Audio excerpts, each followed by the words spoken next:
You should all be excited. It's Pokemon Worlds, you bastards. You know what I mean? Was the timer meant to stop at 6? 6 what? What are you on about? I don't know. It's probably just the delay, mate. I won't worry about it. Before we do anything, got you on one screen, Unite on the other. I wouldn't have it any other way. But before we do anything, we have to thank lovely people who support this channel. I also need to do a tweet, but I'll do that in a minute.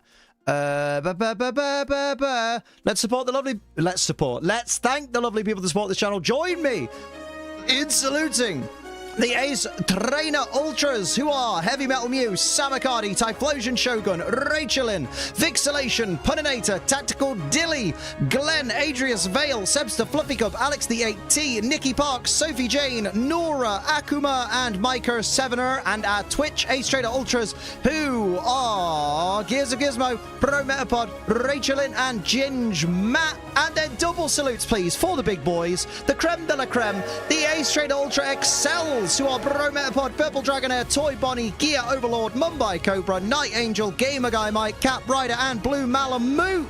Yes! You're all fucking rad. Some of you have got cracking breasts, and others have got big old peens. That's for sure.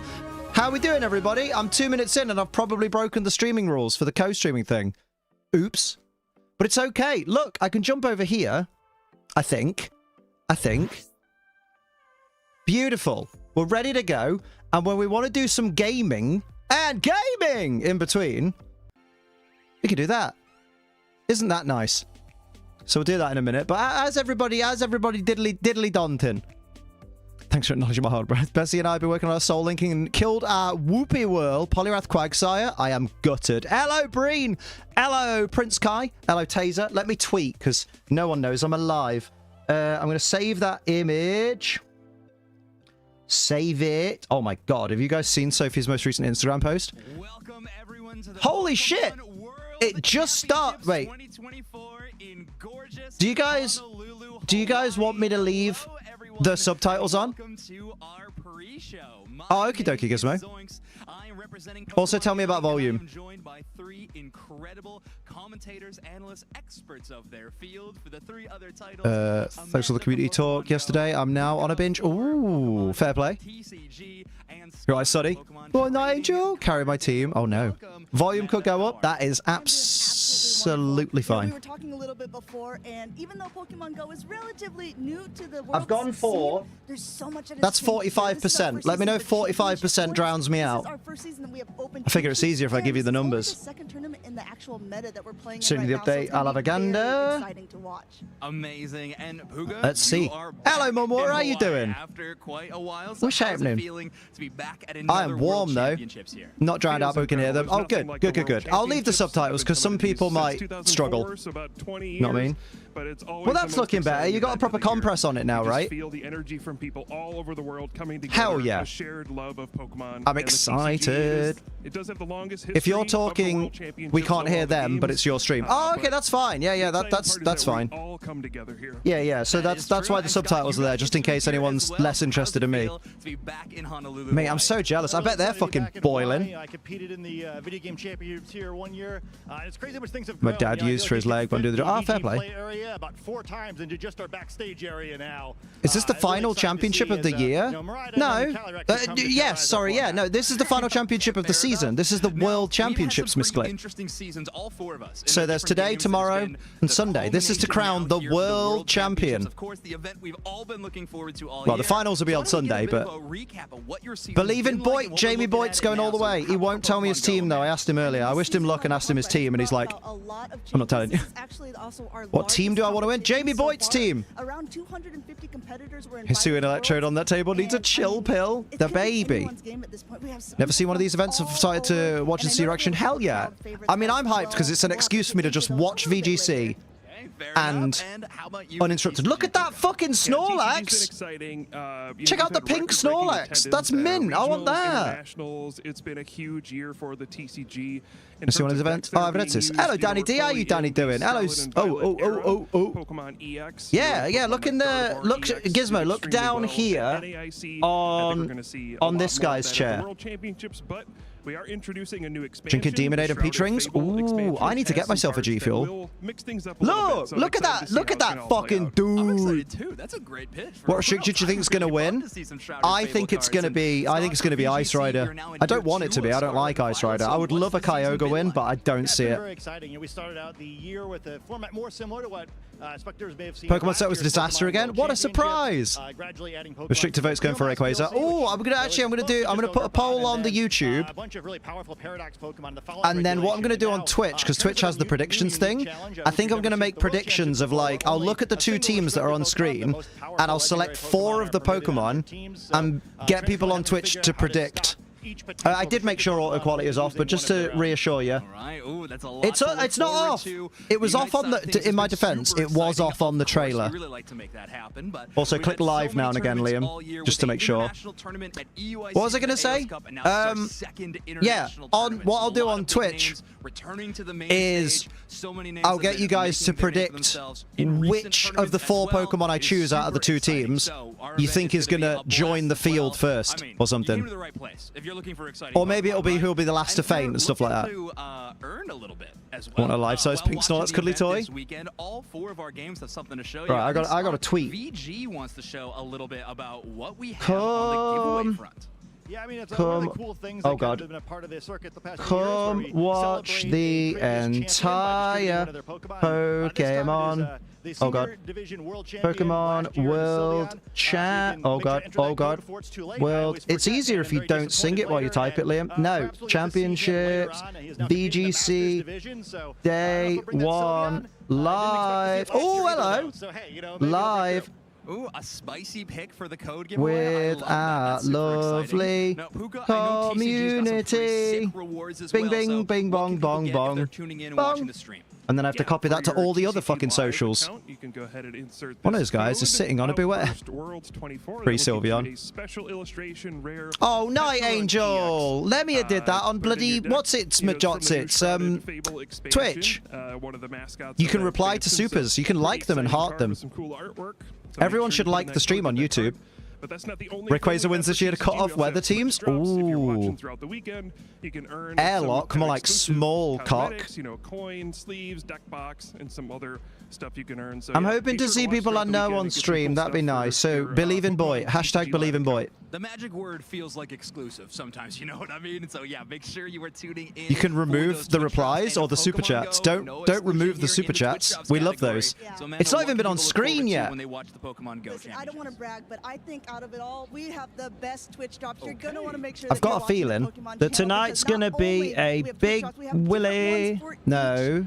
So day 1 is going to be around its accent, our previous world champions, Sableye. So you can get some Sableye candy, Super Chait. Stardust, and then day 2. What is this bollocks? Oh, Pokemon Go drops. Hello. Choose their team options where you're going to get some spawns around these specific Pokemon. Pokemon Go. Let's go. Oh, I love that. I don't have alerts turned off. I've just double-checked that. That was my first go-to. So many people I want to win Worlds VGC, right? Pokemon Unite as well. We are going to be jumping in with the Twitch drop, so you'll be able to Pokemon Unite these nuts. If you were tuning in and watching at Let's test this. Gear Overlord followed on Twitch 2 hours ago. Yeah, granted, it does smell. Yep, they work.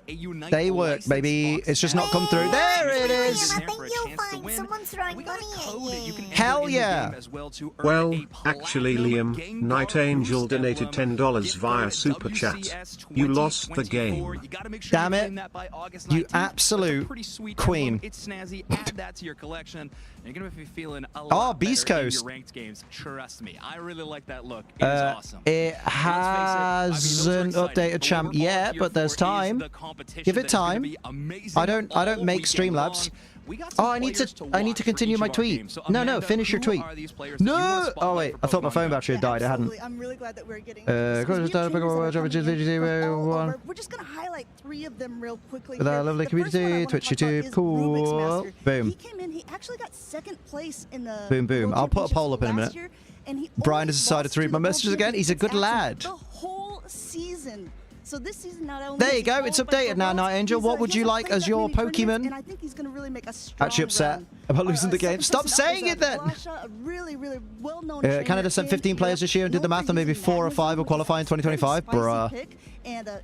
Finn Anime Central, I'm good. How you doing? Bye, Bird. Cool. I will do that right here, right now. Off of these alone, not even using any select the Studio Modi, Champ Monzies, and it's Champ Dono, Champ Mon. Good, just chilling? Nice. We like a good chill.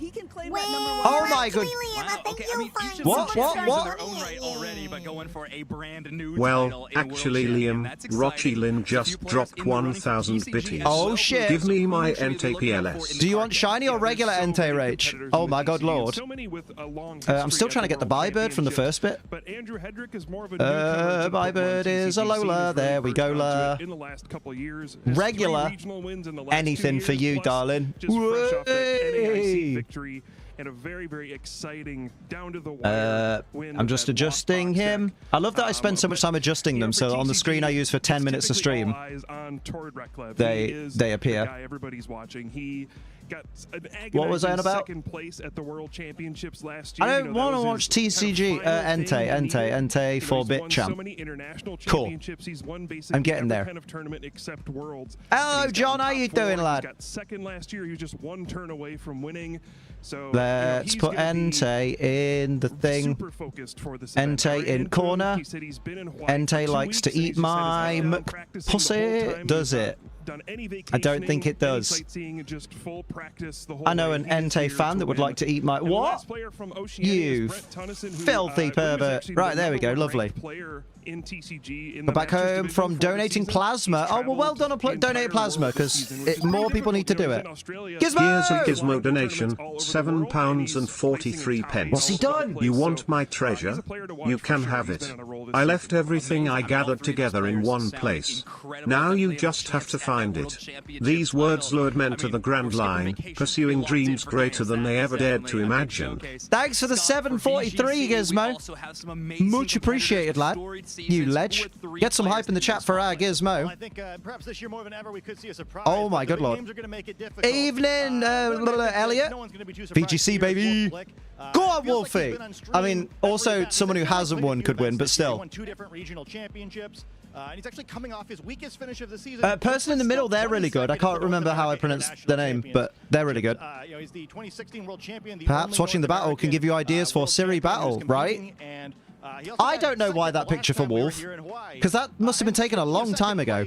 Poor Aurelian Sola always seems to wind up in that second place spot. Second place at the Lille Regionals, second place at the Utrecht Special Event, and second place at I mean, to be fair, like, I know you're saying it's kind of rude for the other players, but if I wasn't talking over it, these guys have won so many events in this season.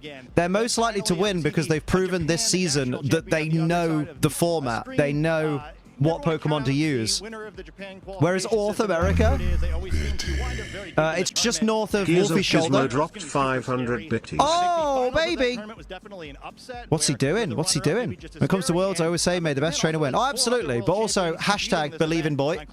I've not moved that thing over yet. Okay, well, everyone is here. They've all gathered for this competition. The champions alike in their own right. Oh, the BT, how you doing? Hello, Liam. Whilst I'm not a fan of TCG, cheering on Pumpkin Amy, as I've known for years. Gears of Gizmo dropped 500 bitties. Gizmo! Hell yeah, thank you, Gizmo, for another 500 bitties. Always like Wolf for VGC. Oh, well, thank you for joining us, BT. Zoinks. Oh, good lord. Oh, good lord. Hello, BSEC. Thank you, Gizmo. I'm waiting for the thing to update to let me know what's what. Either one, Wolf or Aaron Zeng to win. I'd love for Aaron Zeng to get a win. With Will-O-Wisp. Aaron's a right good boy. Absolutely. Oh my lord! Rocky Lin dropped 655 bitties. Oh Oh, shit. Thank you, Rach. Get some love for Rach there. Oh, hell yeah. So with so many good squads coming Where am I now? It really does feel like it's their year. Aaron needs to win with Willow, right? Now, our only world champions we've ever had in Pokemon Unite. Likely Halloween Mon and Unite. Is it Darkrai? Because hasn't Darkrai been announced? I thought I saw an official announcement, or did I not? I mean, who knows? I need to post on here. Thank you. I can't remember if I did threads or not. Just donate 5k bits and be done with it. I mean, you guys can donate all the way through. I appreciate it. I'm just really excited for Pokemon Go. There's motion at my front door already. I'm excited for all the games. Oh, hot damn. Beautiful lady just came in my house. You're going to be watching Pokemon Go. I'm going to open the door for the baby boy, so bear with me. Bear with. At the World Championships, there's players like Ross Cawthon, who has qualified for everyone. He's taken second place twice. He's just every year trying to fight to get that World Championship victory finally. We actually have, I believe, 13 players who are in the running to be two-time world champions. I tried to keep him in, but then Essie stepped on my toe with her claw. That's something I'm going to be watching as well to see if any of those players can... Darkrai hasn't been announced, but the leaked graphics seemingly reused Darkrai's assets from Pokémon. Oh! Steve Logie, 24 months. We're going to be watching another big trans rights W. Trans rights dub. We're going to get Sylveon and Amoongus winning worlds this year. Are better defined than in most years. I don't think it's going to work just to kind of like have nothing unique and just expect to win your way through. It's on the PTS, to be fair. What's the PTS? Very close to 50-50, so the post-traumatic stress. Competitors do to give themselves I need to go to threads because I don't think I posted on threads. Oh, I love that. I think Unite's kind of in the same boat. Amoongus mentioned. So who is my bit champ now? Still Rach. Cool. Public test server. More like public toss spot server. No, Liam, because you're not on it. Oh, that's really mean. Pokemon and tune in. Sunday will be the grand finals for. It's so confusing. I get confused with WWE when they do this, where they basically say. Now the next thing. Oh, by the way, check out this stream at youtube.com/Pokemon whilst you're watching the stream on youtube.com/Pokemon. Been so awesome on trans rights on Twitter. Thank you. No problem. It's really easy to be nice to people. And last time I checked, trans people are people. So that's why it's really easy to be nice to them. Shiny Moongus called Meatball with the peckish mark. Meatball the peckish. I've got one called Bonnie. Because she's Brute Bonnie. How you doing, James Leaving? How you diddly doing? I'll do that prediction thing in a minute. I'm just making sure I've posted on all my socials. And then when nobody watches, I then have no excuse, no reason to be sad. I want a snorkeling Riolu. Well, people in hell want ice water. Oh, my stream deck's doing that fucky-wucky thing. I need to fix it. Because it's being all fucky-wucky. It's like every time I use it at the moment... It's like, you need to add your YouTube account to this so that we can, you know, do all the YouTubey things. And I'm like, but you ain't... What? Why has it done that? I want that one. Continue. Continue. Take me back to... This site can't be reached. We fucking stand that. That's amazing. Okay. And then that can come out the way. Lovely. Ah, I'm good. I can't even complain, James. Hello, Tactical Dilly. How you doing? The crowd. We got to look out for Joe and Marty. We got to look out for Glitch and V and Dobbs. And got to look out for your dad in the bath. He might be there. You never know. How would he get the bath over, though? Oh, this is nice. This is very pleasant. What is happening, El Gato? You fuckies. You fucks. Why is it not working? Is that it? Did I get him?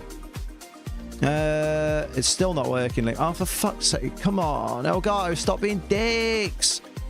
Sorry, I'm trying to get a feature to work for me. And it's going, I am the big dumb fuck.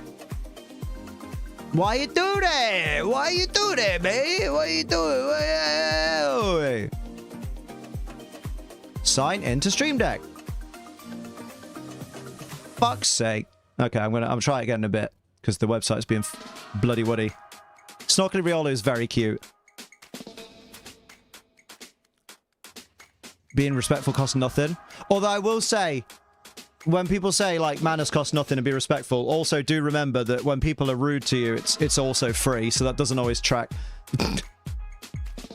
Trans person has harmed me. I have a scar from when I dropped something on my finger. See, it's a joke about being accident prone. A trans person has harmed me. I have a scar from when I dropped something on my finger.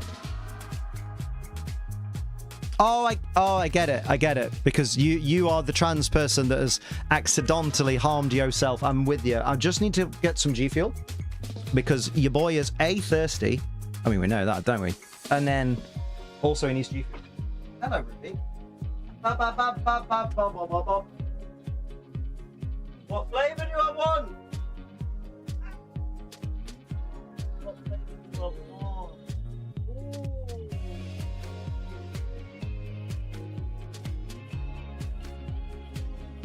There's too many of them. What are we going to do? Where's Jinxie's juice? I'm really in the mood for that. There we go. No one panic. Jinxie's juice. It'll be, because I'm really in the mood for that in a minute.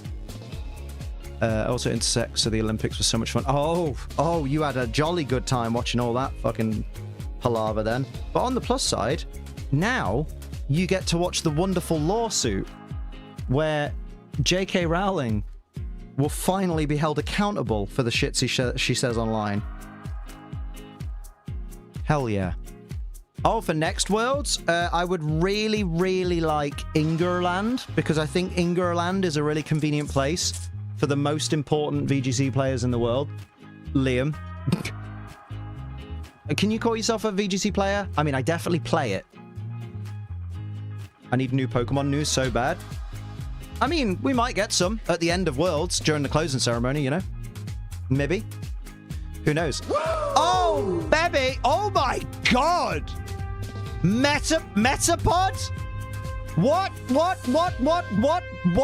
What? Excuse me? We have a new Dodo champ. Sir? Are you okay, sir? Holy shit balls and oh my word. Yeah, misclick. Imagine. I thought it said 100, not that. What? I don't deserve this, Metapod. This is scary. What? I love you, but what? Misinput, don't. Oh boy. Can we get lots of hype in the chat, please, everybody? I know we're all stunned to silence, but let's hype up Metapod, please. Absolute legend in our time. Thank you, my dude. I ain't deserve this. But I appreciate you. Where is he? Where is he? Where are you? Where are you? Holy shit. I almost shed a tear then. That's scary. It's been a while. Holy fucking shitballs. Well, I mean, stars we mean to go on, right? How you doing, lad? Good lordy lordy. There you go. Bro Metapod donated £1,000. Oh. Woo. Just my way of saying thank you. Honestly don't know where I'd be without you guys to occupy my evenings. Love you all. Oh, mate. Oh, that's really not... Thank you, Metapod. Mate. That nearly got me then. Jesus Christ. Don't break me. It's 4 minutes till World starts. Don't break chord anymore, so I'm not with it. I'm not bad at it. It's very good and very grandiose, but I don't like that I don't have harpsichord anymore. Like, I know that you said, Metapod, like, don't know where I'd be without you guys occupying my evenings, love you all, but also, I don't know why, but I'm still there like, I don't deserve that. Is that imposter syndrome? Probably. Make sure we're still live? Yes. Also, you guys should do the same thing. You need to hear this too. If Spain can't host it, how about Portugal? I don't run Pokemon. You'd have to ask them, but Portugal's not a bad shout. One, they want to save Gen 10 for the 30th anniversary, and two, they want Switch 2 to launch with... They don't want Switch 2 to launch with Pokemon. Yeah, probably not. That wouldn't surprise me. Another Scarlet and Violet Double Battles Only DLC wouldn't go amiss, though. Yeah, don't worry, Saul. Don't worry. Don't worry. It's all Gucci. Wow, I'm flustered already. I heard shouting, so I popped in. Babe, did you buy Raz Babies? Because I've not had any pudding. I've not had any pudding. I need to charge my fucking phone. I didn't post on... mate, I was about to say, right? I was about to say, oh, I didn't post on Tumblr yet about the stream, as if that matters. But then, when I was about to say as if that matters, we literally had someone come in the other day who was like, oh, hey, so I found you through Tumblr. Oh, it's been so long since I copy and pasted it. It now won't let me copy and paste it. So I need to fucking copy it again. You want to say that in English, Liam? Are you about ready to watch the opening ceremony? I'm putting shopping away, but yeah, hopefully. I'll watch it on the stream or... Tumblr's great. It's full of breasts. Sophie's are there all the time. Mate, Sophie's new Instagram post, by the way. You all should go check it out. It is vibes. Come on, Liam. Get your final thingy out. Phrasing. Get your thing out. Put your tags in, because it's Tumblr. Let's go! Worlds is happening, lads. Let's get fucking hyped. I'm supposed to not swear as much because of the streaming guidelines, but also I'm gonna. I love the way it's silent. That's not my end, is it? Nope, that's their end. Pokémon, your mic's muted. Pokémon, the mic. Well, this is wicked. Pokémon. No audio. We're going to get jump scared. Oh, mate, it's only the biggest event of the year. How'd you fuck that up? Legends won't have VGC, but it might add some... I think Legends is going to add all the missing Pokemon this time round, and they'll be backwards compatible. Well, this is fantastic. I, for one, love silence. They muted because Tola swore that one time. They no longer have the audio. Very good. Oh, yeah. Oh, yeah, when Tola said he was shitting it. Pokemon. Well, I'll just keep doing my hashtags until things happen. You know what I mean? Twitch, YouTube, booby. Well. Oh! Noises! They've started it again.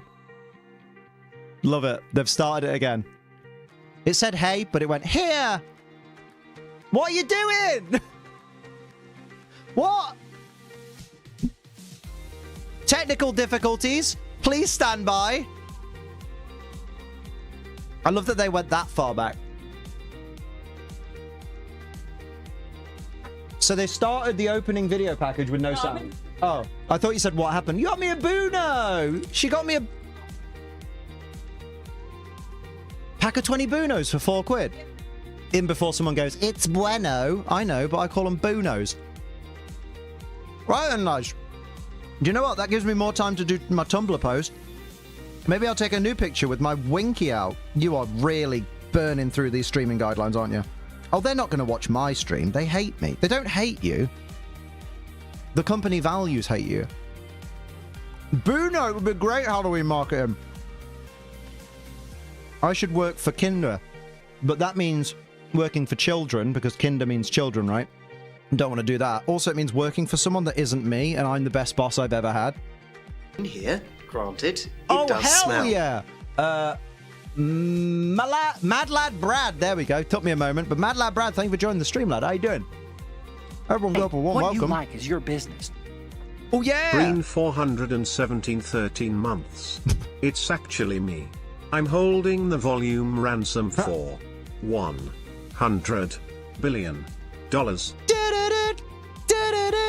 Amazing. Thank you, Breen, for the 13 months. Gizmo, sorry, sweetheart. What was your champion Pokemon going to be for the gifties? And Metapod, what was yours? Because I also missed it. If you said it. Where is the goat? Oh my God! They have put the timer up. Pokemon. Oh, Jolteon. Okay. I don't know why I said it like that, like I was disgusted, like, oh, Jolteon. Ew. Ickety heck, my dude. So that's instead of Porygon. You like the Regulare. So we will go with the... Where the frickety heck? There he is. With all the evolutions. Would you believe? I hope this is royalty-free music, Pokemon, because FML, my dude. I don't want to get screwed over because of your mistakes. You bar stools. I love that you're talking this big game, Liam, and then the minute Ishihara's on the screen, you're going to be like, Ishihara-san! Arigato! Yeah? I'm good, Danny. How you doing? Why did I say it like that? Danny.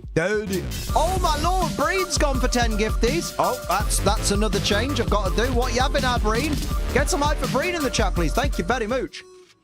Oh, Breen 417 gifted 10 subs. Absolute ledge. Thank you, Breen. Mate, I went through those raspberries like they were raspberries. Good lord. Honestly. Could you change it to Hula Oricorio? Shiny Pau Oricorio or non-shiny Pau Oricorio? I will turn the alerts off for the opening ceremony. Yeah, granted. It And does what smell. I'm also going to do... Dauntley! Thank you for the follow. Everybody welcome Dauntley to the stream. What I'm also going to do is I'm going to reduce the size of the alerts a little bit. Just because of the wonderful things he does. Just because, like, we don't want shit fucking up. Also, Twitch guys, if anyone redeems party time during the opening ceremony, much apologies, but I will just turn it off. Because we can't do party time right now. Yeah, I'm gonna put the... I know you guys can't see where I'm adjusting, but I'm gonna put stream hours slightly higher just because, you know, massive prank and it will never start. They just keep looping. Meanwhile, everybody that's actually in attendance has been beheaded. Yeah, good lad, Gizmo. Let's go. Party in the chat. If you've got the Age Train Liam party emotes, go for it. If you've got other party emotes, go for it. Oh, mate, MJF from Wrestle Talk's been amazing. I'm so jelly that they get to hang out with him. You said just the normal? Oh, look at him go. I love it, Matt. It's beautiful. I feel like it's Groundhog Day. This stream is actually Groundhog Day. Good lord. Let me go for... Okay, Champmons, and Breen is now the gift champion. Right? Yes. It was gifties that Breen did. Didn't you? Yes. 10 gifties. Which means... It's on the screen, Liam. Oh, yeah, good point. So, gift champ is for Jolteon. And then we find Oricorio Pau. Where are you, little Pau? There you go. Little dancing hula girl. How you doing, hula girl? Or hula boy, because Oricorio, it can be a boy. I guess then he'd just be Oricori. Way in the house. Don't think World's Opening has ever started actually on time ever. I'll show you my World's Opening. Wisecracks that make us sound xenophobic. So let's not, you know, just warning y'all. They watch over me where I live in Pune. My home called Mauliola, the Life Force. But you call me to come to join you at your home. I can't pronounce that word, the big house of life and health. I agree to come with you as the crowd has gathered to enjoy together in laughing and amusement. Cram on the hut. I extend to you all aloha to the... Yep, welcome. It's a bit quick for me. I can't read. They've got indigenous people, indigenous culture. Good shout. There are drums, Gizmo.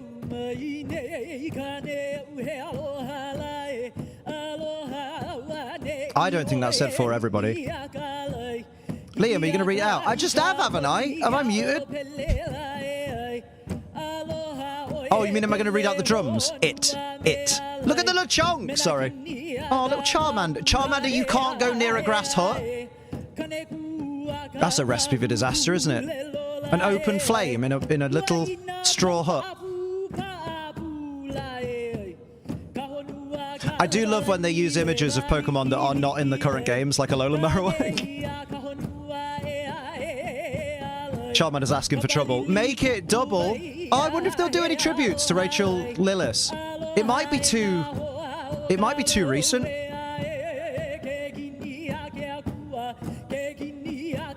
Is that Joe in the front row? No. I thought Joe was the one with his 2 arms in the air. Oh, we should have asked him what shirt he's wearing. Chapman just griefing the ceremony.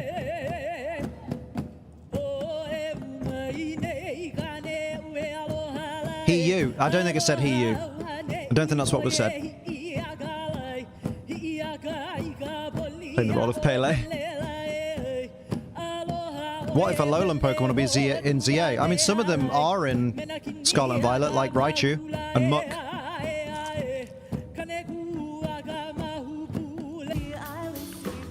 Oh no, they're still out of sync.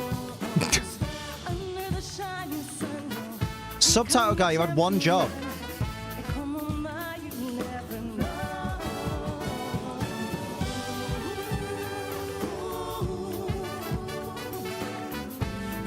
Torture patties burn more the second time. This is why it took so long. Had to get the subtitles out of sync. Why were they in the sync? Aloha trainers, and welcome to the 2024 Pokemon He looks familiar. We're here in beautiful Honolulu, Oh my god, Hawaii, they're actually jumping. They're real. but you never know. But Joe could be you. Joe, it could be you. I love auto-generated captions. They're so dumb.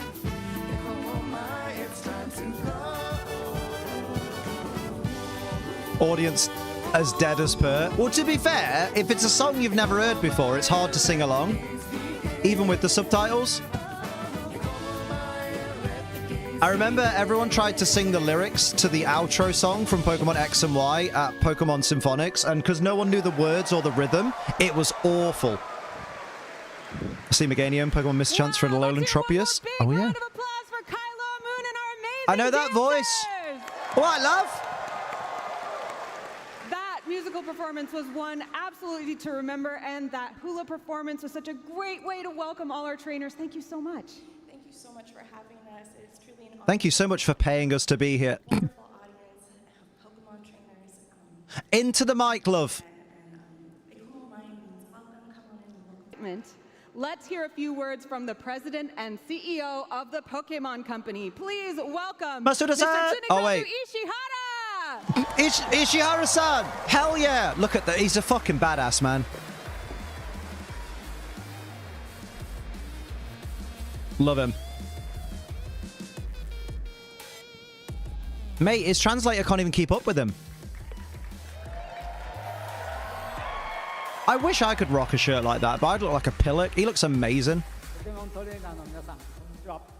Hello, Pokemon trainers. It's the opening ceremony. We probably won't get anything news-wise until the closing ceremony.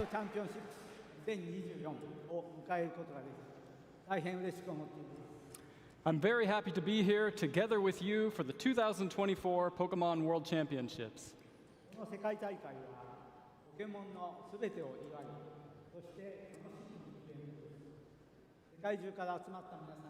Oh boy.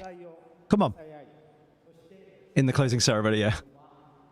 The official cast, the audio is effed up there too. It's not just us. Yeah, no, I figured as much. Championships are a celebration of all things Pokemon, and I am delighted to see all of you from around Destiny the world fans are scary. compete with and support each other. Okie dokie. Ignore the YouTube subtitles trying to translate Japanese with English words. It's not correct. I look forward to cheering each and every one of you this weekend. Congratulations on making it here. Especially Wolferglick. Strive to become the world champion. The shirt is adorable. Thank you. I know you mean Ishihara's.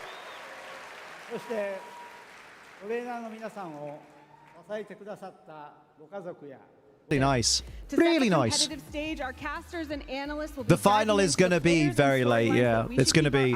Because we're going to be here till like 4 a.m. now, realistically. We want to take a moment to honor and inspire because it should end... This should end about 8 p.m. their time, which is about 4 a.m. here. You will see the power of Pele's I think TPCI should invite Sophie. Her favorite sister, Hi'iaka, is I wouldn't known mind. for fighting giant dragons like Mokoli'i, now an islet of Oahu's Kualoa Beach. Although they may Bianca not be is in a hurry to invite fighter Sophie who because uses of her magical other sword and extracurricular control of things. the elements to defeat enemies and clear her path. All right, man, on! So let this performance become a part Right, of Thunder your and Water story videos? and inspire you to become the best. That's a and really achieve nice victory. dress, I will say. Competitors, Is that from Pokemon good Center? luck. It's got We can't wait Mandibuzz to on it. see who will be the next Pokemon They're 11 hours World behind us. Champion. Then I don't know.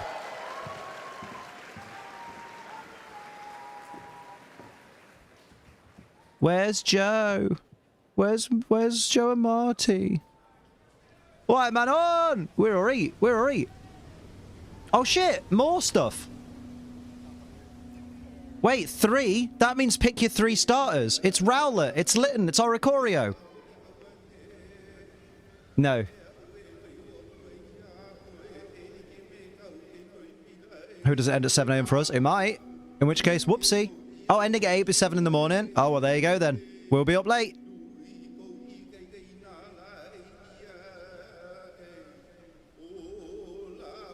Oh, look at T-Tar. Setting up the Unite stage. Bit of feedback on the mic. That was horrible. Sleep is for the weak, and it's the weekend, so don't worry about it.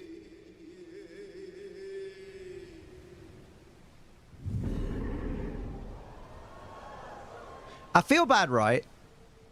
Because when pyro happens like that, and everyone goes, "Oh!" I sit here as a long-time pro wrestling fan and a long-time Rammstein fan, and I just go, "Oh yeah, bit of pyro, no biggie." That's so 20 years ago.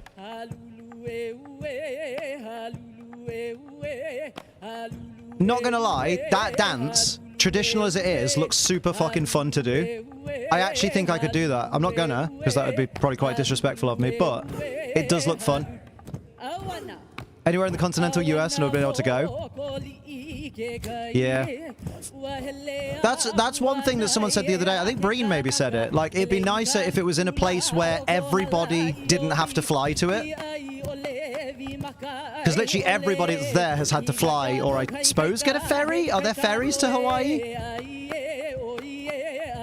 Yeah, the fucking subtitles are dire right now. Isn't that impossible? What, flying? No, we have airplanes, man, on. That's how people get from one country to another quite often.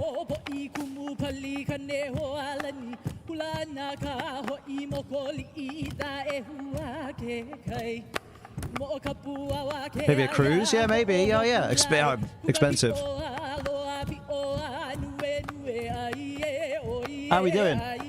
You're looking pretty. You want to show everyone the fit? Actually, you can't because I'm watching the opening ceremony, but maybe take photos of it for us all. Everything about Hawaii is expensive, yeah. I can actually fly, I just don't. Very good. It's 2,400 miles to the nearest large landmass in California. Yeah, you have to fly. There you go.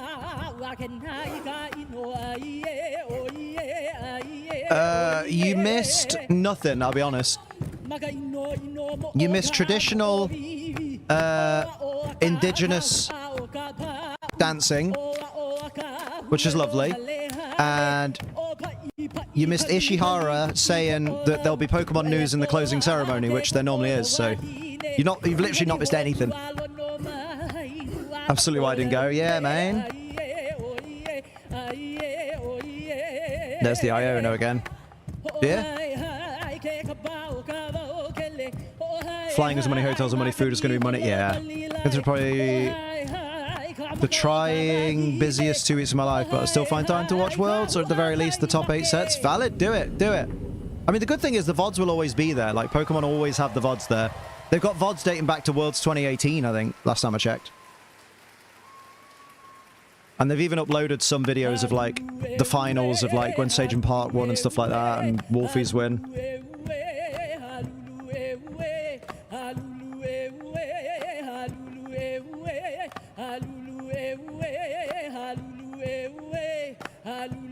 I do wonder, and it's a little bit the ignorant Brit in me, I'd like to know what Halulu way means. Like, is it just like is it just an expression, or does it mean something? Is it just like, this sounds nice? Like, I would have liked to have had subtitles on that. It's our friends Lou and Rosemary. Let's fucking go. Honolulu, Hawaii. My name is Rosemary Kelly, and I'm joined by Lou Josh Cromie, and we are so excited to kick off the festivities for this year's Pokemon World Championships. I honestly can't believe that time is finally here. The pinnacle of Pokemon play at the Pokemon She said World early, Liam. Championships. What? These trainers have battled it out all through the 2024 season to be here, and one of them, Rosemary, on Sunday will be walking away on new world champion. VGC. How you doing, Liam? Had a good day. Wonderful day, Victor. How you doing? It could happen, and if it's going to be any year, I think. What in the world is this? This is Pokemon World Championships, mate. Couldn't you read the stream title? As well, with multiple world champions, but there's only apparently, Halulu means raw. I Oh. wonder who in video game might be trying to get that double, or whether a newcomer will emerge and take that title. Well, over the course of the 2024 season, we have had a lot of events. We've kicked things off for North America. I'm so excited. Pittsburgh, and we started things off for Europe in Barcelona. That was kind of where we got our journey started, heading to Honolulu. But all of our players trying to qualify through our championship point circuit. So based on how you did at these events, you got a chance to get VGC went straight to the casters, baby. United's playing a reel for all the events. They've got to get you hyped up over the couple of years of Unite. Very exclusive tournament in the fact that you have to qualify in order to be here, and you can see exactly what our competitors had to achieve. Kid waving in the back. So you do battles between the sets? Yeah, probably. It depends. If there's something fun happening in the little lounge, then I'll watch that. But if it's one of the bits where they're just having like the same video package that's played all day happen again, I'll do like a little bit of stuff. I got to train my shiny golden going. That means that we have only the best of the best competitors. Pairs in Barcelona show they can host worlds in Spain. I don't know how it works because the thing is, to show you all about what to expect this weekend. Because the thing is, Pokemon World Championship event oh, actually, I really want to watch this, and then I'll get back to you, BT. All weekend. Trainers from around the world are here to compete for the title of World Champion. It is Reg G, yes. $2 million in prizing and return invitations for next year's Worlds. Day 1, our trainers face off with Swiss rounds. Trainers who meet the required number of match points will advance to Day 2. Day 2, trainers who advance from Day 1 will continue with Swiss rounds, playing until top cut is determined. Trainers will then compete in a single elimination bracket until a champion is crowned. All matches are best of 3. Insta next year invite is insane, right? Take the title of Pokemon World Champion this Love weekend. Watch to find out and follow the action at Pokemon.com/play. So basically, So at the end of this weekend, we have a lot of prize money to give. Oh, first place is 30 grand. $5,000. Bruv. Goes up from there. That's the thing. It's not just about the glory of being. Mate, top 16, you get 5 grand. That pays for your flights to Hawaii. Well, one of your flights to Hawaii, and not your partner's. I mean, that is an incredible feat and something that will make an incredible memory. The money is what makes me want to get into this, mate. That first place was $3,500. That's the thing. That sink in. Mate, that's insane. So just in case you missed that, because I was blabbering, when they were last in Hawaii for Worlds in 2012, so 12 years ago, good lord, the first place winner would get 3.5 grand. Now they get 30. That's mad, man. That would be very cool. And then you have these arseholes that go, oh, Pokemon's dying. Is it? Many dinners. Is it, mate? As today is day number 1, that does mean it's not an all-expenses paid trip to Hawaii, no.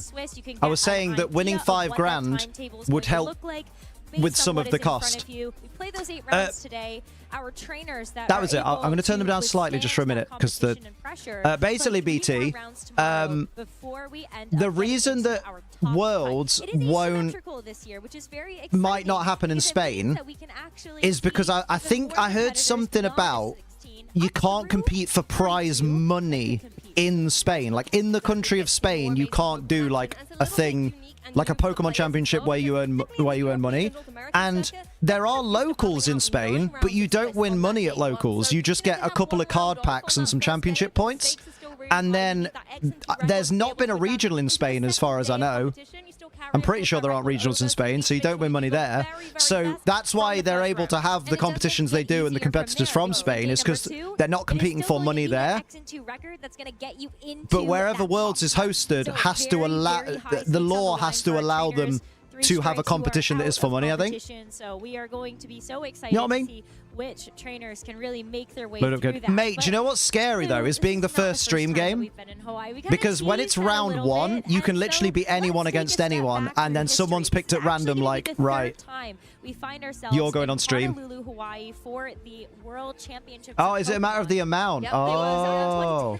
I've heard, Breen says, way I hear it, it's murder to give that much money to minors in Spain. Oh, yeah.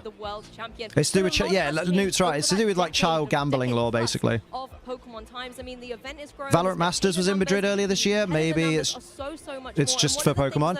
I think it's really beautiful is there was some What's the age limit on Valorant Masters? Because obviously Pokemon has the juniors and the seniors division as well. Imagine you versus Wolfie game 1. Mate, I faced EUIC last year. I faced a guy, Brian Collins, who I think he top 4'd in Toronto regionals just before the event I faced him, and I was like, wicked, great. Harmonious kind of inspiration from I'm just there like, yeah, so you've done many of these? He's like, yeah, she's got top 4 in Toronto, and I'm like... from the top 8 of 2012. Hey, what you like is your business. Valerie, Thundering Water videos 22 months. Almost 2 years. Wow. Love you all. Take care. Thank you for the 22 months, Thundering Water videos. Get some hype in the chat, please, for Thundering Water videos. Thank you for supporting the channel for 22 months. That top 8 from 2012. We got Wolf Glick in 2nd place. Yeah, it might be because of juniors and seniors, because Valorant 16 plus can be. Yeah, that sounds about right. You will see battling it out here this weekend. So I assume 16 and below in Spain is probably a minor. It should be 21 and below. Boy is bringing Monkey Dory. Wait, is he actually though? Because I know he made a joke about it, about buying the plush and saying this is the superior fake-out user, but I didn't know he's actually bringing it. Has Ray said anything about competing anymore? I don't know actually. I don't know what Ray's doing. I know he does the occasional YouTube video. To win that World Championships, so exciting. I didn't know you competed in the CCG, Liam. That's neat. What did I miss? 33 players in 2012 World. CCG round 1 is probably someone versus someone. Oh yeah, I imagine so. Today.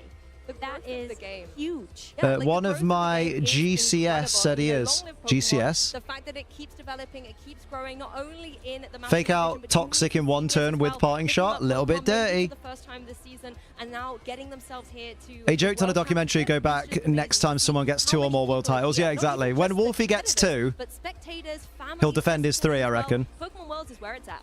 It really is. But with those 694 competitors we have here this weekend, it means that we have. I will say, I was looking at the rankings on Pokemon's VGC website, and I think Jamie Boy is 3rd in the United Kingdom at the moment in terms of championship points.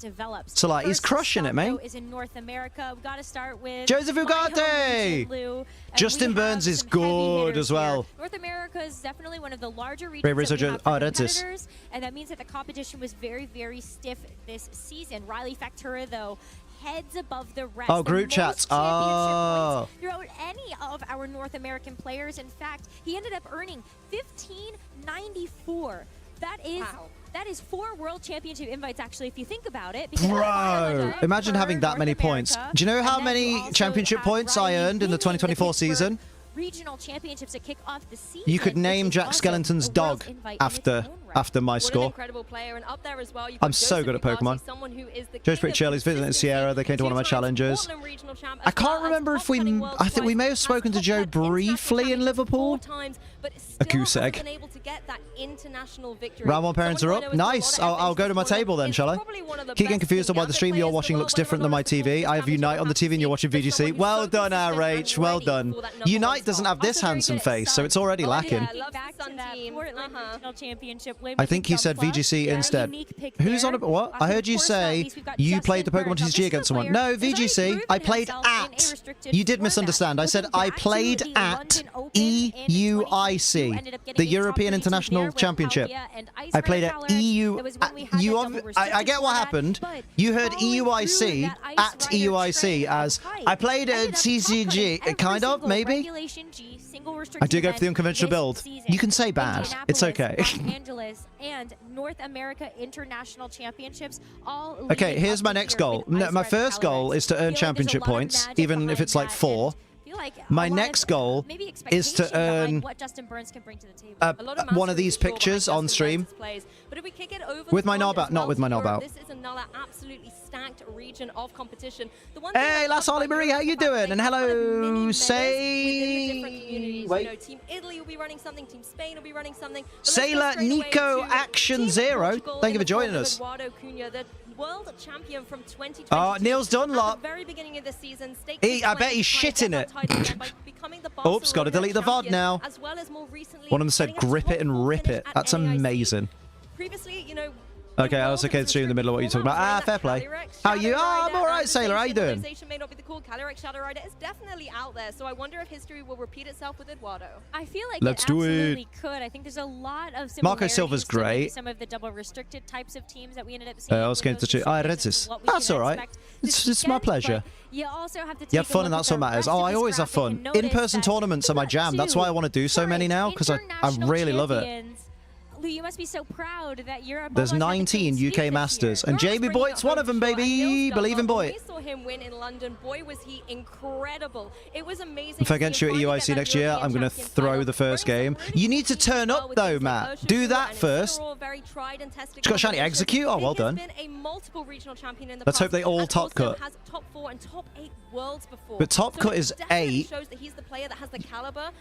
Only 16 people can make top cut. He could go all the way.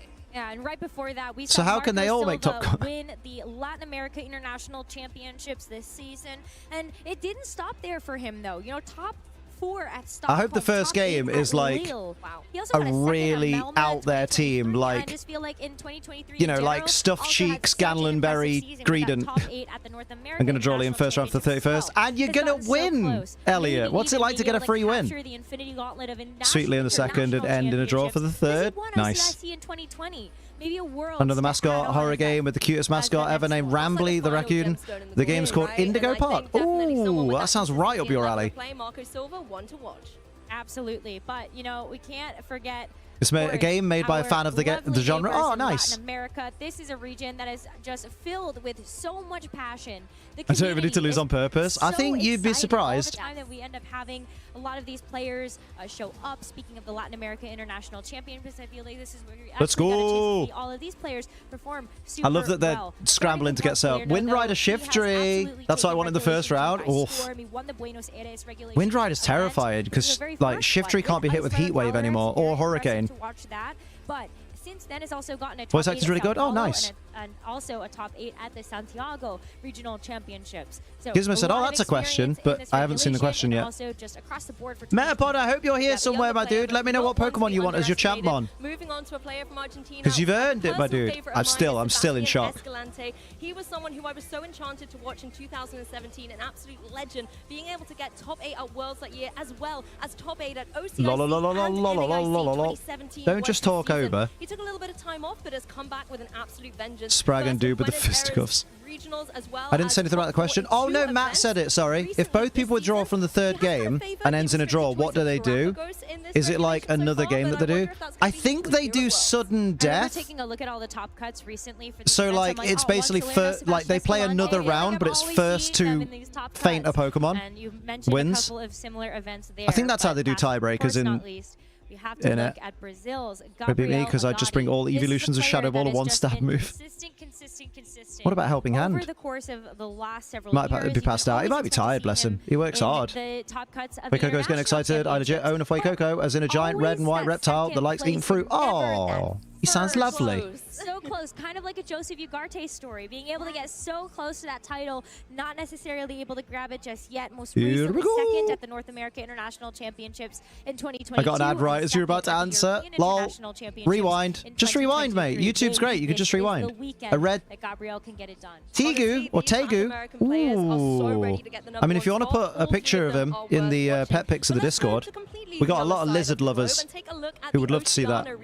because this is a region I think a lot of players sometimes underestimate, and you really should not underestimate them. They can Australia, mate! Their amazing accolades, but some of their really unique. You know what they say in Australia, lads? Pepsi bottle, Coca-Cola glass. I don't give a damn. Grow up, and sometimes I want to say like, hell yeah. You were such a fantastic junior. Where's the Kiwi representation? World champion in 2017 in the junior division, then leveling up into seniors, getting top 16 at the 2019 Who said no news at Worlds? Guess he's wrong again. Oh no, Riddler who was right once, like coincidentally, and has been riding that wave ever since.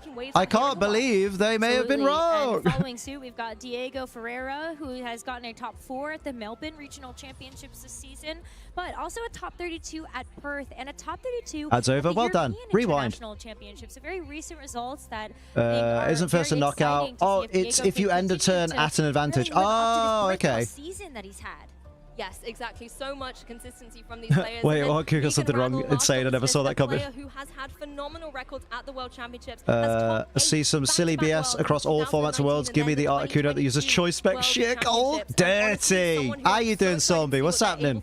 At this World Championships has previously done well with Pokemon like Kyogre, so I wonder if that's going to Kiar Gray. By the way, I was going to do a poll, wasn't I? I think for YouTube, I'm going to do a poll. Make some waves. Oh yeah, but we'll get back to that in just a little bit. So bear with. Now turn our attention to Japan, and on this graphic, you are going to see a lot of familiar faces. Shohei Kimura, our reigning world champion in the Masters division. Tomoya Ogawa, this reigning senior division world champion. Joe did say they're announced for the end of the ceremony. Getting a top 4. Yeah, but didn't he say closing ceremony? Championships. Japan had the clean sweep. Oh, they did. And there is very little secret why. Okay. They are just so good. So dominant. And as well, Tomoya in the senior division winning last year really was kind of the story of us behind the desk here, Rosemary, because you're a big Sylveon fan. I'm a big Gastrodon fan. Oh, I love Gastrodon. To win with both those Pokemon on his team. So what you like is your business. Mad Lad Brad. Mad Lad Brad _ joined the Ace train. Hell yeah, get some hype for Mad Lad. Wait. Yeah. The Landers, Mad Lad Brad, right? Mad Lad Brad. I can't believe, mate, that's ADHD at work, everyone. A lot of pieces that we would literally read the name, said the name, forgot the name, then remembered the name again. Go me. Thank you, my dude, for supporting the channel. I appreciate the hell out of you. Thank you, Rach, for doing some hype. Because they did have a couple of unique choices on there that really shook things up for the other competitors. And Japan has sometimes struggled in these restricted formats. 2016, when everything was this big 6 archetype, they kind of let's do that. So I'm really looking forward to the fact that we've got a unique single restricted format. Oh, actually, that might be their time to shine. But we can take a look as well at some other players from the because we can only have 4 options. So we're doing a poll on YouTube, and the poll is going to be which of these Pokemon will be the most used non-restricted Pokemon at the end of VGC Day 1. So it's like whichever one is the highest in the rankings out of these 4 of like the used. So we got Incineroar, Amoonguss, Raging Bolt, or Urshifu Rapid Strike. Start the poll, baby, and we'll see if the community is right on YouTube. On Twitch, I'm going to do predictions. So like we'll do, you know, which Pokemon's going to hit the field first or whatever. Or if the Pokemon are already on the field and I've done the prediction, I'll do which will be the first to faint or something. We had Ndidi and Iron Crown. Don't catch streams very often. Always loved your content. Keep it up and good job on your gym progress too. Thank you, Brad. I really appreciate it. And thank you for the support. WTF will be back soon. Nobody worry. My prediction for the ZA starters is for Alligator, Superior, and Incineroar. When they do Gen 8 Legends, it will be Primarina, Meganium, and Emboar. I like that you said when. When they do it. One thing I want to say as well, like these were kind of like best of like close team. Oh, and that way Gen 2, 5, and 7 will all be all the Legend stars. I think we're getting Empoleon because French. Bit more difficult to see where they kind of stack up in terms of the power level of some of these players, but even more exciting nonetheless to see how they're going to adapt and adjust. Yeah, and Juyong as well. One thing I forgot to mention. Juyong's amazing, by the way. Yeah, they were really good. But knows what it takes to go all the way. So I would definitely keep an eye on these players if I were you at home trainers. For into 6, into 8 makes sense. We want to look at here. It's going to be the Asia Pacific region. On your I want Colosian and Empoleon, mate. Imagine. Who is the Hong Kong looking even more. Yeah, Jong is his last name. I know that because the last names are in caps, but because I couldn't pronounce the first name, and the casters have been advised if they can't pronounce the first name to at least say the second name. Yes, exactly. And we've also got Irving, which is okay because they're competitors. Singapore national champion. Again, Regulation F, so Regulation G is going to be a surprise. But hey, if you are a national champion, you are someone. Oh, I meant bold, not caps. Yeah, sorry. I'm not a graphic designer. Well, is Tan holding a big-ass Pokemon card? Either that or a promo picture that he drew. I want to close in Charizard, give it 10 more Megas. Mega Charizard Z, A, Omega, and Alpha. Relegator will be a Louisiana Gator, like in Princess and the Frog. Nice. Oh, good movie. So this is the competition for Pokemon TCG. No, why are you asking this when it's on the thumbnail? It says VGC. On the stream title, it says VGC. I don't know why you're asking me that. As we progress through day number 1 and hopefully into day number 2. Plus, this is Rosemary Kelly and Lebuizer, Acos Chromie, friends of the channel. They're VGC commentators, mate. End of today into tomorrow. But before we get into the action, Lou, I think it's Princess and the Frog and Zootopia, both great movies. The format that we have is going to be unique. You can't say cutthroat on a Pokemon stream, Rosemary. We are playing in a single restricted Pokemon format. It's almost weird to think about because of how many times we've seen double. I really like the Pokeballs on the headsets. I can't remember the last. They've not had those before, have they? Because they actually look kind of sick. I know I've got my Final Fantasy 16 ones, but low-key tempted to just get some Pokeball stickers. Pokemon and then put the little 5 little ones around it. I give it a week before they're selling them on Pokemon Center. I buy them. I wouldn't afford them, but I buy them. I can never remember how to spell Lou's full first name. It's because there's too many vowels. It's L-A-B-H A-O similar Pokemon to that regard. They're just so powerful that we restrict them and so much usage that we get to see on a specific team. Pokemon like the Calyrex as well, Calyrex, Shadow Rider, Calyrex. It's pronounced Akosh, we love you. I did my best, mate. So, sorry that I don't speak every language. TCG is going to be interesting. Regidrago has become the best deck suddenly. Interesting is not the word I'd use, but I don't really get TCG. Yeah, I mean, that's where I'm at right now. I love Groudon, don't get me wrong, but I You say week, I say closing ceremonies. When you have all of these other restricteds in the format, that you change my name on YouTube to Frontier Brain. Oh, it's my baby boy! Like the Ice Rider. I love you, Jack. Rider Calyrex that you mentioned, and of course, the, guys, everyone say hi to Jack. Jack's my handsome friend who looks like Christian Cage. I think that's where my heart is. Friend of the channel, Frontier Brain Jack. Do it, mate. Plug yourself. The Gastrodon there as well. So I mean, of course, right? It wouldn't be Ditto. It wouldn't on the screen, but yes, Ditto is a good prediction. A little bit more. So speak now on your team. Should I make a prediction? A caster prediction? No, no. Lou has the ginger hair. Lou is ginger. Yes. Rosemary has the pink hair. I mentioned it a little bit briefly when we were talking about some of the players to watch, but Ogerpon Cornerstone. Shame on you, Liam. You should speak all languages. I know. I try. We have seen in the meta as of late. I think it's really exciting because not only does it offer you the opportunity. Yeah, look, Rosemary's here. Really big damage. You can Lou train it in its attack is here. as well as its speed to just make that sounds about right. Well, that's a lot of vowels, right? Pokemon, but you also have the sturdy ability on this particular Ogerpon form, which gives you sort of an Lee making the interesting but valid valid predictions. Ditto's a monster, man. Of course Sierra's gone Slitherwing. Of course Sierra's gone Slitherwing and Volcarona. Love it. Galarian Weezing's an out there play. I've definitely gone the water types because the fire water grass. Rosemary has the rose-colored hair. Very good. A really balanced, consistent trio to put in your team that I'm not Raichi, just Rach, Jack. Just Rach. Just Rach. She don't go by Raichi, she goes by Rach. She'll hit you. She will hit you hard. She's American. It's the same Jack from Dinner. It is the same Jack from Dinner. Really well with that ability, bringing Drizzle onto the field so that your water type moves a boost. Your English is middling at best. It's pronounced Midlands, so you can't say much, mate. Got him! Oh yes, Soph made me a cup of tea. Oh, it's still warm. Yes, I was gonna say, I feel like you can't have the Dondozo. Jack is okay, he's the only one allowed. In before that confuses the fuck out of everyone. Miraidon, Blood Moon, Farigiraf, Rilla. Ooh. It's ready. Incineroar's winning the poll on our stream. What a surprise. The rest of our casters that are joining us this weekend, so excited to have them Protects here as well. face. But we do have the Miraidon. It's not your face you should protect, darling. And Scott, the Shadow Rider That's filthy. here from Lee. Gabby has gone the Ice Rider Calyrex. Surprised there's no Incineroar or Urshifu on these predictions. Yeah, that is true, actually. Why did no one... Maybe they all agreed, like, Incineroar and Urshifu is going to be everywhere, so nobody pick them. Very, very smart. And it's nice to see the kind of Your mom voice in messages and tell you off if necessary.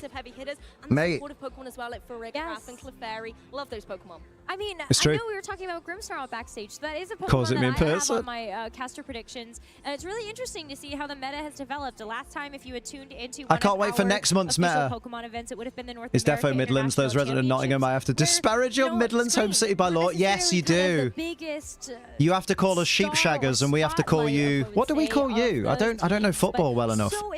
I know sometimes we call you Shottingham because someone got shot once, I think, in Nottingham. Anywhere in the world, please make sure to But yeah, engage on our social Nottingham always calls dark. Oh, I think we call you tree huggers because Nottingham Forest. Which isn't as bad, really, because calling someone a tree hugger just calls them a hippie, and hippies aren't that bad. I would love to see your cats. I tried to Nottingham last week. Mate, driving in Nottingham is hard. Their one-way system is insane. When you'll love this. It's really lame.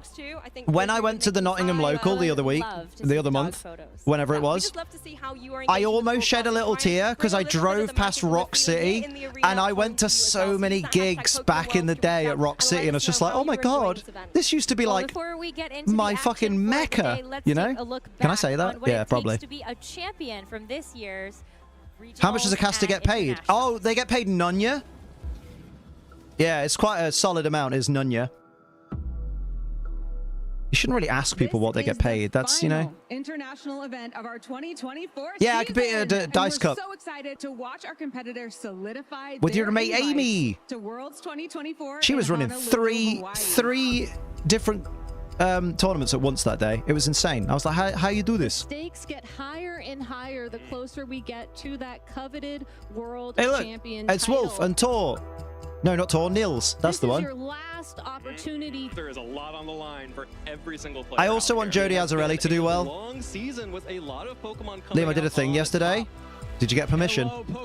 Used to work with their ex. That's how I know it. Ah. To the kickoff of the 2024 season.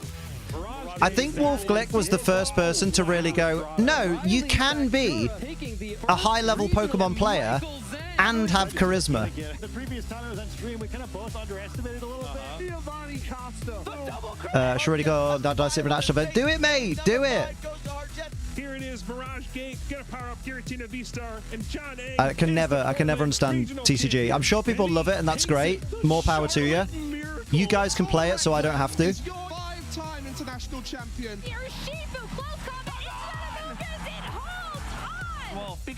Because like in TCG you can get accused of cheating because of the way you shuffle your cards, and I'm just like, I can't even shuffle. Should consider me a threat because I never he has the charisma, the knowledge, the skill, and the looks, right? And I'm always going to give it my best. Do people not see the 3 regional? It's a lot simpler than Yu-Gi-Oh. Ah. They're not going to start messing up. Probably the best of the world right now, so they should be threatened. I'm threatening in the way that any other competitor who is qualified for Worlds is threatening. Somos la mejor región de Latinoamérica Sur. I think if the other players at the World Championships don't consider me a threat, then they have not done their research.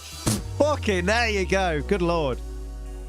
Try to be good at the game and handsome, right? These events really just lead up to Worlds. We've had some phenomenal players win this Yes, the world champ difference, baby! They've ever been. You get a lot of people from different places in the world. Canadian player got DQ'd from second place 2018 Worlds because he audited his shuffling. Everyone is phenomenal. Everyone is doing great service. I've been in as much as I did. I quit Yu-Gi-Oh entirely and have sold 80%, 90% of my cards. Oh, damn. How come? Did you just get sick of it?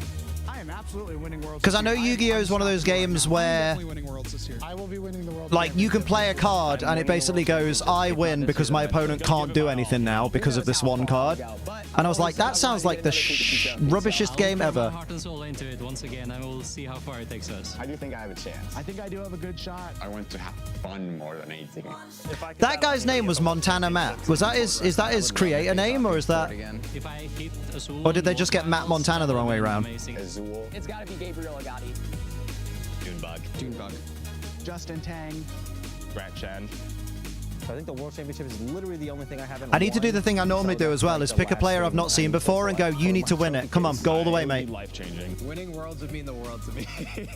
There were a lot of people when I won Worlds the first time that sort of teased me. Tola Webb's really good. When Ray was taking his 3rd crown, and I've always kind of Montana Matt seems to be his actual name. Ah. Matt is an interesting last name. Got knowledge and skill, the charisma, the looks, been the nicest way, you lack the confidence. Who has? Wait, what? No, I was reading out what Decrepit put. Oh, dude, I'll never be Wolf, and I don't want to be. Well, you've heard what it takes. I want to be Ace Trainer Liam. Somebody out there right now. It sounds like a creator name, right? It's Matt with an O. Oh, Mott. It's Montana Mott. Oh. Oh, my apologies. And round number 1, we have a doozy for you. Not a whole lot to do in Montana. Oh, you're obviously not going to the right places. Shohei Kimura, our reigning world champion. I literally can't sit still. I am so excited for this match. I mean, Americans do love to name each other after, like, they name their kids after places. Like, Goldust has a kid called Dakota. One of these idiots says Pokemon went down after Gen 1. However, I'm very much someone who thinks Yu-Gi-Oh! Was class up until all the pendulum shit. Oh, damn. We're focusing on Dice Cup. I love seeing the pre-pandemic, pre-NLB picture of Amy and Mortician playing Blood on the Clock Tower with Daddy Ben. Daddy Ben. Oh, here we go. Kali Shadow versus Kali Shadow. I like the graphics. A roaring moon on stream. Taking a little look at the teams, we've got a really interesting balance score here. We've got the classic Urshifu Incineroar. I want to do a prediction. Give you a Firewater Grass called Staples. Got to be quick, though. As Calyrex Shadow Rider, a Pokemon that is so formidable out there. That's not prediction. Speedy and can deal a huge amount of damage with Astral Barrage. But I think what's going to be very defining characteristic. Oh, we'll just do predictions on who will win. Is going to be I need the names, though. Have, as well as their moveset. On Adams, you can see that he has a kind of a Terra. So on Twitch, you can do predictions for channel points. Very popular. Channel points are a meaningless currency that don't really do anything, but he also is holding a covert cloak, which means that he's a little bit more kind of defensively focused, has the Calm Mind as well to boost up those special defenses. Exactly, and you know, being able to have that kind of set up can give you so much momentum. So the difference is Raging Bolt on one side and Roaring Moon on the other. Interesting. Boom, boom, boom, boom. Let me say, we'll make those Astral Barrages and the Psychics as well for that single target damage deal so much, particularly if you can interesting. Get some of those, Grim Nay boosts rolling as well. Mental Herb Amoongus on this team. Manually with the nasty plot. So on both sides, actually. Clear Amulet on Rillaboom for those who don't know, and the top move is Woodhammer. Boost up their own special attack and try to deal, you know, just if anyone wants to know. But it's about what player on the left has Clefairy, you're right. Oh, yes. I never understand why on this particular screen, down here, they don't just put the name. That's one, or at the top right there, they could put the name. That would just help me personally, and anything Pokemon could do to help me personally, I like that. I never showed you, and I showed Soph earlier. I got flowers in this week. Oh, that's lovely. You're fucking lying. Let me see. His own Urshifu here, dropping Aqua Jet for Taunt to try and shut down Trick Room, Grimmsnarls, all those Amoonguses. But that Rocky Helmet is actually still on the team. It just so happens to be on the Incineroar for both of our trainers. So it's still available, but I think Thunderclap sounds like a powered-up back shot with the misses. Yeah, or just like the clap of thunder, because it's a word that's been used for centuries. But yeah, yeah. What you said. Did you just no-sell a joke? I did. It was great. I really enjoyed doing it. I'll do it again later. Let's go, though, Lou. We're about to get into things for our very first match of the 2024 Pokemon World Championships between Adam Sherfui and Shohei Kimura. Adam. Let's see the sparks fly on that battlefield to kick off the Pokemon World Championships 2024. Out here on the field for Adam, it is the Calyrex Shadow Rider. I want to spell it right. With that Rillaboom, and on the opposing side, trying to test a duo in the form of that UI. Talking about vowels. And Shohei, I know them, but I know of them. Shohei Kimura. Going to be that Rillaboom that's going to be taking that attack drop there from the Incineroar's Intimidate on the other side. Cool. Right away, predictions up. Adam is led with the Shadow Rider Calyrex. Wait, how much did you put it up for, Liam? I think I put it up for like 30 seconds. Whoops. On Shohei's side with pure offense. And I think as well, you want to try and remove that those subs, man. Subs. Oh, substitutes. I missed the first turn because of the prediction. I don't really care that much about Wolf, but the fact that certain obnoxious fairy loser thinks he could replace him as the competitive Poketuber will never not be hilarious. Oh, mate, honestly. Honestly. I met Wolf in 2018 at Duncan's wedding, and he was a nice lad. Going to be carrying a fire type attack like we normally see with something like the Flare Blitz. That was the weekend I met Jamie Boy as well. Very nice way to be able to protect itself there as Adam starts to Thunderclap D's cheeks, very good. Calm Mind boost knows that the end game right now could be Shadow Rider Calyrex versus Shadow Rider Calyrex. Honestly, love to see this. Parting shot comes through. We'll be able to lower those drops here, but the synergy support from that Rillaboom. Lovely. Yeah, turn one Terra's kind of insane. But then again, if the Incineroar's got knockoff, check your DMs. The one nice thing for Shohei here is you have the utility to pivot something in. You've intimidated the Rillaboom, hang on. to now apply some pressure. And now that you're not a ghost type, you are vulnerable. Oh, I know the one you're talking about. Well, we don't say his name out loud because we don't promote him in here. Oh, Discord ones, right? To get that fake out, but that would be nice if there weren't. I'm kind of low-key rooting for Shohei, but that's just because that's the name that I know. Defensive item rather than an offensive component. It's definitely a good Bit on the dark horse, probably literally. I've got hiccups. Particularly if you do, as you said, have to give up your ghost typing. You don't want to. I didn't see if the Incin had knockoff, but no fake out on the field here to try to not your best, man. I'm not your best. But that is not the same for the Rillaboom across the way. There's no fake out though. Astral Barrage, baby. Why didn't the Rillaboom fake out? Astral Barrage hit into both of these Pokemon. Oh, was he going to try and Woodhammer the Calyrex? Actually did help this Rillaboom survive up until the point. Yeah, Gorhythmic's a great name. Yeah, Rillaboom doesn't do many things better than Revenge, but it got intimidated, so it's like, I'm going to do a critical hit here with this. Imagine how different it'd be if the English... No, oh, it's covert cloak. Oh, so the fake out wouldn't have worked. Ah. Bringing Pokemon in like the... Bring in Rouget Luna! That's going to have the potential to, help balance out a mirror match as we're seeing here, as well as a powerhouse. Damn. Taking his time to think about it, though. Yes, I mean, because that's the thing, right? You really want this Roaring Moon. Because the player didn't choose Fake Out, Liam. Like what? That Shadow Rider Calyrex. Just to know that you're not going to end up wasting a booster energy as well. We don't know what that's going to end up amplifying. What? Because we could see an attack or a speed. I was surprised that they didn't use Fake Out, not because I didn't see that they didn't use it. It was more... Shohei was kind of thinking Fake Out's a common move, and sometimes people use it because it's a... What? I'm confused, Dilly, I'll be honest. Love that we're seeing a French language POV start stream. Feels super global in Hawaii. One of the interesting things now is when you take a look at the Calyrex Shadow Rider on... They predicted the switch, apparently so. But that also means they predicted the switch, but then the way to respond to predicting the switch was they let their Rillaboom die. To remove this Urshifu from the field and not going to try to get these wake-up turns starting to stack. Never seen a cloak Calyrex before? Really? I've seen a couple. Get a chance to see what this booster energy is going to give a boost to, and it should be the speed that we are seeing here. I have no idea. I don't speak French. Yes, and this is what Adam needs here to be able to apply a lot of pressure. You can go for something like the Tailwind, in the next turn once Roaring Moon's allowed to move and get the oh, Terra Dark, baby! Oh, Terra into Dark in front of Fairy Calyrex is brave. Very interesting onto that opposing Shadow Rider Calyrex. That's something that the Draining Kiss is going to be. Oh, it would absolutely do that, but I think it's going to be a great call because know that you might actually be able to survive that base interesting, which provides a Shohei this perfect opportunity. Walking downstairs, almost walked into the banister on my way. Oh dear, thank God the banister was there. I haven't seen them yet, Rach. There's a VGC match happening, so I'm a little bit distracted, but I will have a look. I'm sorry. How these Calyrexes are going to match up in terms of speed.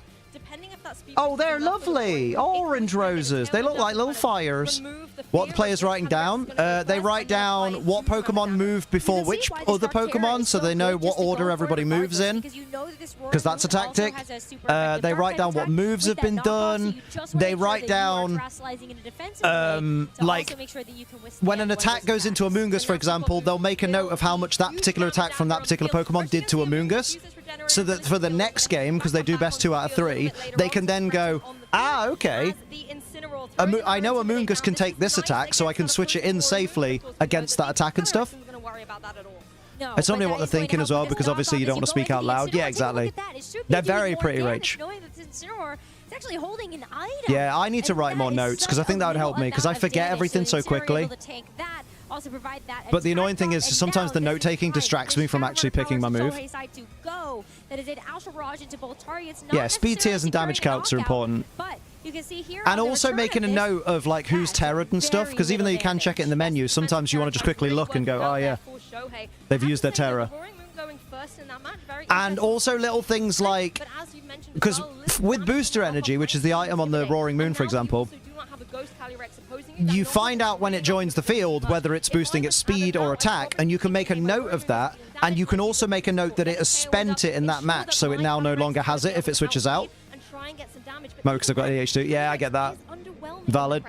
Who throws a shoe, honestly? You really want to try to get these Combine boosts up. At the very least, you know that your special defense is going to be a little bit bolstered, but because of that party chart earlier, you're still at a neutral special attack.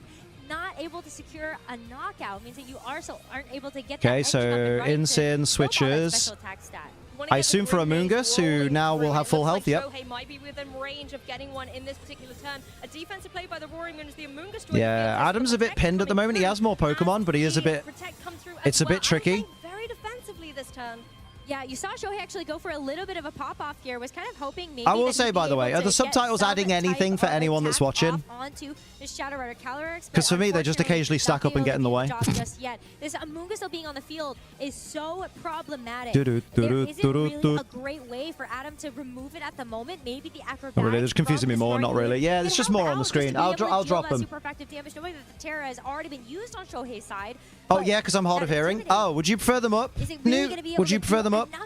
You're going to need another critical hit, I think, to be able if they're helping at least someone, that's enough for me to keep them up. The utility of your Shohei just to switch in the Incineroar again later and throw another Intimidate down. Amoongus doing what it does best. Nice redirect. Going for that Rage Powder and drawing in all of these attacks. Tailwind is dirty. I'm going for the Tailwind. Let's get the speed on my side and see what my partner can do. But you can see why this is so effective. So yeah, there's the Draining Kiss, which Amoongus tanks. Okay, I will pop them off then. That's fair play. Well, thank you, Newt. From a super effective hit into that Dark Terra Shadow Rider Calyrex, as Shohei continues to go all out. Oh, if Newt needs them, keep them up. I'm keeping them up then. Decision made. That's going to be a sharp special attack. Mate. For this Shadow Rider Calyrex on Shohei's side. This Calyrex is I think it's all the damage and it's got the support. The one thing I think it's time to go to game 2 now. But whether it's going to be enough. Poor Adam. Well, I don't see, Newt, everybody loves you. How do you stop it? It hasn't been able to take one of its mandatory turns. I love that Taunt is provoke. Provoke. On this next turn. Yes, Liam, it's almost like you are able to buy yourself a language time. You do have the fake is different in other places. Yeah. Could help, and you do have the Assault Vest. So there is going to be a Brother ordered dinner for us, kebab time. Ooh. Oh, sleeping Urshifu, yeah. Lamb Donna. I think it's going to be null and void at this point. The thing is, I like how Nasty Plot is machination, right? For a close combat into that dark type Calyrex here, but you have to worry about the Moongus. You can't even taunt it because you have to taunt it and there's going to be a fake out. Shut down its redirectional support with Rage Powder. And the -1 have an instant in the back. What move took out the Ghost Pony? I think it was Calyrex. I think it was Astral Barrage. Yeah, it was Astral Barrage. It took the both of them out, I think. It's going to take one more of those to be able to actually get the damage the name on both sides are cut off, mate. But before it's able to do that, it's going to have to take this because there's a little bar at the bottom of the screen, which means that we can't get a full 1080p resolution. With the focus dash allowing this Urshifu Never sat watch Worlds on someone else's stream before. I feel less alone. Mate, there you go. Good shit. Fake out in hand. And Shohei is going to shore up this very first game of this. Yeah, that Cali has been allowed to power up way too much. I would just forfeit at this point. Want to be able to get right now. I think if you're the opponent, you're going to be haunted by this image forever. Definitely. Yeah, forfeit. There it is. Okay, so game 2, baby. Game 1's over. Let's reset. Let's focus and go to game 2. Yes. Wow, what a phenomenal performance though there by Shohei. Yeah, it was tough because at the very beginning, I wasn't sure because the name in the top right corner. Yeah, because the one at the bottom is chopped off and the one at the top chopped off. I mean, let's see how it looks. If I pinch it in a bit, okay, if you're able to stack up just to see if it's horrible. Nasty Plot was brutal, right? I agree. I think the way that Adam was able to kind of get that calm mind up. Like for example, Shohei just read him like a book. So if I did go like that, to be fair, there's a little bit of cheeky that, right? But then the problem is your dad's uncool, look, and then there'll be a bit of a gappy on either side. But if that's better, if you prefer that and can handle the little bit of difference, I don't mind. Because that meant that it was just so I don't drink blood, so it's fine. That the Calyrex on Adam's side was putting through. Yes, he could go for the Draining Kiss, but just due to the low impact dealing out, I think you're going to have to do at least. Do you know what? Now that I'm looking at it on full screen, I'm like, oh, you can hardly tell the difference. So yeah, that's better. I like that. Then you get both the names. Although I could do with just pinching it up a little bit. Imagine getting the current world champion round 1. It's got to happen to somebody. Knockout with Draining Kiss. Already had a couple of special attack boosts stacked up to be able to try. Oh, we know that, Torren. So I think wait, what? It's going to be tough. Shohei was ready for yeah, that's what we mean by the names are on screen. What were shoes? Oops. I just wanted to tease it up slightly. Slightly. About there. And then get that to go there. And then when I'm happy with that, Yep, and as you little saw bit there as of well, I think there the you go, Arunas was and then instrumental we in can that go game one. transform center horizontally just to make me not cringe. The names are important, so yeah. It helps everybody out. I think it's fine. With the opposing Shadow Rider Calyrex, which is not something you say every day, considering it's there you go. Type. But being able to apply that pressure, it's all right by Daddy. That's for sure. Really, really nice. My question, however, yes, I'm going to say it. The Calyrex, but how are you getting through this Amoonguss? I hope it's something that's going to be followed by it's my name on the stream, so I don't care. Can't go wrong with a Lamb Donna. Hey, that's fucking baller, dude. Once you lose the booster energy, you're able I love how the captions can spell Shohei, but not Calyrex. The item, right? And you do have the Terra flying on there as well to give it the extra Mate, bring the Clefairy! Make your Terra to that Roaring Moon. Is it worth it? Bring the Clefairy! Roaring Moon's garbage in this matchup. It's not worth it. A lot of the pieces on Adam seem to actually be faster than the Shadow Rider Calyrex on Shohei's. Honestly, I would go into the next battle with Urshifu, Incin, Calyrex, and Clefairy, personally. Hello, Spectacular Umbreon. How you doing?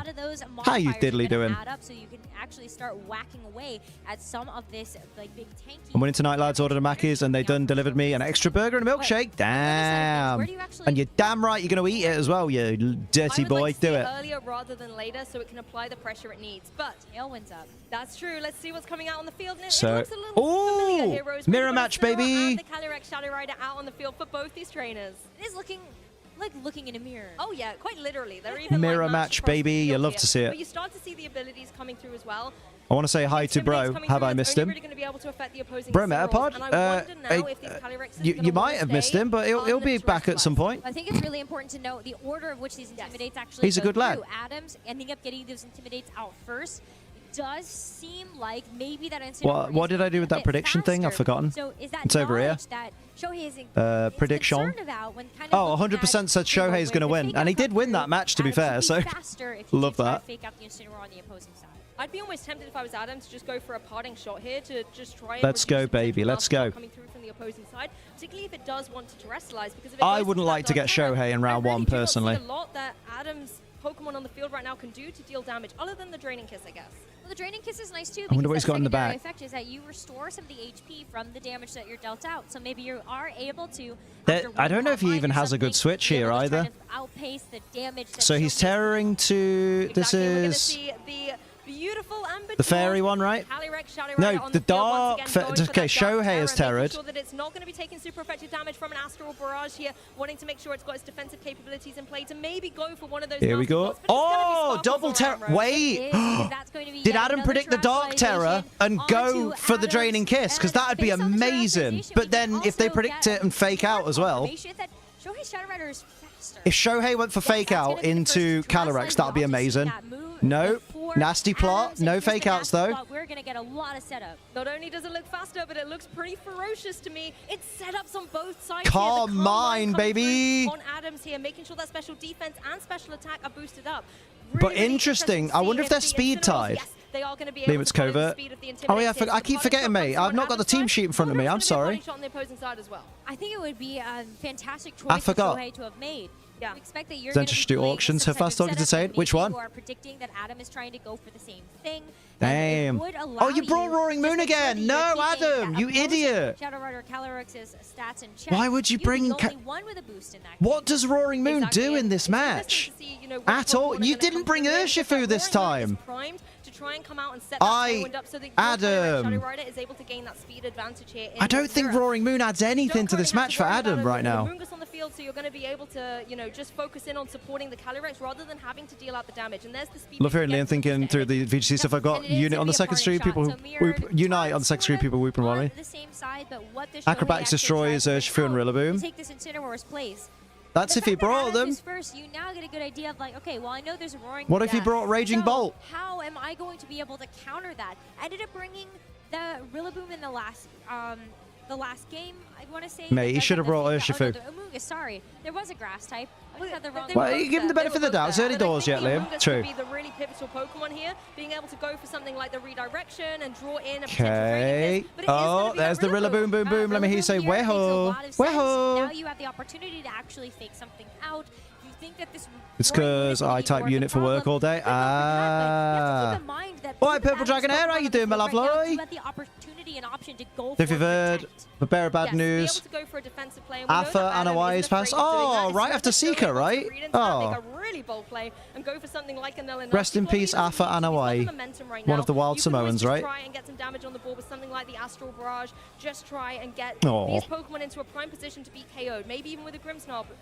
Now they can tag team you can also allow your Rillaboom to shine. There's no fake out coming I would say in heaven, but I don't believe in it. Not enough to be able to get the knockout, however, as the Astral Barrage from okay. is going to come through, connect on both the opposing Pokemon. No KO, Mate, but of course, the Calyrex the +1 Shadow special Rider is not gonna be able defense to take very much another helping one on the of those fairy type one. No, but I mean the fact that we Interesting that he went for Astral Barrage rather than just a Draining Kiss, which probably would have knocked out the other Calyrex. It is going for in this turn. Interesting. He's got to get that Tailwind up though, at least. And because of how low it was, it's actually going to give over a Grimnade boost to Adams. So we're kind of back up on par. Rujit Loon, you've got to use.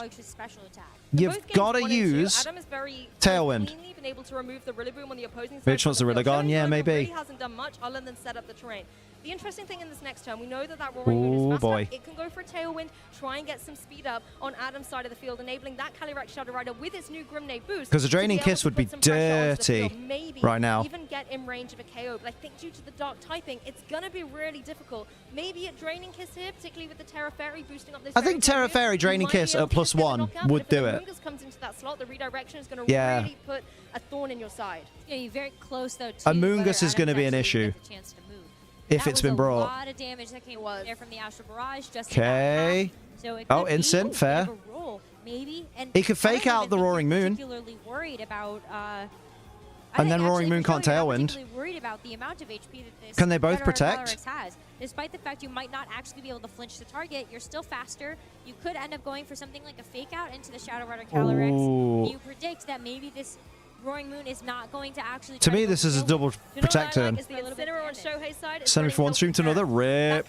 Twitch app is weird at the moment. It's really hard to find the stream I'm following. Get the knockout on the opposing side, but not today. There's Bluff. I love that. Le Bluff. Anything interesting to note happen?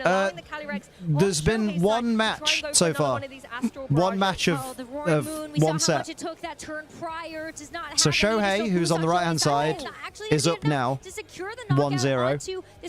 Bruv. That protect though is going to be very beneficial for the Shadow Rider because now they can get the Tailwind up. A little bit more confident for Adam that you would survive another Astral Barrage. I think if it's a regular Astral Barrage, fine. Yes, Adam's Calyrex. Yeah, it's got to be Tailwind and Draining Kiss, right? That's where the momentum could really swing in Shohei's favor, particularly as we know that Calyrex. Hello, G7 Rajan, how you doing? It all depends if Roaring Moon wants to go for that Tailwind and try and even the score.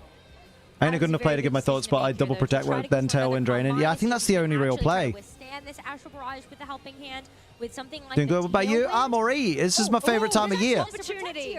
Yeah, this is a big opportunity here for Adam. Whether he's going to be able to capitalize on it. Gets the Tailwind up at least. So the speed is on Adam's side. Shohei looking a bit shooketh. Defense and the special attack boost up with the Calm Mind.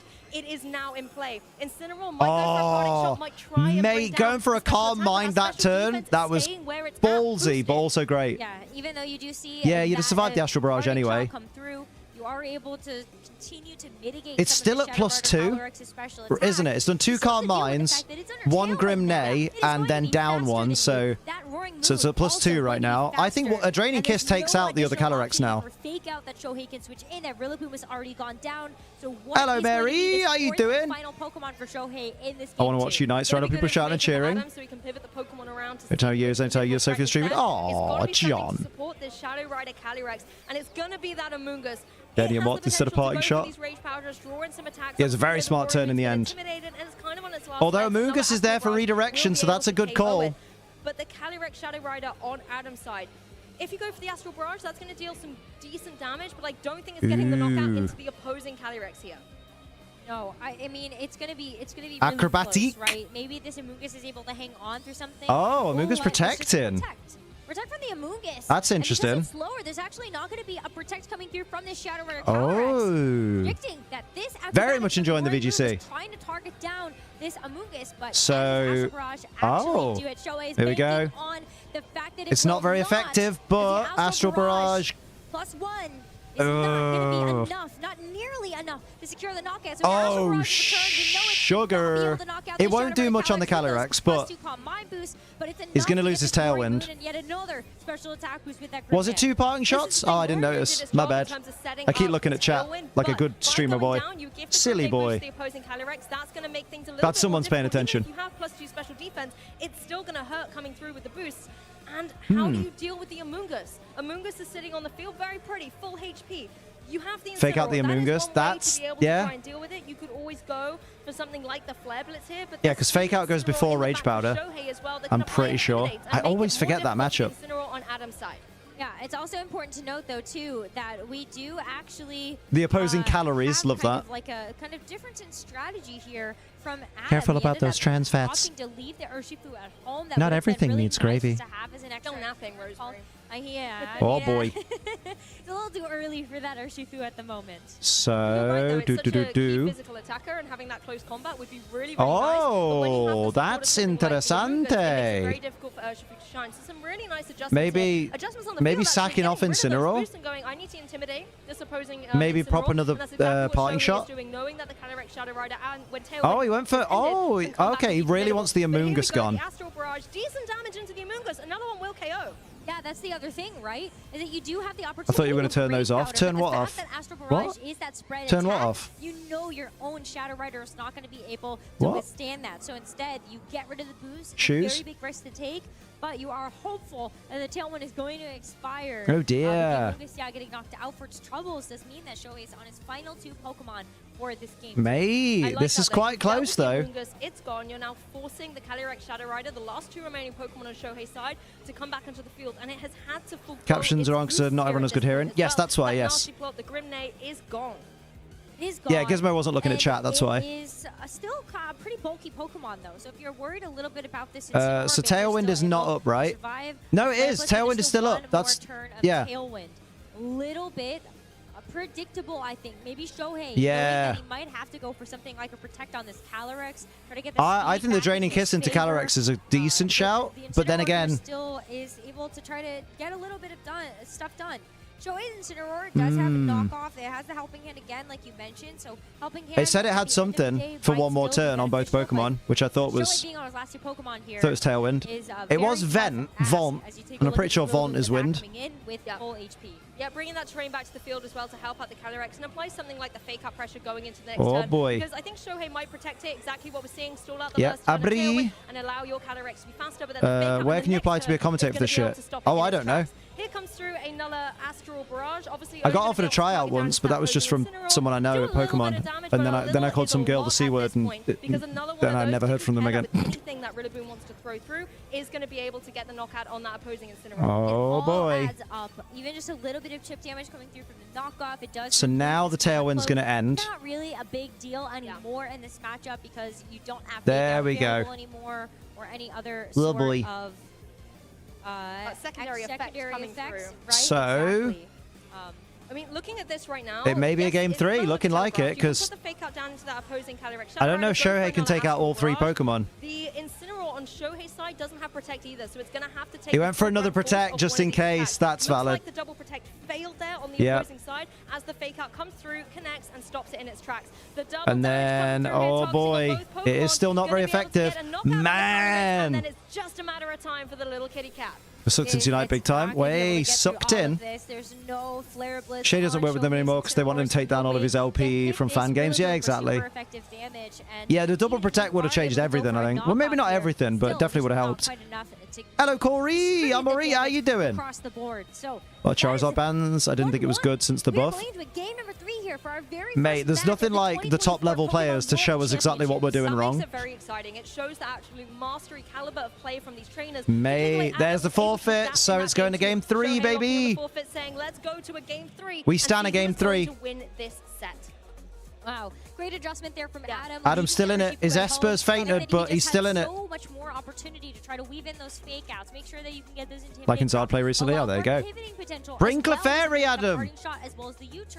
Game 3 in the first game is pretty awesome, right? Follows a very similar vein of strategy. Why is there a dead Pokemon at the table? His mascot has given up. This is a replay, guys. Don't panic. The Rillaboom hasn't really done a lot. Feeling better today? Even dyed my hair. Ooh, what colour are you gone for? the offensive pressure is really coming from the Calyrexes. As you can see here, getting those boosts up very early doors Damn, in bruv. this game too just meant that you had to rely on the Incinerals going for these parting shots to try and negate rely on these nuts. Adding such great commentary there, Lim. What if I want to panic? Tough shit. Leaves very little room for Oh, the Clefairy. Really does. And this particular moment as well, when you actually Let Adam win, because that's an easy 16k channel points, bruh. I know you're trying to make sure that you are not going to be taking too much damage from something like this Shadow Calyrex on the other side. You see Shohei just kind of like, you know, he cringed a little bit. He's like, oh, this is definitely not what I wanted to see. Another Calm Mind boost meant that Adams was give me game 3, baby. I love that. Adam playing, you know, she's red, but my white bathroom didn't like it. I bet. But capitalizing so well on Shohei's mate, that's one of the problems when I dye my hair to be more brown.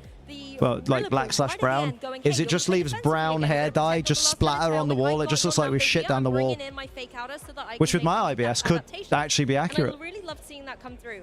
That child of mine needs a new home. I just found 3 Tetras half missing. Uh-oh. Really big support. Shohei in the form of that Incineroar, but also bring the Clefairy, mate. In game 2, Adam was able to play around that. Just don't bring the Roaring Moon. I don't think it's but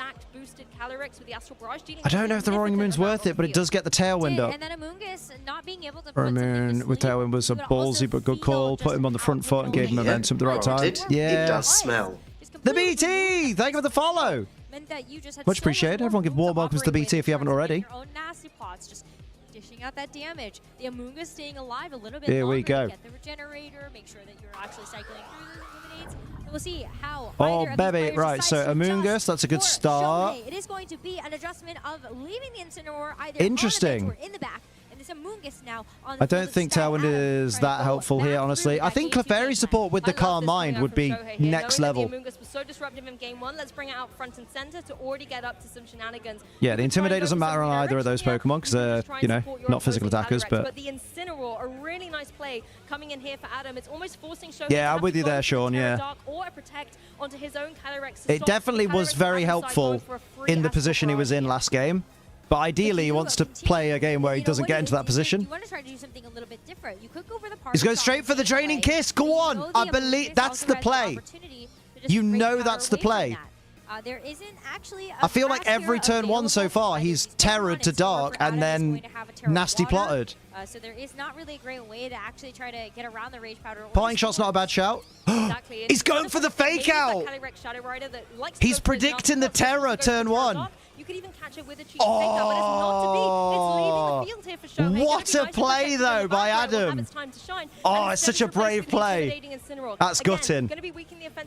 Yeah, he predicted the Calyrex terroring from Ghost and Psychic to Dark and went for fake out into it. You're expecting that to come through from the Shadow Roar Calyrex, and it's another way that you're able to try to withstand some of that offense. But as we've seen from Adam in the game number 1 and game number 2, rest in peace, Sleeping Cali. Oh, imagine.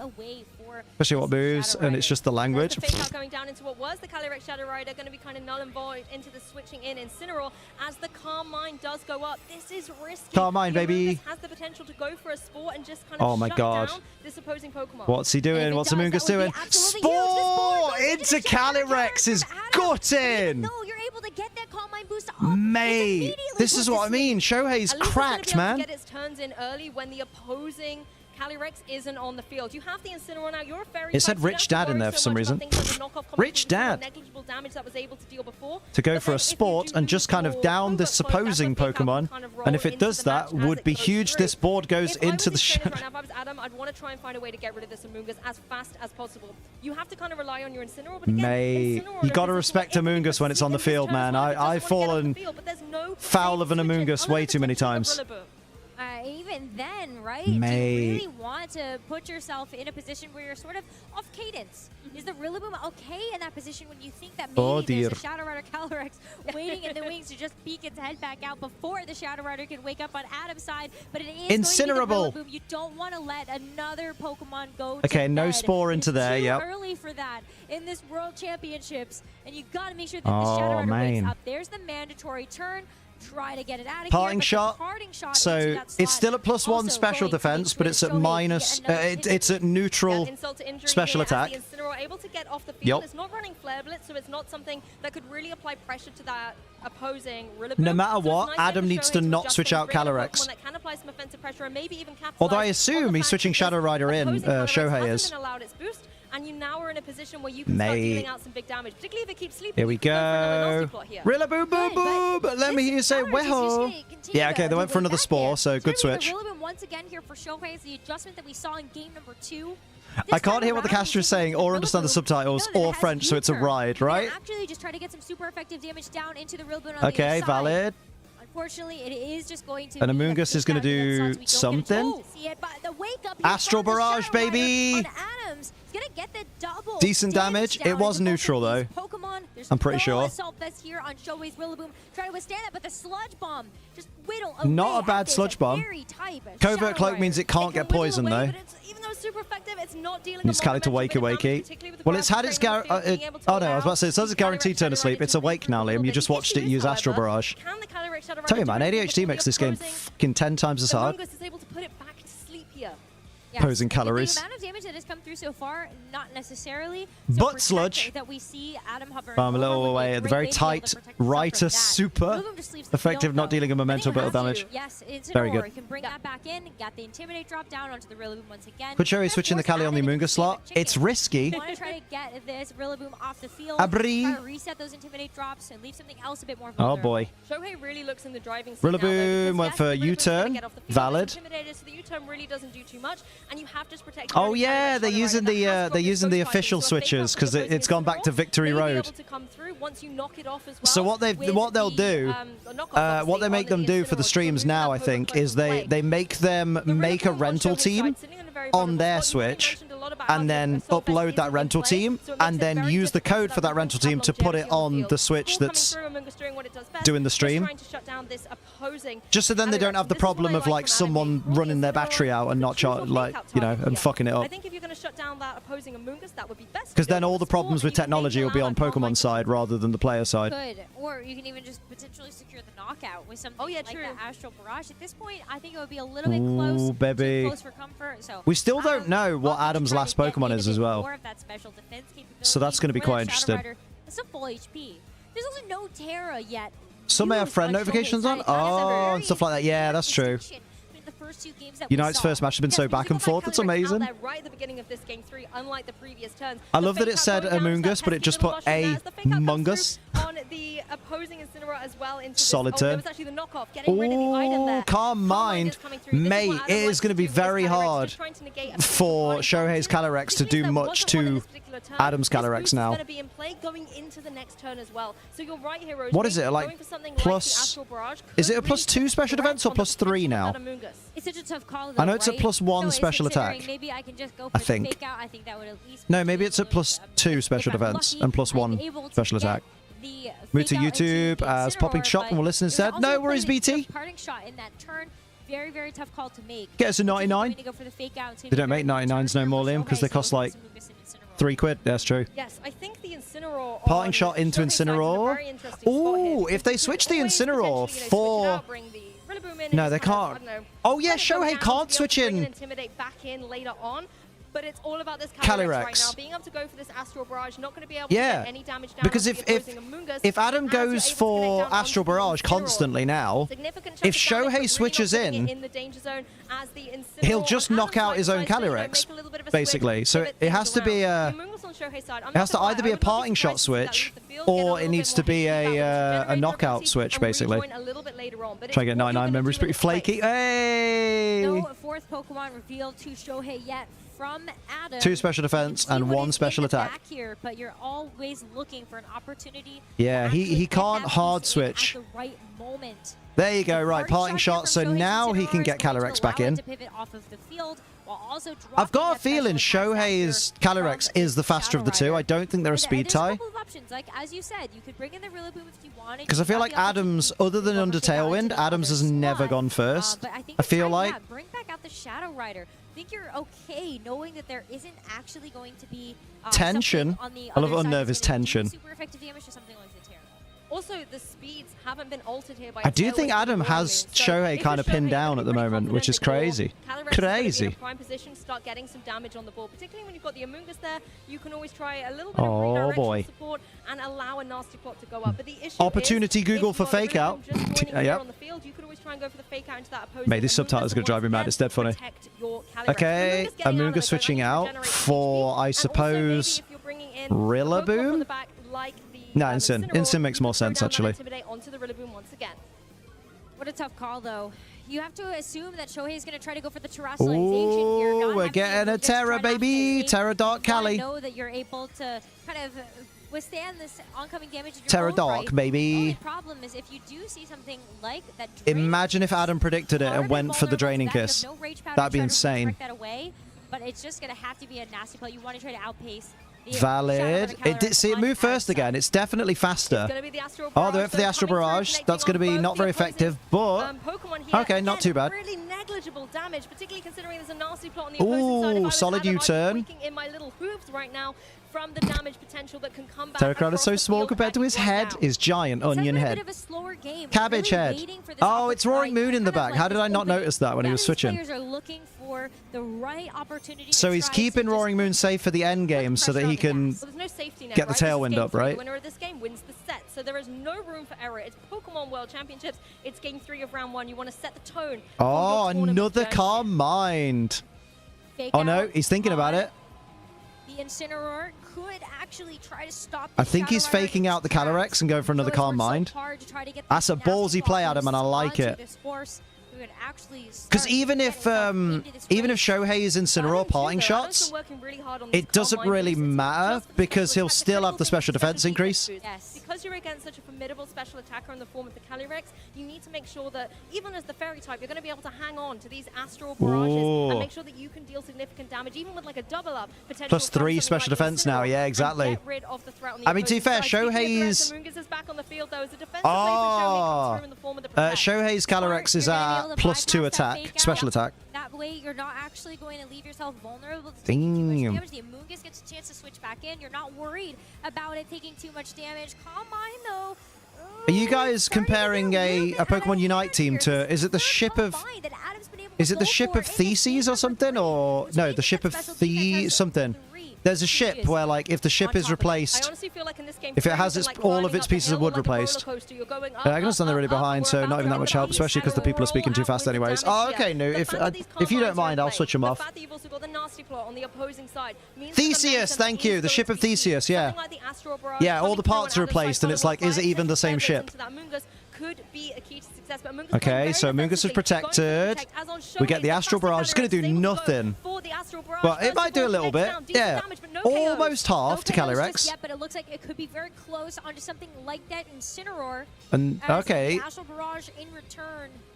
They go. I don't know why they haven't just gone balls to the wall for the Draining Kiss, to be honest. But that Shadow Rider Calyrex is on his last legs. It's the Flare Blitz. Oh! Go on, Adam. Adam's done it, mate. I don't see a win now for Shohei. It left the field at the beginnings, come back in, got set up, but just wasn't able to get the knockouts here. Unless Adam gets greedy and goes for a Calm Mind when it's not necessary. That's how you got your master's degree? Oh, damn, dude. Sitting very vulnerable now to a very similar play. The Astral Barrage Theseus, ship of Thesis. Oh, I get what you mean now, because you did a thesis for your master's degree. I got there in the end. He still has a full health Roaring Moon, that's true. That is going to be a big problem here for Shohei to try to get through the rest of the Shadow Rider Calyrex. I mean, Roaring Moon doesn't appreciate U-turn, but Rillaboom doesn't appreciate... As well as his grassy terrain is still if he can... But it's all about what's in the back here. Adam sees and out. Thank you for showing your work. So, alright, mate. I'll show you my peanut. No, I won't.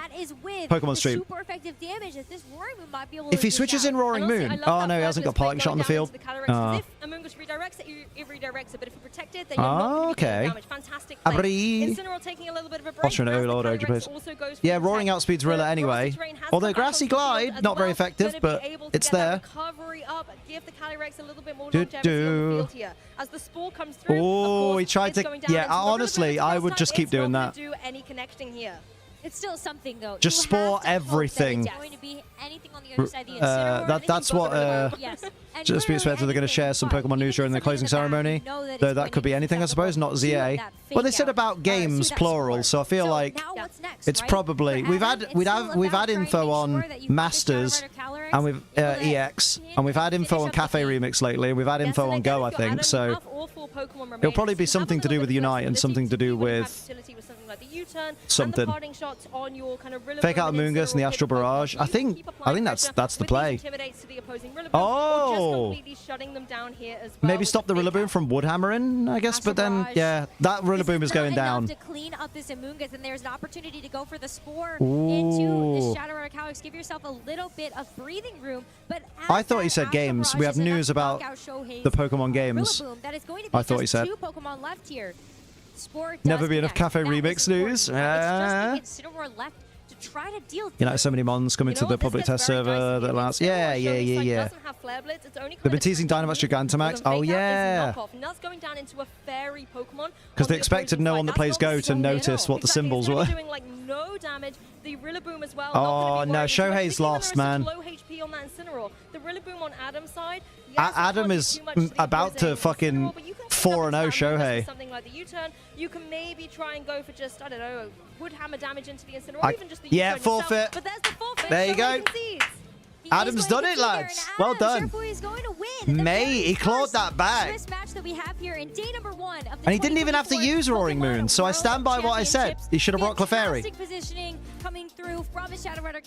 The fact he never even brought Roaring Moon out, that's mad in that last game. For Shohei to try to get through. Oh, so I'll have to. I need to end the prediction now, don't I? Yeah, damn. And I have to say, both choose outcome.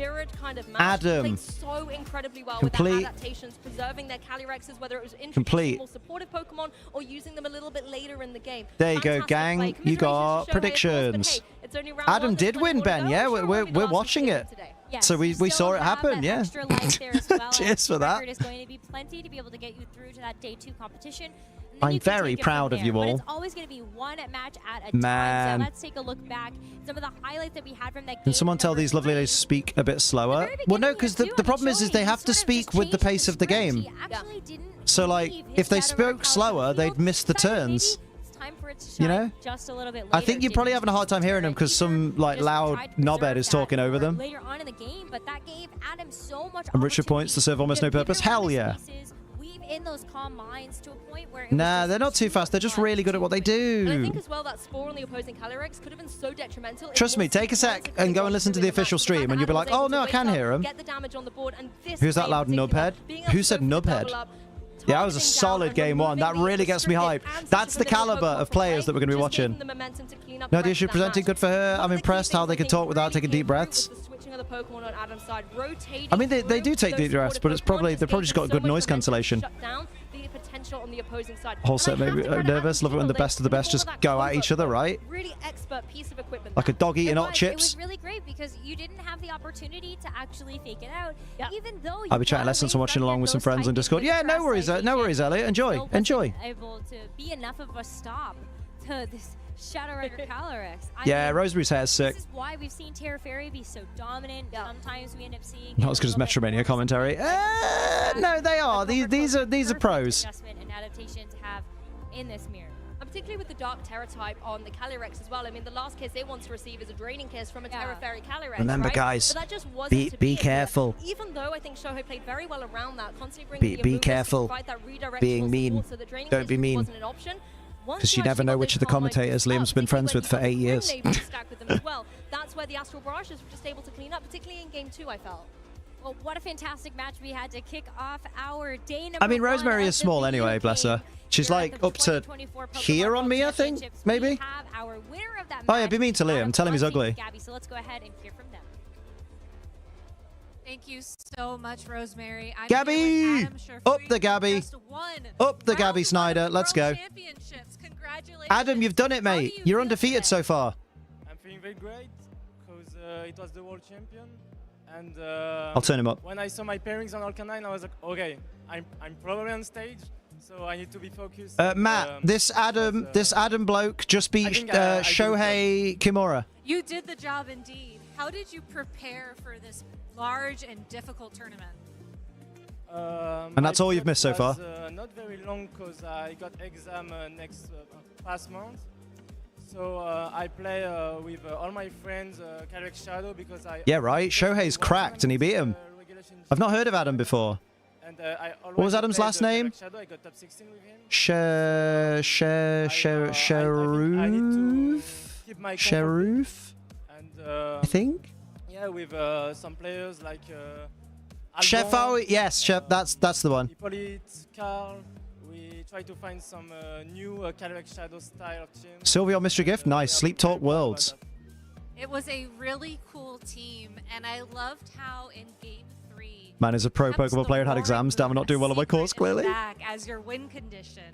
What was your strategy when you were preparing for that very difficult... Is it Defo Gabby's birthday now? Why aren't we singing happy birthday? Because it's... I know that he wants they're not singing it, Liam, because he saw my sport immunity as not very... Has he been on stream a few times? That's probably why I recognize the face. So I know I probably accept one sport.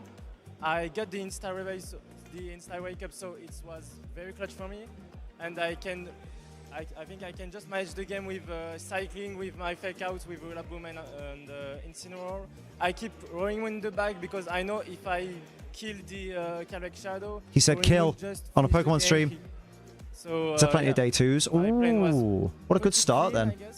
And I'm very happy to win. Full of shiny Larvesta with prideful mark. Ooh, Larvesta the arrogant is kind of sick. Low attack IV, nice. Anybody at home maybe watching that you would like to say hello to? Yeah, of course. Of course. Tout d'abord, can I do it in French? Yeah, that's fine. Oh! Salut maman, salut papa, salut Vip, j'espère ça va. And all the French community, especially Team PE.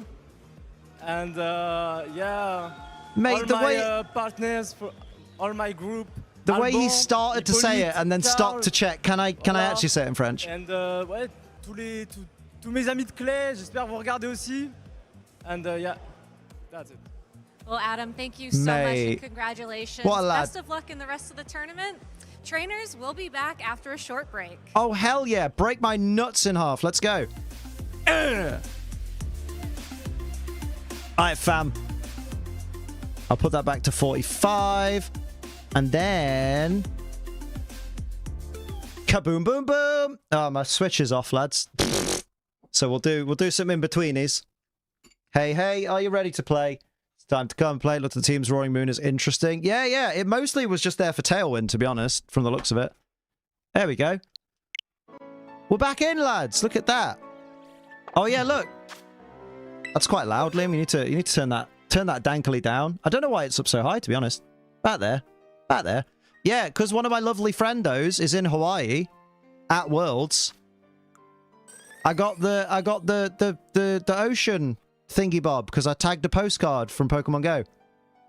So I got to catch that. I think it's still there should still be around here. Because remember, if you pin a postcard in Pokemon Go and then send it into Pokemon Scarlet and Violet, it'll change your Vivillon forms in the wild. Love to have that Vivillon. You just need someone to send you a Pokemon Go gift from Hawaii. That's why you should do roots, those root things, because you might get a gift from Hawaii from Mateo. There they are, chilling in the wild. Hello, idiot. Kill them. Try to get it shiny. No. I'm going to try and find more Gimmighoul coins so I can evolve my shiny Gimmighoul. That's my plan. I don't know what's happening in the corner, I'll be honest. Should we have a look? So much, Anna, for your time. Be sure to catch Anna as the host for the weekend, and stay tuned, everybody, for more Pokemon. Anna's the host. There you go. I feel like we're going to see that interview a few times. Oh! Oh, wait, Shohei was world champ. What was it, 20? Last year.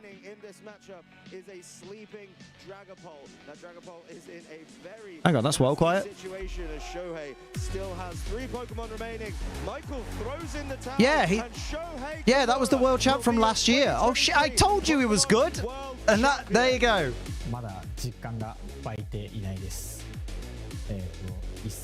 Surprised they give him a round 1 bye. No, instead he got a round 1 loss. Mate, imagine rocking up to Worlds and beating the reigning champion. I forgot he won last year. Oops, I just realised I'm poking a little bit of Stream Deck. It's because I was trying to move it so I could see chat while I fiddled with it.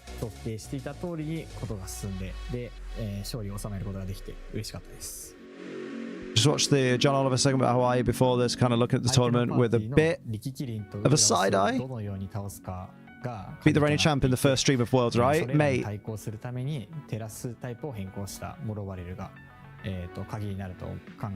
we giggity go. So when I press that button... Can I press that button?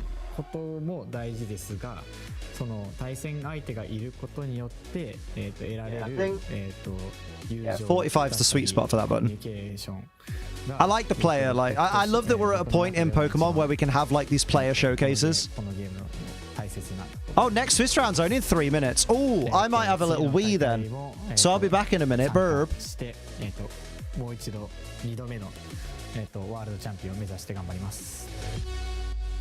The North American International Championships had arrived in New Orleans, and so naturally, a parade of excited players followed, vying for that coveted trophy.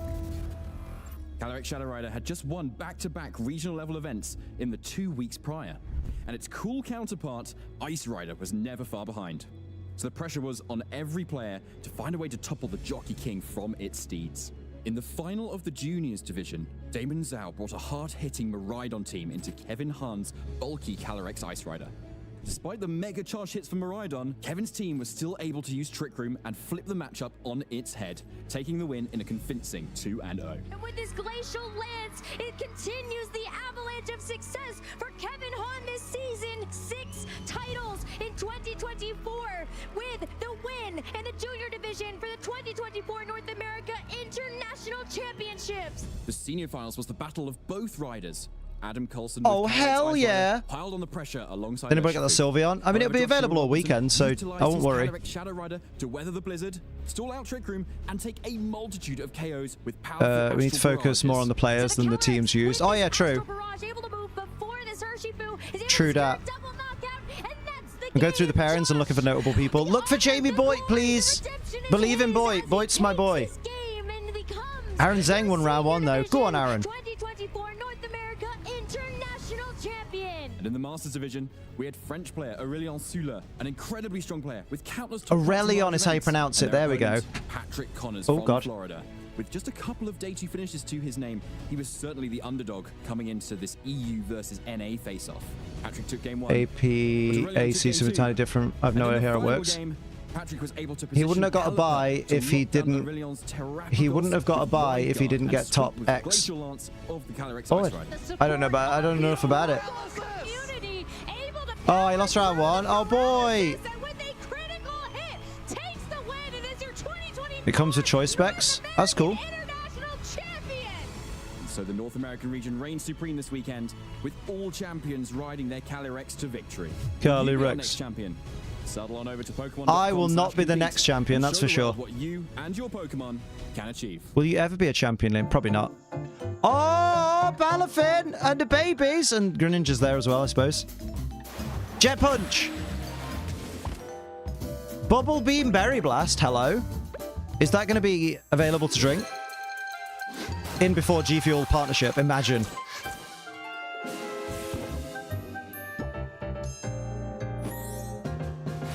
Surprised they didn't give Kimura a bye. Ah. Top 8, 16 players from each region. Got a round 1 bye. Oh! But the world champ didn't. That's tragic. The Quaxley is great. Oh, Piplup's not good enough. They're doing Helping Hand. Oh, you can't stack Helping Hands, though. I need Season 2 of Pokemon Concierge, for sure. Hello, Lars. Oh, that was lovely. Catch water-type Pokemon everywhere this summer. Yeah? I mean, they are in the games, generally, so yeah, could do. How are you doing? I'm doing all right. Pokemon trainers. Hey, it's Joe Brown. The 2024 Pokemon World Championships are officially underway here in Honolulu. Previously submitted day 1 and day 2. Some players auto qualify for day 2. They changed it to a round 1 bye. Oh, I think that's fairer than I think that's fairer, to be honest. Surely going to be a weekend. Although it's a shame that it's not.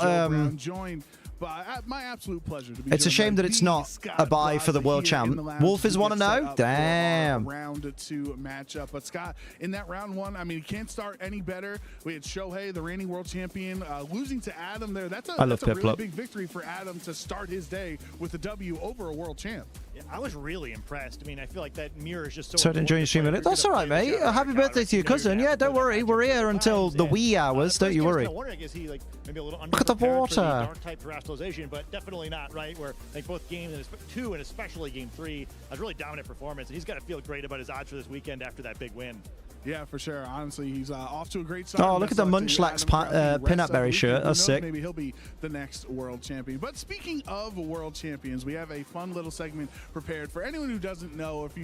If you're just joining the Pokemon community, you haven't been around, this is actually the 10th anniversary of the 2014 World Championships. The kind of the follow me herd round the world. Oh, yeah, it has been 10 years. Good lord. His trusty Pachirisu, kind of arguably the most influential moment in competitive Pokemon. That made me want to get into competitive. That was the moment where I was like, I want to do stuff like that. And then I waited 8 years. Certainly for the VGC. So we have this segment we're going to run all weekend or as we're between rounds, talking about how trainers make the call for the World Championships. And if you've been in this scene, you see it all the time for every event. Oh, cheers, Matt. Appreciate it, Mr. Manectric. For Sacramento Regionals, what's the call? I might keep that open in another window. Can you send it me on Twitter, Matt? Perfected in 2014 because the just in a Twitter DM. Ultimate meta play was that Pachirisu. Just quicker for me. It's pretty neat too. Or I think people kind of just remember it for being like cute and a quirky pick, but like it really was a fun matchup with the meta game. I actually thought both he and his finals opponent had. If I remember rightly, Scott, who's talking now, he Amoonguss being so popular in that format in different ways. He commentated that match, right? Rotom cheers, Manectric. Uses kind of more directly nice. Kind of just like the pairings. Good old Arcanine Labs. Through Amoonguss in a way other Pokemon couldn't. Pachirisu, I think, was kind of abusing how other people are preparing for the format. Yeah, he was an OG. After they got rid of the originals that was like that didn't know anything about Pokemon. Then they got like Scott and Aaron and Evan Lapp as well. Basically have the reverse. Yeah, there you go. Resistances as a grass type, so people's foolproof plans became foolish. Right, and the other one of the other things there's honestly, I'm sure somebody could write a book one day on 2014 Worlds and everything went down. But one of the other fascinating things you talked to Sage. It was from GameStop, yeah, right. At the metagame, Paul Chewers want to know. Damn. Santiago Zapdos was kind of the Amoonguss answer. That's an electric type, right? Yeah, they literally knew nothing back in the day. Oh, Brian Collins, the guy that beat me at UIC in my first round. He's 1-0. There you go. Into that Zapdos, so by having follow me instead. Brendan Zhang's 1-0. On the Babytron. On the Pachirisu, it essentially gave him an Amoonguss answer and a Zapdos answer. Sage Park 1-0. Yeah, I know. Ooh, what about Jody? Jody Azzarelli. Jody. Jody Azzarelli's 1-0. Oh, we could get the rematch in round 2. Imagine. Oh my God! Imagine they did that next round. Because they're both 1-0. Imagine if they did Sagen versus Jody in round 2. Let's fucking go. I'm going to bring some stuff that no one's prepared for. That'd be amazing. Knowing that the top compositions are pretty predictable. Yeah, and then one of my other if I was the VGC team, I would be looking through the pairings now and being like, that has to happen. Then again, it's random, isn't it? So I guess they can't rig it. Enjoyed is well, actually, it's not a Pachirisu team; it's a Mega Gyarados team. That's my line. Now you see so many people talking like that because we. TV series you're currently watching, Liam? No, I'm currently watching a live stream of Pokemon VGC. With Pachirisu and then filled that's what's on the screen. He decided answer for Mega Kangaskhan and Naoto, Mizubuchi, 2019 World Champions 1-0. Damn. To lower those attacks from the yeah, it is. I think it's random to stop bias, which is valid. You can have it set up with Dragon Dance, it can really sweep through the other teams. So I think that's one of the fun things that we've learned over the years, where back in the day, oh, it's a Pachirisu team, it's a Pachirisu team. Like, no, it was actually a Mega Gyarados team that Pachirisu kind of filled that gap that was helping it against those that electric weakness. Pachirisu 2 Electric Boogaloo. Yeah, and I think that's kind of super cool to keep in mind. mind too, where like Mega Gyarados wasn't really a thing. I mean, it certainly wasn't unheard of, right? Patrick Connors, the NAIC champion, is 1-0. Damn. And even some of his other Pokemon, like where we saw Gardevoir in that finals as well. Also, not like super high usage, wouldn't have made it onto that top usage slide that we always have. What's your first starter? Squirtle. Of, like, okay, well, I need a specific problem because I'm running a comp that's a little bit different than what everyone else is, which require different answers, right? And he didn't just slap on the most common. I'm just looking through the listings at the moment, like, damn. On the right grouping of qualities that made his strategy work. Yeah, there's even so many moments when you go back and watch especially his top 8 match and his finals match. First partner was probably. It almost felt like the first start was bread and mushrooms. Stop this. You think about his the round 2 pairings are up. Solid. And if he just had Flare Blitz, it wouldn't be a problem. No, they're not. Not every fire That's seniors, Liam. Idiot boy. Oh, yeah. The Masters round 2 pairings are not up yet. So it's kind of a mixed Talonflame set. Yeah, not yet. Interesting decision that Seijun made. Third alpha. And you only have a 20% chance of mushrooms are grim. So there's not much room in my world for mushrooms. Guy beat round 8 in Liverpool. Got beat by a guy that flew over from Canada to beat me in a local. A guy you beat in round 8 at Liverpool got beat by a guy that flew over from Canada to beat you in a local. He earthquaked his own Pachirisu with the Gyarados and it survived with like only a couple of hit points. I think we found out later if it wasn't guaranteed to survive. What the heck? Oh, okay, I pressed the wrong button, that's why. Done with Summer, Big R Spider. Big R Spider. Willing to take that sort of risk and he didn't fly specifically to beat me, but he managed to. Not guaranteed. Which is sad. Makes me sad inside. People actually say there was a pretty solid chance that Gardevoir should have been knocked out. Look at all the people that got by. Bullet punch, and it actually went in Seijun's favor. So again, all of these minor differences of a damage roll here, or maybe a thaw instead, or not thawing instead of actually Chopper. Chopper across the fourth got a bye. Of course he did. That feel small in the moment of Rock Slide. I like Chopper. He's a good lad. Paralysis, things like that. That over the course of an entire weekend of 9 rounds plus confidence yourself, they definitely flew over for you specifically. He told me he tries to bring Slowking at every tournament. Maybe he's got it today. Oh, that'd be sick. Shitty reception, baby. Similar Pokemon, those incremental advantages matter so much, right? Where either yeah, put some respect on the top 32 at Liverpool regionals. That's baller. Max, stop crying for your mother. She's making content. I don't know what content, though. I'm excited to find out what. Although, if you want to see the most recent Sophie content, oh my word. Not getting punished for it. I think Mommy. Players are going to have to emulate that skill a little bit if they, too, want to become world champion.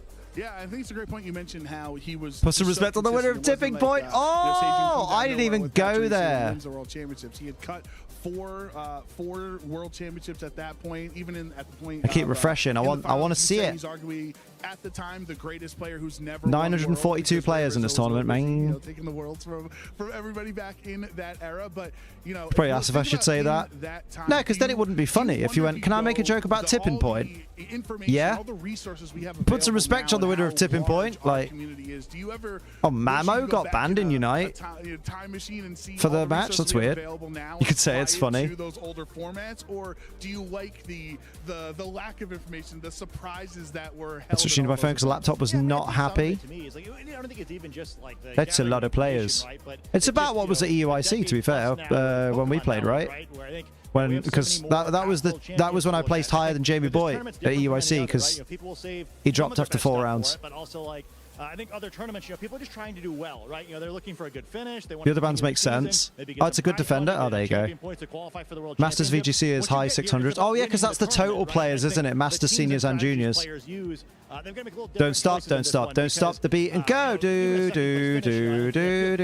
Round 2 pairings are up, baby. Let's have a gander. I think one of the other interesting, we could literally go on forever, Scott, about the Sajin Park versus Aaron Zeng. I'm one of those lads. Sajin Park versus Aaron Zeng is massive, mate. Knew about U.S. Nationals that year, and I was kind of trying to get into competitive Pokemon. I'm like, okay, cool. But then when I watched Wolfie against someone I don't know, I'm going to be a Pokemon player. I'm going to become a part of my dude. That's got to be the stream game. Regional and stuff.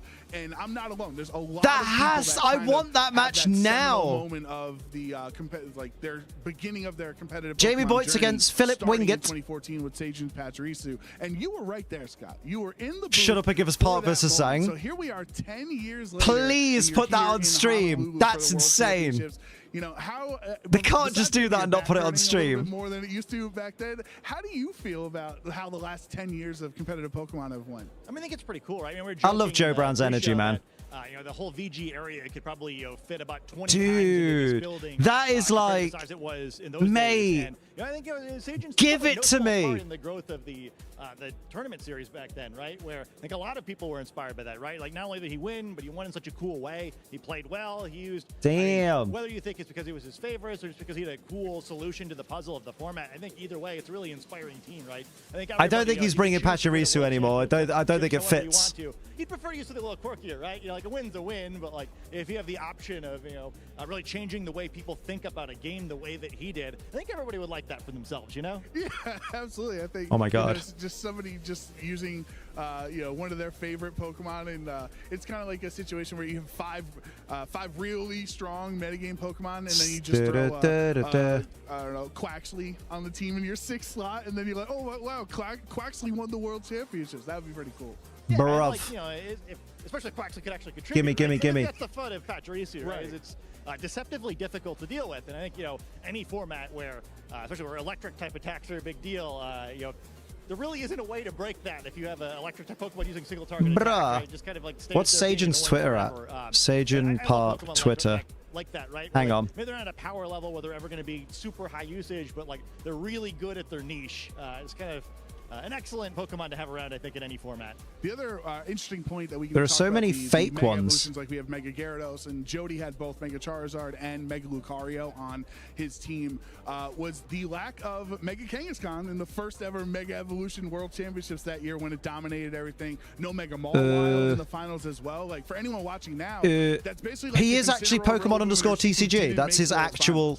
Yeah, that's actually Sajin. More specifically, this format, it's like that's crazy. Calyrex or Miraidon made it, right. And I think that's another thing that'll be fun to kind of keep an eye on as we move through this weekend. It's that's like, mad. Well, we've seen sometimes in formats like this one where Liam, you're following him. I know. Pokemon and the restricted Pokemon this year kind of have a pretty similar spot in teams, and it's alright. Twitter's not loading the search thing right now. If you didn't have Kangaskhan, you had a problem. I know. Aaron is Cybertron VGC with no game planned against them, and no underscore, right? The furthest had really interesting solutions to exploit the fact they knew they were going to be playing against these Pokemon every round. And yeah, I mean, do you try to win the I just wanted to tweet, please let this be the stream match. Or do you play it like 2014? Did that post? Try to have a more. No, you need to click post for it to post. I think, kind of as we've glanced through teams, I think more people have opted away from using kind of like the big 3 restricted of the 2. I need it. And Miraidon that I might have expected. So I think either could win out this weekend. Yeah, and what was your playstyle as a player back? Who would I think I'd root for Aaron because I want Aaron to do really well. And obviously Sajin has already been a world champ, but part of me is like, they're at that rate. Man, very strong Pokemon. So you're kind of who's Chopper against? You better have a pretty good reason not to verse. Oh mate, but this wait. Chopper Cross versus Jody Azarelli. Fuck. I mean, I was a boring player, right? So I think, just give me the boring stuff. Yeah, whatever. Mate, these brackets are insane. Chopper VGC versus Jody Azarelli, who was the 2014 runner-up.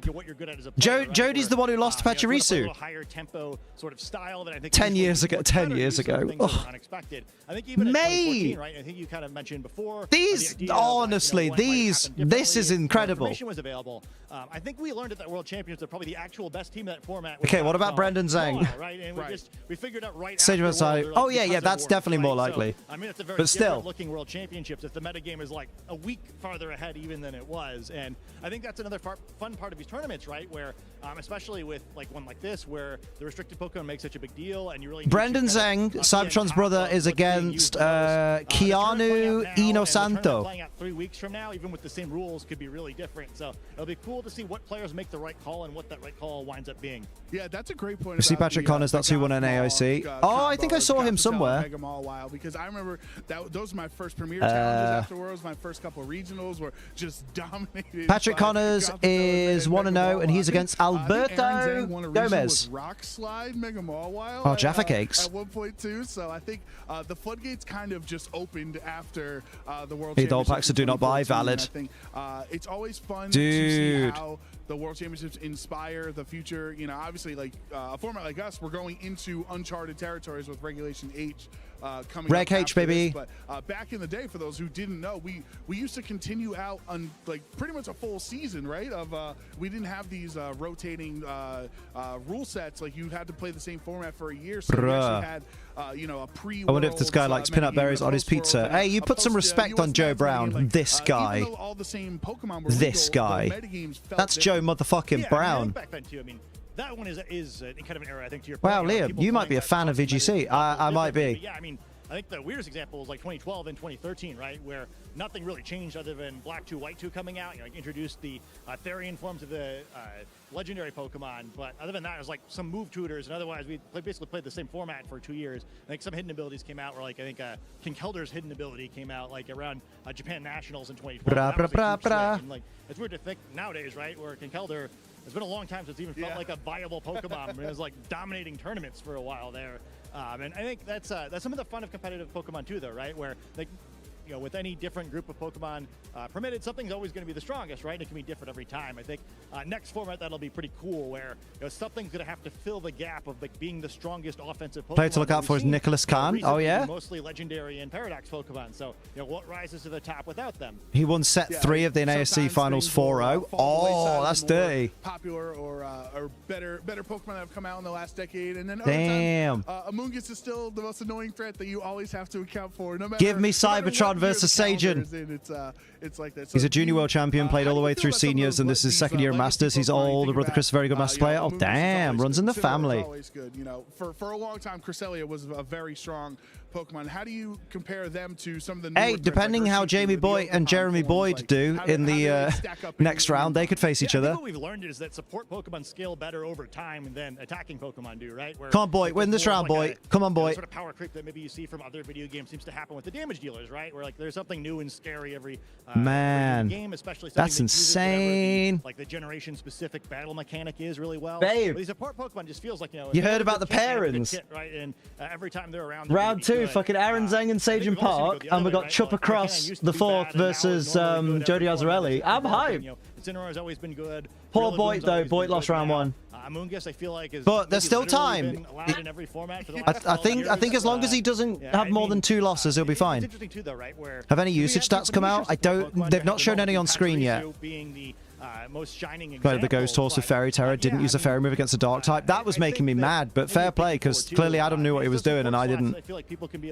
That's why I'm not at Worlds, because I'm not good. Because they do almost always work, but I think even in this tournament, Mate. I was taking a peek around the field a little bit, and there's a few supportive Pokemon that maybe weren't, you know, they did not make the caster predictions. So 7-2 is the absolute worst you can do to make a day 2. I think so. Because I think there's going to be like 5, no, like 12 rounds. How many twists? Yeah, X2 makes day 2 no matter what the format is, for definite. And then X3 is like, the Amoonguss that you talked about, and I think it's almost like a linchpin in team building, where sure, Miraidon will go through if it's legal or not, and their Shifu, we have to wait for certain DLC for Raging Bolt to come out. Oh, to be fair, they've been told. You know that oh yeah, how does it work with the? Does anyone know how it works with the stream games? Because obviously everyone's assigned a table. Either being because they're But do they just go to that table, and if you're the stream game, they go, oi, don't sit down, bugger off backstage? They're usually always available. Don't know, it works. I reckon I'm watching Patrick Connors win because all but one of the commentators said his opponent was going to win. Damn. We'd like to see someone on camera cosplaying as the Pokemon president from the anime, you know, the dude with the beard. Yeah, vaguely I remember him, vaguely.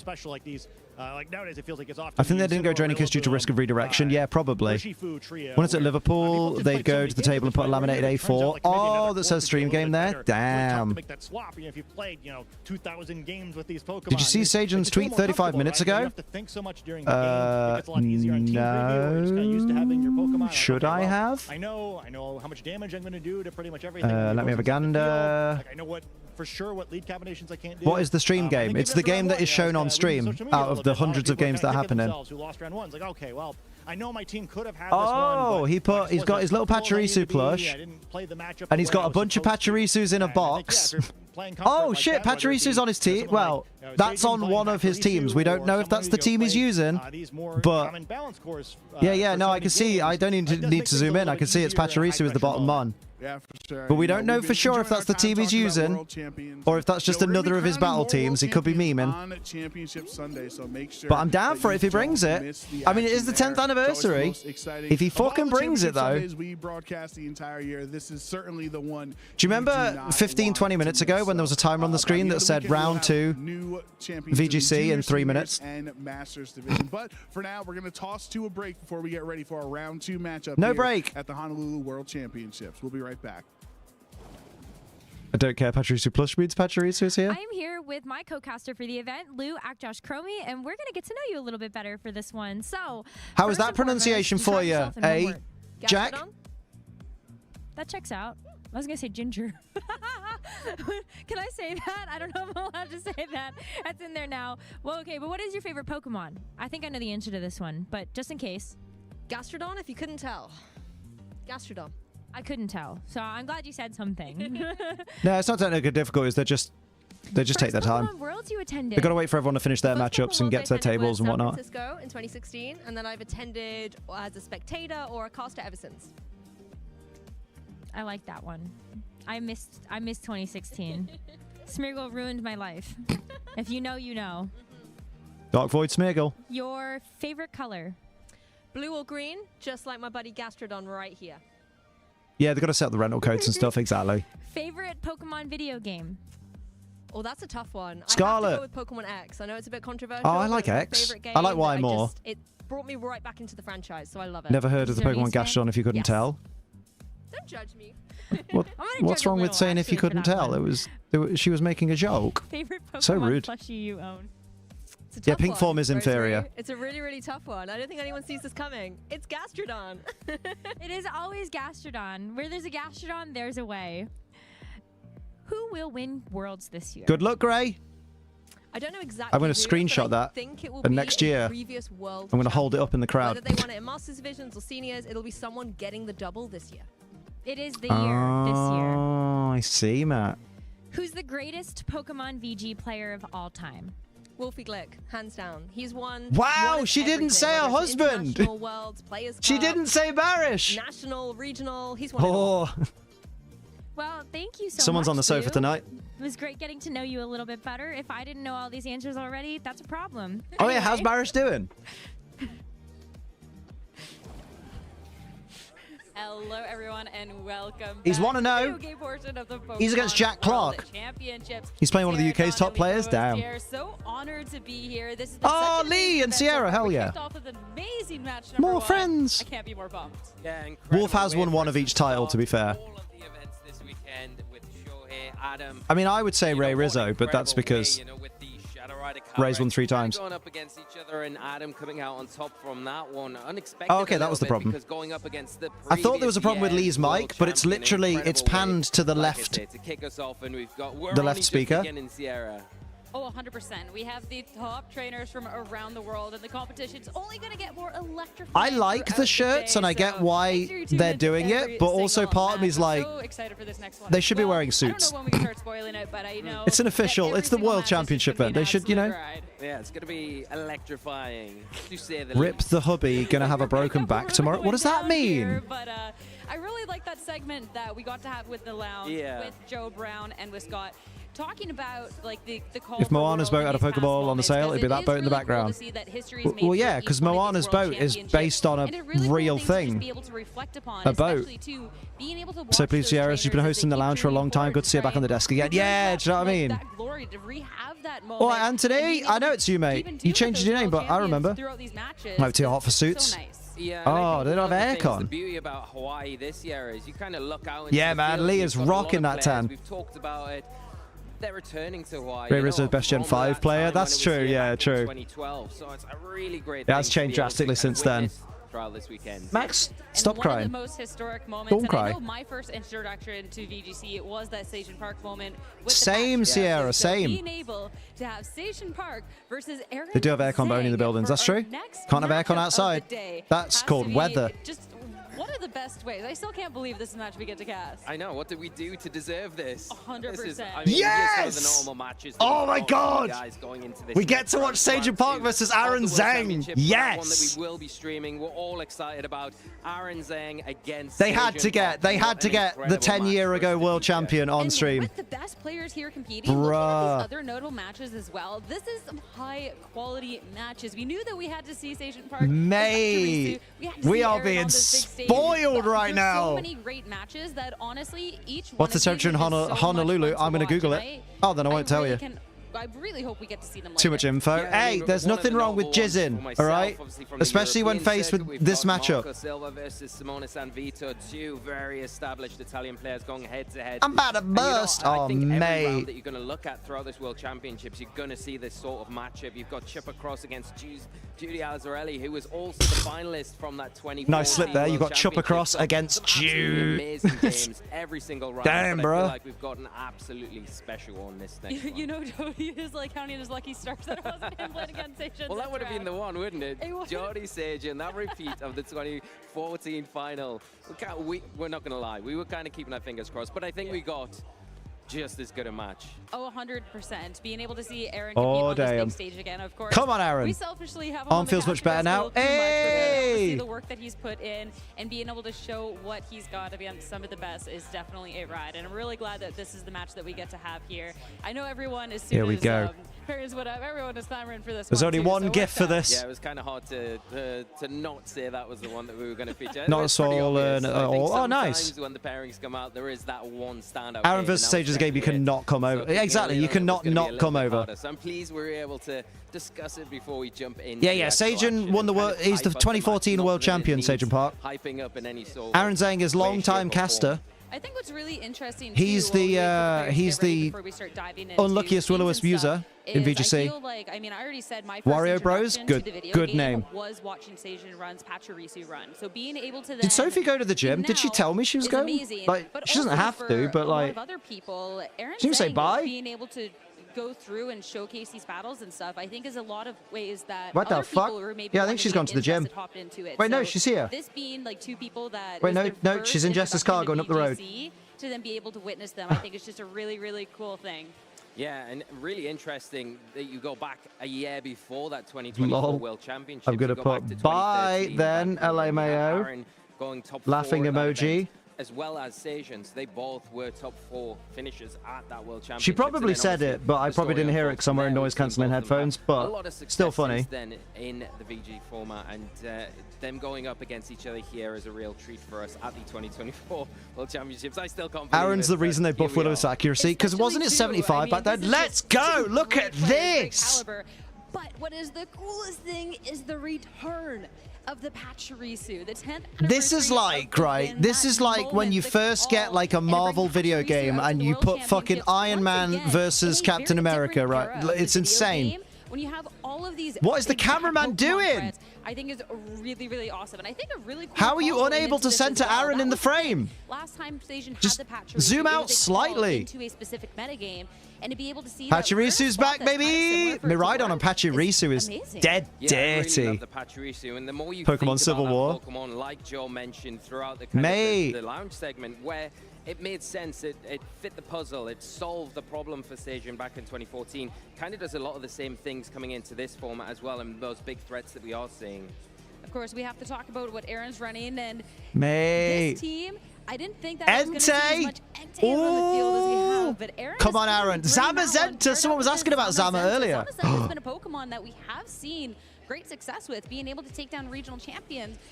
So this is a really, really cool choice and a really just strong 6 overall. We get the Grimmsnarl with the screens as well. Make sure there's a little bit of to your Pokemon. Yeah, he's got some nice speed control option there with the Flutter Mane, the booster energy there, so you're going to have that inevitable speed boost when it does come out onto the field. You've got the Icy Wind to support other things on the field like that Zamazenta that is fast, but not quite as fast baby. Hang on, I'm just telling Sophie that Sajin brought Pachirisu back. Then you've got that Chen Pao that's got that sort of rune ability. That's really going to bolster the attacking power. Mate, let's go. Boom there. That's probably more of a support He's not running Will-O-Wisp. Offensive outlet, but you've got the N-tier there as well. Choice band item Oh, I want to root for Aaron so bad because he's one of those players that just deserves to get there. He deserves to go the distance. But I feel bad rooting against Pachirisu. Double Dark Cheer Pat. Oh, yeah. I wanted Aaron to win, but after seeing that he brought Pachirisu, I'm happy with whoever wins. Assault Vest Grimsnarl. Dirty. He's using Light Clay. Oh, Light Clay good though. To do the job that he needs them to do. Assault Vest Rillaboom, Choice Band, Entei. Massive 10th time qualifying for the World Championships. First time competing since 2017. So I don't care who wins. It's going to be so good. It's got to be incredible. I'm so hyped. Well constructed. I do feel bad for Aaron because I feel like there's more pressure on Aaron than there is on Sajin. Like Sajin's already world champion. He's already beloved by everybody. Oh, the stream's buffering. Perfect time in Pokemon. Couldn't handle the awesomeness. But we've got to see a couple of different looks. I think the Terra Fairy. There we go. We are still live. We kind of swapped it around. Rocky Helmet Pachirisu, not Citrus Berry anymore. Clear Amulet Iron Hands. Oh, Pokemon, come on. Come on, Pokemon. Come on, the Pokemon. Electricity Pachirisu would have been good. Defensive and defensive. I think that might be their end altogether. Have that dazzling gleam, something Unite's buffering as well. Well into other things, and it's not dropping that special attack. Focus Sash Urshi with Aqua Jet. Specs Miraidon, of course. I mentioned there for the wide guard potentially that Aaron might be looking yeah, I'm surprised he's not running Discharge on Miraidon because Volt Absorb. Wait, let me. Dazzling gleam that's going to be boosted. You've got that Draco Meteor that's going to be very nice into that Zamazenta if Aaron does decide. Oh, where's the button that gets rid of me? Zamazenta and go into that Dragon type because then you've got to wait to hit it for super effective damage. Ignore any of those defense. Where am I? You've just got to worry about how you deal with those light screens. Yeah, he is doing Volt Absorb. Yeah, why is he? Yeah. There's the top move Nozzle. Sorry, I missed that. No, Super Fang, Helping Hand, Follow Me and Protect.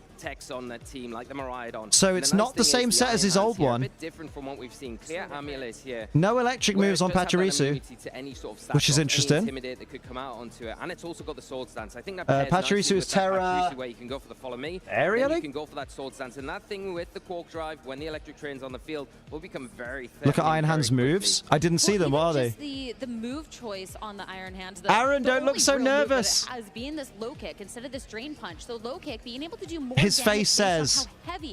I'm facing a former world champion, one of the, arguably, I'd say the second or third most well-known Pokemon world champion. So I love to see that. You know, it's like top three is like Wolfie, then probably Sajin, and then probably Ray Rizzo.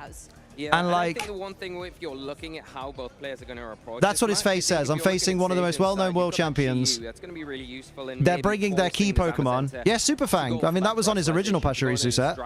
Because it's a pretty baller move if it hits. Almost unleashing the Miraidon to be able to utilize that Draco Meteor into that Pokemon and remove it. Take out Protect, Sword Stance, and Low Kick. That is interesting. Protect.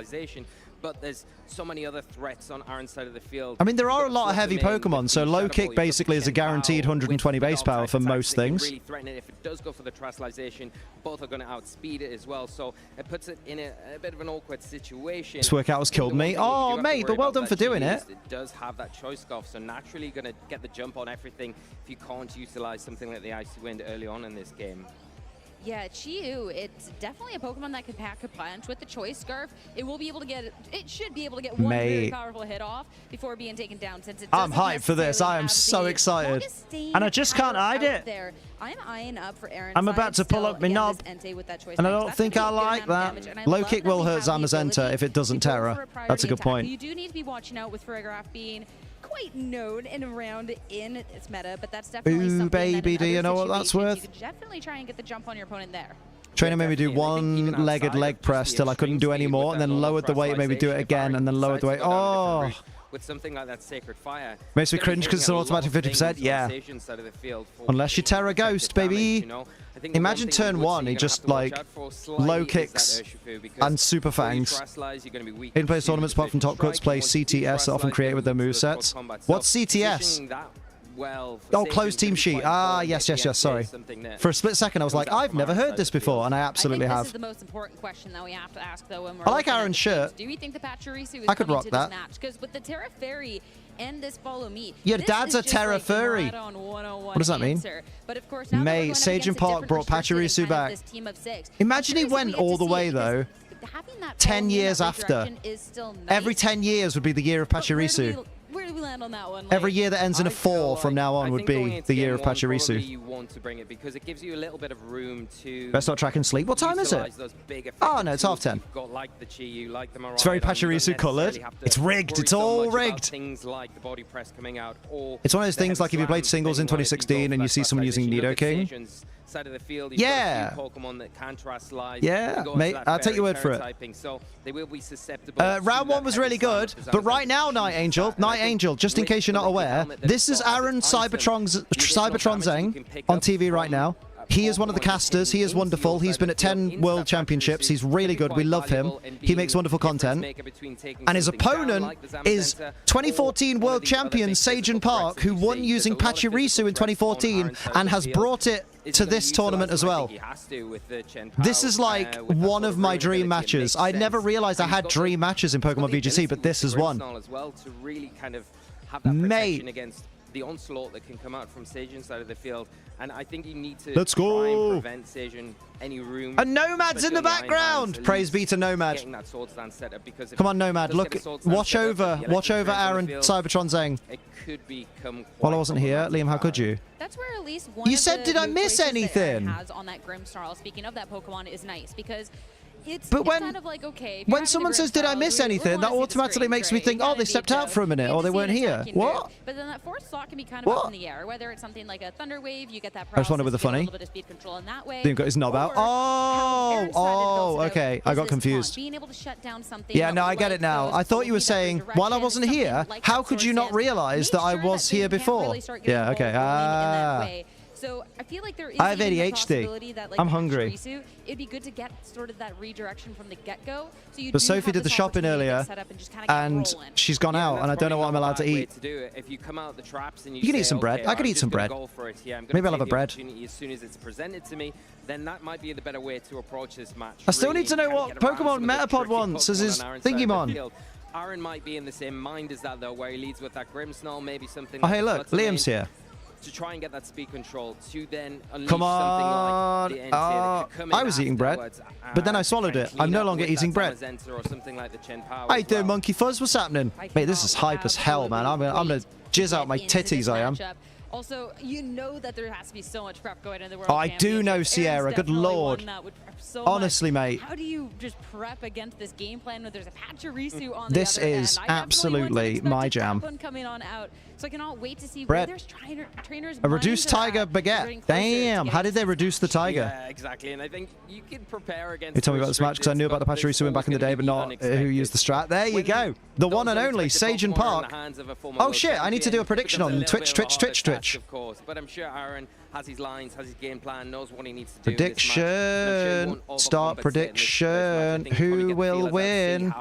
Sajan's going to line up. What he's Aaron, because there are a lot of problem Cybertron, Zeng, with that armor tail. or Sajan is freely utilize those priority attacks when that is either in the back or it's been led. Yeah, Sajan is one word. It's a question mark about what you're selecting and makes it very difficult to kind of get that momentum swing that you want. Well, it is time, trainers. Let's get excited. I am excited. Start getting into this match here, round 2 of the Pokemon World Championships. Aaron Zeng going up against Sage Park. Prediction is up on Twitch. Go ahead. Sylvester Mungus has an energy ball, sludge bomb, foul play. Sylvester Mungus, okay. That's an interesting choice. Fantastic. Because right away you're going to get this opportunity. Interesting. Oh god, my bad. Yeah, nervous for them. Got the shakes. Yeah, right. That fake out here to disrupt either of these Pokemon on Sage's side of the field. I think the fake out has to go into Chi-Yu, but is Chi-Yu Terra Ghost? Is there a Ferrograph in the back? If you go for that fake out, yeah, I don't know why you'd assault vest and a Moongus. I feel like there's better uses for the assault vest. The other thing is the Chi-Yu has You've gone all in on Sajan? Damn. commit You know, us Pokemon VGC, at least make the effort to wear one that's colourful, not judging, just disappointed on the effort. An overheat onto these two Yeah. fire weak Pokemon. So lots Maybe of they irons to couldn't consider afford here, a really decorative one, and they just wore what they could afford. Station feels like They one of these probably choice had to Pokemon out remortgage the on house to get to field. He's got a lot Hawaii. more Like, offensive pressure going that's not into cheap. this turn. Chi with Scarf. We're Oh. not going to be sticking around for a fake out. We're going to see the swap and a little bit of what Aaron has in the back here for the team. Do we And think it's going wide to be guard? This Entei. No. Crystallization is going to be the way to kick off this match.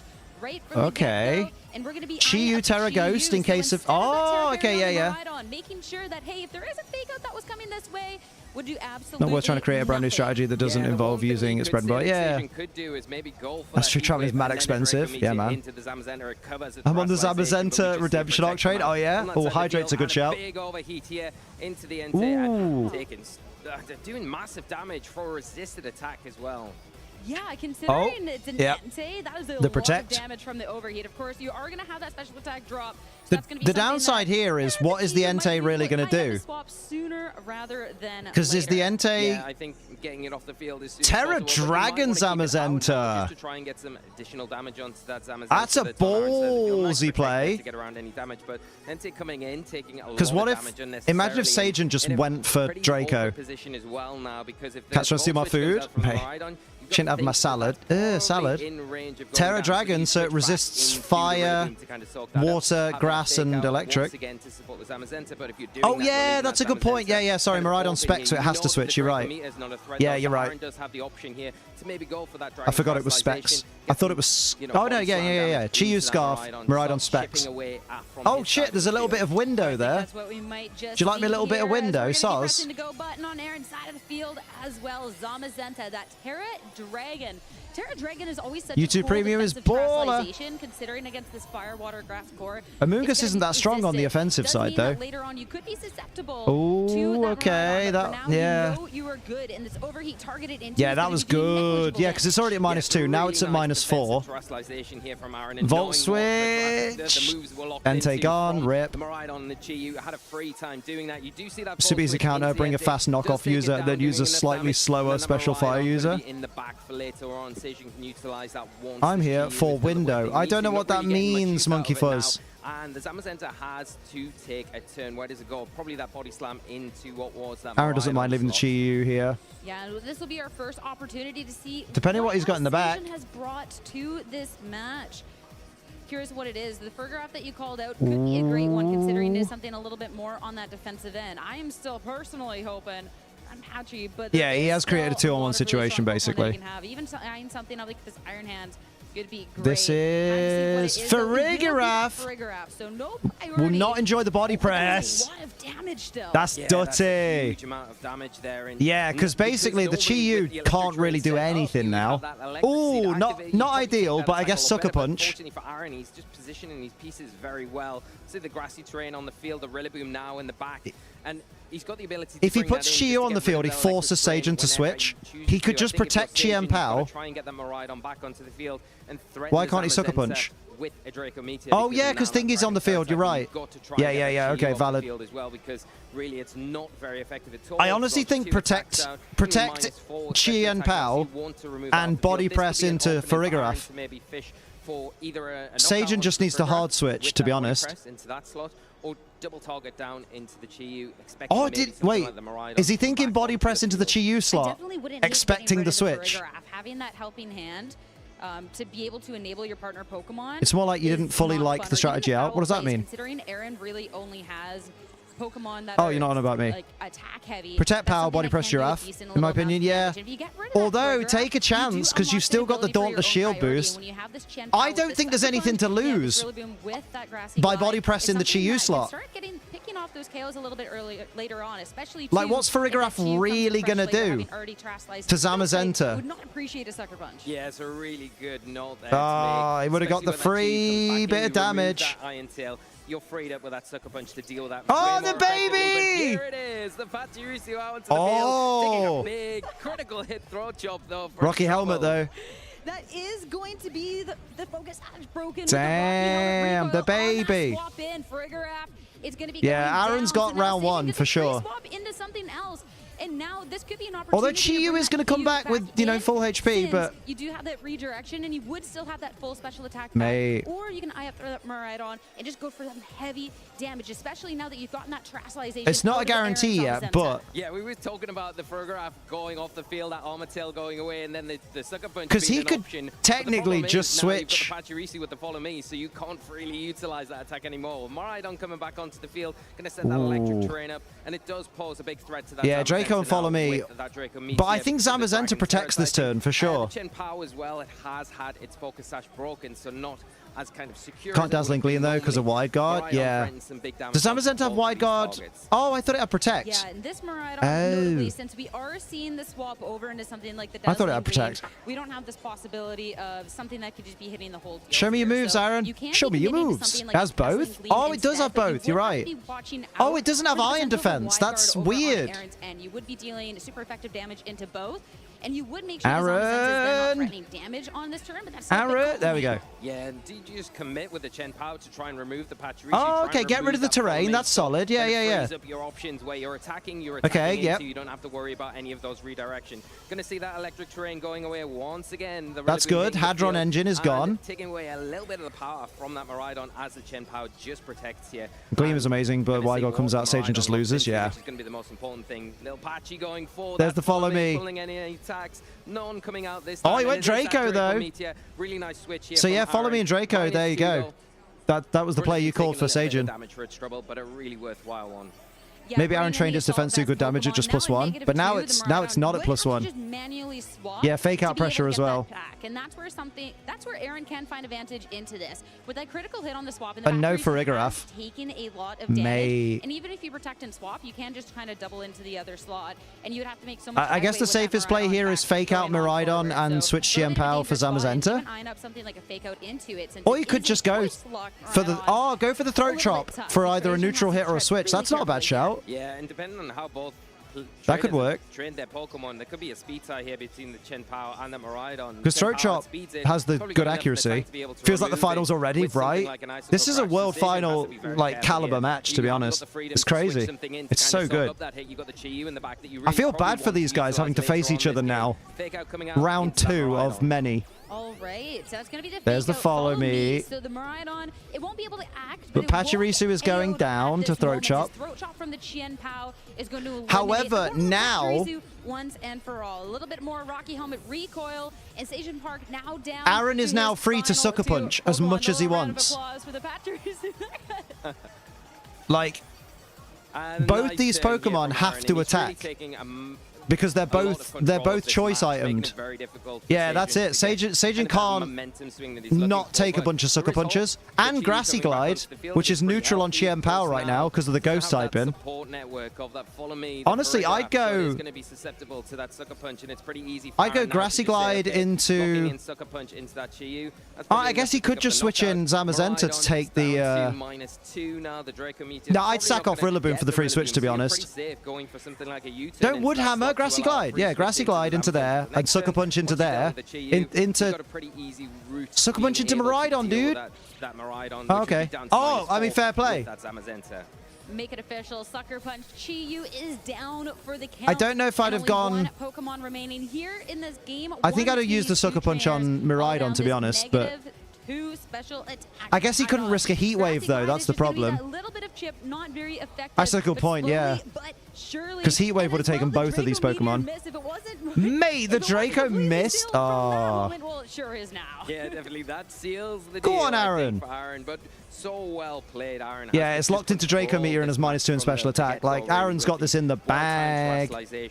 We're going. It's game 2 time, baby. Yeah, there you go. In this game, the Sucker Punch there can be enough for Aaron to go 1-0. Go on, Aaron.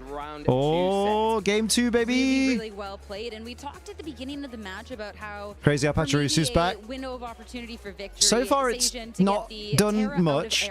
Could be where you find advantage, but Aaron's forward too aggressive. Yeah, Pachirisu just turned up and then died. Then again, so did Farigiraf.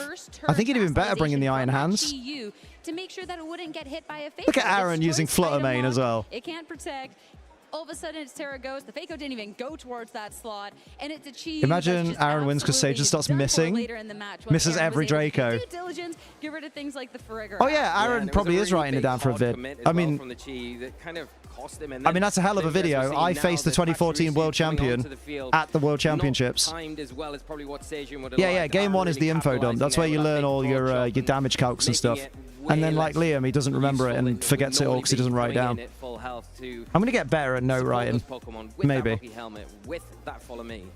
I think where it's a little bit tough too. Yeah, like Aaron's team is like hyper offensive. Like there's just so much damage coming out from everything. A lot of damage, but it was into this Entei swap, so the Entei sticks around for a little bit, and you're now at -2. If I was Sagen for this round, I'd probably leave the support Pokemon in the back. Maybe keep the Farigiraf out, but swapping, and Aaron's just doing consistent damage. Maybe go for Iron Hands, given that Aaron brought Rillaboom. Well, then Sagen, I mean, you can't constantly be swapping. You eventually need to attack, but if your own special hyper offensive with some bulk on the restricted, yeah. It's not going to help you go too much. Like Zamazenta can't do much against Drain Punch, so I think the hands is a key play. Hello, can I help you? Hi. Okay, after this set, I'll take you to the toilet. Oh, she come for a cuddle, guys. Hello, I know. You're cheering on Cybertron, are you? Lowering your overall attack power when you use yeah, it's low kick. Sorry, yeah. I mean, either way, you know, same difference. From Miraidon, locking into Draco is really risky with the special attack drop. In those moments where he was punishing Sagen, yeah. To switch those Pokemon, because then you basically have to pray for a 6. Is it 6% crit? It's not really strong, but Chi-Yu terrored, had a special attack lowered. Yeah, did more harm than good. As we get into this game 2. All right, from the get-go, Farigiraf's going to be leading the charge, so no potential. Throat chop would be real bad for Farigiraf, though. Swap up from as well. We saw the Rillaboom led from the get-go last time. Now it's going to be. But then again, a helping hand dazzling gleam would do a fair bit of damage here, wouldn't it? Well, it'd be neutral on Zama, but kind of swap Pokemon around. Maybe a swap could be a great thing to overwrite some terrain at this point. Yeah, 6.25, but Pokemon does round down. Here, and I think not leading with the Rillaboom effectively, really smart because it gives you that flexibility now where you have. It does on damage calcs, yeah. Wide guard, but you'd have to predict that he goes for a helping hand dazzling gleam, which is a hard read, man. Weaken that Miraidon and then go after that Farigiraf, which could be a real problem. The longer it sticks around, it really would limit what you're able to do with some of these Pokemon if you have got the Entei in the back. And what you gonna do? Those priority moves later on in this game, then getting does he want a Terra? Is probably the first point of call for Aaron. So maybe going after. If it wide guards on the Dazzling Gleam, player of the century, right? I would say different about that game 1 is that it has had that psychic, the electric. Not switching in Rilla's pretty nuts. So I've got pretty nuts. They're really lovely. Going to be able to take those. May Terra Fairy Dazzling Gleam, baby! Oh boy! It will, but that's where I mean, this might just be to resist body press or Sucker Punch. No helping hand, okay. Is making that electric seed Volt Switch, damn! That was his turn 1 play last time. Bruv. Completely eliminate the Zamazenta. That's a hefty amount of damage, and I love the Volt Switch. Bring a Rilla to fix the terrain, yeah, right. An opportunity to pivot and bring something else in. Yeah, it's a nice play from Sagen. You're preserving the Miraidon for a little bit later. This time he has the terrain, though. Yeah.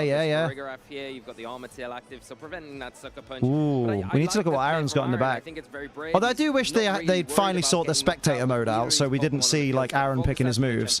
Makes it a bit more unpredictable. Okay, Chi-Yu, that's bad for Aaron, to be honest. Body press, there we go. Sucker Punch will now bother Chi-Yu and Miraidon. Going down on this turn, the Miraidon going out, you get that good amount of damage, and you bring the Chi-Yu in. If you bring the Miraidon back in at this point, she say bang the Miraidon. About the Sword of Ruin. Well, let's I'll bang your Miraidon. Chi-Yu and that Beads of Ruin. Those two Pokemon are going to be dealing a lot of damage, and with that Choice Scarf on that Chi-Yu, would have access to spread damage attacks. That's where Aaron then has to play that game of, do I commit to this wide guard or not? Respect mode to the friends who made along the way. So don't bother with Sucker Punch then. just giving that protection honestly, that Chi-Yu needs, because then it means that you don't need to commit to that terrestrialization. You keep that dark and fire. Maybe wide guard. The Chen Pao is not really and then too much. There's no sacred throat chop the Pachirisu. And the big threat from that body press, you can pull into the Pachirisu. You can get some good damage and fire back with a heat wave, which is going to do I'd be double protected scout. And take that Chen I always Pao worry down about to scouting its double sash. protect though, Also because makes it like difficult to bring the obviously Rillaboom you onto the field in this you run the situation. risk So of them really going nice right. Well, I know you have to attack kind of this turn. putting that pressure a little bit further onto Aaron to make some sort of decision here. What's at least nice from Aaron, with having so many Pokemon that can protect, he can go and protect. Just looking what games have been decided already. And scout out what this Chi-Yu wants Overheat! to do, what to box into. Ooh. A heat wave, you could have clicked wide guard the next That's a time good around, point. but Yeah, no, you're instead, right, Matt. Yeah. Now you got that confirmation. It is the overheat. Oh, and the Super Pachirisu, Fang. an attempt on the offense here. Super See, that's Fang more hitting aggressive. into the protect. Now that your choice locked, damn. a little bit, but at the same time, an overheat can do a lot, and the Zamazenta would surely fall. Yeah, definitely fall, but you probably you know, the one thing is should never doubted them, right? Do you say, okay, well, I'm going to sacrifice my Zamazenta. I've got 2 Pokemon in the back. They can come in and maybe do a decent job. Or do you preserve that Zamazenta, maybe switch it out and try and get some decent damage with that Chen Pao onto the Pachirisu, onto that Chi-Yu. Problem doing that, if you go into the Pachirisu, you're inevitably breaking your focus sash because the Rocky helmet, yeah. So it does make it a little bit awkward. The way that Sejun is kind of positioning these Pokemon right now, making it very difficult for Aaron to kind of get that momentum. I don't know about throat chopping the Chi-Yu. So really well adjusted. Oh, he adjusted for yeah, okay. He was basically that was doubling into sash. Gonna be bringing it right but that means Chen Pao's going down this turn as well. But basically, he doubled into the Chi-Yu with the idea of like, if it terrors, it takes super effective move. If it doesn't terror, it takes super effective move. So valid. Damage, bringing it just down below half. The body press is going to be finishing it off. Critical hit. We're not enjoying this Pachirisu here. It will be a little bit of chip damage, but all of a sudden, Sejun down to final 2. Yeah, and the nice thing about the Icicle Crash there, not a contact move. Oh, yeah, his Icicle Crash. Oh, my bad. I thought it was Throat Chop. But the Chi-Yu now down to -2, so not going to be hitting as hard for the things that are in the back for Aaron. And it's locked into Overheat. On these last legs with these 2 Pokemon out in the field. Is it worth double switching Entei and Rillaboom? At least 1 Sucker Punch off, but it's not really going to be very effective. Patchy needed that berry to survive, yeah. Of the Miraidon, and you're not going to be able to get much use out of the Zamazenta just because of the speed jump that Chi-Yu has.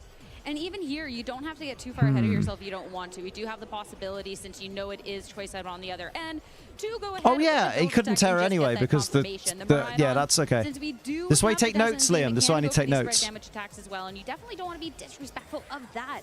Chen Pao is going to be solid protect. Protecting on this turn as Aaron opting not to go and protect Over the other, here. but it is going to be a good call with the Chi-Yu first attempting to hit into that Dazzling Gleam. Oh, straight into the Electro Drift, baby. Into these Zamazenta already brought so low. Gonna take care although Rillaboom just comes in and changes the terrain now, which is, you know. Sorry, I haven't chatted much. I'm doing stuff. That's all right. Don't worry. Like you're allowed to do other stuff while the stream's on. We're not a dictatorship. Well, in the fact that he's protecting at the right times, like you've mentioned, to scout out what these choice Pokemon. Oh, Paul Chewer's 2-0. Once you know what they're locked into, it makes the decision about switching, about what you bring in at a certain time, and what move you lock into a lot easier. So we are going to see the Entei come onto the field now, and it is going to threaten with extreme speed into both. Terra Normal extreme speed, nice. Aaron decides to go for the yeah, do you know what? The Chi-Yu is the big problem. What I really like, too, about protecting the Chen Pao and that preservation is since we are on the attack. Load of Violet, but I don't know if I want to play it. It is something that you can do just have a chill. more damage. So yeah, Terra Normal. He's Choice Banded, isn't he? Yeah, Terra Normal, Choice Band, Extreme Speed. That's the play. Going to do a lot of damage combined there with that sort of ruin and the extreme speed. Especially with Chen Pao on the field. Oh, that's much better than the old one-hit KO thing they used. Yeah, and like you say, that's cleaner. Intact is so useful here. The Sucker Punch ain't going to do much, but it doesn't need to. Damage, not super effective, I would have maybe switched in Rilla, though. I don't think Entei takes that very well. Ooh. across the board. I think we might be a little out of steam when we're so looking at Asian's if he's got end, Rilla in the back, Grassy Glide won't be enough. Oh, no terrain anyway. Oh. I don't know if... I think Rilla can do it. I think Rilla can do it. Be joining the Assault Vest, getting that Grassy Surge. You got Unite, basically. on this turn. We can just hit whatever we want with this Qian Bao. Aussie Unite caster has the Pokeball belt from Blackmail. Oh. It's going to be really useful in preventing you from attacking this turn. It gives the Chen Power free turn. Yeah. The 1v1 Rillaboom and Miraidon. Miraidon can't do much. Oh, and a flinch anyway. He doesn't want to take the risk of an Icicle Grass missing. Oh, no, wait. That was the fake out, wasn't it? Yeah. That was fake out, Liam. I was reading chat. Instead of making videos that are just battles from your live streams, I have done. I just need to find time to put them, you know. Like, I've always... I did Battle of the Week for a little bit, and I still kind of need to do that at some point. The Grassy Glide's almost it's picking the right battle. A, it needs to be a good battle, and B, it needs to be a battle where I'm not talking about something too bad. Go on, Aaron Zhang! Let's go! Absolutely. That was mint. Play from Aaron. So yeah, it's an idea. I just need to focus on WTF more than anything, for sure. Coming back in full fashion here at the World Championships in full force against a formidable opponent as well in Sejun, which is just incredible. Aaron just took down you look at that matchup, you look at the threats a world champion. Hello. Wait for the break. Wait for the break. It'll be a longer break because not everyone has done 2-0. There'll be some game 3s. He just did the job and did it so well. I'll do your job. I won't. I could never do Lee Provost's job. Oh no! Jamie Boyd's 0-2! Oh, Jamie, come on. Come back, kid.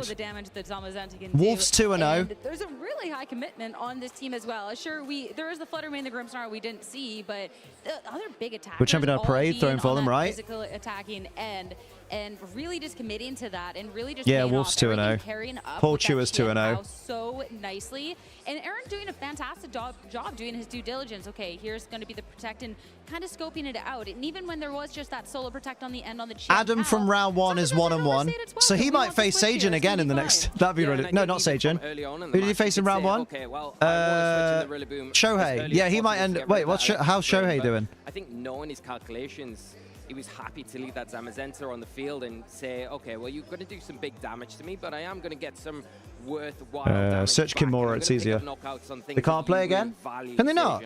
Is it impossible? When I've got the opportunity to, I'm going to take away that patch. Hirofumi Kimura is 2-0. Once they're gone, your team starts to fall apart, especially when you're locked into those choice moves. Shohei's 1-1. And the thing with the choice moves and with how Aaron played as well, even just the selection of what he has on his team. They can play tomorrow if they both make it. Oh, I didn't know it worked like that. Because, you know, I've never done well. Chopper Cross is 2-0. We could get Chopper versus Wolf. Coming on out because all of a sudden, if you lock into one of those and it's a wide guard on the other end, mate, what a baller match. And you got to swap I would say it's nice to hear commentary over the commentary, people commentary, making fun to listen to. I mean, to be fair, like, I will always say, our lovely friends Sierra and Lee Provost are also, they also make it very fun. I have to just have the special attack go down. I have to do this single damage thing. Even that Miraidon at the end, the Electro Diff did so much damage. You couldn't freely click as a game on that turn because you could have been locked into Once they go to break, I will, I'll let the dogs out real quick, get a cup of tea and see what snacks are in the house. Because I'm hungry. I'm in shower, my phone is waterproof. Only my phone is waterproof? Pixar didn't happen. That means the camera's waterproof. James Beck is 1-1. Oh, damn.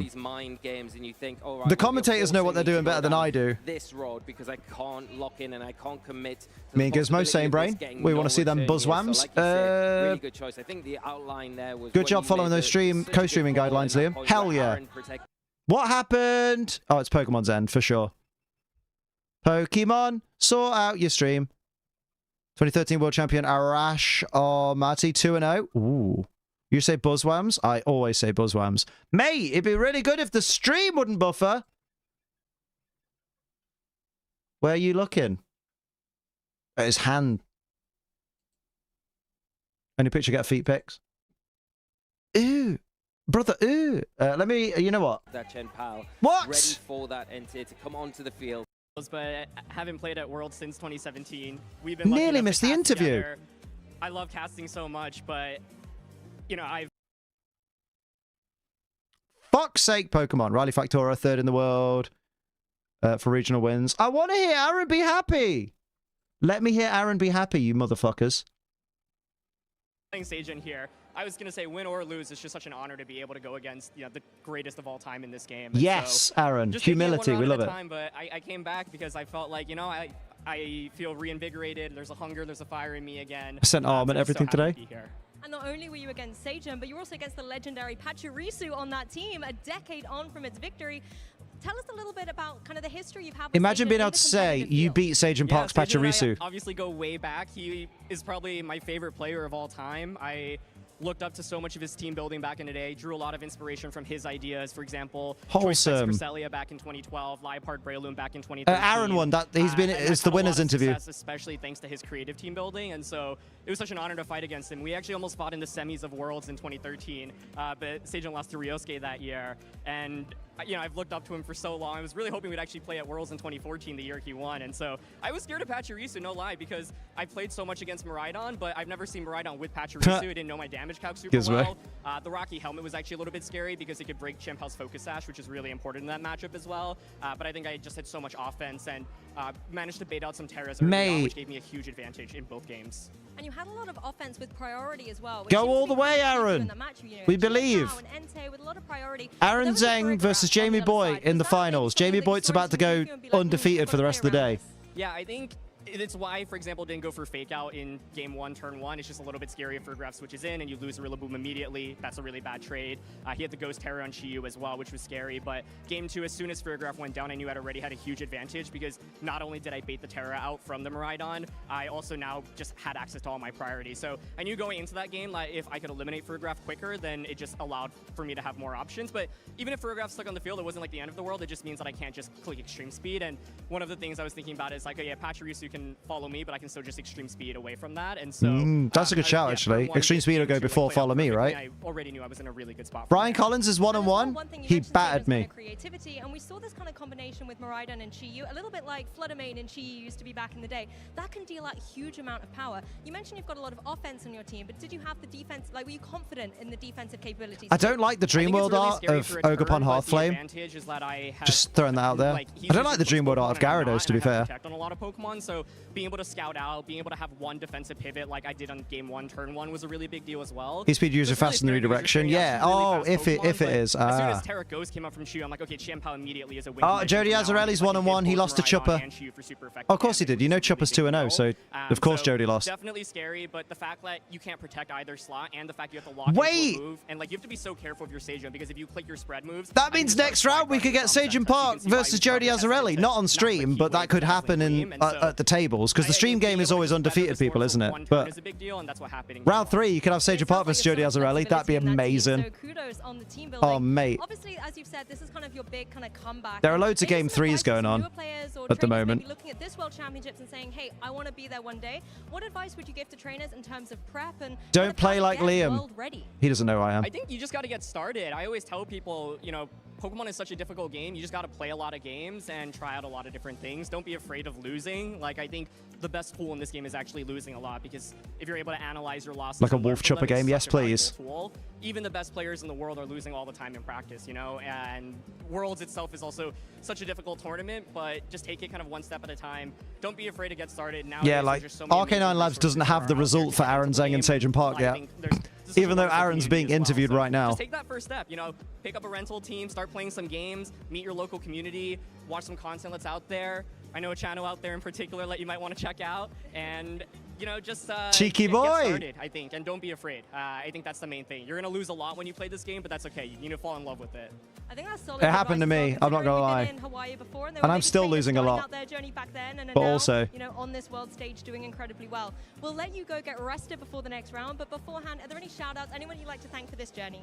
Yeah, I just want to thank the entire team for putting on this event. I want to thank, Hawaii and this convention center and the great land here and all the people here for giving us, the access to be able to play here in this beautiful place. You gotta go on Soph's OF? Whether you've been Hell yeah. As a competitor from a long time ago, as a commentator, as a content creator, this community has meant the world to me. I couldn't find the Who Cares option on the poll. Oh, well, aren't you a barrel of fucking joy? Jesus Christ. Again, and so I'll do my best for all of you, but thanks to everyone for the support, and thank you to Pokemon and everyone here. Brilliant. Well, you can definitely count me as one of those fans. If you don't care, don't fucking vote in the poll then, you Marty bastard. Jesus Christ. And then be back with some more Pokemon World action very Who soon. invited Buzz Killington to the stream? Okay, now. What bug crawled up your arse today, mate? You're welcome. Nah, you don't. You ain't sarcastic to me. Nah. Oh, baby, my boy. GameHog Games Elite, 79 months. Use me as the who cares option. He is British. I'm going to use you as the see that peen option. See that peen! Yeah, I timed that guy out for 24 hours because fuck that. Mate, I'm excited for this. One of the best, yeah. So I ain't listening to that shit. I ain't here today for that. So much fun. I'm here to have fun. And on that note, though, I am going to let my dogs out real quick. I'm saying good one to all of it. Bruh. So I'll be back in a minute. Favorite Pokemon What's going video on? game you played? What's happening, Ruby? What are you trying to do? Why is Max behind the door? What are you doing, lad? Fucking idiot boy. Right, okay. A lot of people agree with Yeah, it's been dealt with. I think every world champion from 2013 apart from 2015's is playing. Damn. It's a good size. It's about the World champ difference, baby. Advertise Snorlax. You know, they say all men are created equal. See, normally if you go one-on-one with another wrestler, you got a 50-50 chance of winning. I'm gonna make a cup of tea. So I'll be a couple minuten. I'll put the stream up on my phone so I can make sure that I get back in time. But oh yeah, sorry, prediction payout. That's my fault. I've been managing the predictions, and I'm a doofus boy. So outcome, Aaron won. Yes. There you go. Predictions payout. How you doing, Ed boy? I'm just gonna go because it's between matches. I'm gonna poo poo. I'm not gonna poo poo yet. Later. But I'm gonna go and get a drink real quick. You can send me a picture of your shaft burp. Also, yeah, it might be a couple of minutes because I'm letting the dogs out and I'm making a cup of tea, and kettles take a while to boil. I don't know who needs to know that science, but it do.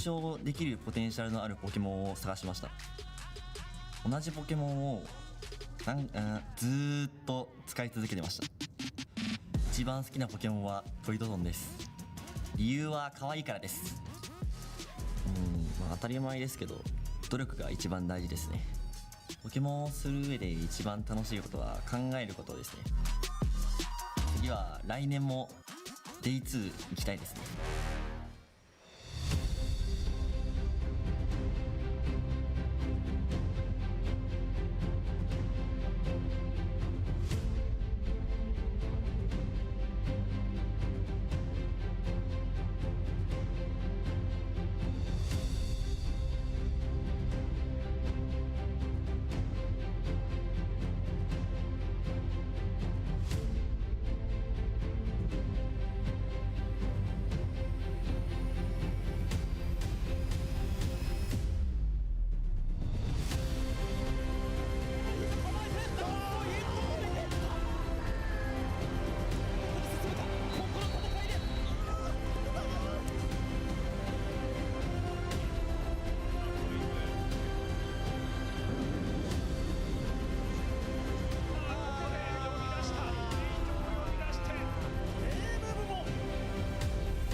everybody, and welcome back to the 2024 Pokemon World Championships here in Honolulu, Hawaii. Myself, Rosemary Kelly, and Scott Glaza are here to break down some of the action that we just saw while we get ready for our Swiss round number 3 to continue on our day 1 of competition. Scott, I think first things first, I cannot believe the star power that we just had in that second match. I mean, that's the World Championships. It's what it's all about. It's what we want, right? We're pretty wild to get that in a round 2, but certainly 2 of the greatest players of all time. 2 players also good friends, so I'm sure it's in some ways not the matchup they wanted, but also that's why you come to the World Championships, right? To test yourself and get the very best. Absolutely, because there's going to be a ton of players that if you want to be the world champion, you've got to beat, including some previous world champions. Sejin Park, just one of the several players that we have in the field here that have already claimed that world championship title. Yeah, I mean, in both of them, have had, made it to the world's top cut before. And yeah, I mean, it sucks a little bit to have to run into someone that good so early in the tournament. But I think both of these players, they've accomplished so much in this game. At some point, it's about testing themselves, right? So I think probably they're both a little bit exhilarated by that game. And they'll be ready again in round 3 to bring their best. Well, let's talk about that game a little bit more, because I think there's a lot of interesting takeaways from that. I think first and foremost, to me, what sticks out is that Aaron was actually running a Zamazenta team. Now, this is a Pokemon that we have seen do pretty well in a couple of our tournaments past. Michael Kelsch actually able to pick up a win in a European regional with that Pokemon. Similar team, almost I think the same team as what Michael Zhang ran in a previous team as well. So very interesting to see the Zamazenta back. Yeah, I really like the team choice for Aaron. It's interesting, first of all, the comp, like as you said, very similar to what we've seen before. I know Aaron tested a bunch of different things and kind of just came to the same conclusions, right? Like, well, this is the comp because it's the best way to run the team. What I really like the most about it is kind of why he selected Zamazenta as his restricted Pokemon, which is just that, he realized that, okay, well, I can Johnny is something proper grim, lads. Prepared for and like play a bunch it of denotes meters, mods, denotes, not donates. Play something that I think maybe a more neutral matchup with all of the restricted Pokemon. Something proper grim. Win or lose a little bit more on my own ability. So basically, relying so much and getting good or bad pairings. Are people whinging about the ads between matches? Do they not realize how it works? As somebody who's back in the field competing because he wants to prove that he's the very best. What? I think that makes a lot of sense, right? Are people being dicks? His fate to be in his own hands, and it's looked really Who's good been a so dick? far. It really has, especially because I think a lot of the Zamazenta teams are also very balance heavy. So you're really guys, the reason, like, so good at pivoting around that way your Zamazenta is in the perfect then position. calling us mods bots. That is such a great way to showcase that level of skill that a player Who needs timing out? to understand all of those boards. Does this fella not look like Post Malone? He's a white guy with facial hair. That's the only similarity. Like he plays it too. But okay. Think, even though Aaron did so well in the old days, he had that semifinal finish. I really do think he's still matured quite a bit as a player in the decade between now and then. I just love how patient he plays this team, where he's really focused on not taking unnecessary risks. Let's see how everybody's doing in the rankings. Really well into that. Well, not rankings, you know what I mean? That just could be important this weekend, right? And just playing this format in general, it's so easy to make one mistake. The pairings up yet for round 3 by losing a Pokemon and then kind of just collapsing. And we saw a little. Oh, I'm a Post Malone. Is that what we're doing? Is that the meme of the moment? A little bit too easy for Aaron, right? And is that a Gen Z thing? Like, haha, Post Malone funny because he's named after the English word for male man. Really well in the actual tournament. Oh, I mean, I just right, Jessica, how you doing? 100% accurate. Before you ask, the dogs are in here. That's a very big boon. tune to have on your team. Yeah, I feel that, Rach. I feels it. Moves that you can guarantee are going to actually get you damage when you count on them. But something that's so interesting about, like, if you're just tuning in to competitive Pokemon for Scarlet and Violet, but basically, back to the Sword and Shield days, and you go, beautiful story, by the way. The beautiful story is, so went downstairs. Zamazenta not so much. Basically, what do you feel like was the big key for Zamazenta to actually got a slice of bread. I was like, I'll have a quick slice of bread. I know that's good. Really interesting. Threw that in my mouth because I was multitasking, making a cup of tea and making a drink of juice and stuff like that. So I was like, oh, sod it. Just stuck the whole bit of bread in my mouth, chewed it down, swallowed it down, you know, as you do. Got another slice of bread, thinking, yeah, I'll have another one, a quick other one. Take a couple of bites, and then Ruby was doing the weird guarding thing she does with Essie, where she blocks the back door so Essie can't come in. So I got her out the way, looked at my slice of bread, and then realized that that slice of bread was covered in little blue spots of mold, which means that the one that I'd previously eaten that I shoved straight in my mouth probably also had a bunch of those. So I proper gorged myself on moldy bread.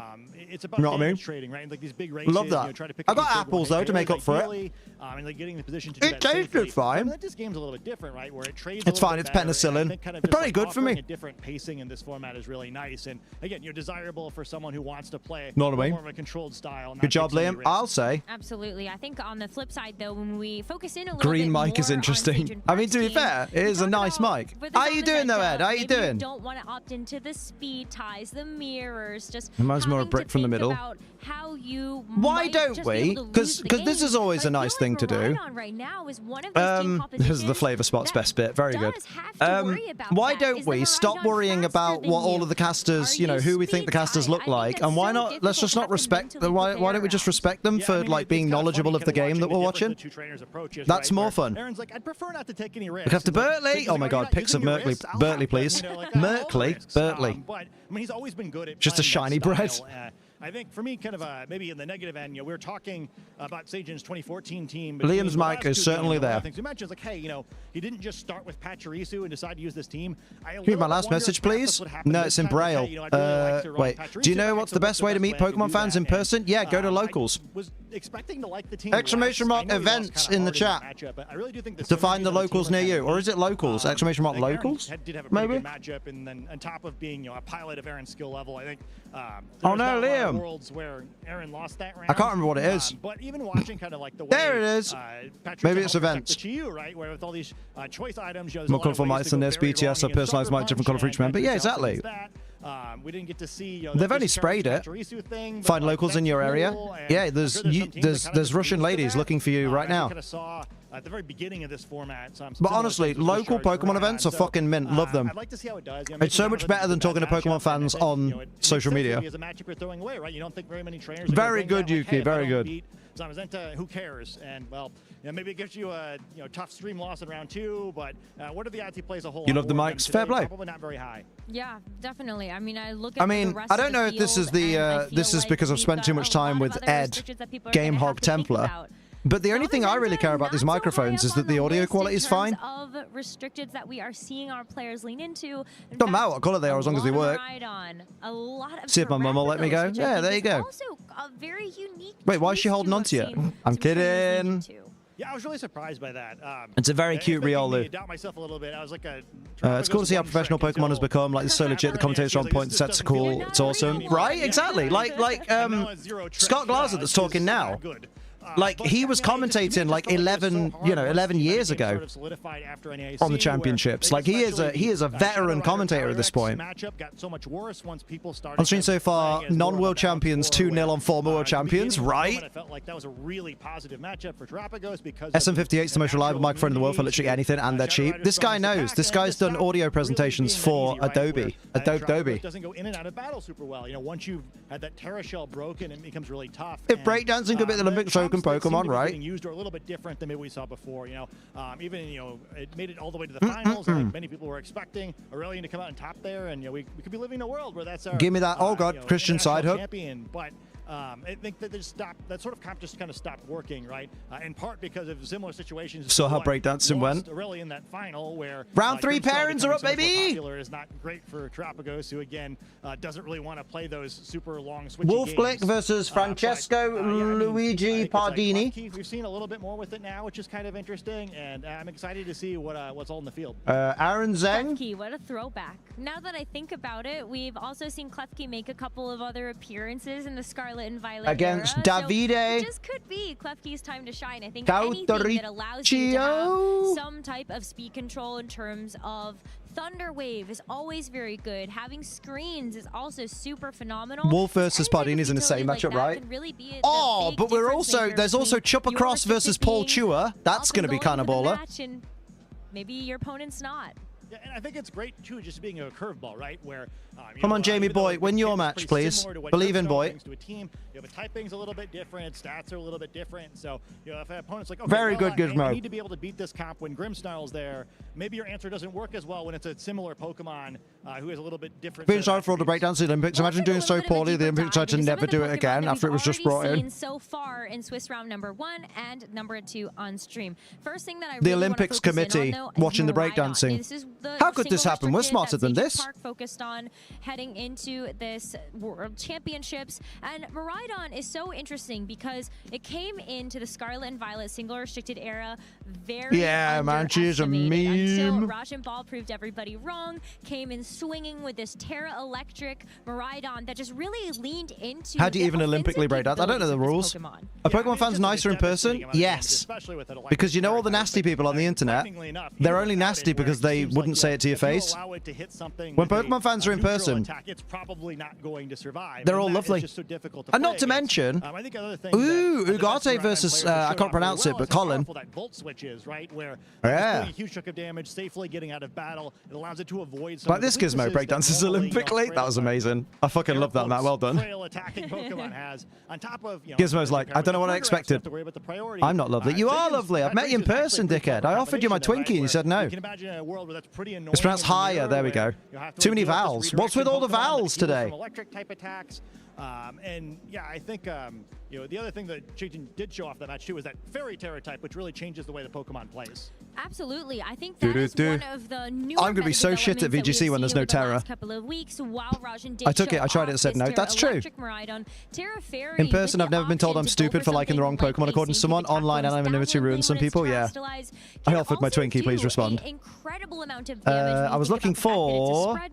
As well as just being able to. No, we got robbed. I mean, we saw Roaring Moon. Damn it! Round 2, Sage and Park is against Takashi Yamamoto. That's not Jody Azzarelli.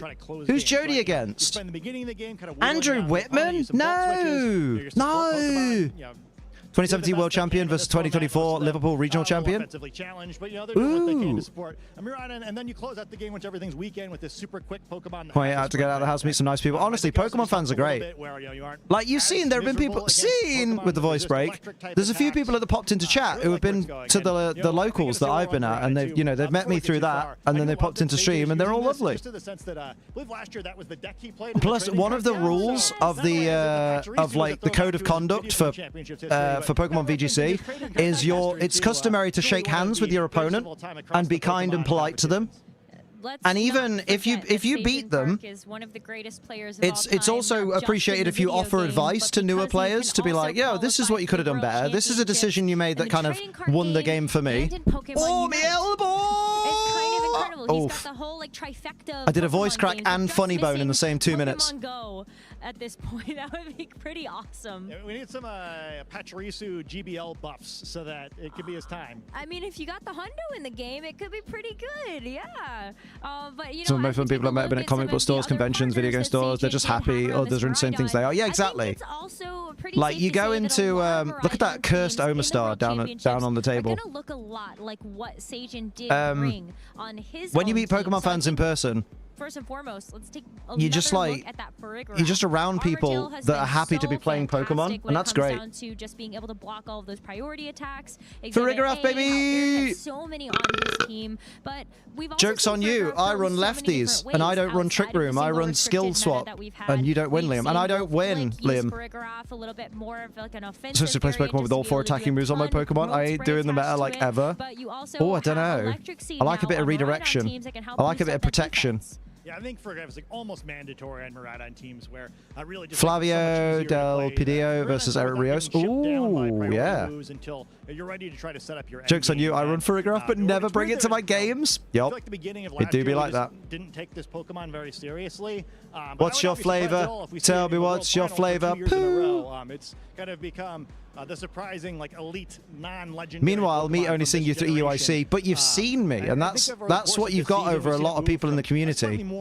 Some people in the community have only seen me in images and video, but you've seen me in person more than once. It's really important that it stays on the field. Wait, you were at Liverpool, weren't you, Decrepit? Oh, no, maybe not. Just you Pokemon sometimes win, sometimes lose. Valid. Might be a hot take, but point deduction acts as a great deterrent for disrespecting the opponent. Oh, yeah, absolutely. Holding the choice band because you can't commit to just using those. I'm trying to Sylvester Mungus at a tournament. Yeah, you know what? If you're really adamant about using it, go ahead. Skill differentiators in this format where Moonlight on Umbreon? No. Foul play, Snarl, maybe Wish. Does come in and we lost a Pokemon for no reason. Other move that I've forgotten. Protect. Yes, I've definitely been there. That is for sure. I think another Helping thing that hand. we can see is just also for Farigiraf, not only just looking at the Terror types, we see like Water, Fairy as good defensive options. I still remember being the champ of the Brock challenge temporarily. Brock and so that is one of the ways me on Facebook. Like, discharge Miraidon be very and now you're going to die. Knowing that you have another ground option on your team outside of something. No, like no, Moonlight's not wrong. I just don't like to use it. Don't listen to me. I'm bad at Pokemon. Yeah, I mean, it looks kind of fun, right? Where, listen to Matt Manectric. He's good at Pokemon. I've got to queue a few games in this format. You know, this discharge. He's finished in a tournament. Plus ground type Farigiraf thing. Not in triple figures. That is very That's fun. crazy. I'm looking forward to Groudon and Miraidon next to each other. I'm putting that out into the universe. Yeah, I mean, I'm not looking forward to playing against it, but yeah, I mean, finally, you know, the yeah, Moonlight's good on a Sun team because it does 2/3 of your HP, right? Go hand in hand. But whereas I always run Rain teams, so like Moonlight's gashing Rain. On team that can make it really powerful. One of which is a more recent development. If you're tuning into ooh, baby, do you know what that's worth? Your daddy Stinky. Iron Hands. Now, Iron Hands has been so popular as a Pokemon to have. More like iron my trousers, please. Oh, who irons anymore? I haven't ironed since I moved into this house. I've lived in this house since January 2017, and there has never been an iron. I think an iron was in the house once because Sophie borrowed it off our friend Lolly. But other than that, there's never been an iron in this house. Yeah, and I think to your point, I think that's a lot. Played 6 IRL tournaments, not finished negative yet. Touch wood. Mate, you fucking ledge. I can't say that. I finished super negative. And I think sick of Iron Hands. To be fair, Iron Hands isn't as common now, but to me, that's one of the it's about sometimes. Terrapagos became so hard to play because once Iron Hands is on that team, it's like, oh, well, this matchup is just miserable. Terrapagos nuts. I think it's a fun Pokemon too, right? Where it has some staying power and it's a can't use both Grim and Amoonguss on the same team. Damage. I think it's been well, to find too much of that for their teams and. Oh yeah, you can't use Assault Vest, Grimmsnarl, and Amoonguss. We saw a very different version of that. No, like you can't use both of them with an Assault Vest. That we saw more in last year's World Championships, but people want to see battles. Good thing they'll be evolved. I know a lot of times when the game first came out, I think players were eventually 8-1, 5-4, 5-4, 6-3, 9-5, 5-4 are my tournament records. My tournament records are 3-6, 4-5, and 1-8.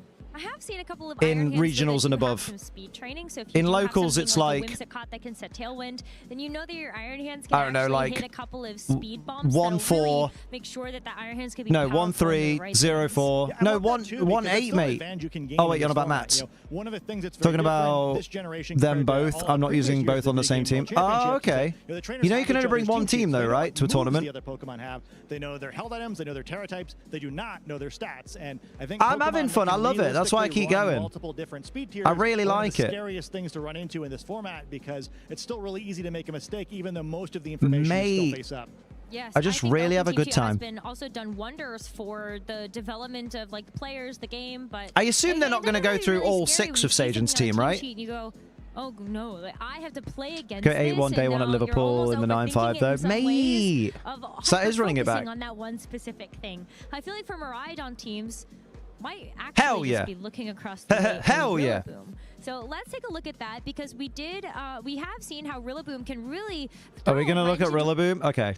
I appreciate, but this is taking too long.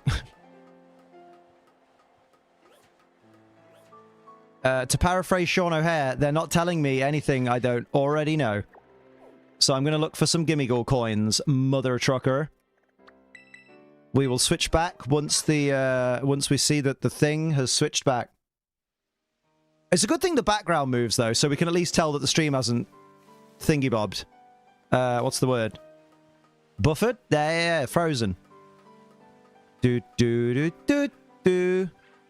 EYC was funny, brought a snow team, ran into 4 sun teams, was 2-4, and won my last 3 rounds to pull it into positive. Damn, I remember that because you were proper like, mate, this is bleak.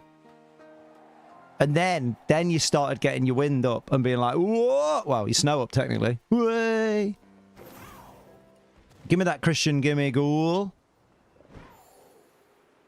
I'm looking for the... How many Gimmighoul coins do you even have? I think I have like 809. No, I think you have 824. There's a Gimmighoul. Oh, I fucking hate when it's just the one on his Todd. Gimmighoul coins. 10. 10's not bad.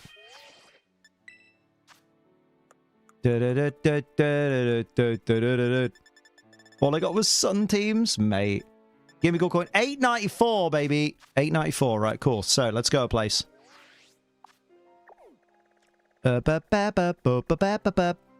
Suddenly so angry you all get. Oh yeah, Unite is rough, bruv. I don't want to play it. Unite is not for Liam. He likes to not be on a team, because if he's not on a team, he can then only blame himself. Imagine losing a game because you played your best, but your teammate was shit. I can't do it. How long are you streaming for, Liam? I will be streaming until the end of Pokemon World Championship VGC Day 1. So, basically, there's been 2 rounds so far, and there's 8 rounds today, I think. And I will be streaming until the end of round 8. No, 9 rounds today, I think. Kind of want to get to bed, watch stream on phone, but you know, I know I'll go sleep. EP baby. Just seen someone take Sage's iron handset and call it Iron Feet. Oh no, no! The DeviantArt! We've seen Sophie rage loads because someone on the team was shit.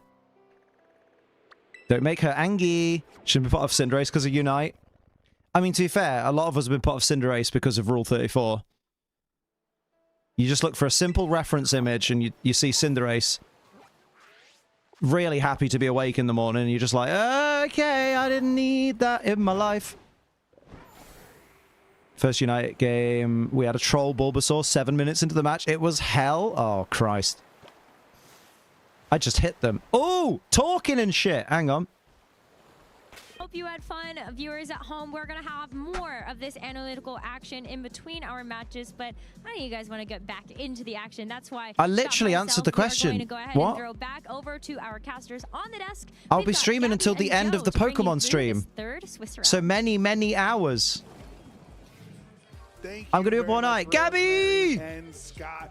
We are here. I am Joe Brown, joined by Gabby Snyder. I will say the frame rate on this particular camera, every time they cut to it, is not great today. Here in Honolulu, Hawaii. And Gabby, we've had 2 excellent matches to start the day. Do you like my team? Your team is Dustmane, Necrozma, Amoonguss, Rhydon, Weezing, Tornadus, and Vikavolt. Yeah. I know, and we're only going to keep cranking the heat up from here as there are some insane notable matches from this next round. Yeah, much like shit is good. Here in Honolulu. We're getting Flavio versus Eric Rios. Versus Eric Rios here on stream, but we just missed out on a Wolfie game. Still hanging in there undefeated. That's because they know he's going to be in the later rounds, probably. Pardini, Paul Chua versus Chuppa Cross. That's like a New Jersey showdown happening over here. Flew from a New Jersey league champion. challenge. We're using our new vernacular. Yes. Damn. And flew all the way to Hawaii to face each I've seen other it as my internet struggling with your YouTube, Twitch, and also Eduardo YouTube Cunha, Unite. our Damn. 2022 world champion playing against Ryohei Okabe as well. Hardini All is these extremely trainers good, are still right? undefeated as the day is still young here in Honolulu, but you have to wonder. Oh, I thought maybe they would assume that Wolf would be playing later. Not me. I'm really This cool. is only their second round of play, and I'm wondering if people are starting to feel the pressure. Yeah, that's a great point. That especially. I want anything Wolf is part of my bio-awakening. Oh, there's more to it. Oh. They've only played one game on the day, and they're already up to a 0-1 start in there. What is in particular about him, hey, Matt? This is a brand new format that we're really not used to in all of the games that we have here at the World Championships. Usually there's a lot of trainers have a day one. Welcome back. Watch for my sister after the opening ceremony. Is now on my laptop and Unite on my phone. Damn, one hand in it. And then make team decisions. People bring a day one. Why is no one in the stat? People are competing, Liam. Oh yeah, good point. That is gone. You had to lock in this morning what you think is the 6 that can win you the World Championship. Bruh. I know, and there's such small Have you fucking margins for seen error him? as well here. As soon as you lose Is more it his than big 2 games, very you are good, out of Matt, very contention good. for Top Cut. So we will be playing through Mixed his character a few looks. rounds of Swiss today, starting with this round of 3 for us here, of course. I need to put the prediction up on the Twitch machine. Screen will be playing against Flavio Del Pidio on your right-hand side. And this is going to be an exciting matchup of European trainers, 2 of the top trainers that Europe has to offer. Flavio Del Pidio 2 international champions and Eric Rios. 2019, and Eric getting that EUIC nice. back in 2022. So we got Incineroar, we got Calyrex team versus a Terrapagos team. First Terrapagos of the day. As well as we're seeing a bit of a unique team here. Yeah, it's going to be a longie.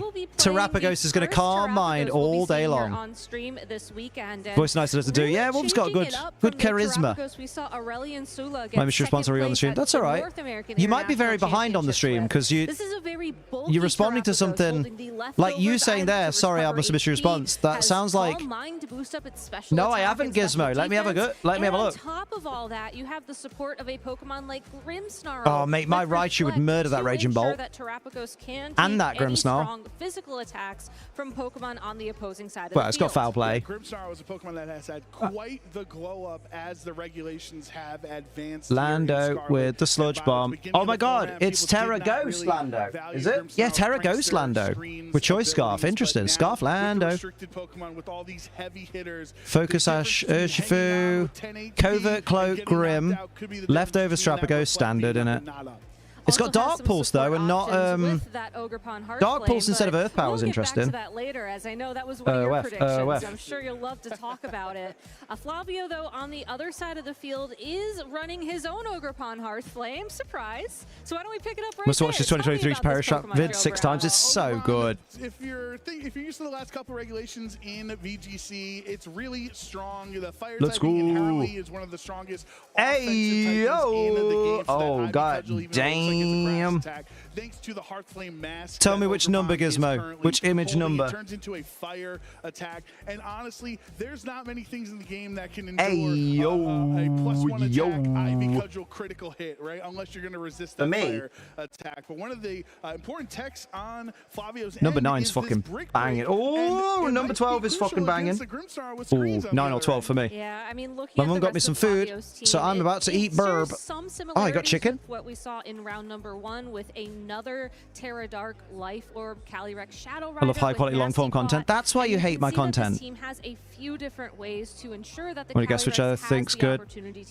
9 or 12. Obviously, you can use Fake Out They're the ones I like. or the Rillaboom, like we've seen many times today. Raging Bolt is my dad now. You also have access to Raging Bolt's gonna marry my mum. In this particular matchup, I think it's interesting to Will-O-Wisp Vincent, though. Love it. Plots as a way that you can power up that Calyrex to maybe quite like 11. Ooh, it's good. It's very juicy. Look at the timeline of the video player. It says any negative instead of live. You are. Oh, that makes me want to check as well. Taunt Urshifu is a bit dirty, right? It shuts down a lot of the other side. Terrapagos lead from Eric. All right, so let's get into game 1 of round 3. We got English game, lads. Let's go. English text is helpful because it means we know what's happening without having to take an educated guess. Liam, nothing you do is educated. Wow. Hello, Joshua. How you doing? Tune, by the way. Tune. Be able to be flinched by Incineroar thanks to its covert. You missed the Twitch prediction. You should have predicted it on Twitch. Oops. Will have the opportunity Oopsie poopsie. to either go straight for a fucking whoops. that Calyrex Shadow Rider, maybe try and get some paralysis on that. Prankster Thunderwave is a bit dirty. Pokemon that Flavio decides to pivot into that spot if it's not favorable for that Pokemon. I do like seeing the names of Pokemon moves in other languages. Like Gorithmic. Turn, but Eric is in a great position here to really threaten that Here we go. Right off go. the bat. Snivy outbreak, go on, mate. Terrapagos can start sneaking in those calm mines that Did anyone bet on the poll, or did nobody have time? Did no one bet? That's quite funny. As you mentioned, Gabby, you don't want to get hit by a fake out, so if Flavio is I can put it back up again, phrasing. Protects on the other side, you can definitely try to. Or did I not click go? Eric's, defensive decisions. There is the protect, so Terrapagos is not going to take any damage. Oh yeah, no one did. It is not, and that's going to be important. I'll dismiss that poll then. Fine. Try to go into that spot. Thunderwave, though, will fail, and this is a unique thing about Dark-type Pokemon. Oh, yeah. Terra Dark, mate. This Calyrex Shadow Rider It's funny, because leading up to Worlds, I haven't faced any Terra Dark. Typing, thanks to the Terastallization, priority moves will fail when used any back in the Terra Dark Cali. Here we are in Alola. Okay, I'll give you 2 minutes on the poll, lads. Prankster attacks, and that's actually really huge. Oh, fuck off! It just. Eric, Rios, and Flavio Del Pidio. There you go. This Grimmsnarl Boom. has been rendered, honestly, a little bit useless. They are my little Masuda methods. Crazy update, Ammo. Go on. It can't use Reflect to necessarily protect itself from a Prankster Thunderwave. Yeah, that was it. So I think it's great that Eric no light screen on the Grim, only Reflect. Ooh. I'm just curious, how much damage is he going to Kinky. take as a response on this Ogerpon who came out on the field instead? Calyrex is just going to protect Damn. on his turn for Flavio, so the Terastallization used on turn 1, but no damage here this turn. Team that won the first set has now been eliminated from Worlds completely. Oh my god. Keep his opponent waiting, wondering which Pokemon will Terrastallize. Very good, Breen. I'm proud of you. You know that? I hope you do. Flavio's end, lowering Terrapagos' special attack, really crucial because that's a good. It hasn't even Ooh, it's an interesting not first turn. You know what I mean? It is, and that is something that fell out of favor. So then, I like about Rank Ladder, you'll see Pokemon's names in their language, and it's quite cool. But you'll still see yours in the correct language, which is great. Every single Incineroar and their best friend, the other Incineroar, they lost their tiebreaker. Oh damn! As a way to mitigate the attack Bruh. on Terrapagos, and in this specific matchup, Unite confuses me. It's going to take Terrapagos so much time to get those calm minds in, so much time to start getting that damage on the field. Let's go. Flavio should be easily able to pivot with this Incineroar in and out of Terra the field Starstorm, interesting. Oh, I mean, it's super effective on a Terra Pokemon, so that's a good shout. So he's going to be taking a bit of a slower approach. I don't think spiky shield's a good idea. Which is totally fine when you look at switch to Grimmsnarl, not a bad shout. Shadow Rider, it's already at +2 attack. Even if it decides to go for an Astral Barrage this turn to try and get a little damage on that. The +2 special attack on the Calyrex is kind of rough. It's still going to be it's only super effective with Terrapagos itself, Terras? Oh, that's lame. Oh, yeah, because it's not Stellar until it's Terra. Yeah, you're right. Goes into the attacks go into the Terrapagos slot. Valid. Is in danger because it's either the boosted Calyrex. So he just wanted to go for some normal damage. Or, the potential Urshifu that would break through a protect if he went for that. It doesn't look like Eric protected on this turn. Astral Barrage is immune. Terrapagos is a normal type for now, so Ghost does not hit normal Pokemon there. So he went Surging Strikes. One attack from the Terrapagos, doing not even 30%, it looked like, to Calyrex Shadow Rider. No worries, Newt. Take care, my dude. Thank you for hanging out. Have a good one. Damage this Terrapagos can output right now. Output these nuts. Don't output these nuts. Very good. Output these. Stop. Not doing too much damage, but it does at least break the Terra Shell. It does break the Terra Shell and potentially. No! Oh, okay, good. Complaining you shall receive. A close combat after another turn of surging. I'm going to surge my arse off in a minute. Oh, what?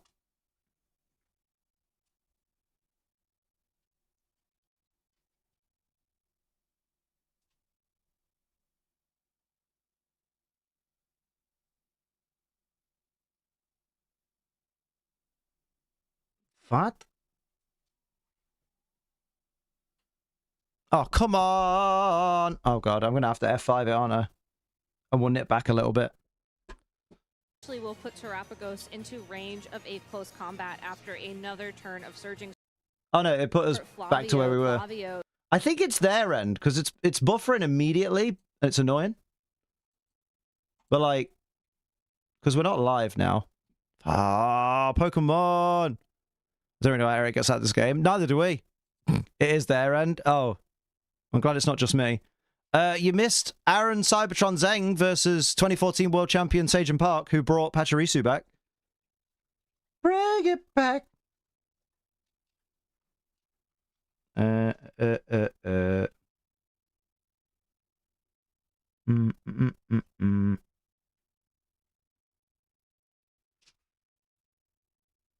Come on! Mother flipper! Flavio. Oh, it's gone well boshed, hasn't it? Put the Pokemon tournament in the chat. We can see the tournaments are near me. Exclamation mark events, I think. Brother. Change that attack at this point in time. When utilizing close combat on Urshifu, you immediately take defensive drops in return for using that attack. So what a lot of trainers do in this position, especially with Focus Sash Urshifu, I'm gonna leave it on auto thingy. Tripped over the router plug again, right? Until you feel more confident about going for the big damage. Matt and Liam will go first and second at EYC. Not true. Matt and Matt will. Ogerpon is going to swap out into Grimmsnarl, so Eric still has not. Who should I be rooting for in VGC?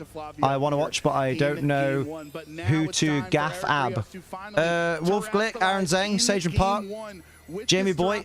It's had its special attack drop. Chop across the fourth. Terra Shell drop, but now it's time to just click stellar Gabby and Joe are the slower. I do think they do tend to talk slower. When it gets the opportunity TBH. to attack. There's the Astral Barrage into both. Maybe it is no Pokemon, ends. But again, remember, same interactions as before with Terapagos, and Grimmsnarl resists. Okay. I'm with you. For Eric, here's the Stellar Starstorm into both. I mean, it's like jumping into any competitive thing. Just watch it until someone that you like the plays of turns up, you know. The sash item, but then the Terapagos hangs on in the red. Close combat doesn't pick up the KO. And if you look at how much health is left on that Terapagos, it was thanks to one turn of leftovers recovery. Better even called you on the tweet and that. So mean. What did they do wrong? Unfortunately, Terapagos is what was I going to do? I've forgotten. Than the Urshifu on the opposing side of the field. So Eric. Yeah, their Urshi is super slow. Do you think they're running the Wolf Urshi without the Choice Scarf though? Because it's a Focus Sash Urshi, but or maybe it's just a fast Terapagos. Stay on the offense. So I think Eric has to think, which Pokemon is he okay with getting knocked out here?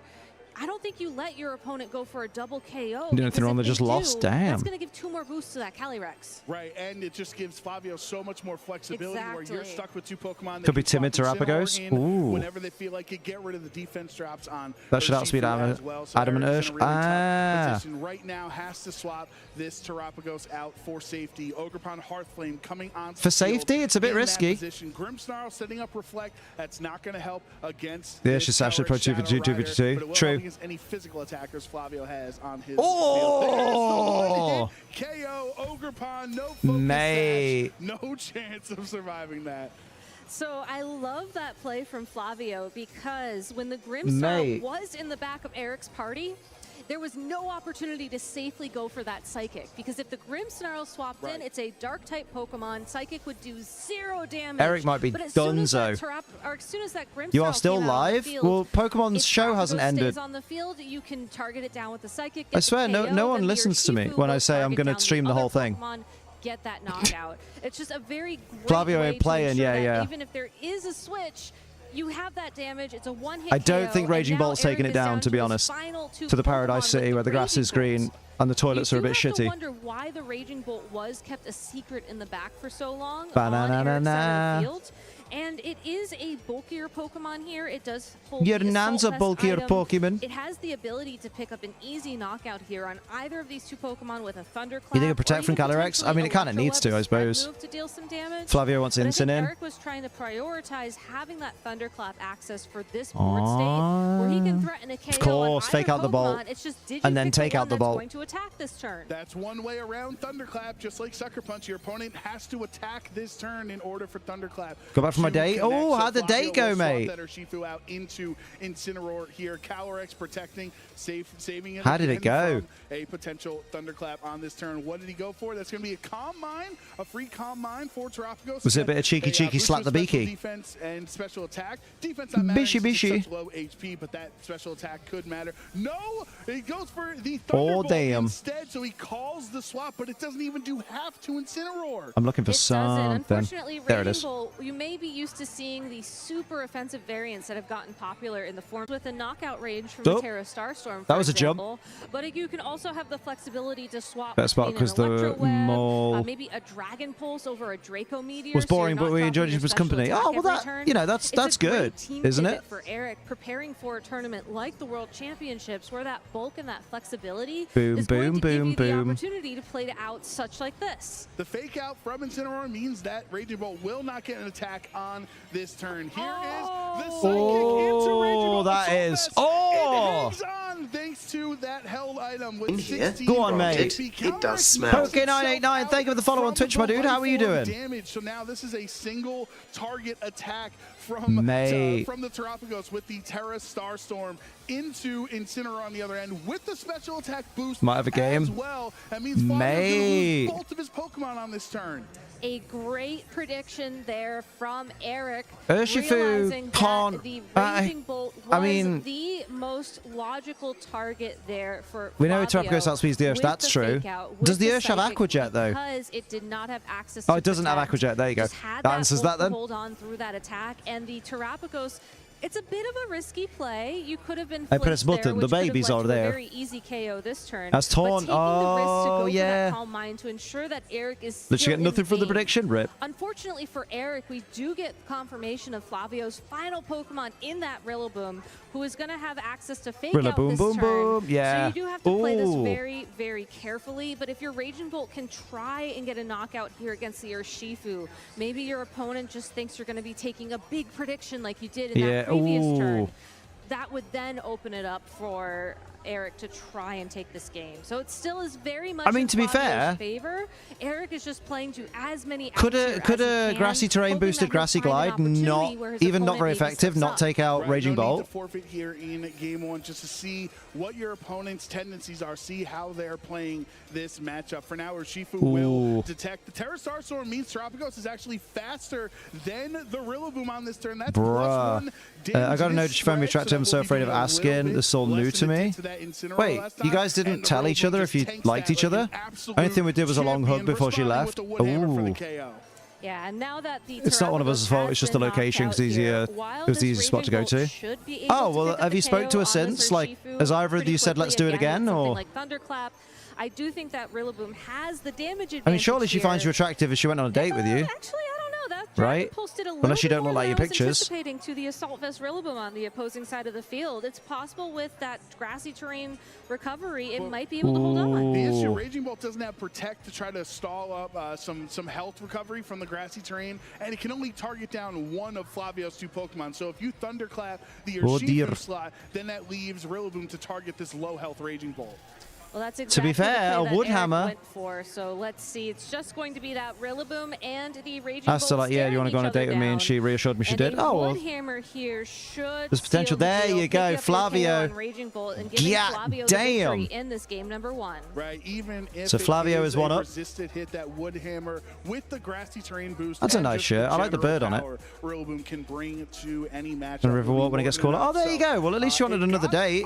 There must be something there. Closer than we thought it was. After the first couple of turns, Eric was able to bring it back, and I think that's one of his best tendencies as a trainer is that right, Bodley, how you doing? When Eric is playing, he can always find his win conditions back in. Yeah, but kudos we like to a back and forth. For sticking with that advantage early on and pressing his offensive damage out. Imagine how differently that match went if he didn't Terra, if Flavio didn't Terra turn 1. Number 1 of this game number 1. I don't think he'd be happy the way that game ended.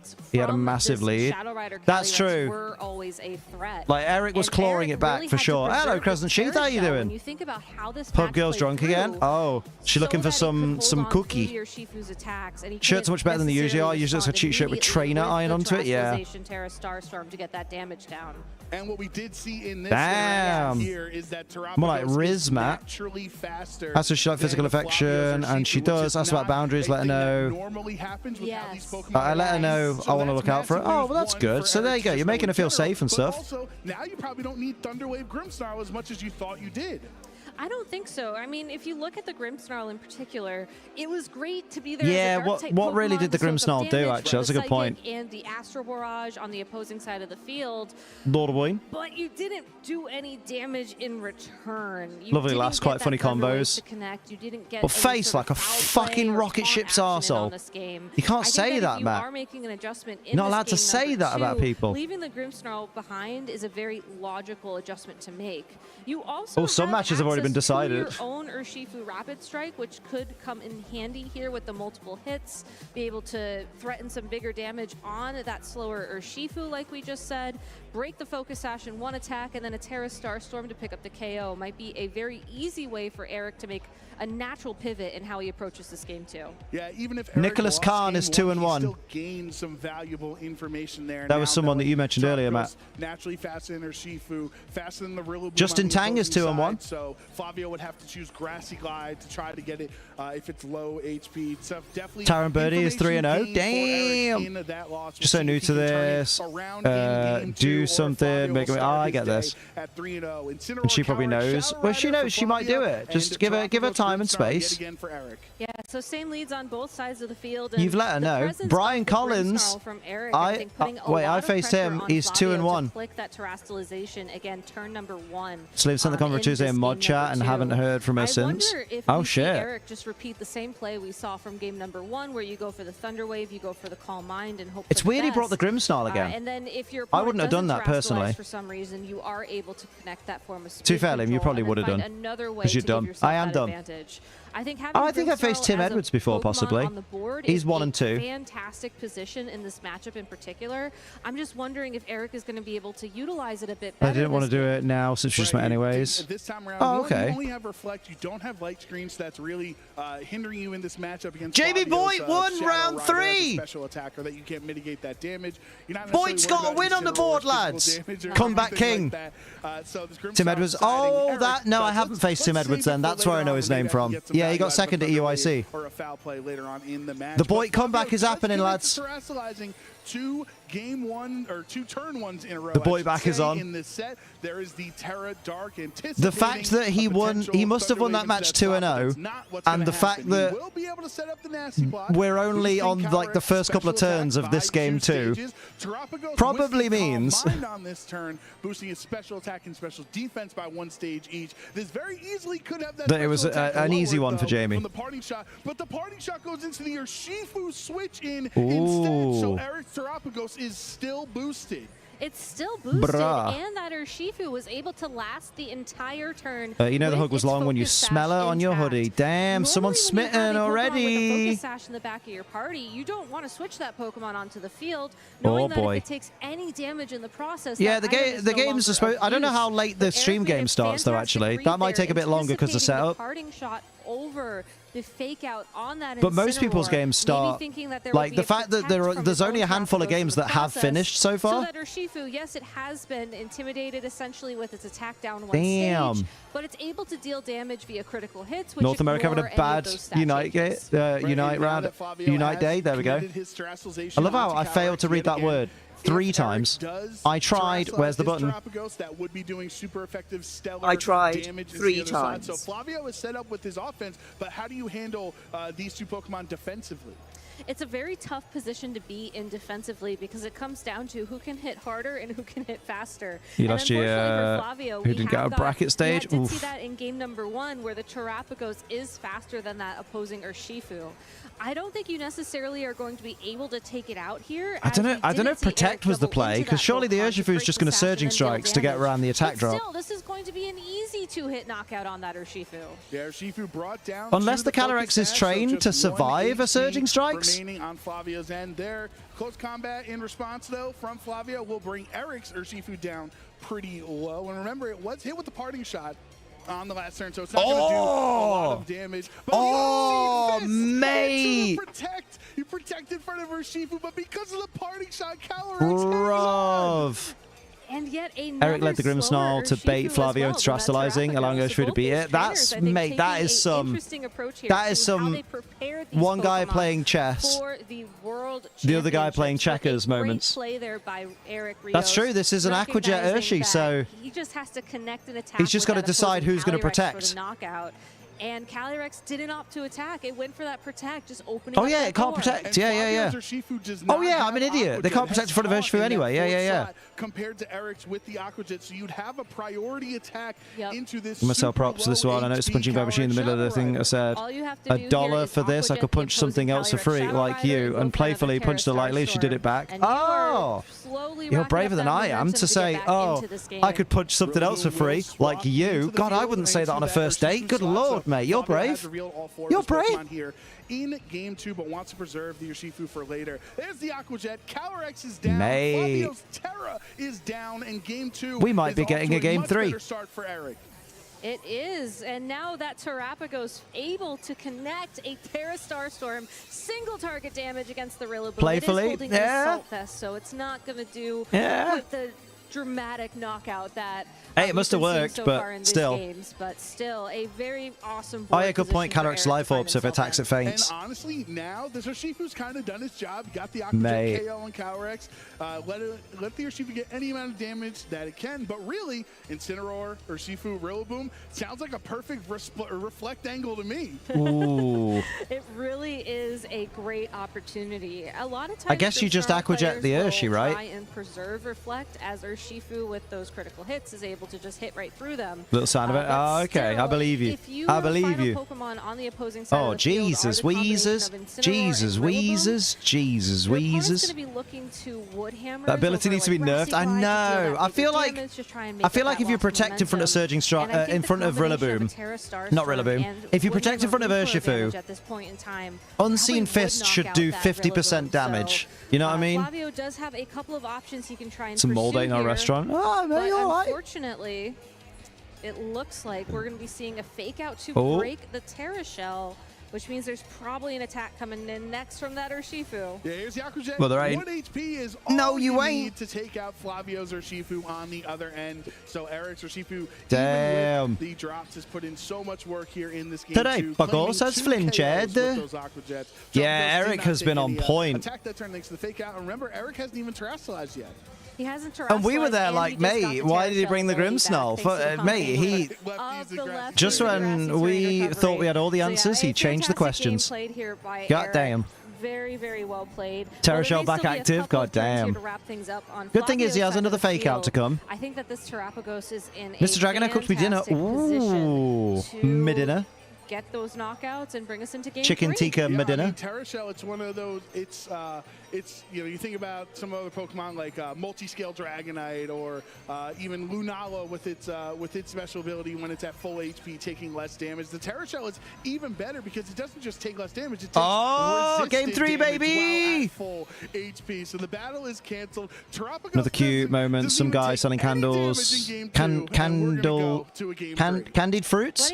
Stopped us to get us to buy some. I didn't want to waste money, but she bought some pineapple and tried it. She fed me the pineapple with the foot. Ooh, connections. Damn, bro. Defensive position where you would want to try to make use game of 3. We love a game 3. Thunder waves to connect. Maybe set up. Yeah, I don't think it needs Calyrex. I think that'd be his undoing. But instead, we saw him undoing your mob. Doing your mob. Number 2 to go ahead on the offensive, switch out that Grimmsnarl. I like how player 1 as a trainer card while Victory Road is basic. The momentum going I can't believe I'll never be able to get my lovely Poliwhirl on stream. Team, you want to get Pokemon into the low HP so that all Eric has silhouettes of women on that shirt. Silhouettes of women. The terastallization and then threaten the double target Terra Starstorm, and that's exactly what we saw Eric pilot to throughout this game too. A great adjustment. Boy. Yeah, and I think now that Flavio's the one that has it's Kappa. It's the Kappa logo. Game 3, obviously the first spot. Yeah, that's the logo for Kappa. Kind of the shoe brand. One Terra that he's used in both of these Isn't games. it? Maybe that's a position where if Flavio wants to preserve his Calyrex Shadow Rider for later, maybe leading something else, or maybe just not even coming. Might be showing my age. Shifu's not on the field, no one's seen Fist. Like maybe just go for a simple protect on turn 1, see what Eric is up to. Yeah, I think you can. Yeah, this was pre-Twitch Kappa. For Calyrex Shadow Rider in particular is that if you are able to sneak in that nasty plot on turn 1, on turn 2, it just puts so much board position. It's a Pokémon shirt, probably. Pokemon. It really forces your opponent to always have an answer to it. Everybody wants to jizz. Do they? Or a Calyrex Ice Rider instead of the normal type Terrapagos. A bit of that, a bit of that. Really force your opponent. Come to have on, I don't know who I want to win, but I think Flavio will do it. Eric, benefiting from the fact that he's picked the normal I'll go Calyrex over Terrapagos. I don't like Terrapagos. I got to ask her from Q. It's just I need a direct answer feeling. I'm sure she'll understand because I don't want to go through the stress of solving social cues. Yeah, I mean, just be careful. Like, don't come across too like you have to tell me now. Like maybe she'll tell you. Maybe she's not comfortable saying it. Maybe she wants to wait a bit longer before she, comes on strong. It does have Brick Break, but I don't think that's necessarily eagerly looking at you as Wolves and Brady's game sort date, mate. Unless you're feeling very confident in your predictions. I have a feeling that this Ogerpon is there more so to protect. I believe in Flavio's ability to adjust, although he did bring Calyrex again. In front of this Grimmsnarl, you will be redirecting any sort of taunts, any sort of thunder waves to that Pokemon in particular. Understand. But turn 1, you can follow me. Nasty plot. Turn 2, then you can go on the offense. He just went. That's how it goes. He didn't. Ogerpon did not click follow me on that turn. Damn. So that naturally went in to Ogerpon's slot there. Potentially Eric anticipating a follow me or a Terra Dark out of Calyrex, as we've seen 2 games in a row. So that was Flavio ballsy. making an adjustment and getting rewarded for it. No Terastallization. Still gets the Chopper 4-0. special attack. 3-0. Terrapagos will be able to get the Calm Mind boost. Here's the Ivy Cudgel into Terrapagos with the crit, bringing it down under half HP. And now we have a very different game on the field for Eric, as that Terrapagos is within KO range from a Psychic, and the only Dark-type Pokemon Yeah, Mold Breaker ignores Terra Shell, of course it does. Solid turn. So Flavio can lucky on the paralysis, though. Threaten a KO on that Terrapagos this turn, or the next turn if we see Eric go for a Protect. You have to think, if he is going to protect that Terrapagos, then what's the opening he can set up for himself this turn? I think his best opportunity here is to try to either paralyze that Calyrex Shadow Rider or get some big damage down with it. Going for the foul play. Assuming it's not going to Terrastallize. So looking at how Flavio can follow me and Psychic the Terrapagos now, call that there will not be Terrastallization on Flavio's side of the field, and we'll have to see if it's going to pay off. Ooh, baby. This is a really crucial turn for Eric, as there's so many factors going against him. So he's gone Terrastal, baby. Redirect attacks away. There's a potential. Did Flavio protect is the question. That would also be a really big deal. Oh dear. Eric will lock in the Stellar Terra for Terrapagos here in Game 3. Astral Barrage does not affect Terrapagos, but this is +2 special attack into the Grimmsnarl, bringing it Wait, but you're going to take a foul play now. Damage is so strong. He's going to take a foul play and a Terra Starstorm into both of Flavio's Pokemon. Neither of them are Terrastallized, though, so it will not do super effective damage. Oh, Eric! The play is 4 times super effective, so Flavio's Calyrex is down. He's going to have to Terrastallize. Yeah, I don't know why he went for Astral Barrage. He knows it doesn't affect Terrapagos. That was a very great play there from Eric. Again, correctly calling that there would be no Terrastallization on that Calyrex Shadow Rider. Does have to trade your own Grimmsnarl for that, but that was a weird choice. Anymore, but you got the paralysis onto that Ogerpon, so it's maybe he ran out of time. Maybe slower than any of the other Pokemon you may bring to this game. And you know that if you're looking at your notes from the previous games, there's a high likelihood. We saved his Terra though as well. I guess if he ran out of time. Rillaboom and Incineroar once again, and I think we're seeing a Terra, maybe Terra Water Surging Strike Urshifu just to go ham. Eric no, he wouldn't Terra because he's slower than Terrapagos. We do see the Urshifu for Flavio. And they both have the Focus Sash in this spot, so it's going to take multiple hits. There's Wait. nothing really on Flavio's end that can super effectively hit Eric's Urshifu right now to bring it down to the Sash. Did Flavio choke? We saw last time around, if it comes to low HP, only Eric has Aqua Jet. Holy only moly. Eric has Aqua Jet. I think as well, though, Flavio's Urshifu has the Stellar Terra type, and that could be a very interesting option. Yeah, I can't see the comeback for Flavio unless he's got something crazy in the back. When that Shadow Rider was like your dad in the bath. As long as you go for that Stellar Terrastallization, it's going to boost up the power of your Surging Strikes once, your Close Combat once, and that might be enough to win him the game. He just has to be very careful about how he approaches these turns. Ogerpon breaks through paralysis. Aquajet's break sash, yeah. Follow me to redirect attacks away. Not going to redirect the spread attack from Terrapagos, obviously. But Ogerpon does hang on in the red, meaning this Urshifu's hit will go into the other Terrapagos goes. Flavio KOs Eric's Terrapagos, to gladly taking those defense drops to get mate. rid of Eric's most important That's crazy. Now all that's left on this turn, And he has a Pokemon in the back. Wolfie's 3-0, baby.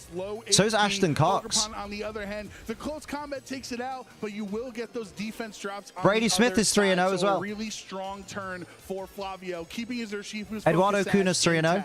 Keeping the Urshifu's focus sash intact. Oh, no, actually, with the spread attack. Excuse me, sorry. Yes. Yeah, sorry about that. I got so excited about Urshifu that he survived the turn. That's okay. That's okay. Eric Rios' Giuseppe Musico still have that as well. Attack, so, When we're talking about the speed of the Terrapagos, it fast and bulky, we're not with special attack. Yeah. Final confirmation Must be. The last two Pokemon for both Flavio and Eric. It's going to be Rillaboom staring down the opposing Ogerpon Hearthflame. And that Ogerpon Hearthflame is in a great spot after this first turn passes, when there's no opportunity for fake out, to go on the offense against the Rillaboom and clean up this game for Eric. Pussy. He does have to worry about the Urshifu for this next turn, but given that it's at such low health, Aaron Zeng is still battling. All you have to do here is target it down with 2 attacks, and you're guaranteed to pick up the KO there. The big question is, can Ogerpon hold on through a Surging Strikes from the opposing Urshifu? Probably Stellar Terra as well. Terras these nuts. These Ogerpon Hearthflames coming into the World Championships have been a bit on the bulkier side. It's possible that it's been trained to survive this. Right, I can't Unite Championship, or I can play Unite. I can't do both. Oh no! Do both. You want to be able to take as many hits as possible. But Flavio going to match the Stellar Terra from Eric. Great strategy. You might as well Stellar Terrestrialize my Urshifu Rapid Strike. But he's just getting a boost to all. He's just going to take an Aquajet, isn't he? One time, wow, there is the Stellar damage there. So close combat on Urshifu. He's not even going to get the chance to attack. Damn. Eric's Urshifu goes first here. Took more time with both awkward because that first time meeting. On top of that, we're at the most rushed decision of a place. Oh, valid. Well, I hope it works out. Like, keep us posted. What can Flavio do in this matchup? He could go for Grassy Glide into the opposing. He can't do anything. Unfortunately, though, with Chua won. Oh, poor Chopper. Hold on through that attack. I think there you go. Well done to Eric. Called it back. Go on, Eric. What was the cameraman doing there? Instead, Eric able to turn the game it wasn't in range of Aquajet. I thought with the defense drop from close combat, it might be, but here at the World Championships. And that is why. Oh no, but we resisted anyway. Yeah. Widely considered not just one of the best European VG trainers of all time, but honestly one of the best to ever do it in the competitive video game circuit. Yeah, you're right, Matt. You're right. Four-time regional champion. Yeah, he does. He's a defensive boy. Any tournament Eric rolls up to, he has a chance to walk away. That makes me the only person in Twitch chat undefeated in predictions. I'll predict your shins. What? And make the proper adjustments. Your dad smells like the bath. Yeah, and I Why not Grassy Glide the Urshifu? Because then you just take an IU control from the Ogerpon. It was a very consistently, despite the fact that, again, it wasn't necessarily do you mean the turn before? Damage. It was just there to ensure turn your back to space, which means do it at night time. Or there had to be some other answer to keep that. So right now they're getting Eric Rios ready for a little interview. Yeah, it was an enjoyable set. Right. And this is what I like it because it wasn't super predictable. Hard, Gabby, because 2 games in a row, Flavio Terra Darks right away, and then game 3 when it matters the most. Aaron Zeng is still battling. And honestly, kind of guesses. God, Aaron Zeng might be like one of the last 2-0 battles still going. Fucking hell. That they're going to go for certain moves. Come on, you do, and Aaron. I think you have a lot of information, to be fair, especially, these 2 trainers have competed at multiple international championships. Aaron Trailer's still battling as well. You can sort of rely on that player knowledge. Like, I saw them do this. Oh no, Aaron Zeng won. Sorry, Aaron Zeng's 3-0. It's Aaron Trailer who's not finished yet. That's Wolfie's mate, isn't it, Aaron Trailer? Forcing Flavio to make those choices. Hell yeah! Those decisions. And unfortunately, up the Cybertron, up the Cybertron. I don't want to say guess correctly, but did not predict correctly, and Eric was able to keep him on his his toes. It's okay. The boy comeback is happening. All the credit in the world to Flavio. Such an excellent player. One of your is Wolfie's other friend Marcus in this? Players as well, but kind of got taken down by his own region in Eric Rios. But of course, I can't remember Marcus's last name. I mean, there's a Marcus Dion. He's 1-2. Oh, he could face Jamie Boyd next round. So it is nowhere near over yet for Flavio. Nowhere near indeed, and you just have to wonder what other types of matchups we're going to be seeing here at the World Championships. Oh, I've spelled his name wrong then. Honestly, I think Terrapagos was one that I personally sold a little bit short. Oh no, he's still battling. Yeah. He's 1-1, but he's in a battle right now. With you, especially this Combine Lefties version. We all saw Aurelian dominate NAIC all the way up to that final Game 3 match with the just as much damage as possible on Terrapagos, and you have all the team like kind of facilitating. Oh, Barish is 2-0. Lose husband. But in this, the more how do you search? Control F. Scott's been talking about this too. That you just Control F, mofo. It doesn't feel like you can hold up. Yuki. Oh yeah, Yuki. How's Yuki doing? Right now, but hey, when you're 2-1 is naturally faster than some of the other stuff that you would assume is typically going to outspeed it. That could really change the match. Matt, have you had a moment? Sure. Let's go ahead and hear from Eric himself about that's all right, mate. Here at the World Championships. Rose, take it away. Thank you so much, Gabby and Joe. I am here, in fact, with the winner of that Swiss round number 3, Eric Rios. Congratulations. You didn't know? Oh, mate. See you back here, especially after you've had such an incredible season. What does it mean to you to be here at the World Championships? It's an incredible feeling. I always win. I always want to win in the World Championships every year. I was going to say. I want to try to win someday, so I'm 3-0 now, feeling great. So let's see how it goes today, but hopefully well. Well, I mean, you're already proven yourself as an international champion, winning the European International Championships, and now you're back here. Told you, Rose is dinky. Kind of showing everybody why you are such a strong player. This season alone, Eric, I always win. I'm glad he corrected himself. Teams. Can you talk us through the thought process of how you even pick one for your event? I always try to build a team that can win. Small bean. Metagame. So metagame evolves every day, every week. So.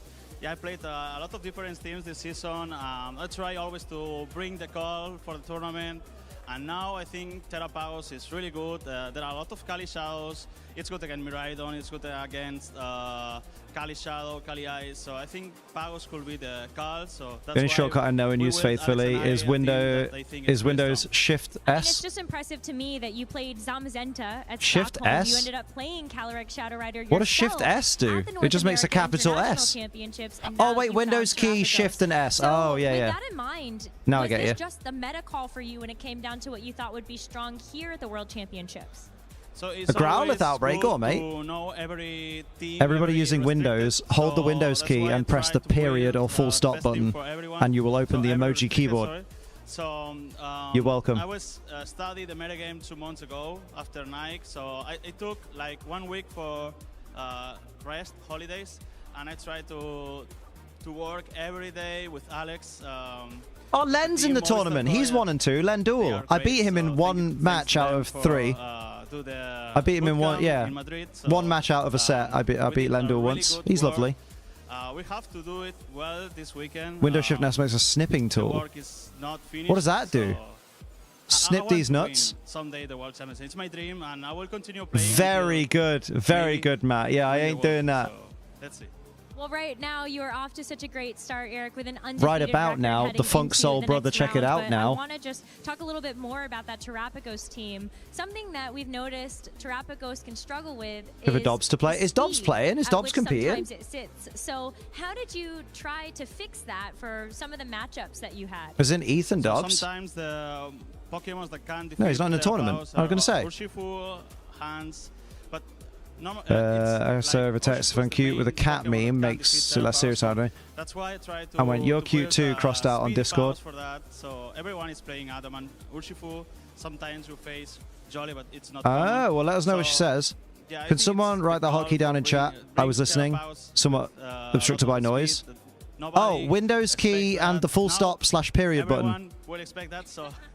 But yeah, I think I can. Dobbs is there attending as a creator, but he's not competing, I don't think. And Pagos can affront every matchup, I think. So let's see.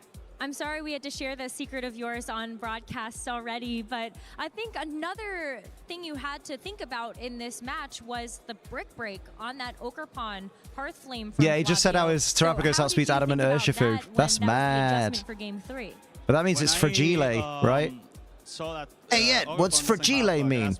I was thinking, okay, I think Urshifu is really good, so he have to tear up Urshifu was friends with my dad. Because I have T-Wave, I have full play, I'm cover Color Cream, so that's really annoying for Kali Shadow team. Yes, full play, let's go. I think I have to bring Urshifu. I saw the mistake on game 1 and try to do a 3-0 Wolf. game plan for game 2 and game 3 with Urshifu. And Jody Azarelli is 2-1. So, yeah. It was great. You ended up winning Sajin the 3-game set. It looked fantastic, Eric. Before I let you go, though, I Sajin's 1 and 2. Oh my God, we could get Jamie Boyd versus Sajin Park. Imagine, not on stream, but happening. I want to shout Give us HP. We saw it at +1. Not KO the Okerpon 40%. Yeah, true. Obviously, to Movistar Yeah, it's a good Boy, shirt, right? To Kanekro, to my family, friends that are watching me from home. Thanks to them. Well, thank you so much, Eric, for your time. Felicidades. See you later. Thank you so much. We're going to go ahead and send you to a short break. Felicidades. Wait, isn't that... action here for the Pokemon Oh, no, I'm thinking of Feliz Navidad. Which is... Navidad is Christmas, right? Ooh. Maybe it's happy birthday? Hey there, Pokemon trainers. Let's get to know Joe Brown, one of my incredible co-casters for this weekend. Joe Brown, describe yourself in one word. Ooh, that's tough. Here we go. I usually use a lot of words. I don't know. I didn't hear it properly. I think if I boiled it down, I would say energetic. It's my one word. I think you are a very energetic person, so I think that fits very well. I said I like Joe's energy, right? What's your favorite Pokemon? That's got to be Keldeo for me. It's cool design, cool typing, water fighting. Yeah, Feliz Navidad is Happy Christmas, yeah. Attacker as well. Definitely love Keldeo. Shout outs to the Unova region fans out there. I'm sure there are many of you. The little boy is busy. First Pokemon Worlds that you ever attended? I went to the 2015 Boston World Championships. Still to this day, one of my favorite worlds I've ever attended. Just the area was awesome. The whole scenery, all the action. My hole's awesome. Was so much fun. I didn't ask you to say that, so thank you. I'm adding such content. No, Boston was incredible. Oh, that shirt's sick with the Loudred on it. Blue. I go back and forth sometimes. Loudred, Jigglypuff, Pikachu, I like red, kind of like blue. Galarian I'm Linoon. lock in blue for you, Gabby. All right, a little unexpected on that one, not gonna lie, but I don't know why, Joe Brown. What was your favorite Pokemon game? All time is definitely Pokemon Yellow. Damn. I've had to have beaten Pokemon Yellow at least 100 times in my life and do different challenges. Grookey's on there. Grookey gang. For all of its quirks, let's say, from back in the day, there's something I just absolutely love about Yellow. Did you ever unlock the Surfing Pikachu minigame via Pokemon Stadium? No, I did not. I wish I did. If I had the ability to time travel, I'd go back in time and do specifically that. All right, well, I have a Nintendo 64, so we can make that happen. Who will win? Oh, excuse me. What is the favorite Pokemon plushie that you own? Ooh, that I own? I really love last year NAIC. I do need a little tinkle. Ursaluna plush, and I'm a big fan of Ursaluna. Boy, I've done better than in London. I mean, he's not wrong. I was wearing at the time. They're not flirting. They're having an interview between two colleagues, but okay, mate. Okay. Okay. It's good to know what you think flirting is. Nice. And right, I'm having a wee, who do BLB. you think will win the World Championships this weekend?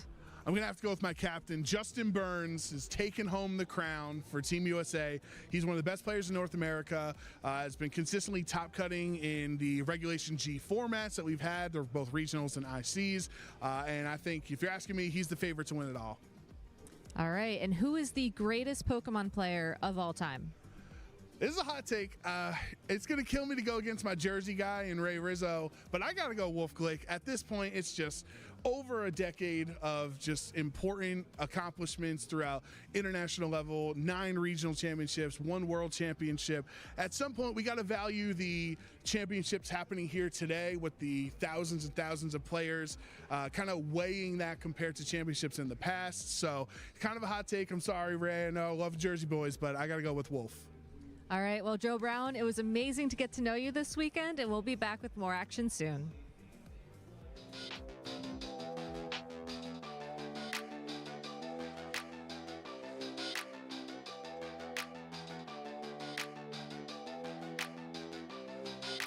My name is Marco, and I'm from Italy.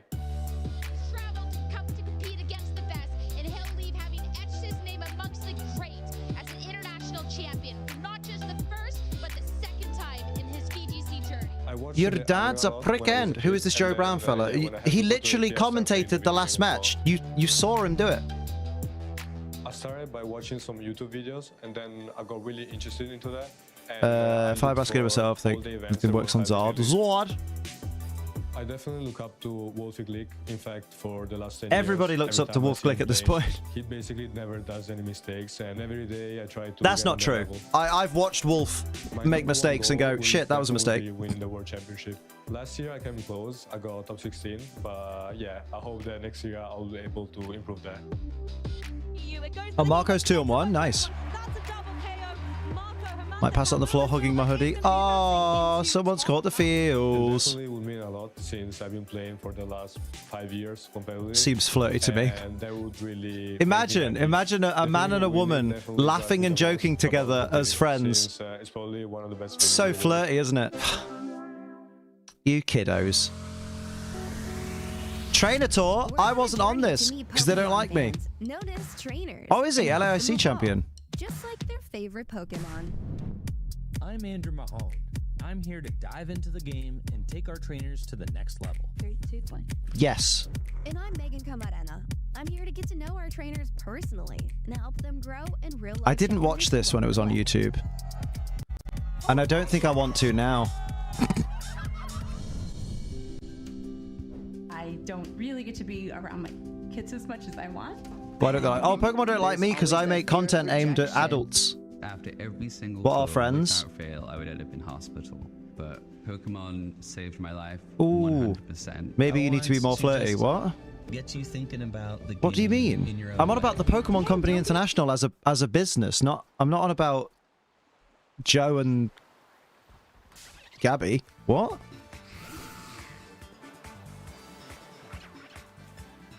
It could be that Bengalo is trying too hard to be random XD, which I'd have laughed at if it was 2006 and I was in college. Flirt with TCPI. Very good. That doesn't really go down well in a business setting. Tell you what does go down well. Your mum. Way! She proper loves it. Right, what about... That's not a watchtower. Where's the watchtower, you bastard? Oh, that is one. Good. We'll have a gander. Find me a gimme ghoul, please. That's what we'll do. Because I need more gimme ghoul coins. 2 minutes till next round, apparently. Right, climb. You don't have to climb, Liam. That's true. I wouldn't know what friends are. Matt, shut the fuck up. No, listen, Matt. You can't say that when you're literally giving us updates on a Soul Link you're doing with Bestie. What's Bestie short for? Egypt? Can't sit there, I got no friends, but just hanging with Bestie. Mate, what? Why do people say these things? I don't get it. What do you get out of it? She's Bestie? Yeah. Are you saying that you're not friends with Bestie? A different approach to dating. It may take a few months for me to get into being super floating, playful, and comfortable. Well, just go at the pace that works for you. And if she wants you enough, she'll go at that pace as well.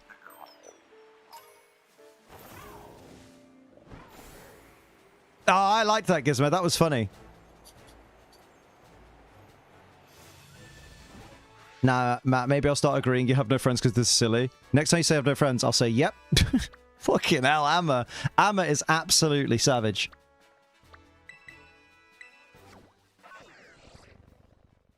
I'm just saying, right? I'm just saying, with all due respect, what is it when you say in stream that you have no friends, right? What do you get out of it? Like, does it make you feel better? Does it make you laugh? Does it make you feel... I don't get it. What benefit does it give to say something so untrue that isn't even nice? And makes your bestie feel bad because they're like, wait, so if you don't have friends, then what am I? I'm just playing a Soul Link with someone who don't like me, you know? And then everyone feels shit, because then you feel shit, because you're like, no, I didn't mean it like that. Why have you taken it that way? And then, you know, and then everyone's unhappy. You don't want to be unhappy. Being unhappy is for unhappy people. And you're not an unhappy person. You have friends. Case and point. Case in point, case and point. Again, I fucked up. That's alright. You're allowed to make mistakes. You're a human. No, Matt. No, that's not what we said. Remember, guys, I can give you guys advice on things that are detrimental to your mental health, and it doesn't mean you have to leave. I'm just saying, that's all. You'll thank me eventually. Lord of Bean.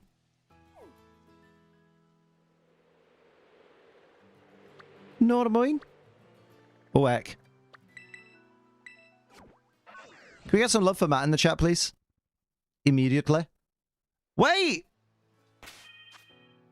Well, it's Lee! Kicking off the show. And Lou! With our former world champion in Shohei, Adam, and then going into that round 2 with, you know, our very own Aaron Zheng against legendary Sejun Park and Pachirisu. Of course, there's a mascot in itself. Pokemon VGC has been going on for so long that we have legends now. The European Titans, you know. It's like pro wrestling. Flavio, just an incredible game. So, mate. And we're not even halfway through day 1. I know, I felt right at home in that last match as well. You know, 2 European international champions from the European region kind of really battling it out. What a tremendous show of Pokemon play. Give me those round 4 pairings. Like, I was not expecting that to do super well this tournament, and Eric really Give me those damn pairings. Yeah, definitely, and I think it's one of those Pokemon. Even though I'm not competing, so I don't know why I'm that invested, but... had Regulation G kind of introduced, you felt like that was the Pokemon that a lot of players Gastrodon, center stage. And having a lot of success with at regionals, and then it really what Pokemon's face down on the table on the right-hand side? Oh no, it's just a. From there, it's not really been. It's just part of the bucket set, right? Them in the field today. So a lot of it's one of them like you make shapes with the sand. Riolu's dropped it. The kind of the secret to unlocking this Pokemon and getting the most out of it. And Eric's definitely having a good start with it. I spent a lot of the last round as well, kind of out on the floor. Is it a horsey? It's like shaping up, and the amazing it's a horsey, but it's not a plush. The judges say like, you know, the round can start. The silence that comes down throughout the battles is incredible. And there's been a huge range of Pokemon that I've seen out there. Of course they look fresh. They're wearing the merch. But a lot of different supportive Pokemon as well. You know, Grimmsnarl. They're following that dress code. But Lee, there are 2 Gastrodon out there. There are 2 little Gastrodon. Seeing the cast of fashion at these events. Well, I think they've all been asked to wear merch this time. Because I think even Lou's top is merch. Yeah, multiple. Sorry, Gastrodon.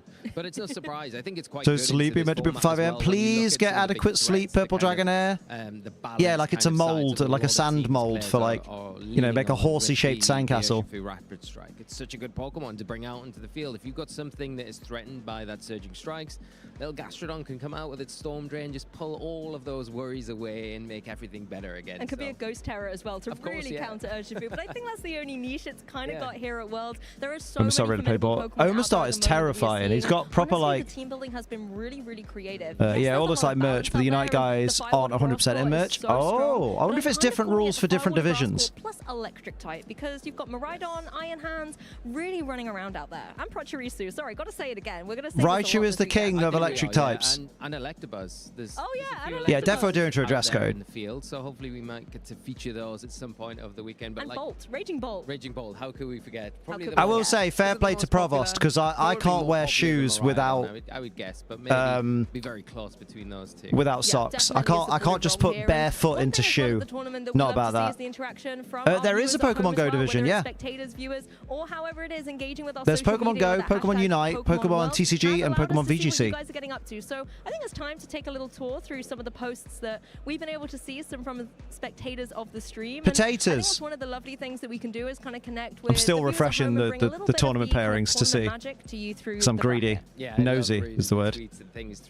He could have ankle socks on, to be fair. I mean, I think that's the only way I could do it. Experiences from the World Championships, and we've had the pleasure to have been in London and then in Japan last year, and now we're here and we can follow new stories, old people. Isn't Pokemon Go battles a little redundant? It depends. If you're good enough at Pokemon Go, then you know the strats. Because it's all down to which Pokemon are the most effective. I think the game is capped at a certain level of CP as well. Well, full 8 hours sleep last night, running out of fuel.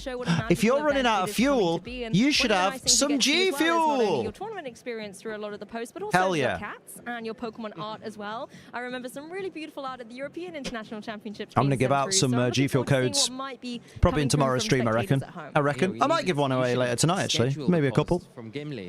I got some for some starter kits and some to cancel out the cost of a tub. Then I won't go to bed. Oh, I see how it is. Hello, Rube. How you doing? They haven't, but they should. We should make this happen. Give me the round 4 pairings, baby. Hello. He doesn't like wearing it, but he does. He's worn it once or twice. Maybe it's because it's not a Gastrodon. Maybe. That could be where I'm going wrong. Yeah. You're very cute, Rube. I think a lot of trainers are going to be very excited to see is not only, I suppose.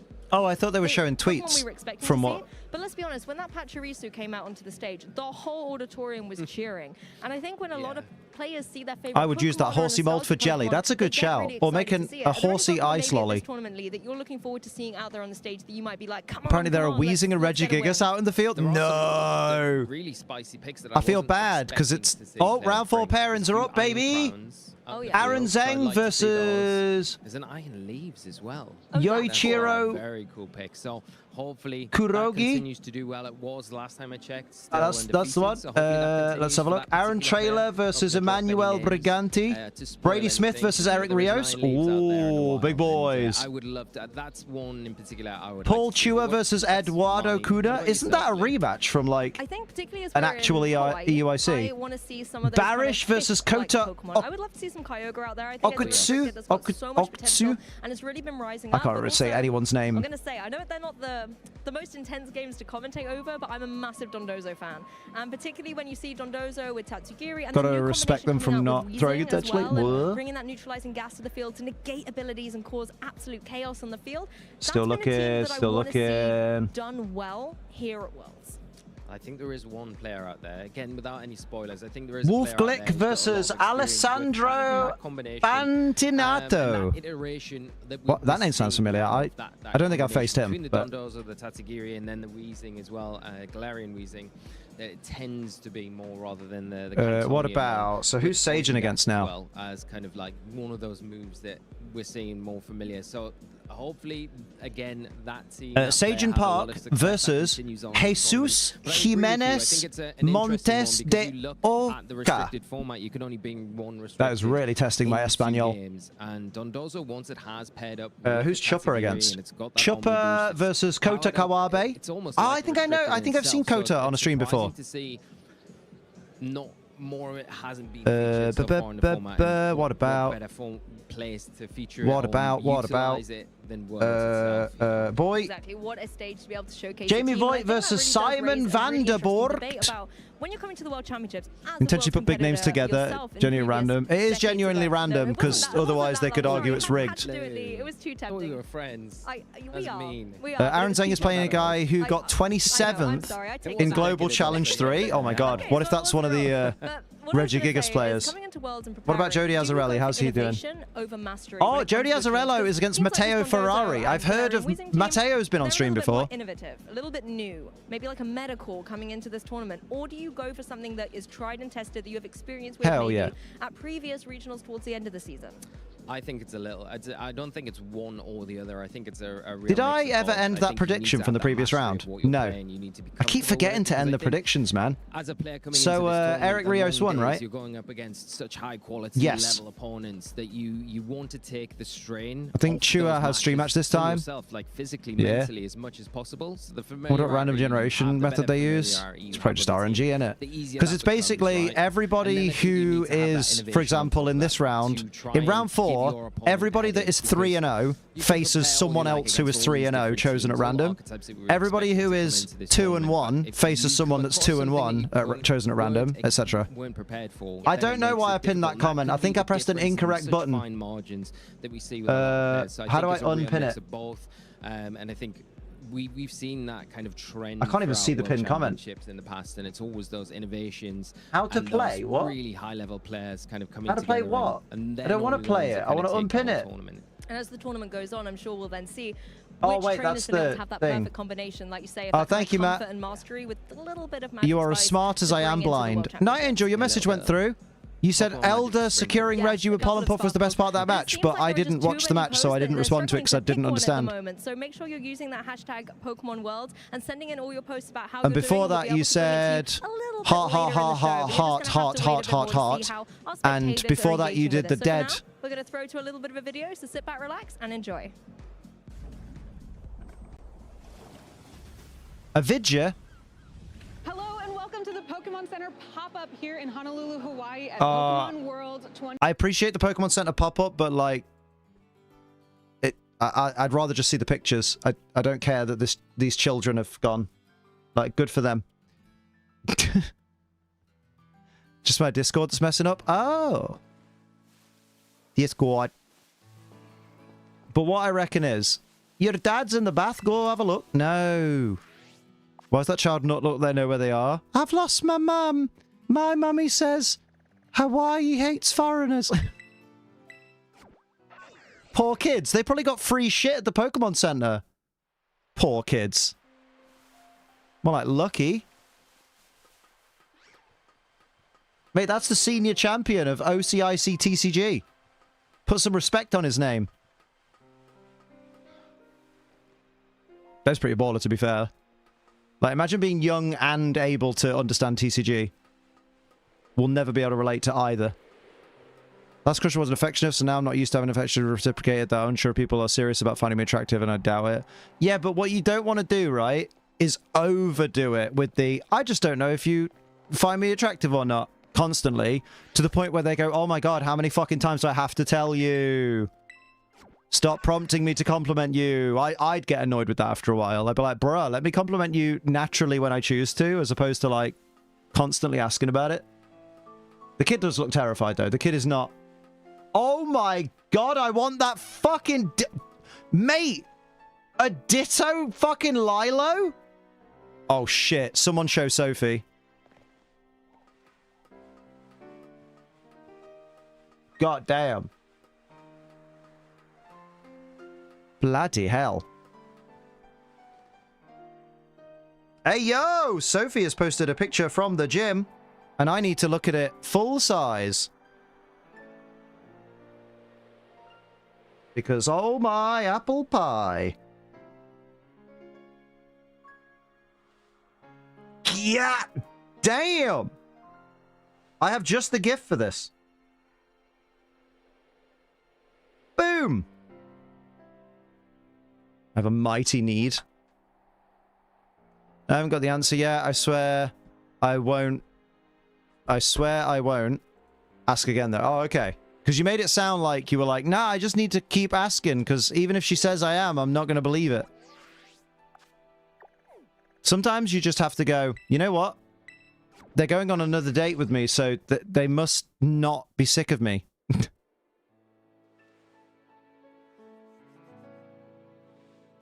I might already be too late. Why? What happened?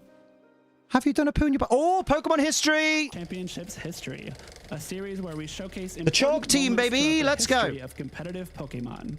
I'm Jake Muller, and I'd love to take you back to the World Championships in 2015, the year Mega Kangaskhan claimed her biggest victory.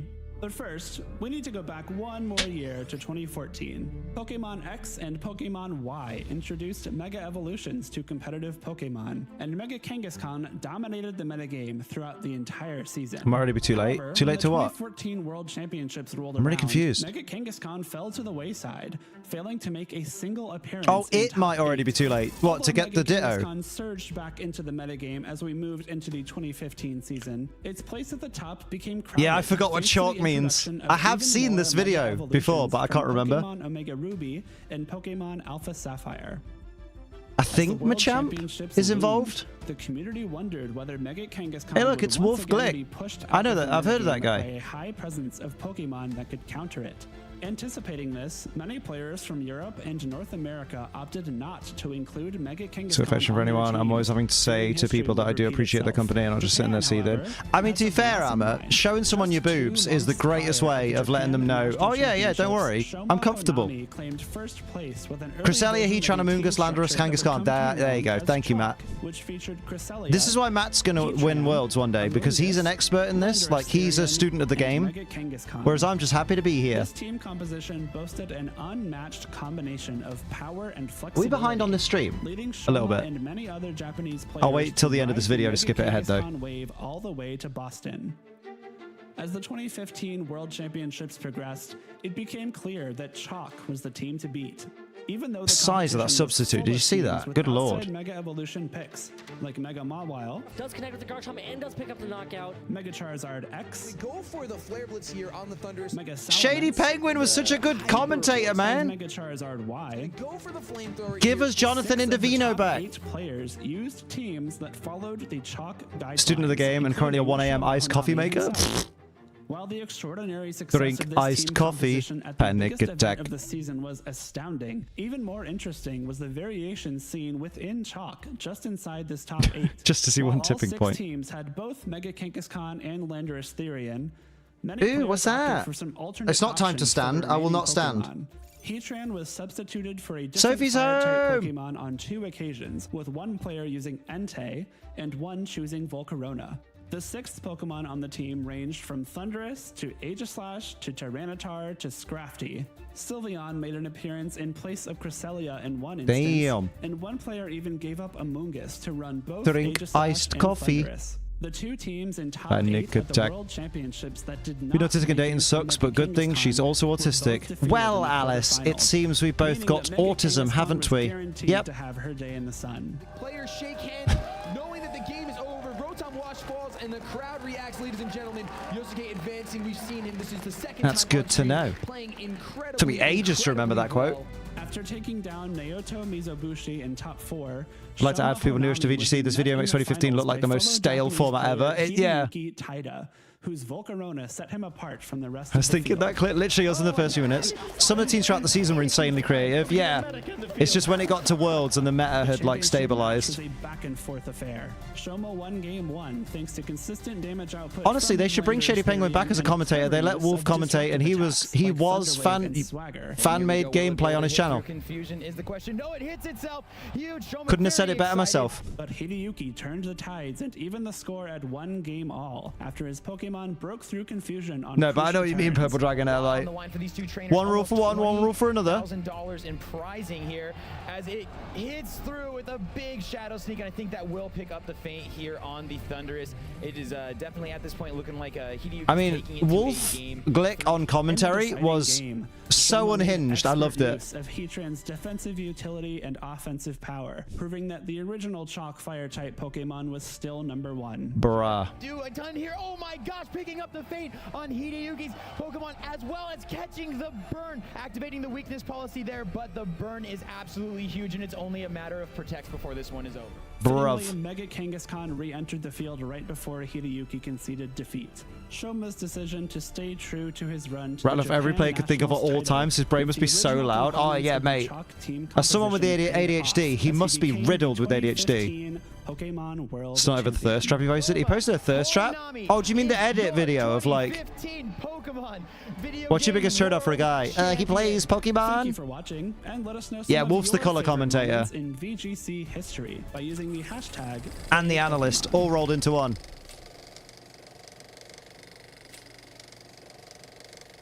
Heaven's a current match between North Zora American and International Reject. Championships had arrived in New Orleans, and so naturally, Hello, David. a parade of excited players followed, vying for that coveted trophy.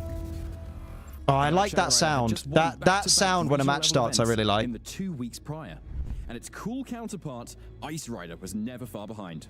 I know it's Unite stuff. I get confused and then I remember. Find a way to topple the Jockey King from its steeds. In the final Is Sophie of the locked juniors out? Division, Damon Zhao brought a Is that what's going on? Did she not text me? No. Bulky Calyrex Ice Rider. You were there, Despite Purple the Dragonair. mega charge hits from Miraidon, Kevin's team was Look, still there's a able to use horse. Trick Room and flip the matchup on its head, taking the win in a convincing 2-0. And with this glacial lance, it continues Oh, the avalanche hello, of darling. success for Kevin Did you have a good gym? Season 6 titles in 2024. I saw your picture. It was woof. The win in the junior I ate division moldy for the bread. 2024 North America International I went downstairs and made a cup of tea and let the dogs out, and I was like, I'm hungry, so I got a piece of bread, but because I was multitasking, like making tea and juice and stuff, I just shoved the bread in my mouth and ate it all, and then I went to get another slice. Well, I'll have another slice, and I bit it a couple of times, and then Ruby was bothering me, so I was like, oh, what are you doing? And I looked at the bread and I was like, this has blue spots. It's Monday's bread, to be fair. We didn't get Friday bread because I need. Oh, it was good. No, Pachirisu did terrible. Pachirisu shouldn't have been on the field, to be honest. Aaron Zeng won 2-0. Yeah, but Aaron's undefeated so far.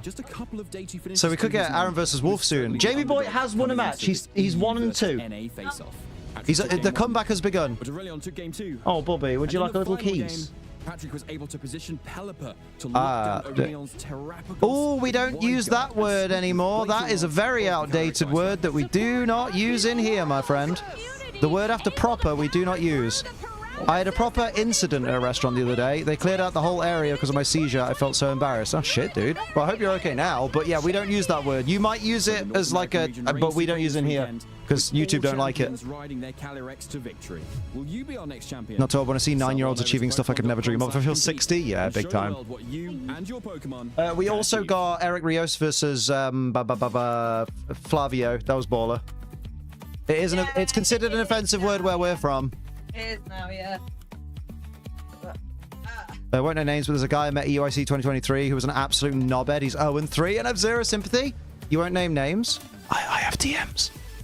My arm's fucking burned. You're my friend, Matt Manetrix, so my DMs will stay private, don't worry. I am epileptic, might I preface. You can't say might I preface after you've said something, because that's not what the word preface means. Today I'm cosplaying The prefix pre in preface means that you say it before the thing that you're going to say. And so I thought it would be fitting. Oh yeah, that is a Carmine cosplay. Your phone is here, yes. What's your favorite part of your costume? Yeah, also we have to follow, surely's an epileptic to say that. We have to follow the terms of service and we can't use words like that. No one can use words like that because that's not how terms of service work. Yeah, absolutely. Now, is this your first time cosplaying at a Pokemon event, or have you said you did a bunch before? So I've Could you do the angry shake? I'm fairly new to it, but I'm having a lot of fun, you know, taking YouTube finds it offensive, but you actually suffered seizures. Your choice you can make. But yeah, but we can't say it in here. We have to, like, as much as you probably say it all the time, and it's okay because it's a word that you feel that you can use. If we're not moderating people using it and removing it from chat, then that reflects on us, and that can affect the channel. So that's why we have to be careful. And what is it like being here in Hawaii for a Yeah, basically what Amma said. In Hawaii is amazing. This is I can't go around saying a T-slur because I'm gender fluid. Like, yeah, exactly, you know. I used to live in Kailua, so shout out to all Yeah, YouTube can't verify that you're epileptic, so YouTube won't differentiate. Yeah, it's all right. It's all right. You know now. It's removed from chat anyway. No worries. Sharing it with my friends. But more importantly, we hope you're okay because, you know, seizures are fucking horrible. That's what's most important. She even did the crosshair thing. That's actually quite cool.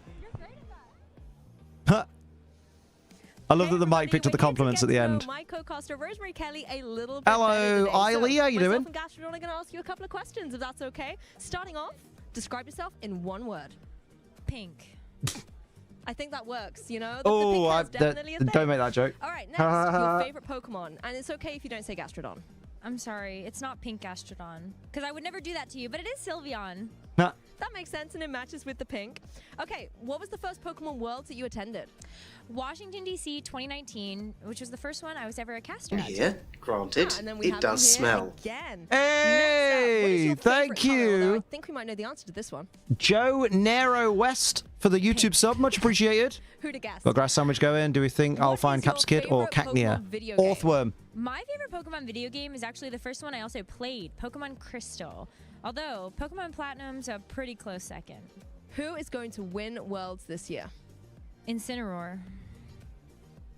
That's a who, In right? Incineroar could win.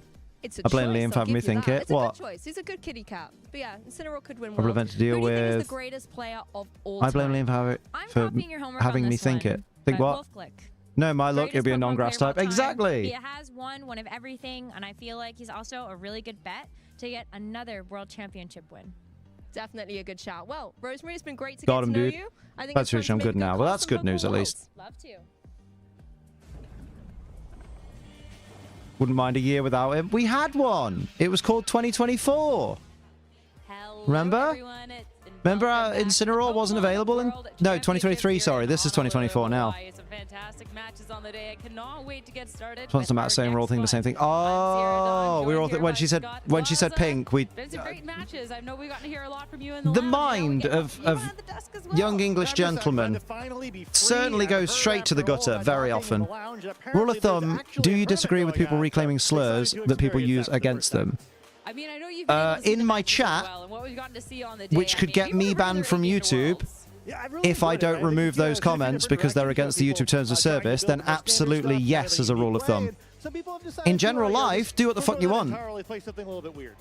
Yeah, it's been really interesting since you know what I mean? This is a format where we've so like outside of chat, I don't care if a black person says the N-word, if a gay person or a bi person says the F slur. If anyone wants to reclaim a word that was used offensively against them, by all means, have at it, because as long as it's not coming out of my mouth, that's fine.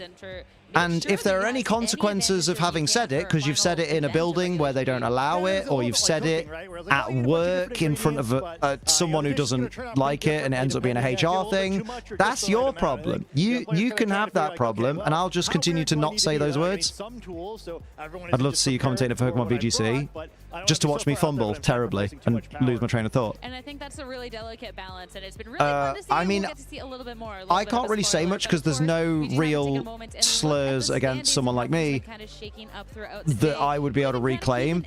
But I do have the belief that trying to reclaim a slur doesn't actually help anyone, because I think all that does is it makes the kind of people who want to use those words offensively anyway, it gives them that bargaining chip of, well, how come you can say it but no one else can, because they're stupid. And ultimately, it doesn't end up helping anyone. So I think it's better that when we realize that a word is a slur, everyone stops saying it. Someone tried to get me the N word, I just couldn't do it. Well, if you're not, you know, if you're not. But enough with just the rankings. Let's eye up the notable pairings that we have going on. If it's not a word you can say, just don't say it, basically. Featured match is going to be Ooh, Gabriella Gatti and Arash or Mati. Let's go. Picking matches at this point because there's so many that's like, oh man, this could be right. Like I know there's loads of people like, hello. Oh, you're also in the Twitch chat. I was about to say hello to you again. That's a tasty match, right? I'm gonna put the prediction up. Where am I? Who will win? And it's Gabriel Agati and Arash. OMMATI. Okay, yeah, I guess it's not champion, but a finalist at these events. I'll put a 5-minute timer on the predictions just so you can look at the teams. Yeah, good point. The last thing you want to do is give big ups more firepower. Yeah, that's the way I've always looked at it. Again, that when I explain that, I know you get it, but just in case anyone else doesn't get it, when I explain that, I'm not saying I'm trying to tell people what words they can and can't use, especially words that are of a very sensitive nature that, you know, have a lot of history for a particular person from their background or whatever. But I'm. But I very much think, like, it's just me going, if it was me, I wouldn't use it, you know? I disagree. I think while idiots will take advantage, reclaim all takes a lot of the venom out of it. A grifter on Twitter called a gay guy the F slur, and gay people just laughed. Which is fair, but I just don't think... I think whilst that does help, I do think that it also... Iron Treads is wild, isn't it? Whilst it will help in situations like that, I still think it doesn't help remove it as a slur to the point where, like, people will still feel like they want to use it because it's like, well, if you can say it, why can't I? And as much as, yeah, it gets you to a point where it's like you can laugh at the bigots for being stupid and bigoted, I still think if everyone just stopped saying the word, I think it would die out. Rillaboom, that's been a really big threat in the format, but even the more if everybody who said the word got in trouble for saying the words because they were just kind of gone, get rid of them from society, the words, then they'd die out. Yeah, I'm really fascinated because it seems like it would be really difficult to play. That's what I think, but then I don't know anything, so you know, I'm not educated enough on it. I'm not really the correct person to be, you know, saying what people can and can't do, which is why I don't. We love a raw for Rigoraph. Let's go. That'll stop some trick rooms. Hell yeah. Get rid of those stat increases, baby. Standard, yeah, standard assault vest iron hands. Rocky helmet Ensign. Nice. That's good against Rocky helmet is such a goated item against Urshifu, because like one surging strikes, like one use of surging strikes are 3 hits with a Rocky helmet Pokemon. That's half of Urshifu's health. It's mint. Talk about Arash Amadi's team as well. Something that, you know, really common because they use it all the time, so he just made said grifter sound dumb. Fair. No parting shot, yeah. It's weird that it's parting shot. No parting shot, I mean. I think a great choice. The rock type Ivy Cudgels could do so I guess that's an agree to disagree coming from someone who says no slurs. I'm with you, I'm with you. Yeah, I really like it. I think we saw a little bit more of this Cornerstone Ogre Pond. But then, like, you get the people, you get the fucking cishet white guys that annoyingly is the group that I'm part of, I guess.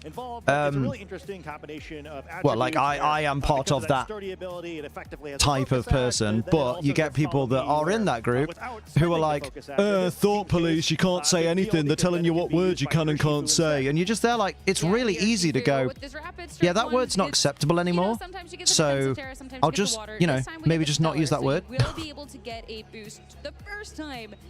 Maybe if I'm cross with someone, I'll say idiot instead of something racially insensitive, you know?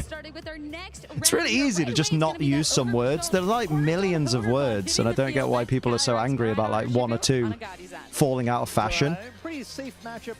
It's like, where was this energy when flares went out of fashion? Oh, clothes police. Yeah, it's really easy not to be a piece of shit, but it's amazing how many people just naturally fall into that role. Guy at my work got annoyed at me for telling him off for using the T-slur around 8-year-old children. Guess I'm the uptight one? That's insane. Like, what the fuck is that guy's problem?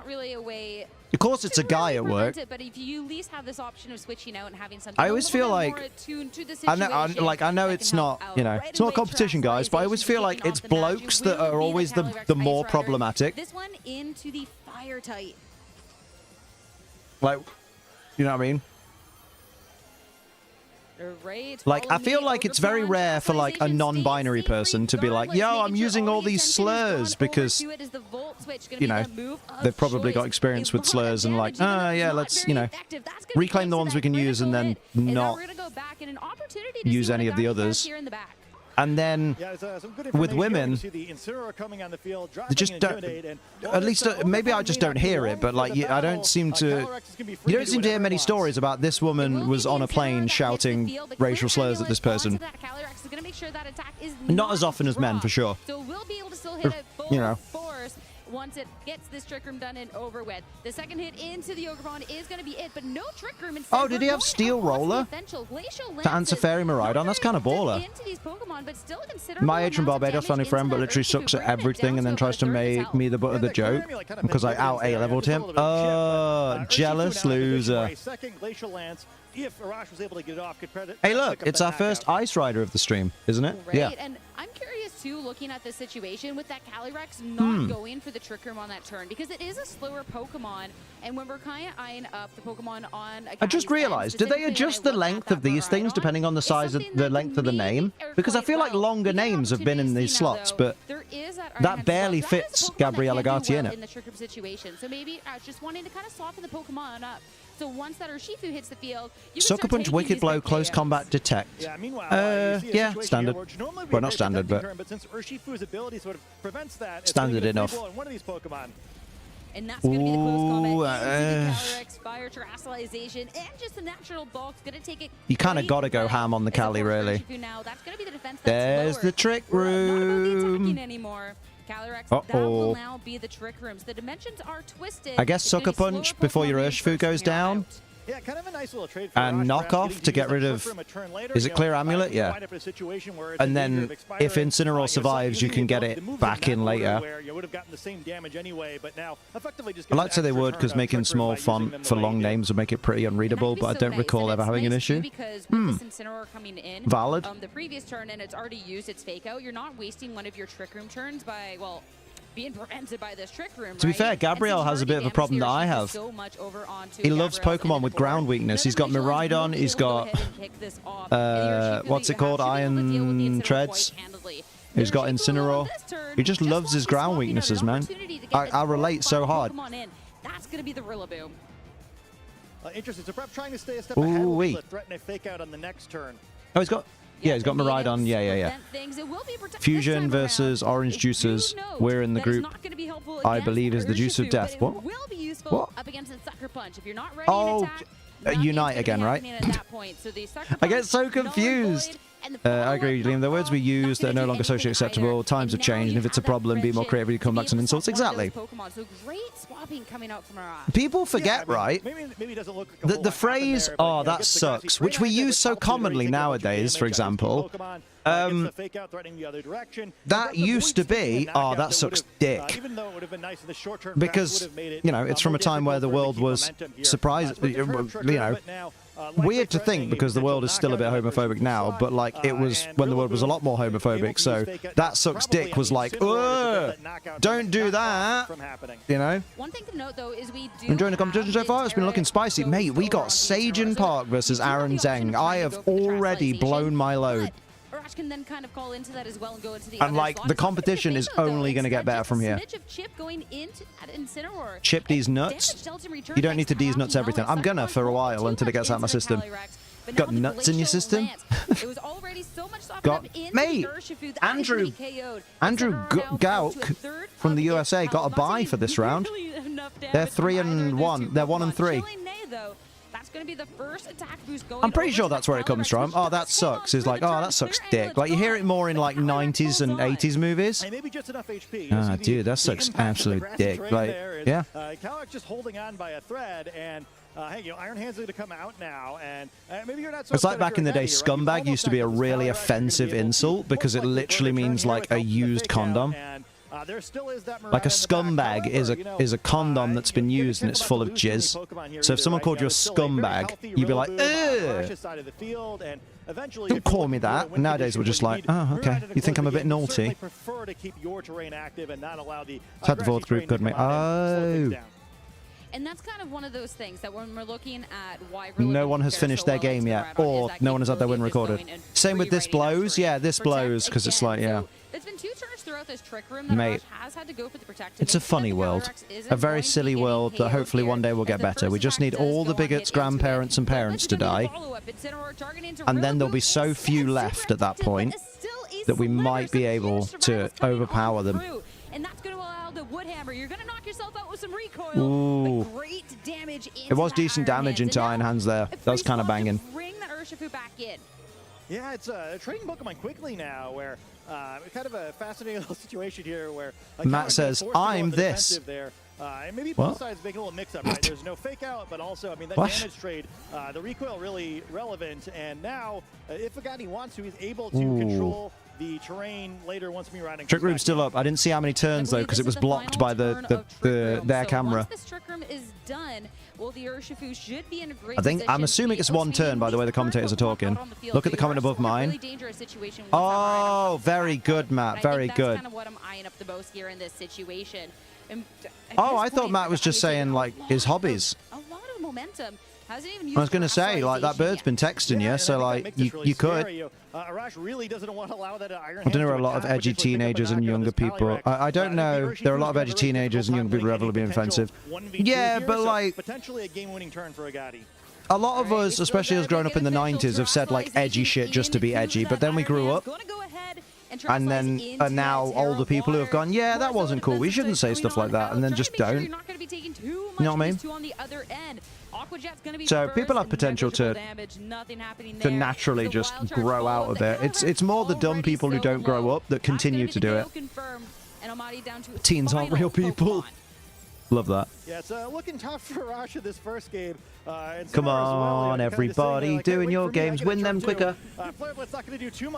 Win them quicker. I want to know who won these things. But, you know, helping things along a little bit. And both trainers do at least. Games are ending now, though. Iron Hands out slowing. I guess oh, how's Brendan Zhang doing? It's kind of one of the adjustments we've seen. Oh, Brendan Zhang is 2-2 as of this round. And we're really seeing it pay off in this first game. Teenagers are people in progress. Interesting looking at that trick room, because it was a trick room that, if it had been a turn sooner, actually, then you would have had the situation. Damn. Could have maybe started dealing some damage in this end game. That could have been the Calyrex still making it on. Oh, that's a big sigh. Iron Hands that Agati had in response. Great job to be countering the trick room in the situation, bringing it out at the opportune moment. That's interesting. And like, Arash seems so calm, and Gabrielle is like, fucking hell, dude. Even though Arash won. With how this game 2 is going to be shaking up, the Cornerstone Ogerpon as well was a Pokemon that was essentially right from the get-go as a 3v4, because that was a Pokemon that got doubled into turn 1 because of the Follow Me. And VGC is so rotted, because how are you capturing my mental breakdown on camera and replaying it? If they were both to lead the same Pokemon again in this next game, I think Agati's plan was really good. Yeah, Ice Rider is a tough matchup. To be fair, Ice Rider is a tough matchup for me in general. Like, I can't remember the last time I comfortably beat an Ice Rider, unless the other player was shit. And that's saying something. Difficult for it to actually attack.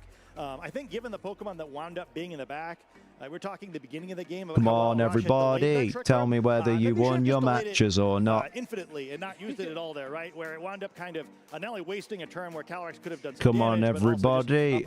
I want to see what you look like with your Pokemon out. Very good. Yeah, and I'm still even just looking at the fact Let's that go. Gabrielle from the get-go, the Miraidon Volt Switch damage. Don't panic, Gabrielle. You got this. Even if Arash I believe at you. A little bit more headway in that trick room, the second it was done, there was still going to be that Miraidon. I'm only kind of rooting for Gabrielle because Gabrielle looks the most worried. Here in this next game. And I definitely agree. If there is the trick room going he does have a lot of ground weakness. I don't like it going up against I told you he has a lot of ground weakness, didn't I? You have to be finding a way that's no one listened. Set up for a little bit more success. We might see a deviation in the play, but it's not going to be in the leads as yet again coming out from Arash. Cornerstone Ogerpon, Calyrex, and this is Arash can't let the champions go 0-3. I know, right? And Iron Hands. Yeah, I mean, what year did Arash win? Was it 2023? Even less excited about trying to use 2023? Trick Room this time, where now having the knowledge that you're being watched by thousands of people is hella nerve-wracking. Oh, 2013. Oh, I got the 3 right. Silly boy, Liam. Oh, so Arash was the year before Sage and Park. That's insane. He looks way too young for that. Probably a very similar game plan to the previous. Oh wait, is he the guy that you mentioned was the seniors champion? Because maybe that's why. When you're staring down this double fake out, it could just be you're after Ray Rizzo's dominance. Damn. Make sure nothing's going to be happening. But if you he was a Masters champion 2030. Bruh. Arash won Mastered. Damn. We need to bottle what he eats because he looks way younger than that. He only looks like early 20s. It's heating up as much as possible. Fire type. You're not looking to be taking super effective Fire hits boy. From this lead combination, which also shows that it's not going to be protected. Fake out and a Ivy Cudgel into I like that. Damn. Okay, yeah, valid. But thanks to that intimidate and no critical hit, will not get the KO, and that's nice. Love it. Damage in return. These Pokemon are angry. Sturdy. You know, what you normally don't think of as like 2 highly offensive Pokemon. Tasty. Really picking up a one-hit knockout. Hey, if it had gotten the I hope he brought Raw for Rigoroth. The increased critical hit rate, it would have. And then Iron Hands hitting back awful hard itself. knocking it down to the focus sash. And wow, it's so the Kali got did the Calyrex get Trick Room up? I missed that. I assume it did, or did it protect? No, it didn't protect. It's taking damage, Liam. Oh no, it got faked out. Yeah, sorry. From the get-go, but you do need to be dealing with Doesn't help. sooner rather than later. And Doesn't help. Everyone will be criticized for years to come. Well, it depends. If you have a competitive game like this, people just go, "Wasn't that a cool match?" If you do what Liam does and get absolutely bodied, then people will talk about it for a bit. Has in the back the combination of one of Ogreppon's attacks, and Calyrex could be a knockout. Goodbye, Ensign. Up here. Don't want to risk throwing the game on this. Everyone. Well, that means there's not going to be any knockoff from that. We need to be careful with words we use because intent cannot always be seen or heard. We use certain words we know regarding the 90s most often, not realizing the power of those words. Yeah, exactly. Drain Punch in retaliation, not going to be dealing that super effective thanks to Terra, but it will still get some healing back, though will not survive another Glacial Lance. Oh yeah, every move will be criticized for years to come. There we go. I'm with you now. Ogrepon still has that solitary hit point, which could make a big difference here. So see Miraidon entering the field, could pull away whatever attack it is. You'd assume it's probably a Volt Switch. It said Miraidon entering the field, and I was like, Rhydon? Oh no, nope. And even though it won't do quite as much damage to the Iron Hands as it did last time, because everyone I'm keeping watch of is still playing. Glacial Lance attacking 2 different targets. That's potentially a Come lot on, of free man. damage once again. And that's going to be a dangerous situation with Eric Rios is 4-0. He beat Brady Smith. Damn. Risk getting into bed. With your knob in your hand. Filthy. That's going to be dangerous as well. And if you're forced to be just taking that damage over Paul and Chua over, is 4-0. I mean, Arash still has this lead out. This Ogrepon has definitely been such a threat. So really dangerous situation coming on through. You could go for something like Sage and Park is 2-2, baby. Nice. But because of that Terra Fire, you're not going to be Ron Burgundy is. Wait a minute, he's not in the competition. Slower Pokemon on the Guiding Sign, right? If you're kind of working toward, well, how can he feasibly win the game? He doesn't know got this. 2 of Arash's Pokemon. If he has something quicker there, we may be. Yeah, Horny ain't doing much. Like a Drain Punch, we already know will take out Ogrepon. Ogrepon. That is going to be the Cornerstone Ogrepon acting first. Horn Leech soften up. This Iron Hands just yeah, there you go. A little bit more, but it could not hear nearly enough. What happened? I talked to my husband. What happened was your husband needed talking to, so you went and did it. Other than that, here the Pokemon match continued. Assumingly another Glacial Lance, and very that is good. Definitely an Iron Hands, but then softened up enough. Shippoo is my friend. It's not. I don't like Urshifu. All out offensive. I think he heard the Pokemon just outsped the Miraidon. Yeah, isn't Trick Room up? Out there now. I got to get down to his last Isn't that why? Pokemon. Rush finally going to have to replace one of his as he gets. Did they get Trick Room up? Nobby's not in my hand. Oh. This is a tough spot, right? Where maybe it should be. Have to lock into a move now with those choice specs. No longer going to be able to zip in and out of battle, and Rush has all the information he needs now to make the best game plan he can, given the Pokemon he selected. And considering we saw the chirpy, cheap. It was like Calyrex hands would have gone first. Oh yeah, you're right. Onto the field, so you do have this fake out option as well to make sure. Maybe the Miraidon is well slow. With the Miraidon being that choice item, seemed like an obvious hit into that as well. Maybe. And with that speed interactions, of course. Jody Azzarelli is 3-1, baby. Hell yeah. That second terrain, so that will be the grassy. Oh, that means we can't get Sage and Park and Jody Azzarelli yet. Furthermore, it doesn't get to do what it wants. Yeah, really Wolf's 4-0, baby. World champ difference. What do I want to predict? Gets faked out here.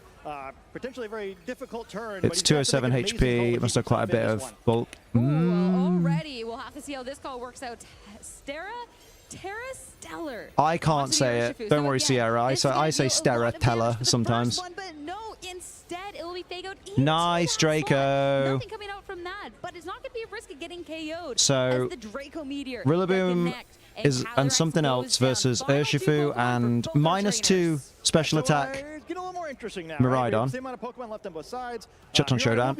Nice. Meteor, but we see how much damage it does at its normal bulky baby. 207 HP Miraidon is literally max HP. Damn. So, can this Urshifu with so little HP still make a difference in this game? Going to be I mean, Raichu, this Miraidon is spec, right? Yeah, it's spec, so it's locked into Draco. So much damage has been done into that Urshifu, and the Rillaboom does have the Grassy Glide to try and just pick it off. And the Urshifu over on O'Malley's end, even if it definitely would not appreciate a hit from the Miraidon, it does have the Focus Sash, so it will take one hit. It's going to be the one to fire off an Aqua Jet first into the opposing Urshifu. It's going to be hanging on, but the Sucker Punch that was fired off is how do they decide where to hold the next tournament? I don't know. I don't work there. But we'll find out. where they decided on Sunday night. It winds up going very well, and yeah, now that'll be good. Going to need to knock out 2 Pokemon. Yeah. Oh, no. Okay, it's going to a game 3. I can't see Miraidon doing this. Yeah, there you go. And I think we're going to see that's the play. It just didn't want to go that game 3, baby. Let's go.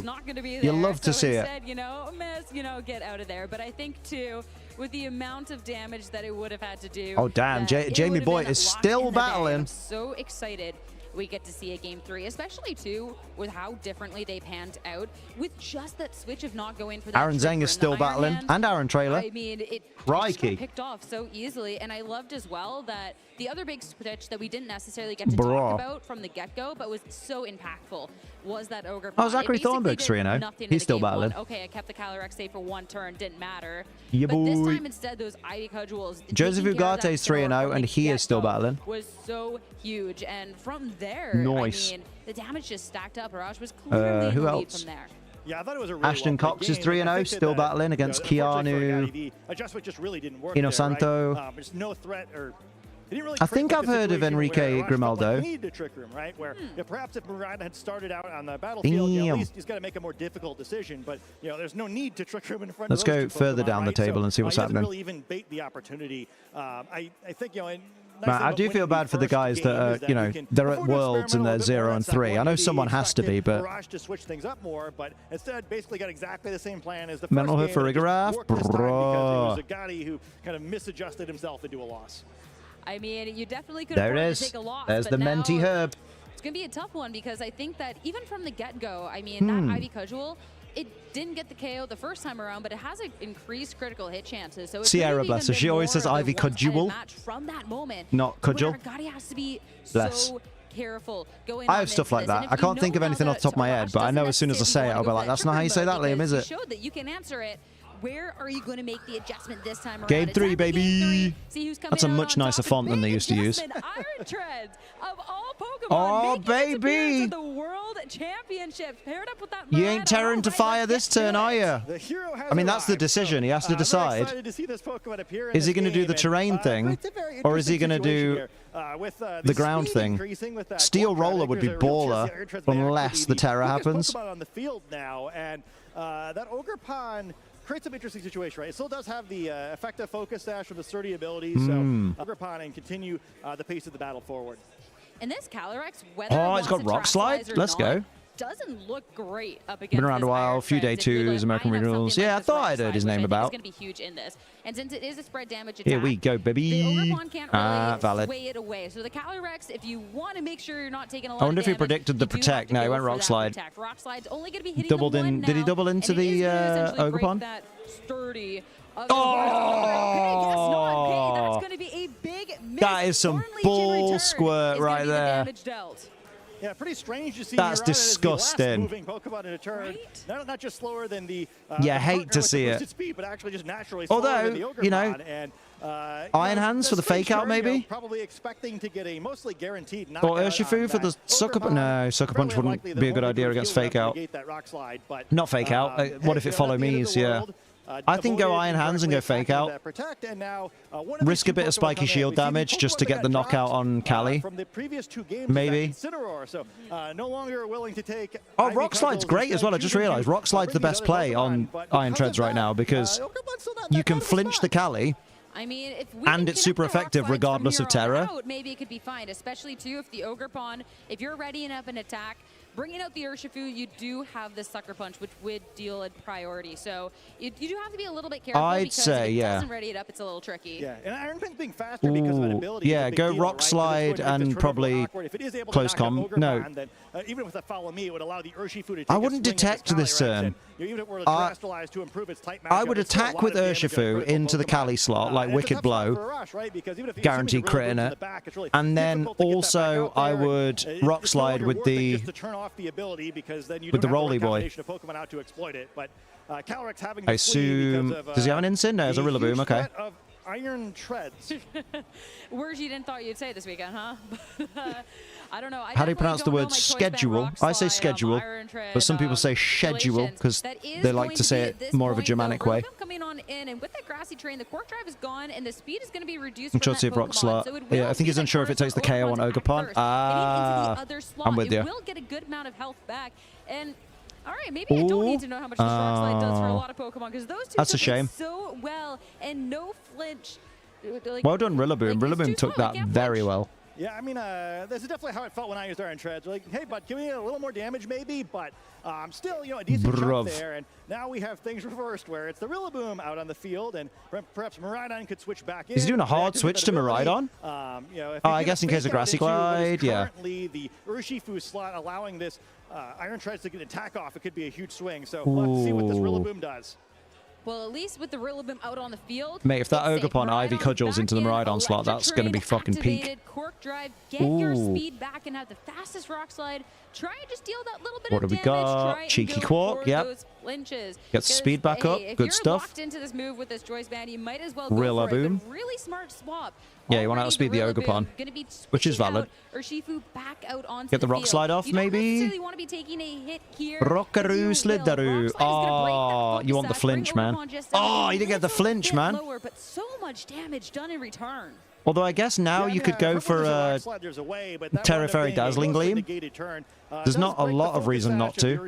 But otherwise, not too big of a deal. And right. critically, Rillaboom gets out of battle without losing too much momentum, right? And this matchup between Miraidon and like even the Rillaboom might be in danger at that stage if they switch Rillaboom back in to get rid of the terrain. You keep getting control, and I think Miraidon could. I think a Terra Fairy Dazzling Gleam would really help here. A whole lot out of its time. Out of the battle. Calyrex isn't terrored, so it would take a decent chunk of damage if it switched back in.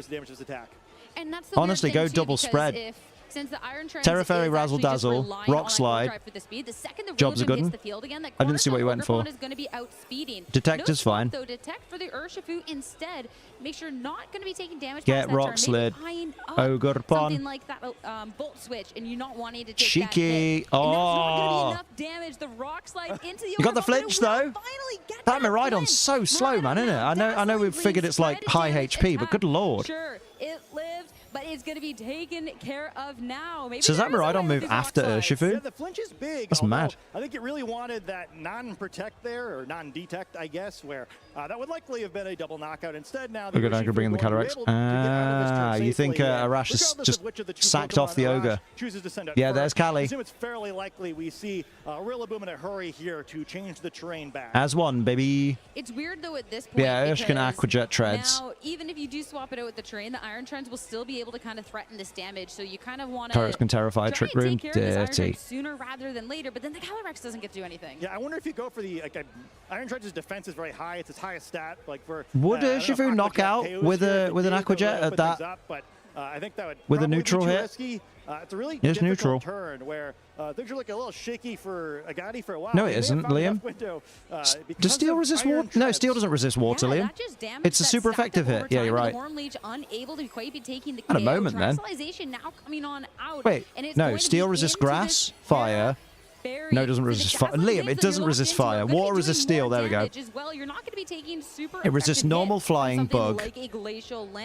Time to see how much damage. Not electric. We'll put that on hold. Another Terastallization. Mate, Psychic, yep. Steel, Fairy, Dragon. Yeah, it's gaining a resistance to a few. Grass. There we go. Use this Terra, but, I knew it was one of the core. Significantly for Arash.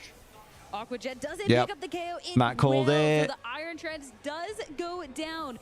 So the Terra Fire making sure that, hey, you're not whoever made these graphics, I would have moved the player camera on the left up ever so slightly so it wasn't overlapping with the commands that are on the screen. You're being bullied. What's up at Night Angel? Pretty far, but we got there. It wasn't pretty, but we got there. We got there, mate. We got there. We tried. The Trick Room going to activate here. Make Calyrex one of the quickest Pokemon for the remainder of this. Yeah, that is not good, especially with Rillaboom coming back in. Final Pokemon, so it will once again out slow Calyrex. But Rillaboom, at least, it's been pretty damaged. I mean, what's the play here? Get the Miraidon out, sack off the Urshifu. I mean, the Urshifu's still got its scarf, right? Matt won't join you for Unite. Matt, what's happening? Getting direct assistance from a teammate's going to be locked into a move for the rest of his game that Calyrex resists. I mean, even at this point, the Rillaboom hitting the field, yeah, you've changed the terrain, but the Miraidon's already hitting with the Dazzling Gleams anyways, and maybe otherwise, the Iron Hands is going to be the granted, it does smell. Deshaun Whitby, thank you very much for subscribing on the YouTube. Hope you're having a good day. Say hello if you're here, or not. You don't have to, but we appreciate you. Everyone give a warm welcome to Deshaun. To take the hit better from the Calyrex. Yeah, I think the Iron Hands is probably the Pokemon to beat in this matchup. It's not looking good for Gabriel, I think. Even though he's got more Pokemon. Oh, Matt. I'm sorry if I said something you didn't. Wasn't nice. I didn't mean to. Don't really know. Stop Calyrex here. Iron Hands needs to carry. Yeah, you got to really rely on those drain punches, I guess. On this turn, making sure the fake out's not going to be hitting into it. Is that? I'd have faked out the Rillaboom, to be honest. The Rillaboom will be the only one to act this time around. Because I kind of half expect the Rillaboom to Woodhammer. Okay, it Woodhammered into Iron Hands. I thought it was going to Woodhammer into. Mate, that crit though. I thought it was going to Woodhammer into the Miraidon. Oh, the crit matters. Oh, sugar. I love that read by Rosh, but I think he actually kind of gets hosed by his own critical hit. I think because of that, Rillaboom is knocked out what it otherwid would not have been. He does get that 3v1.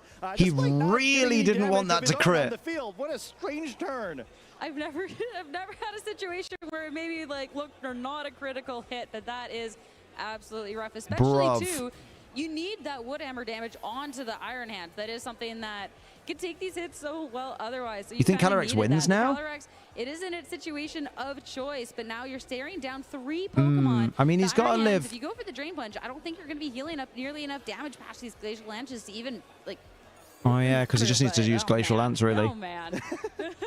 See if Calyrex can do it all of its own. Wild Charge, baby! It hurts a decent bit, but I think it's about to if Iron Hands could have knocked itself out with recoil, that would have been kind of baller. Lance coming on out. The Urshifu, good for this go around, but the Iron Hands, it did. Ooh, yeah. Did great in getting critical hits. Miraidon isn't going to appreciate it can finally earn its rest. that. Zagati now down to 2. Trick Room situation. Chilling Nay. It is a Chilling Nay boost, which is a little bit I'm muting stream. Okay, no worries, my dude. And sure, there has Why the fuck did you do that? So do what? The most damage is coming on out, but if this that was really nice of her. With the KO, and thank you for the $5 reduce. Yeah, now Nevin is no longer weak to those. Yeah, it's if Miraidon can take a +1 Glacial Lance, basically. One-hit KO on this Miraidon, which would likely require another critical hit. A big electric type attack the other way could close this game for Agati. Glacial Lance and the Urshifu goes down. Miraidon took it. A lot of damage, but it's not going to be enough. Holding on. He doesn't want to hear Brian say it. Oh. Calyrex, sure, you got another Chilling Nay boost, but the Electro Drift is heading. That could be it. Terra boosted. Game. Oh, that were clutch, Gabriel. Good lordy lord, that was mint. That was quality. 2-1 series. Yeah, you can ask for a much closer match between 2 of the world's best Pokemon players of all time. There it is. Night Angel Super Chat, $5. Remember, bestie, I still love you even when you won't love yourself. Aw. Have that be the weirdest thing. Yeah, his own crit cost him, man. I think if Rillaboom would have survived that, it would have been a very different game. Crazy that we got to see out of all things. Bro, that was mad.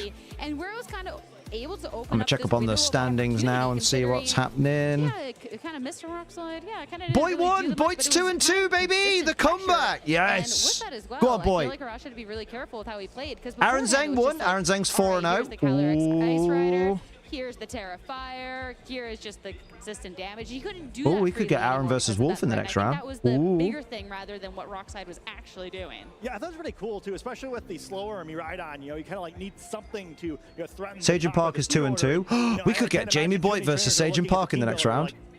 World champions are 0-3 on stream, bruv. So what you're saying is Wolfie's next. Uh-oh. Seeing a Pokemon we don't get to see very often. I love how the first thing we get to do is you can see the Wolf Glick short now. This player's crit cost him the match. Absolutely promise, but it was cool, that pressure. And what I really liked about this player cost himself a match with his own critical hit. But because of the speed interaction with that speed boost for the Iron Trends, because when you had the Quark Drive and you if Aaron's been on stream, doesn't mean he can't again. Oh, yeah, not till tomorrow, I guess. So we'd have to watch that in the background. But not watch it, you know. All of a sudden, the Rillaboom's in, the Quark Paul Chua beat 2022 World Champion Edu. Oh. That was just like another element to that battle between Jody has already 3-1. Yeah, like, Brady lost to Paul Chua, didn't Eric Rios, so Brady's 3-1. typically just see Iron Hands as the... Who is battling now? Nobody's battling now. This is a replay. We just had... we're sneaking back toward where the format started, right? Where at first I've completely... had Quark Drive Pokemon on the team, then maybe had we had Gabriel Agati versus Arash Almaty. That kind of rhymes. You have to feel a little bad for yeah, that was a baller comeback crit. I feel like this poor guy just we don't know who's going to be battling in the next round yet because not everyone's finished their battles. I have to do it well, they're the saying clip, that. Right? But yeah, to be fair. That's so unfortunate too, because there's at least two. Oh, there's quite a few battles that are still going on because you got to remember. The critical hits be not everyone. Sometimes, but some people go the full 20 minutes in every battle. Really well played from both. Maybe they make a section for Aaron versus Wolf. Maybe. For a really good end game there. Even just like the little things like the protect on the Urshifu to make sure that there was only the one chilling nade boost. Because if there was the two. Oh, some battles have ended. Very different story that we're talking about right now. So basically, the people that are 4-0 were Aaron Zhang, David Carrasco, Kevin Swastek, Aaron Trailer, Eric Rios, that's why winning worlds is hard, right? Kenya Kadera. Oh, Kenya Kadera's sick, if I remember rightly. Like a regional where you're like, oh man, Melvin Kerr. What are the odds? Like, okay, for here, like Jackson Ferris, Paul Chua, champions here. Like the odds are kind of, you know, Kola Akutu, but it's been really fun watching the best go up against each other. Yeah, I mean, and that's what it's all about, right? You know, Riley Factora, but you want to beat the best, and that was around. Hishiro Arai, Noah Gardner, Ibrahim Maroof. All right, thank you very much. Chama, I can't pronounce that name. Chama, on that victory. Nope, I'm not going to try because I don't want to butcher it. Some misses, some flinches. Yeah, Daniel Yu, Oliver Escalin. I just faced one of the best players. Oh, Jesus Christ, lad. Favorite players as well. So yeah, I feel awesome. Yeah, that's a huge victory. Former world champion have that W in I've turned it up. Is that better? Name here. But we got to talk about the Pokemon everybody's talking about from that match. We've seen Iron Hands. We've seen Iron Bundle. Maybe some Iron Jugulus throughout the seasons. But Iron Treads? How did you come up with bringing Iron Treads to Honolulu? So originally, Iron Treads was only for the mirror. But I figured that it's actually pretty good against other teams as well. So, for example, our team had Terra Fire on Kali Ice, so I can just Rock Slide and do a lot of damage, put things on range, and bro, yeah, he ended up being good. Project your voice, yeah, that Gabriel. Makes a lot of sense. It's either an Ice type, you're hitting a Rock Slide super effectively, or if it Terrasalizes into Fire, you're still getting solid damage out of Rock Slide. And I noticed a lot of your team is really fast. Obviously, Miraidon, Iron Treads, or Shifu. You got OBS. Why are you on that screen? And then Arash has a Trick Room team on the other end. So that's my fault. I'm sure you're anticipating facing a lot of Trick Room coming into the World Championship. So when you have a really fast just happy the Pokemon like company did away with the day one bypass and they have to everyone has to compete on day one. I think that's really good that everyone competes on day one. It's more fair. There's a lot of the Trick Room team, but against Kali Eyes, usually Iron Hands. Oh man, maybe drop her a message. My Iron Hands was also slower than his Kali Eyes, which was good because he sets up Trick Room in the late game for game 3, and I was able to use Fake Out before the Rillaboom. And yeah, maybe just double Fake Out. Fire Giraffe occasionally. Don't want to bother her. I don't think you're bothering her by sending your friend a message. You got Miraidon's been really big coming into this weekend. A lot of people anticipating it as a great restricted that you brought here, but your opponent having Ice Rider. We've seen Shadow Rider, Terapagos on stream. Come on, how do you feel with this answer, like big boy voice? The restricted Pokemon are right now. Do you think that there's a lot of great choices, Project or are there only really maybe from the 2 diaphragm. or 3 that you consider top tier restricted choices? I think there are a lot of great options for this tournament. When preparing for Worlds, I try to play with Kali, Shadow, and Miraidon mostly, just because I like to play them a lot. They have strong moves, they're fast, and in the end I thought that Miraidon, at least from the teams that I built, ended up being the best call for me. I think it's about play style, but it's also about, I don't know, just doing the smart choices, I guess. All right, and he's so softly spoken. You have to finish at least 6-2 or better at the end of today. You're already really close there. Don't want to jinx you, but how confident are you feeling throughout these first 4 rounds, knowing that with half the day left, you only need 2 more victories to make it to day 2? Say you're going to win. Far, I'm going to win. I've been playing really well, so I hope to keep this track, but there's a lot of, But there are games still going. There's still a lot ahead of me, so I just need to stay focused, stay calm, and play good Pokemon. At least 6-2, 8 rounds then. I prepared a lot for this matchup. What do you mean? I prepared with my good friend Gustavo King, which is there. Who said at least 6-2? And I kept losing. I missed that. So ended up being really, really good because living on a prayer. Last move yesterday. Did Joe say that just now? Just for this matchup. So I'm really at least 6-2. Paid off. I thought it could like surprise people on like game 2 or game 3, and it ended up being the case. So yeah, thanks to my friend. All right, now do you have any other shout outs? Anyone watching at home? You want to give any shout outs to people supporting you along the way? Yeah, sure. All my Brazilian friends, my family, and my girlfriend. Yeah. And my boss too, because I'm missing work to be here. So hey. That was very kind. All right, yeah, shout outs there. So congratulations, Gabrielle. Best of luck throughout the rest of day 1 here. We are going to take a quick break before we get ready for our turn it down a bit now, round 5 matchup at the Pokemon World Championship. So shout out to Brazil, and we'll be right back. Hell yeah. Right. Break time means pee time. Pee time, pee time, pee time. You don't have to celebrate too much time, do you? I got my G Fuel down me. I think what I should do is covertly get rid of my chewing gum. Hello, I'm Anna, and I'm here with I've got a dirty habit at the moment of like not being on. Oh, that's a sick cosplay. Hang on. Alolan Ninetales, stellar terrestrialized. I have never seen a terrestrialized cosplay before. What inspired that? That's kind of mint, dude. So I'm just a really big Terrapagos fan. I really love Terrapagos, but Alolan Ninetales is my favorite Pokemon. And so I thought I'd combine them. That's kind of cool, though. Hawaii location themed world. I thought that was amazing. Terrapagos X. Kind of threw that together. Alolan Ninetales. Okay, so originally I actually wanted to cosplay a Terrapagos form, but I ran out of time. That does sound really challenging, but even this looks pretty challenging. How did you make most of this? So I had this idea in my head and I sketched it out, but I bought most of it and just modified things. Like these tails are like they're pre-made, and then I just with the help of my friend Reagan, I love her. No worries, Purple Dragon Air. Have a good sleep, my dude. Airbrush the tails and ears, and then put glitter on stuff. And I was originally I wanted to put way more glitter and sparkles and everything. No worries, Purple Dragon Air. You sleep sweet, mate. Into the oceans here or anything like that. So looking out. Yeah, that is really thoughtful. I know that they're doing the Genki Ball. What's that battle happening on screen in the background? Canal. So do that. I'm so excited too. Thinking about keeping Hawaii very clean. That's nice. So dressed too, by the way. Thank you. I made it. After tomorrow's stream, hell yeah, you will. I did. Yeah, but this isn't about me. So it could be. Well, okay. So I do want to say, like, whether you make a cosplay or not, I think I just like dressing up and being festive at an event. So it could be a closet cosplay or anything like that. But this year just felt really special to me, so I wanted to dress up a little bit more.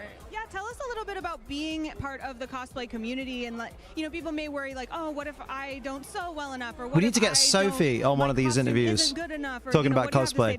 Yeah, well, so this, so I think. Actually, to be fair, they only have like an 8-hour show, don't they? Something about being at an event. I love her. Feeling the energy and being part of it, and seeing. Maybe I should have told her that I ran I put the boiler on for her. When I saw other people cosplaying, so you get a little bit of FOMO, and it's like, next time I want to do that. So I think you just go ahead and do it with whatever you have, because really it's about the heart of it all. Everybody here is just so passionate about Pokemon. That's the best thing about events. We love just seeing everybody's so fucking hyped for Pokemon. You can be part of that wave, so just go for it. So one last thing, you've been to Pokemon events before, right? Yes, I used to compete actually. Used to? A while ago, I played Pokemon VGC and Pokken. Get back into it.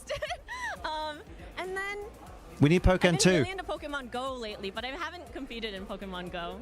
If somebody has never been to a Pokemon event before, what would you say is your favorite thing about being at a live Pokemon event? The people. Oh, okay, my favorite thing about being at a live Pokemon event is the fact that there's something for every single person. Like, cosplay isn't even something that's listed as an event that you can do, but it's just so welcome. Everybody's so welcoming here. Everybody embraces the love of Pokemon. So yeah, no matter what game you play, TCG, anything, there's just great energy and everybody's nice to each other because we all love the same thing. We love Pokemon and the world, and Worlds as an event itself has so many things to do. There were amazing performances at the opening ceremonies. They were just like, I don't know, the hula dances, the music. I'm trying not to interrupt this girl too much because she's spitting fire. She's spitting facts, mate. And yeah, I just wanted to cry. Me too, a little bit. Yeah, I'm sorry. Well, see that happening right now? That's why you should come to Worlds. All right, there you go. Stuff to do. We got to figure out what's going on back here. So we'll let you get back to the Pokemon World Championship. Pokemon trainers, we're here to get to know our caster, and I have the pleasure to be here with NA caster Sierra Dawn. So, quick fire questions. Describe yourself. I like that yellow phone case. Canadian. Very good. I like it. Favorite color? Right now it has to be orange, but it changes every month. That's a really cool Tatsugiri top. I just realized. Pokemon. You thought that was Joe? That's Lee Provost, mate. I'm going to say a couple. We got Slitherwing, we got Piplup, and we got Mew. Okay, we get 3 for the price of 1. I like it. 4? Fletchling as well. Fletchling. Okay, right. Favorite Pokemon plush? So I have a giant Piplup that is actually bigger than half the casters that we have on the VG squad, and I have to say that is my favorite plush. It's so good. That is a very good answer. Very good answer. I want that Piplup. First Pokemon World Championships you attended? So the first Worlds I ever attended was in Nashville. I actually went there to spectate the TCG instead, and now we're. What year was London Worlds? Was it 2022? World Championships as well. Such a good one. Would love to see a return there. Favorite Pokemon video game? Scarlet. This was a hard one. I'd have to say anything from like Generation 3. So just Ooh, like Sophie's Ruby, been making. Sapphire, Wait, Emerald, and she's well as posted the some remakes, Misty Omega content. Ruby, Alpha Sapphire are amazing. I'm going to look at it. London was 22. Yeah. Best games that we've ever had. Everything's a blur post-COVID, man. 23 was Tokyo. Who is the greatest VG Pokemon player of all time? Guess we're gonna have to see after this weekend, eh? Oh! Well, that's getting to know Sierra Dawn. Thanks so much for tuning in, guys. Thank you so much.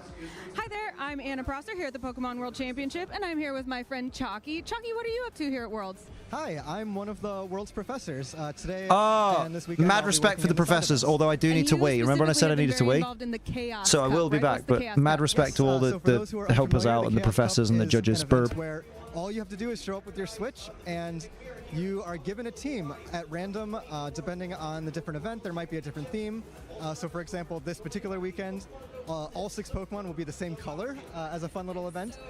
And what I really love about this event is it's very accessible. So you don't have to spend a bunch of time building a team before the tournament to play. You can just show up, play, and have a good time, meet some new friends. Absolutely. What is it like being a professor at an event like Worlds? It's the dream. I love it so much. So you've got some professors who are former competitors that have had a million wonderful memories and just want to give that back to the community, and you've got some professors who are here trying to do their best to show up and give a good time for their local scene, and you've got one way or another just so many people who just love Pokemon and love to be part of this community and make this wonderful day, and seeing that energy just really, really invigorates you. If somebody's like, I want to be a professor one day, what advice would you give them? Definitely give it a shot. I think everybody has something to offer, so I know every professor has some things they're very good at, and definitely don't be intimidated if you feel like one professor has been doing it for a long time and maybe they know everything about certain areas, because everybody's got something to offer.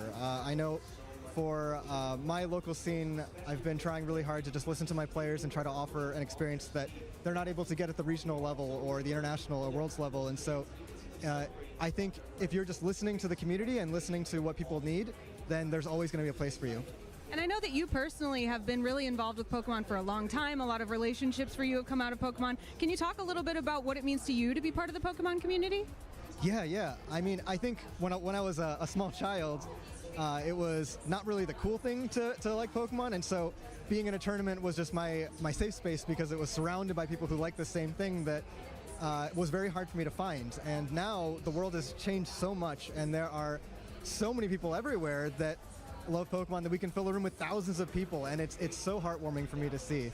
It is so cool. Thank you so much, Chalky, for taking time out of your busy schedule, and be sure to check out those side events if you have time. And now let's get back to Pokemon World Championship. Let's hear it for Wolf Click!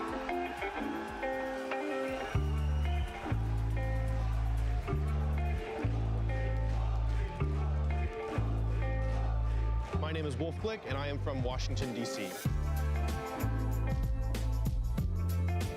I first got into Pokemon when I was probably around 5 or 6 years old. I really hated getting my hair cut. And so my mom took me to one of those places where they had TVs for the kids to watch so that they would, you know, sit still and get their hair cut. And they had an episode of Pokemon on. And, you know, my mom and I watched it. I loved it. And I was just obsessed. Like, I had the Pokemon cards. I had, you know, action figures. I had pretty much everything. I eventually was able to play the games when I was a little bit older. And I really fell in love. And, yeah, I mean, ever since then, I've just kept playing. And it's just, you know, turned into something so much more than I ever could have expected.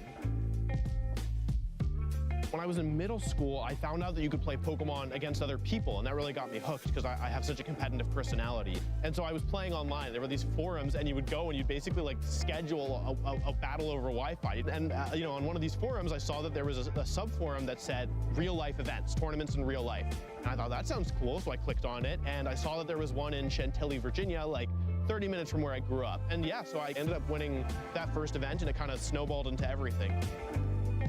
You know, I think some people, when I talk about, oh, I'm still playing, I've already won Worlds, I've, you know, won every level of tournament, I think some people are like surprised, or they're thinking like, okay, like, well, why? Like, why are you still playing, right? And I think the answer that people expect is something like, I want to be the best ever, I want to be indisputably the best ever. But the truth of the matter is that I really just play because I enjoy it. Like, I really enjoy and appreciate the game, and I love that it's always changing. I love that it makes me feel like I can always change, like I can always be better. The best thing that I've gotten out of Pokemon is my friends. Some of the best people I've met in my entire life are people who I've met through this game, and I really love Pokemon because it gives us a chance to kind of all see each other a couple times a year. You know, none of my friends are really even that close to DC, so being able to come to these events, being able to work with my friends towards a common goal, being able to celebrate their successes, being able to kind of commiserate in their losses, I don't know, it's really meaningful to me.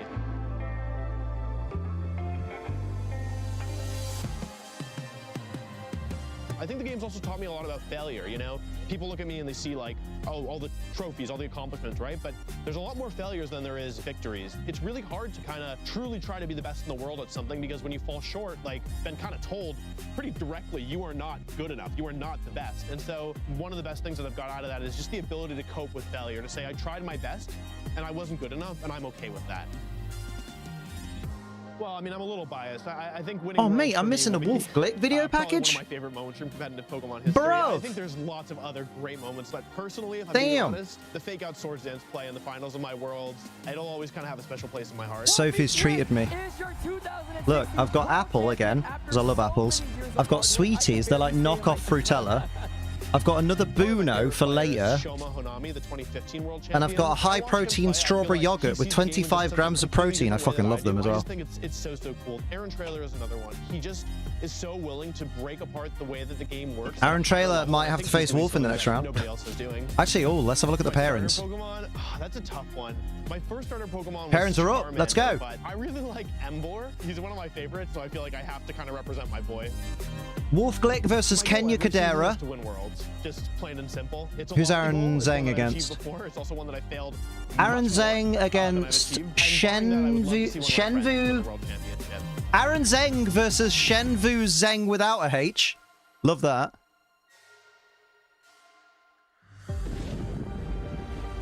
Oh, we didn't get Jamie Boy versus Sagen Park. Sad times.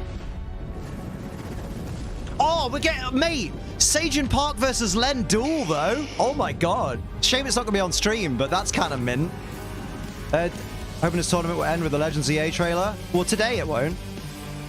But probably in the closing ceremony on Sunday it will. Did I just pin another thing? Yeah, you did. I want to unpin. Oh, thank you, whoever fixed it. Wait, no. Unpin. There we go. I keep doing that by mistake. Jody Azzarelli versus Edu. Oh.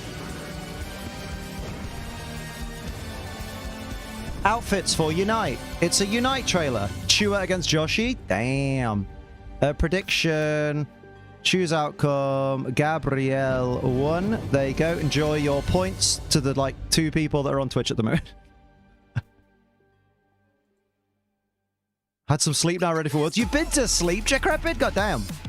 Hoping to learn more about playing VGC, even the double battles. Me kind of stressed me out. I mean, that's why double battles are so much fun. Because there's so much more to think about. There's so much more strategy involved. Honestly, just The way I've been learning VGC, apart from getting advice by very smart people like Matt Manectric, I've also been watching a lot of Wolf Click videos, a lot of Aaron Zeng videos, a lot of Jamie Boyd stuff, and also I've watched some Joseph Ugarte as well, and just watching these streams whenever Pokemon do them for each like regional and international and stuff, and obviously Worlds, watching all the matches, like even if it's the next day and I just watch them by following timestamps that someone always puts in the comments, just watching every match just gives you a little bit more. You learn the more you play as well. How you doing, Spammels, by the way? Yes, mate! Let's begin! How you doing? What's happening, beautiful? Mate, I am excited. So who's going to be the stream game? Stream these nuts. Happy weekend to you. Everybody, and welcome back. It is the 2024 Pokemon World Good, mate. Championships Glad to hear in it, lad. Honolulu, Hawaii. My name is Wolf against Kadero stream, maybe I'm on copium. Yo, bikinis! On the desk. I'm so excited. Bikinis on a Pokemon stream. Good lord, Liam, you sound like the most down bad man in the world. Yeah. I know, it's been an incredible week. Yeah, shout Rachel Lillis passed. I'm kind of hoping they do some kind of tribute to her on here, but I don't know if it'll be. I feel like it happened too soon ago for them to sort something out for it. Not even close to being halfway done with all the Pokemon action. I know. Yeah, I mean, big even sad. Today, the fact that we are The voices of my childhood are like passing away now. That's how old we're getting. Like just 30 seconds ago, yeah, we started the exactly, Matt. I think it's too soon.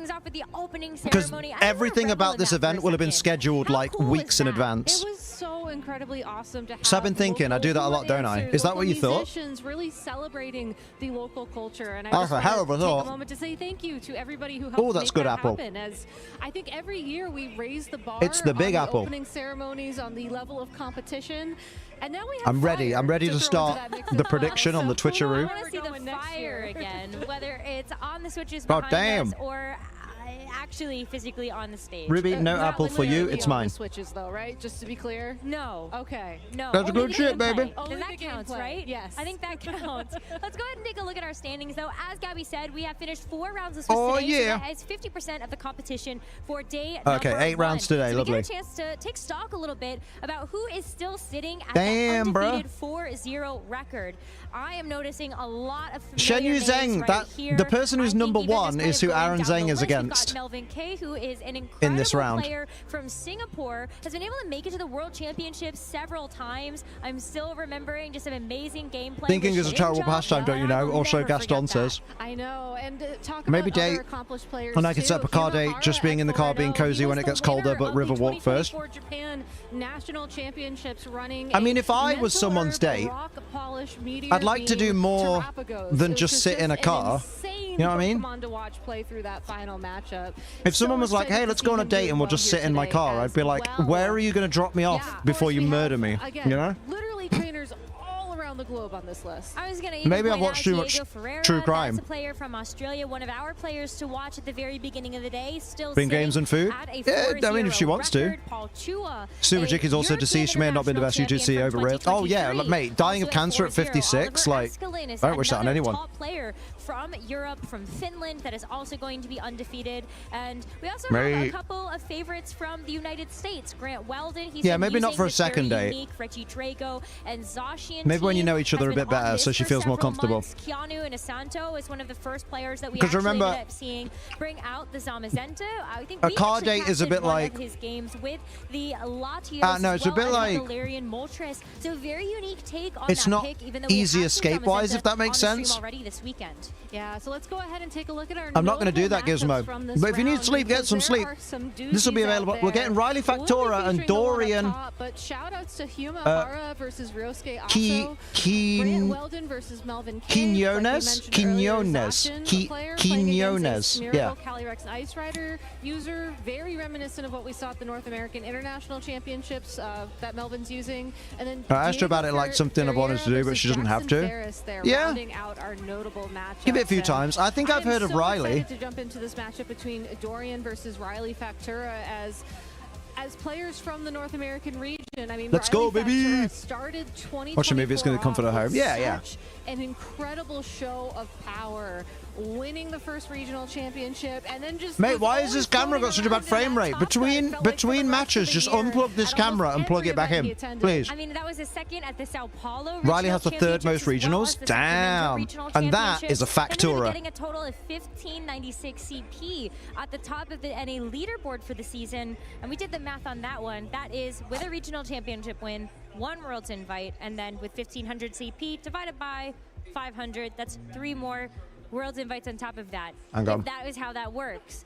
But we also saw Riley get a top 4 at the Latin America International Championships, but Riley's been a little bit quiet towards the back half of the season after having such an explosive start, especially being well known for those teams that don't have any inaccurate moves. Riley does not like to take chances like that. Out of curiosity, what country is PE? PE is that extra bit of power level. Is that? That's not Philippines, is it? I don't know. With a drawback, and oftentimes that drawback comes in the way of a little bit. Oh, it could be Peru. That's a good shout. Oh yeah, probably Peru. Especially when you're going to be playing 8 rounds of Swiss today, several more rounds tomorrow, going into an asymmetrical top cut. You can't necessarily risk those inaccurate moves. You want to aim for consistency. You want to make sure that your hits land when they're supposed to land. I enjoy this. Given that we've already seen same brain with the abbreviation, right? Pivot to more bulkier forms of their teams. I am very curious what we're going to see from Riley in this next matchup. I still don't like that abbreviation. Which abbreviation? What, PE? Yes, Physical education. Jonas is one of those players that has always, like Riley, had so much consistency in 2024. Ended up winning the Lima special event, as well as getting a top 4. Sometimes just doing simple things away from society is all I want. Yeah, but you've got to remember, when you go on a date, it's not just about what you want. That is something that we are going it's about what your date is comfortable with. From Dorian, oh, champion points, yeah. Oh, yeah. Oh, no. Success with that particular single restricted, but there are some. Oh, yeah, just see Matt's message. I didn't see that. ADHD brain, innit? Yeah, we need to leave the abbreviation behind in 2024 season. I like that you mentioned comfort in particular, because I think call it like WP or something, you know, like winning points. If you and Lou talked about this morning. Or RP ranking points or something. I don't know, just anything other than CP. I was very surprised about the Hawaiian dance. Why are we surprised they did a Hawaiian dance in Hawaii? But at the same time, they played Japanese music in Japan. What you're most comfortable with and what you think you can navigate in and out of difficult situations. And we've already seen some indications of trainers who have done that. Remember differentiation down style? I'm assuming you aren't into couple play fighting or more private gatherings. Small but mighty. Small but mighty. You see more traditional dinner at 7. That Pokemon cheering you on throughout the weekend and just being able to fall back. My dating style is you meet in a public place in a coffee shop so that you can. One of you doesn't get, you know, uncomfortable. You hang out all day. All night. Sometimes you book a hotel. Like you were saying, sometimes it is in that comfort. Sometimes you have a bit of, you know, slap bang wallet with the old penis in the JJ. A little bit better, you know, it depends. Weaknesses lie, how you can shore up some of that. Traditional dinner at 7, yeah, and then I take her home in my Rolls Royce, and I give her a peck on the cheek and go, not till marriage. Traditional. The best team. I'm worried about, right? Like the best play style for you, most people I know, especially most girls I know, Riley was so consistent. If they were on a second date with someone, throughout the season, and that person was like, let's have a date where we just go somewhere in my car and we just sit in the car, and that's the date. Lunala. What a cool those girls would think I'm gonna cancel this date because I don't think I'll come back alive. That's all I'm saying. It's nothing to do with traditionalism. It's more to do with you got to focus on the other person rather than just what you want. Yeah, Lunala is a that's not a date. Well, no, Rach, remember, Talon's going to bring games and food and stuff. Very similar to Terrapagos's Terra Shell ability, only because there's nothing more romantic than Travel Connect 4 with your seatbelt still on. And looking at Dorian's just take LP from Scarlet Violet, yeah. League points, yeah. The tried and true Pokemon to balance out I need to make the prediction live. Let's go. And when you take a look at how that's going to fare up against Riley's team, Riley's going to be playing a Miraidon team. So what we got? Oh, Iron Crown. down. Ooh. I gotta say, it's a Miraidon next to an Iron Crown. We A just Lunala team. I want Dorian to win. Lunala, let's go. On electric terrain. Mario Kart Santa Claus. Second date is Riverwalk. We both know the type of setting wasn't for us. But now, Gabby, and it would be more comfortable just hanging out and bonding. And just chilling. I don't expect something grand in this town. Cornerstone. I think you're, what, 2-2 now for Ogrepon Cornerstone? It's like, I mean, one thing I want to make sure, Talon, is we both know that type of setting wasn't for us and we're more comfortable just hanging out and bonding over games or just chilling. Are you sure you both think that? Do you know this girl well enough to know that you both want that and that will make you more comfortable? And I think that's something really interesting to point out. It's not more you dictating what you guys would be more comfortable with and her kind of going, yeah, you might look at Lunala because she's nervous, you know, because she's probably as nervous as you are. That is a very the Anawai family announced Afa. Yeah, Afa passed away. Rest in peace. 81's not bad for a wrestler. I didn't at first, and the driver I listened to music. Maybe, yeah, you know what I mean? Oh, baby! Good dog 16 2 months. Morning, Liam. Ops on Worlds so far. Worlds has been banging so far. We got Aaron Zeng versus Sage and Park. It was baller. Thank you for the Prime sub, Heck Dog. How you doing though? Morning to you. Oh shit! Actually, you've just reminded me. Thank you very much. I need to go and turn on my Pokemon Go Plus. Or Moonblast for significant damage.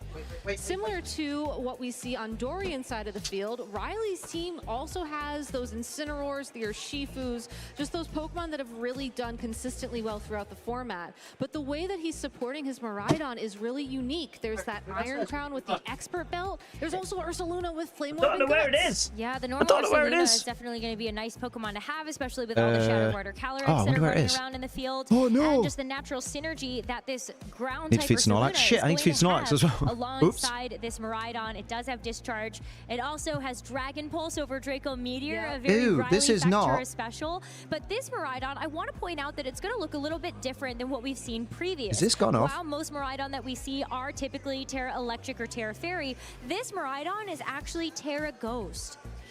I don't know if this is right. They're very tired. I got back from the cinema edition of Deadpool and Wolverine rewatch, so quite tired. Oh, you need some rest.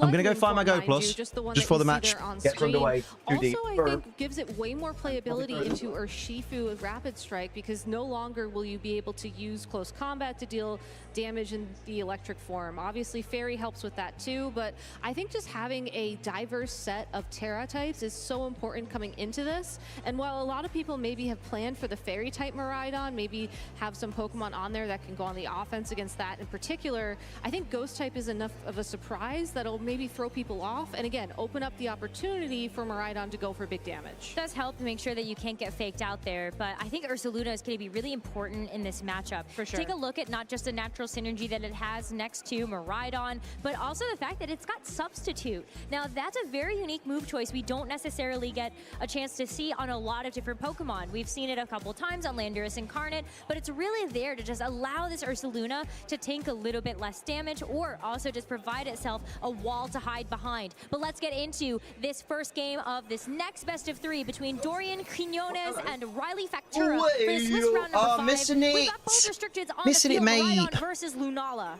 I still don't know where it is, but Soph's going to find it. And I got a new yogurt because the other one was definitely not good. So Dorian already off to a great start there. Miraidon most likely will want to utilize Volt Switch here to give it the opportunity to pivot, to ensure that it can get that electric terrain set up in the future, especially if there is a Pokemon like this thing needs shaking or something. In the back for Riley's party. This will open up the opportunity, though, for Dorian to start using those Calm Minds, start to get that going on up here and ready to go when it's time to start dealing those big have we had turn 1 yet? Someone who's used Calm Mind Lunala quite a bit, but Miraidon was my favorite matchup. Oh yeah? That you're not necessarily going to be taking a double target attack into this. I can't follow traditional dating expectations, and she isn't affected for me. I don't from her. I just care about the trust and bond. That's what really matters. Not how my ideas. I mean, I'm not saying anything about traditional dating expectations. I'm just saying, in this modern day and age, where there's so much danger involved involved with the dating scene on the side of girls. Like, girls have a very dangerous time in the dating scene because they don't know if the person they're meeting off of Tinder or Bumble or whatever is someone that's got an ulterior motive. That you just need to be careful about putting girls in situations where it's just you and them early into the dating thing.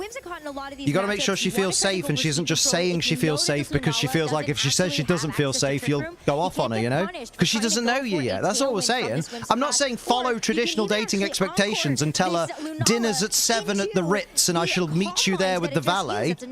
I'm just saying, just think, don't, all I'm saying, Talon, is everything you've said to me sounds like you're thinking about what you want. Do I look dangerous? I've got to making sure she feels safe. All right then. Right then. I don't know. Go for it, mate. The thing is, right, you're asking me these questions about, like, oh, do you think this is a good idea? Do you think it's a bad idea? And the minute I say, oh, this is on YouTube, Spambles, the minute I say, oh, I don't think that's such a good idea, you then go, well, you only do traditional dating anyway. You know what you're talking about. Are you stupid, Liam? Because you don't know anything about this. And I'm like, well, then why ask me for the advice? If you're going to get annoyed when I give you advice. You know what I mean? Keep it public, don't trap them in a car. There you go. Spambles says, keep it public, don't trap them in a car. Exactly. That's what I'd say. It's going to allow this Incineroar to get out, and you break the sturdy on the Ogre Pond, most important. You break the sturdy on the Ogre Pond. On the topic of do I look dangerous, have you ever heard of Ted Bundy? Ted Bundy, famously handsome serial killer. He didn't look dangerous. That's why in a movie about him, they got Zac Efron to play him. Miraidon should be able to find a knockout very easily against that spot. You know what I mean? It depends on how they're trained, though, right? Because we have seen in a couple of places that the Ogre Pond can be like me saying, you got to make sure that women feel comfortable and that women feel safe in this era. A little bit more heavily into that speed stat, so you are actually going to be that's not. You shouldn't respond to that with, "Do I look dangerous?" Because that is the same energy as, "Oh, why would women choose the bear? I'm lovely. I'm the supreme gentleman." You know, like, just, I'm just saying, maybe try and find something that's a public place or a comfortable setting that is more, you know, just something that's a bit more public. Matata go through about Ted Bundy because I said the same thing. I don't know. Did you? You could also go for the follow me here. You said never met anyone on a dating app. You said, and that was during an era that was less modern. But I don't. I think if there's a message before that might have been too long. Go to the cinema, see a movie. Yeah. The more she's around me, the more she'll know I wouldn't hurt a fly. You got to remember, I'm not a cis man, so the bear thing isn't a great comparison. But I thought you presented as a man. To get the knockout there onto that Ogre Pond. Choice specs too. I don't know if we mentioned that yet, but I thought, was choice specs, I'm of the belief that trans men are men, so a lot of damage. The bear thing is a comparison because now though, when you look at some of the partners that could come into its place, though, Dorian has wait, I'm confused. At the moment, Riley has the opportunity though to kind of feel out. Chat disconnected with us. Oh, yeah. The only thing you've said, Rach, is and that was during an area that was less modern. Dorian's going to select after that Ogre Pond knockout. Yeah, I will say Ted Bundy didn't look dangerous, which is how he got away with shit, yeah. Spammels has got it right. Just take it to the cinema or something, because most cinemas nowadays are pretty much empty anyway, unless you go and see, like, Deadpool on opening night. There's also the question of what is his final Pokemon. Go to a movie. Even maybe a not-so-well-known movie. Trans men are men. Trans men are deemed safer to women than cis men most of the time. I noted that you said most of the time, which means that some of the time, at least going to be able to start chipping away at this Whimsicott. I mean, you get the Calm Mind boost. It's at least going to give you that extra bit of special attack. This Whimsicott is also not necessarily one of the bulkiest Pokemon, but that Focus Sash is going to keep it around for one more turn. For example, Talon, and we're not saying this to be horrible. We're saying this to try and help you understand where we're coming from. You've said, the more she's around me, the more she'll know I wouldn't hurt a fly.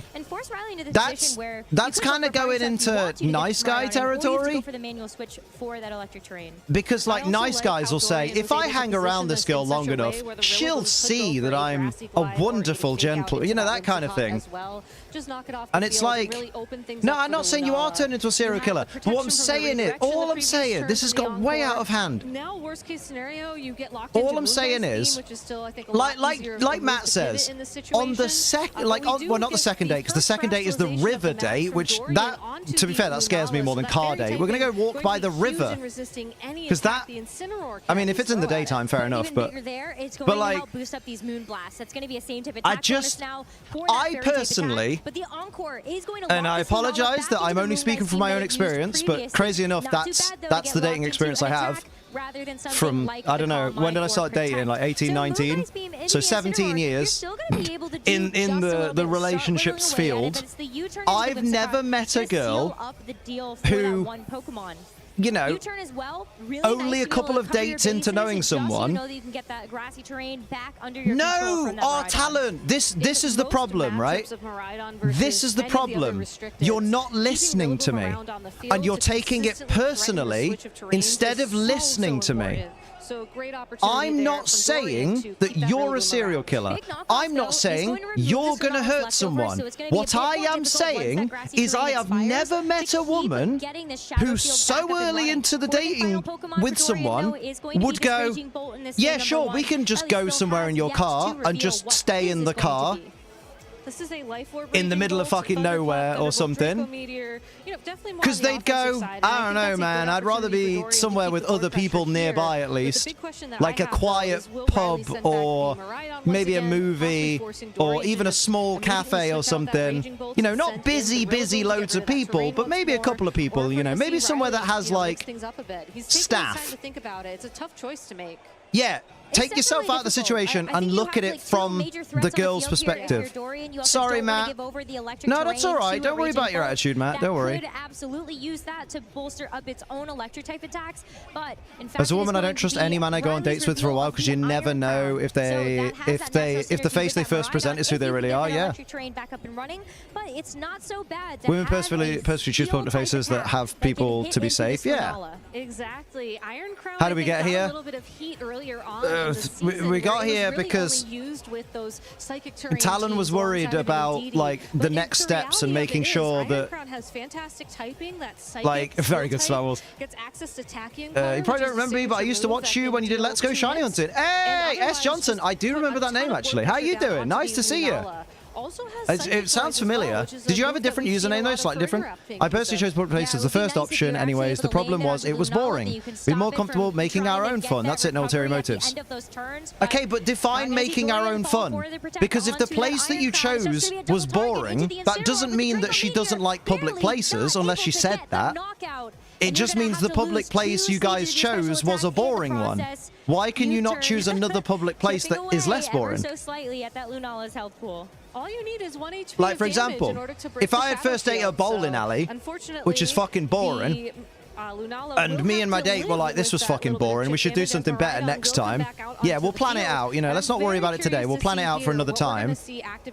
My go-to wouldn't be, do you know what the problem is? It was boring because of all the people there. It was boring because it wasn't just us in my car. Okay, it's just an idea of after a few dates. I'd set like... I probably wouldn't do a let's sit in the car and just longingly sit in the middle of nowhere in the dark until like weeks and weeks in. Maybe even not until like we were getting to the point where we'd admitted we like each other, you know? I did. It was originally SJMF. Oh my god. How are you?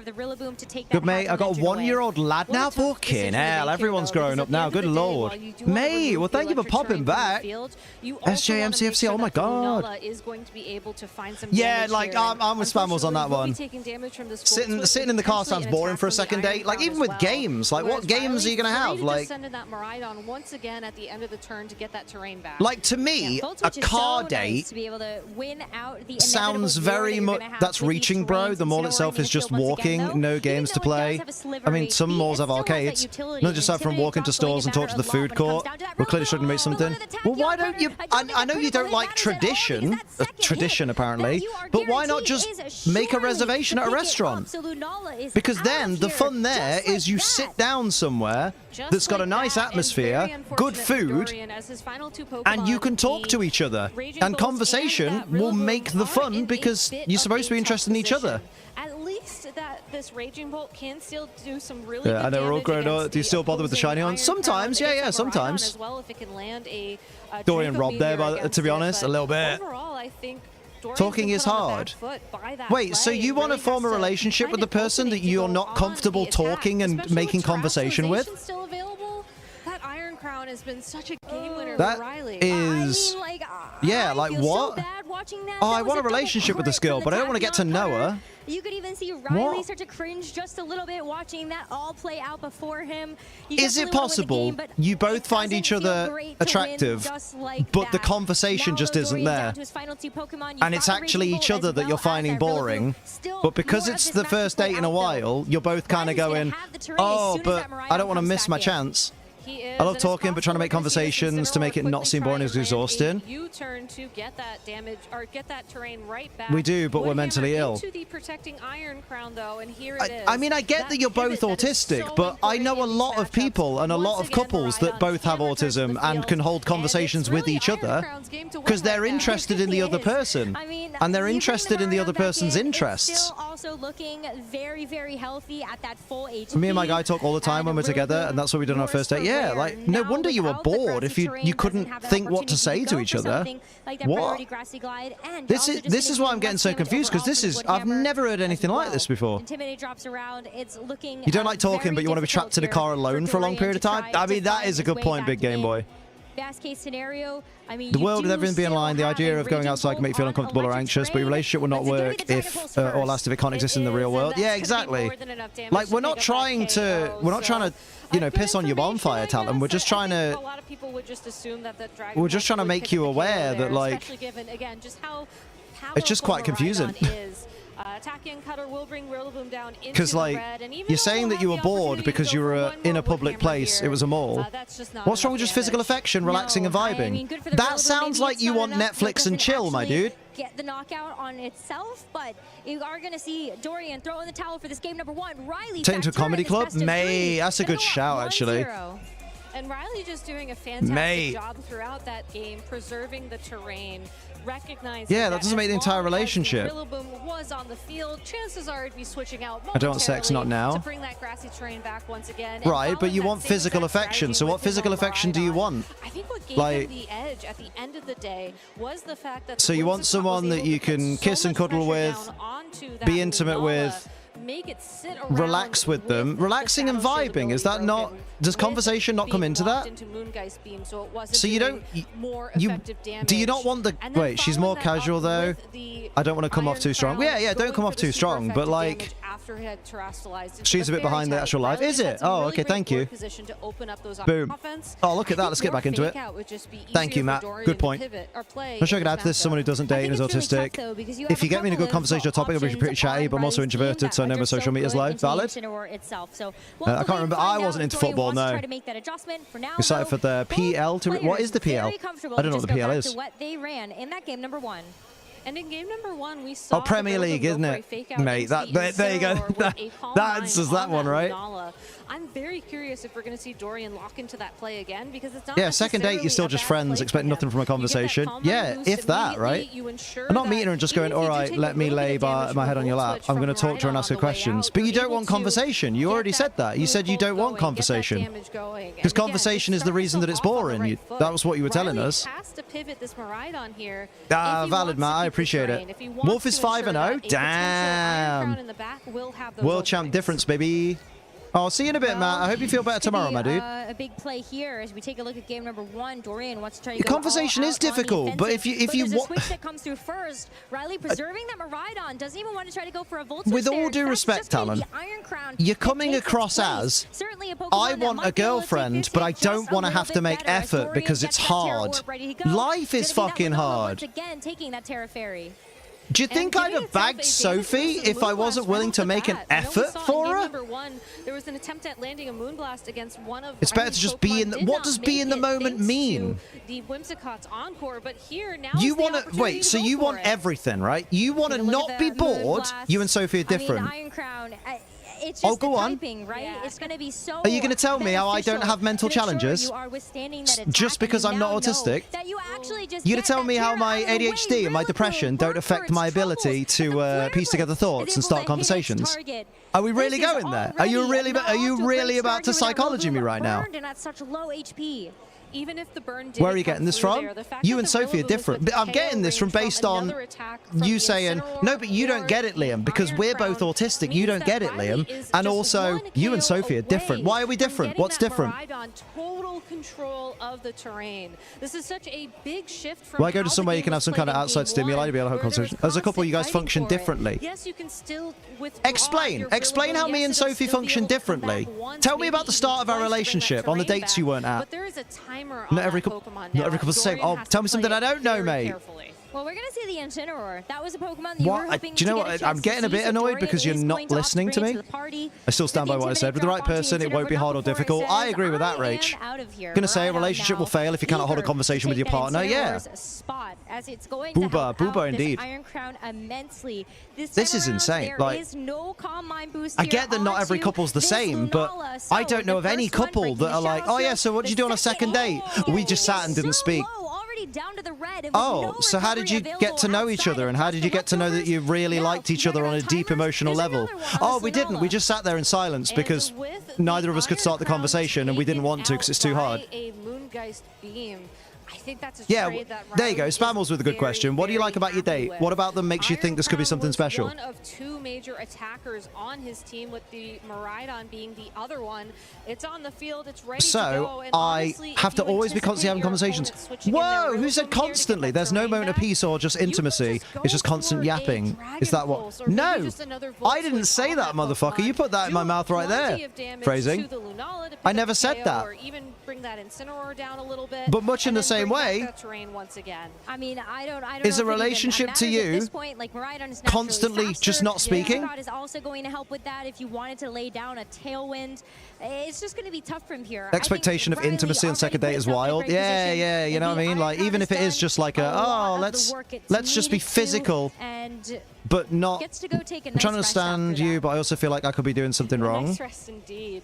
Also, I mean, I think you are doing something wrong. Here because, like you mentioned, if you're trying to date someone that you're not even willing to have conversations with because it's too hard, I don't know if you're invested in that person for the right reasons.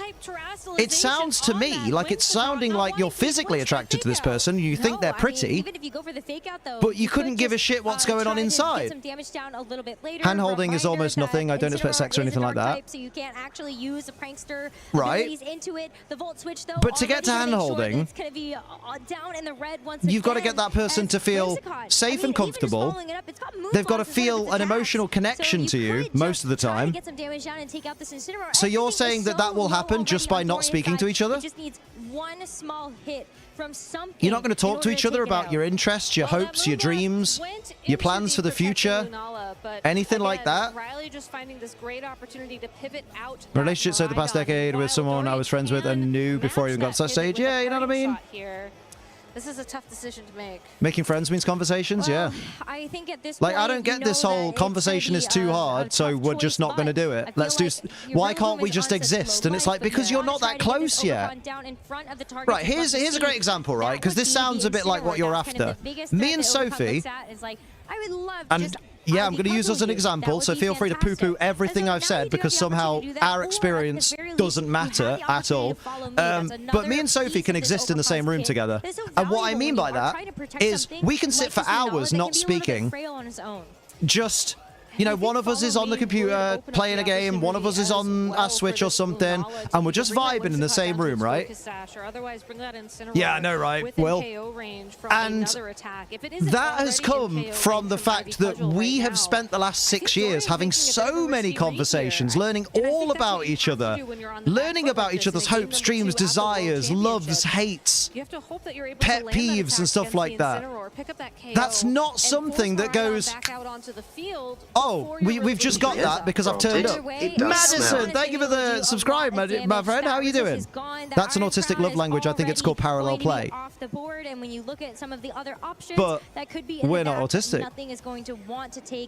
So yeah, this is one of those situations where I think you're characterizing something as an autistic trait when I think it's just something that people do when they're close. Because like when I was, you know, before I was with Sophie, and I used to be in a Discord call every night with 2 of my best friends, eventually during the night, well, we'd like play games and stuff, and then in the early hours of the morning, we'd just be existing together in call. And we'd all just be silent, and we'd all be doing our own things at home, but we'd all be there if anyone wanted to chime up. And how much health yeah, like that's like every relationship I've ever had is like you get to that point because you know each other by that point. You become basically 2 halves of the same person, but not by date 3. Honestly, same Liam can relate. I converse, might not always need to, but when in the same room, but I can communicate. Yeah. As convenient as it sounds, and not how life works. I'm a quiet person myself. I try hard to start conversations. It's tough, but that's how you improve as a person. Yeah, you know what I mean? Cudgel is so strong, and it also has an increased crit rate. So Dorian right now, he sees the line. Oh, don't worry. You don't have to be sorry. It's fine. You know. It's one of those things. There's a lot of things in life I think that are often characterized as like neurodivergent things. I say this as a neurodivergent person. Where I'm just like, no, everybody does that. Yeah, we are, like, ultimately we are trying to help, by the way. See this Marina take a ton of damage. Here's the fake out first. It's going to stop it in its tracks for now. I don't know how to navigate it, but it hurts feeling like I can't love people. But you can love people. But love doesn't come from, oh, I found them attractive and went on 2 dates. That's not love. And that is still significant if you're able to at least try to get this. If you've gone on 2 dates with them and you're like, God, I really want to see that girl again, that is the early stages. That's infatuation. That's someone new and exciting in your life, and that may turn into love over time. But you can't love someone that you don't know very well, and you can't know someone very well if you don't talk to each other. I'm trying to build a connection. Do you know what builds connections?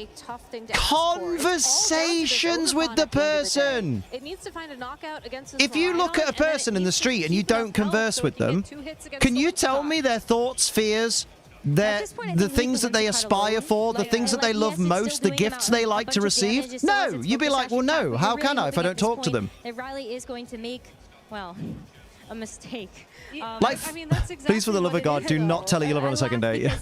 I don't think Talon's going to do that. Like, it is difficult. When you're getting into the dating game, it is difficult. I've been there. This Dorillaboom just wants to do at least like I say, my first date was like, what, 17 years ago? I've been in the trenches, man. I know what it's like. I know what it's like to go on a couple of dates with someone, it not really work out, and then think, God, I'm right back at square one. Where do I go from here? I bet I never find another one of them people. You know? Flavio! What team is Wolfies in this world? I got no idea, mate. Not seen his team yet.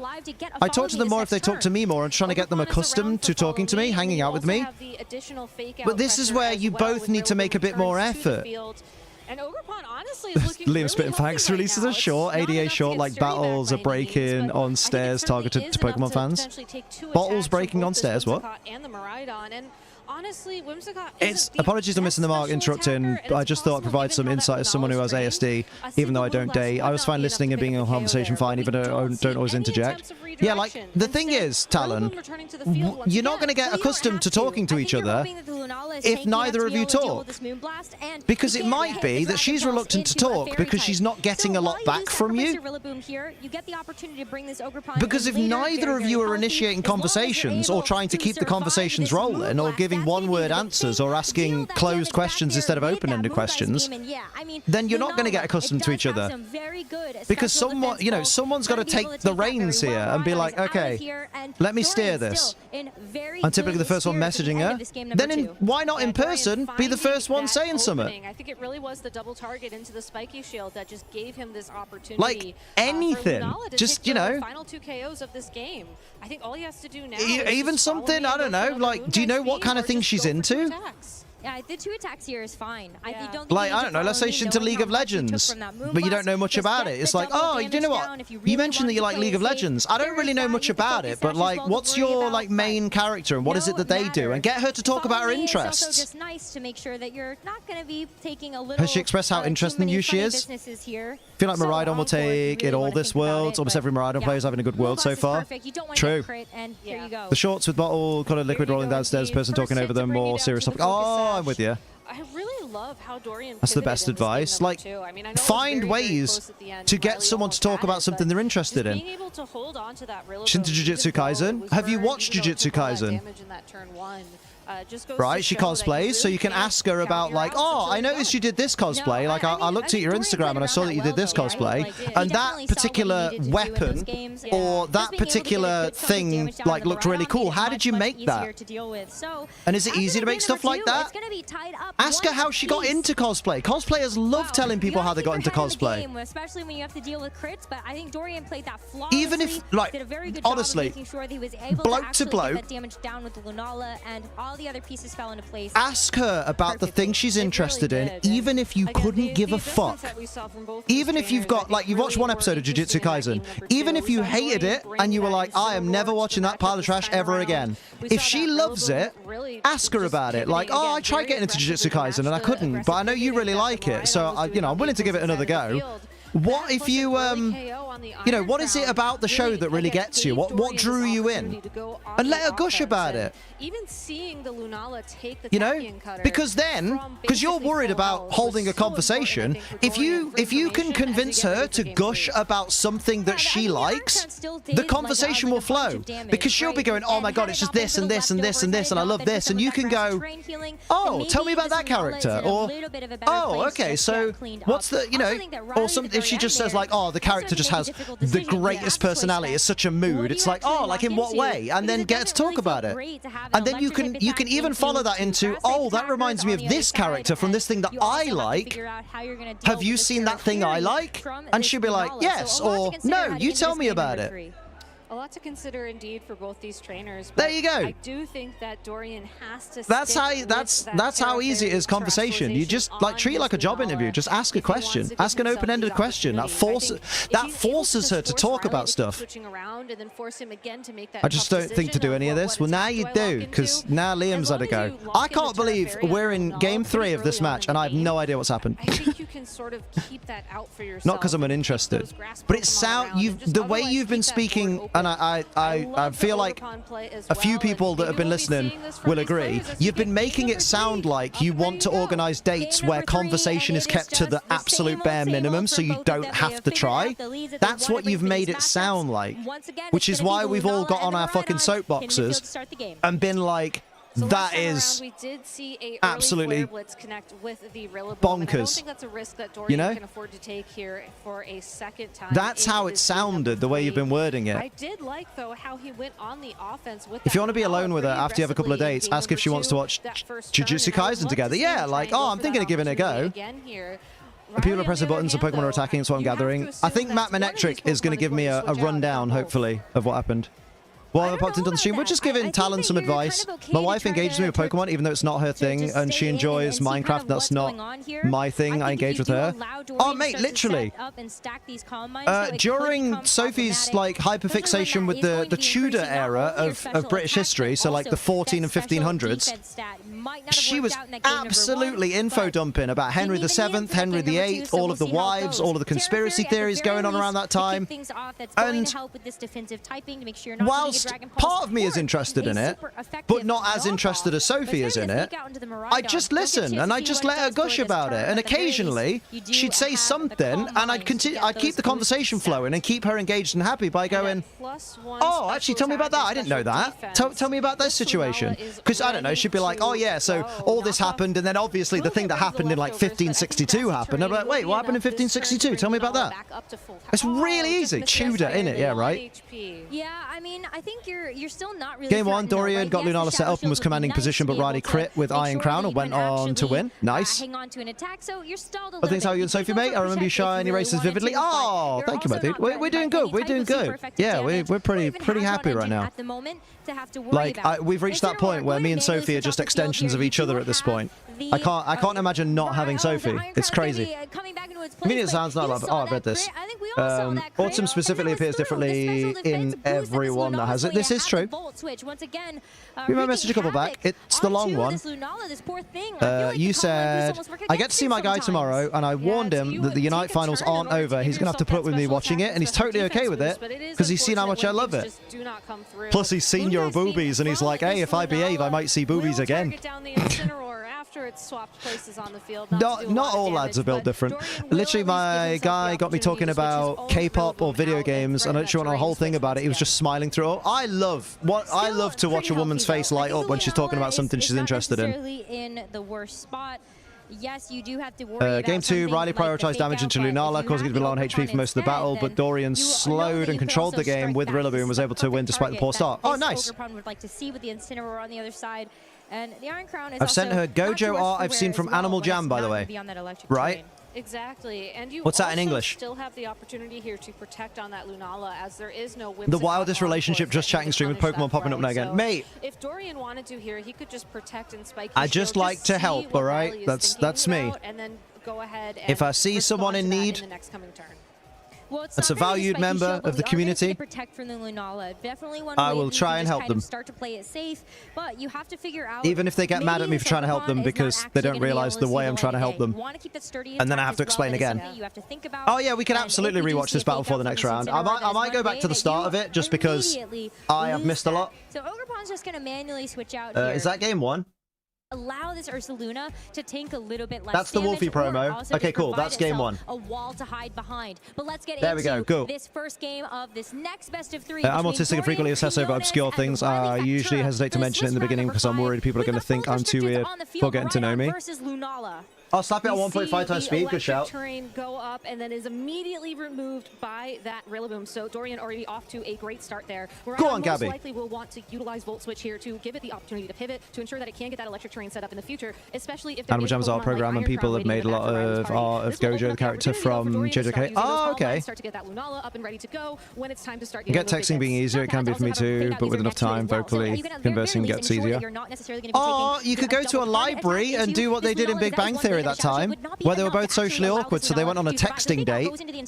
You're also going to deny its ability to parting shot, but also just end up dealing some super effective damage. Every time I meet Gojo, I think of her. Do I want to Google Gojo, or am I going to regret it? And if Riley wants to ensure that his Miraidon has the opportunity to go on that pure offensive mode that they love to do, you really want to remove the Rillaboom from the field. So because Incineroar has Assault Vest, there could be a Flare Blitz in the future. But it's just some dude with white hair. Pokemon is going to come out on the field now. It's a supportive Pokemon. It's the Whimsicott that's revealed. I'm at the age of not giving a fuck if they think I'm weird. Yeah, you... Honestly, right? Oh, mate, Jamie Boyd's 3-2, the comeback king. He's gone from 2-0-2 to 3 wins in a row. The benefits of having a Whimsicott on the team is to be that annoying.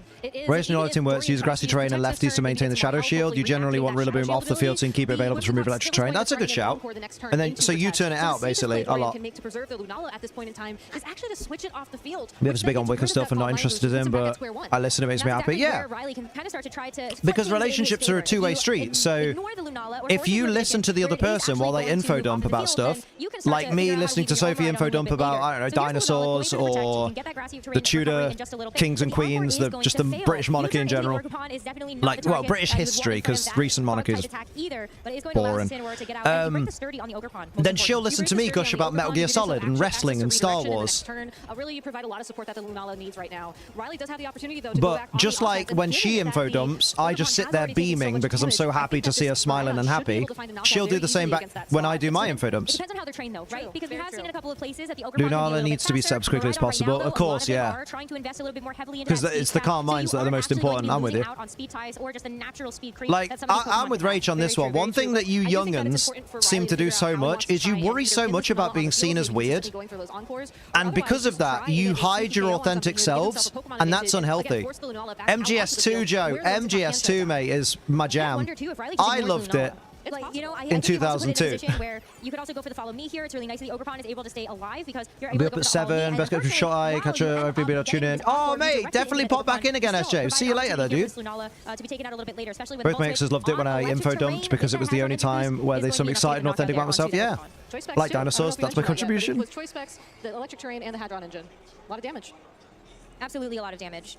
Now, though, when you look at some of the partners that could come in, hiding any part of yourself will doom any relationship, right? The opportunity, though, just be open. Feel out what it's going to look like a little bit later. After you figure out what you want from this switch, then you get a chance to bring it back in and see what Dorian's going to select. See you later, Cap. Have a good one, my dude. It makes me wonder if he's going 24 tables left. It looks like a big break for those who have finished. Get rid of the leftovers items. A big break for those who have finished with their sets. Oh. There's also the question of what someone shows total disinterest. A majority of the time you talk about interest, that's one of the biggest red flags. Yeah. Board once again here for Riley. Timidi's not going to matter at all into the special attacker of Lunala. Like, I don't know. Let's say there was a new season of Jujutsu Kaisen, and this girl is like, oh man, I'm so excited for the new season of Jujutsu Kaisen, and your contribution is, oh yeah, I can imagine. And then you just awkwardly just sit and look around, waiting for the next conversation to begin. She's going to be like, oh, this guy don't give a fuck about what I'm interested in. Discuss some of our lore. It's just me and her needing to take our time. We've discussed some of our lore. What does that mean? You had the protection from the redirection the previous turn from the Encore. Now, worst case scenario, you get locked into Moonguy's Beam, which is I don't understand. A move to pivot in this situation. But we do get the first rationalization of the match from Dorian onto best friend, Random Metal Gear Solid 2 from Blockbuster. He beat the whole game overnight. I fell asleep in the middle and woke up during the ending conversation with the Colonel. It was very trippy. It's trippy. Like backstory. Well, that's what I mean. Why would you worry about like your interests making you seem weird or something, for example, when... You're still going to be able to do just a little bit, start whittling away at it, but it's the U-turn into the Whimsicott. It's going to seal up the Ruby, you going out? She does need to go out. Really nice to be able to I don't know why she was there. Just so you know that you can get that grassy terrain back under your Only control. 4-0 games of this, and Robbie Rochelle versus Renzo Navarro. Oh, damn. Consistently threaten the switch of terrains is so important. So a great opportunity there from Dorian to but keep like, that boom around. Big knockoff though. He's going to remove this one. Let's say, for example, you're willing to tell someone to keep getting the shadow shield back up front that you're autistic and that you're transgender. You're comfortable doing that, but then you're like, God, I hope they don't think I'm weird. But you know what I mean? Like, it's like, definitely more on the offensive side. One of the best things you can do in life is just stop giving a fuck what people think of you. If you give your authentic self to a person and they think you're weird, let them think you're weird. Move on to the next person. They weren't right for you. It's a tough choice to make. It's definitely difficult. I think you have whereas if you hide your authentic self and then months later finally let the mask slip and show your authentic self and then they don't like you, you've wasted 9 months. Why waste your own time and theirs? Being able to not have to speak around someone and still enjoy the company is a great feeling. Yeah, but it does take time. Like, you know what I mean? I mean, when me and Sophie first met, we were so excited to talk about anything and everything that we just talked for hours and hours, to the point where like she didn't go home on the day she was meant to go home because I wanted her to stay another day, she wanted to stay another day. Conveniently, we didn't get to the train station in time for her train, so it's like, do you want to just stay another day? And we were just always excited to talk to each other. I can't imagine being into someone and not wanting to talk to them. Chuppa lost the first set of the tourney. Wait, Chua lost the first set of the tourney. Oh. And I'm very curious to see here what we're going to see activate with the court drive. Humahara is also 5-0. Either go for speed or they go for that special attack. And Hirofumi Kimura. Special attack boost thanks to that court drive, and that'll be really nice. I mean, you have a lot of options here just to make sure that you're able to put down that damage, even if you wanted to. We actually could some people have it almost instantly, and it felt supernatural natural for both of us. Into that Raging Bolt, if you really don't I'm going to say, that sounds very rare, my dude. Of course, has a Dragon Pulse instead, so you can still do some super effective damage, but Dorian doesn't want to catch any of that smoke. He's going to remove this Raging Bolt in favor of the Rillaboom to take that Hadron Engine away. What a tough decision to make here, though, because at the end of the day, while you do want Which is not a great conversationalist, unless it's over text. Neither is she. Doesn't mean it can't work. It's just the beginning. Unfortunately, you will be taking damage from this Volt Switch and potentially an attack from the Iron Crown as well. Whereas Riley, yeah, but I do feel like you're dooming yourself if you're both not willing to make an effort for each other. Because it sounds like you're both people that would really need a partner that can take the lead. And if neither of you are willing to take the lead, then that's not going to happen. So eventually, you'll probably just end up getting bored of each other. And one of you will end up ghosting the other because you'll be like, ah, we keep going on dates, but there's just no connection because we just don't talk about stuff. We don't have anything in common, I guess. Yeah, Matt. Dorian's been put on the back foot by that play and really has to find an opening to go on the attack, especially with Terrestrialization still available. That Iron Crown has been such a game winner for Riley. I mean, like, I feel so bad watching that. That was a double crit. Ghosts are spooky. You could even see Riley start to cringe just a little bit watching that all play out before him. You definitely want to win the game, but it doesn't feel great to win just like that. Now, though, Dorian down to his final 2 Pokemon. You've got the Raging Bolt as well as that Rillaboom. Still more of this match to play out, though. Riley's going to have the terrain as soon as that Miraidon comes back in. He is, and it's possible we're going to see. I never said talking is banned. No, but you're basically saying if neither of you talk, you're just not going to talk. Like, his name keeps coming up. He's a 2-time national champion, and he's world's runner-up in 2019. Yes, he's 5-0 right now. I mean, you bring the Miraidon back in. It's still also looking very, very healthy at that full HP, and Rillaboom worse for wear. Now, without the grassy terrain, doesn't have an opportunity to go. Some deep conversation comes up. That just makes it better. But why would a deep conversation come up? If you're not really talking to each other. If you're not interested in getting to know each other, and if you're not interested in asking each other about each other, which is how you show interest in another person, is you ask them about themselves because you're supposed to be interested in them, then why would a deep conversation come up? If someone's not comfortable talking, why would they be comfortable opening up to a person that they're not comfortable even holding a conversation with? There it is, the towel is thrown in. I reckon Kimura could be in the Masters 8. The Masters 8? Recognizing that as long as the Rillaboom was on the field, chances are he'd be switching out momentarily to bring that grassy terrain back once again, and following that same exact It's wording the question, it's a hard part. I think what gave him the edge at the end of the day was the fact that the Whimsicott was able to put so much Pokemon Movie 10, remind me which one that is? Make it sit around. Yeah, deep conversations don't just pop up, you have to get to that point. Being locked into Moongeist Beam, so it wasn't doing more effective damage. And then following that up with the like, it's not like out of the blue, you're going to turn to her and just suddenly go, oh, actually, tell me how you're feeling about the idea of your grandfather going in for open heart surgery. Oh, actually, I'm really worried. Oh, let's have a deep conversation about that. That's not how it works. And not all conversations need to be from questions. You're supposed to be interested in this person, so talk to her about something she likes. You didn't even need to have either of the abilities activated to feel like they were able to actually put in the work. Yeah, I mean, look at this. The double crit, like, I live rent free. Dorian/Riley's still going in. Is it? Oh my god, we're going to get caught up, man. That's bowler. When it comes to this game number 2 and how he can better answer the threat, the combination of the Miraidon and that Iron Crown together. I think Incineroar would be an interesting adjustment. You do have yeah, I mentioned in my ultimate in the beginning, majority of people have assumptions about ultimate, so I don't want someone to make assumptions before getting to know me.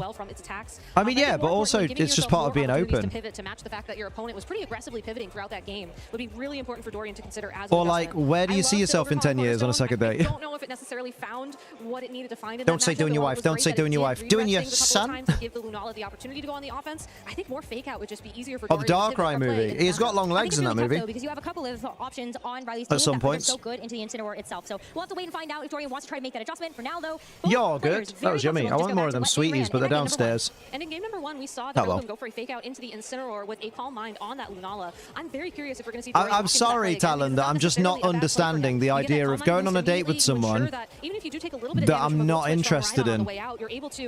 Like, and I know you're going to say, but I am interested in her, and I'm like, then how are there not things you want to know about her? He wants to ensure that a potential Iron Crown in the back will have those openings.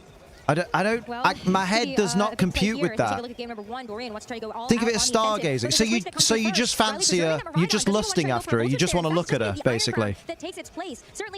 In other words, she's pretty, couldn't give a shit what's on the inside, you just want to stare at her. That's what stargazing is. Learn to small talk, talk to them like a friend, show interest, but nothing. I must be the only Poké fan out today. Misty. I must be the only Poké fan found out today day Misty voice actor died?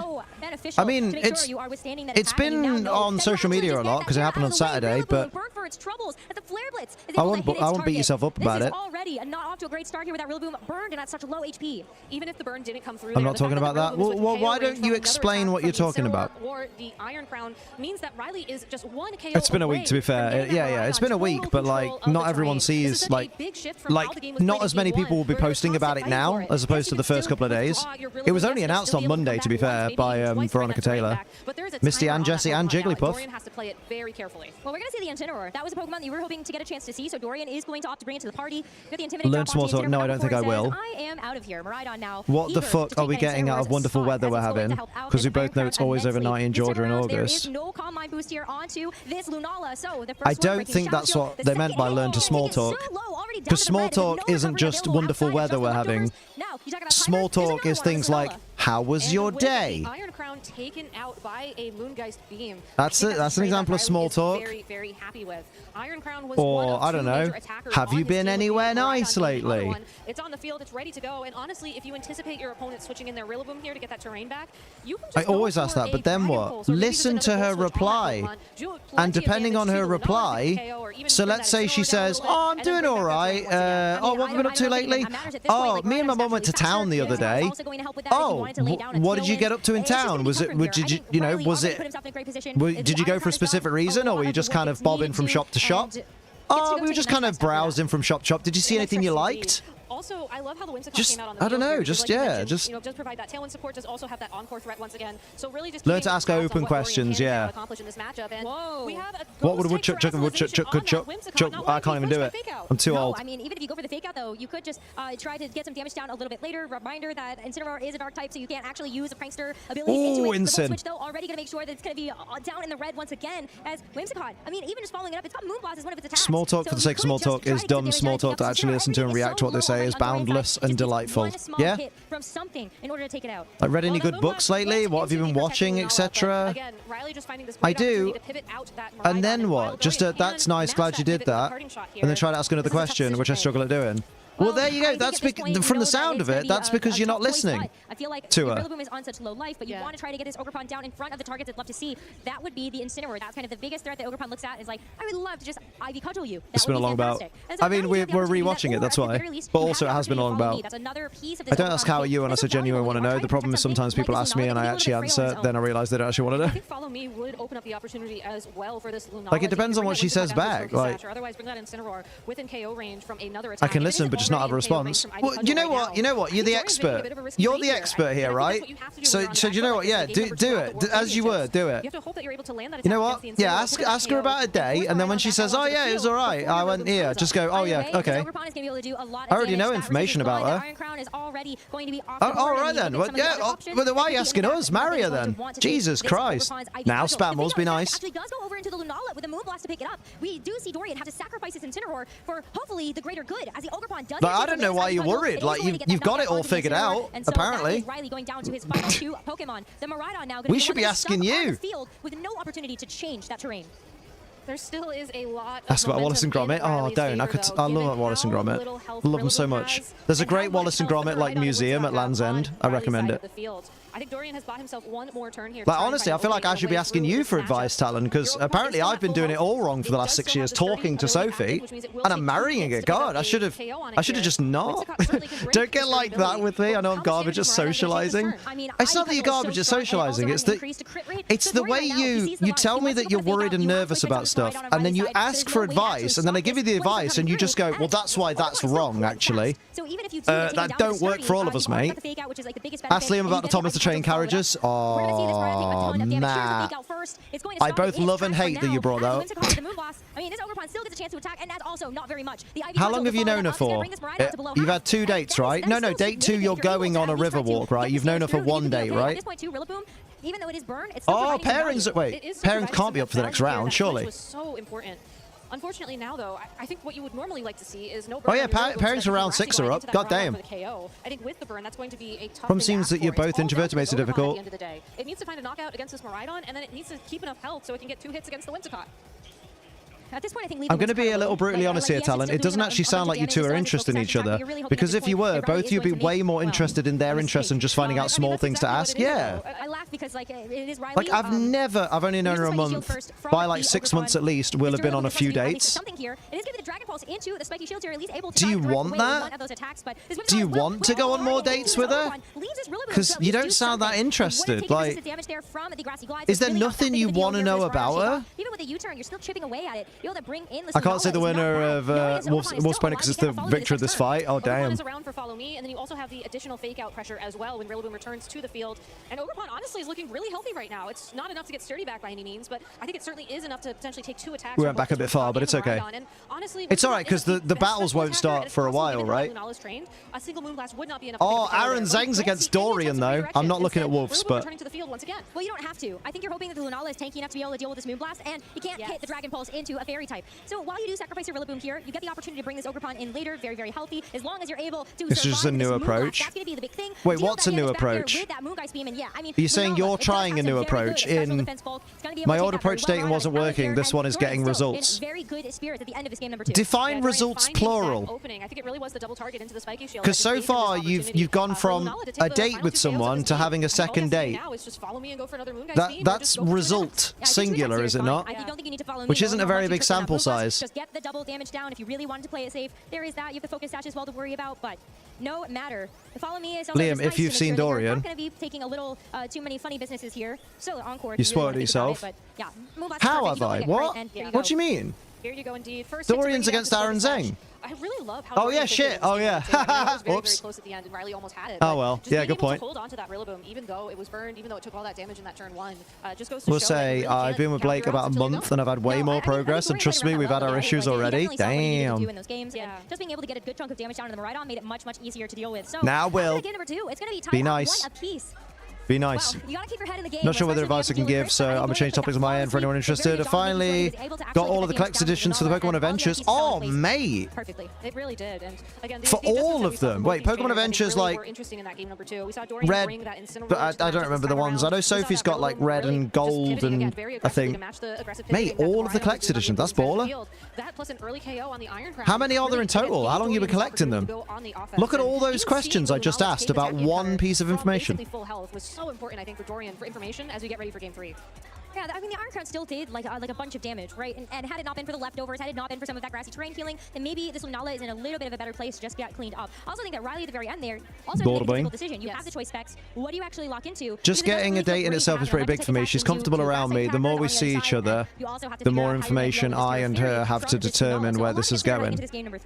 A lot to consider indeed for both these trainers, but I do think that Dorian has to stick with that Terra Fairy Terrestrialization on his Lunala. You said results though, plural. If he's able to just force Riley to keep switching around and then force him again to make that tough decision. So what you're saying is you've been on one good date, lock in the Terra Fairy on your Lunala pretty early on in the game, and now you've kind of decided, well then, she's the one. I don't want to talk to her, not interested in getting to know her, but... Game number 3, up and ready to go. Game number 3, and it is just the same old from both of them. I don't get it. That they want to bring for these matchups. Once again, it's going to be the Lunala and the Miraidon hitting the field to start the game. I can't remember, like, obviously it's a long time since I've been in the dating scene, but like, when you go on a successful date with someone that you're interested in, normally it's like, oh man, I can't wait to know more about them. I want to know what their plans are for life. I want to know what their goals are. I want to know what things they like. I want to hear them talk about what they love and stuff like that. And if I go on a date with someone and I'm not that interested in them at the end of it, I'm like, oh, do you know what? They were quite boring. I should probably break this off. That special defense stat might not have worked out in that game number 1, but didn't even need him for that game number 2, so we'll see how it goes. Terra Fairy, at the very least... The Fat Controller isn't called that anymore, it's true. You have to be nice now, he's Sir Topham Hatt, which was his name. It's just they used Fat Controller more, didn't they, back in the day. Whereas before I'd ask someone out after months of knowing them as friends and they take little to no romantic interest in me. We'll get rid of the leftovers, but I think Grassy Terrain will be enough this turn to bring Lunala back up to full. Oh, just missing it by I mean... Yeah, I mean, I think you're still not really threatened, though, right? Yes, the Shadow Shield would be nice to be able to make sure that you can actually hang on to an attack, so you're stalled a little bit. You could go for Protect if you really wanted to, but you're also not threatened by any type of super effective damage, or even Hadron Engine at the moment to have to worry about. I mean, what you're saying there is people who you were friends with and that thought that you wanted to be their friend were then asked out by you and were like, oh, I only really see you as a friend, dude, that is what you consider, that was dating gone wrong, because that didn't work out. But it's like, you shouldn't become someone's friend just because you want to date them. That's dangerous territory.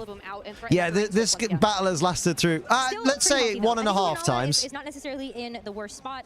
Yes, you do have to worry about Pokemon Horizons is the best anime Pokemon I've ever done. You know that you can also strike back. This it's really good. Target that this Ogerpon would like to see with the Incineroar on the other side. And the Iron Crown is also not too worse for wear as well when it's not going to be on the 10 volumes, the OG manga, red, green, blue, yellow, gold, silver, crystal, ruby, sapphire, emerald, fire, leaf green, hot gold, soul, silver. Start collecting them over the last month or so, and I'm looking to X and Y Oras mangas. Mate, well done though, getting those sorted. Well, it's not going to be the spiky shield, but we are going to see the protect from the Lunala. Definitely one way that you can just kind of start to play it safe, but you have to figure out... Switch around 6 in less than 2 minutes. I mean, they say less than 2 minutes, and then they do like 4 different if we do see a fake out from this Incineroar, that is video packages. You immediately lose that. So Ogerpon's just going to manually switch out here. No, this is sped up. This is 1.5 times speed. In this game number 3. Incineroar nicely able to kind of keep its... Because we're on game 3. Game 3 is in progress. No one's fainted yet. Of course, there will be more revolving Pokemon around the field right now as Miraidon will come back out onto the field. But still, being able to continue that fake out pressure on Dorian's side of the field for yet another turn. No, I like them as friends. I end up catching feelings roughly 5 months into knowing them. Okay. Getting that special attack boost, but with this Protect, you would have liked to be able to see an exposed Lunala for something like this Tachyon Cutter, but the Protect is going to keep it healthy and safe for just this upcoming turn. And with this Incineroar on the field, you are kind of threatening on the opposition. You have to worry about the Miraidon. You gotta have to shut off this electric terrain. It's nice that you're able to do that twice for the Quark Drive. Nice behind you. I am. Gotta preserve it for later. You do. I wonder though if we'll see Riley actually go for a terrestrialization. I'm 22 minutes behind, but about 10 minutes behind technically, because we're going at like, no, about 15 minutes behind. But don't forget, we'll have everything that happens after this battle to just jump past. But it is going to be the Rillaboom that comes back out, so I think it's a tough call. Like if you want to actually invest the terrestrialization right now, it does mean that you don't actually have it for later. But here's the Rillaboom at the very Quark Drive, baby. There is no terrestrialization. It's just going to be the Electro Drift into that slot. Rillaboom has an Assault Vest to keep it nice and safe, as the Tachyon Cutter is going to be the follow-up too. So Rillaboom actually does take about half damage. Mate, Rillaboom tanked that like hell. That was mint. Just go for the parting shot. Parting shot. By far the biggest threat right now, that Iron Crown, knowing that it's got that Expert Belt Tachyon Cutter for that Terra Fairy Lunala. It is the biggest threat right now, and I think that the parting shot as to what she's comfortable with. There was a switch in that spot, or otherwise if the Iron Crown decided to go on the offense against what do you mean? In particular. So a very safe play from Dorian there. And again, we're going to keep seeing no Quark Drive. Pokemon play out in game number 3 as both these trainers are vying for the terrain advantage. Unfortunately for this Lunala, it really still needs the support of its partner Pokemon to try and find an opening there, as the Iron Crown can very easily target it down. But it isn't just about the terrain control at this point. It's also about making sure that you can actually start to get damage. Again, Miraidon, one of the things that it wants to do best is just try to keep getting consistent amounts of damage down, and we're kind of seeing that. I have a thought as well. Starting to rack up a little bit in Riley's favor, and so she would tell me she's uncomfortable. Just getting control of the terrain, you need to also be doing a little bit extra on top of that. Isn't one of your biggest things you've been talking about in this conversation is the fact this girl is autistic? To just sit around and find out with something like the U-turn, it's just going to have to get out of there with the if she's uncomfortable, she might not be comfortable saying that she's uncomfortable if you're the person that she's not comfortable with, would she? I think what we'll see, most likely, how many people, let alone autistic people, do you know that are comfortable saying to someone, I'm not comfortable with this? What? Special attackers around to, and if she forgets, I'll remind her she can tell me. The damage and the potential that they have on the field. If someone, if I wasn't quite comfortable with someone, you know, I'm not saying uncomfortable, I'm just saying, you know, I wasn't at the point where I'm like, oh, I'm super comfortable around him. And they then turned to me and went, you are comfortable around me, right? I'd feel pressured, and I'm not even autistic, and I'd feel pressured in that situation to be like, yes, I'm comfortable. Because I'd think, well, if I say I'm uncomfortable now, they're going to get upset or angry, or I don't know them. They might spin out into a violent rage. I literally have met you today. Is going to take a humongous amount of damage from that. With the like, Cutter going into the Ogerpon instead, it does get I don't understand how 1 minute it can be like, no, you don't understand, she's autistic, you don't get it. And then the next minute it's like, no, trust me, I know her, she's comfortable because she said it. At this point, Riley can just sit there with one of the fastest Pokemon on the field with this good communication, that's good communication, because I have these accidents where I won't be aware of something I've done or said, and nobody says anything until it's too late. Right. Because it didn't want to be dealing resisted damage against what's good communication? I don't understand. Your sentence doesn't make sense. What's the subject of your sentence? So that the damage still will equal out. But calling back to that game number 2, we're in a pretty different situation now where Riley actually does have more Pokemon in the back. So while we do end up seeing Dorian try to hover over this similar play, Miraidon is not going to be the target of it this time around. Working on it, but I still have a hard time saying I'm uncomfortable, mostly because I'd hate to make them feel bad. Exactly, and there could be stuff like that. But you still have to deal with this Ivy Cudgel, and Whimsicott is not going to be able to deal with that. But at this point too, I think a good example, right?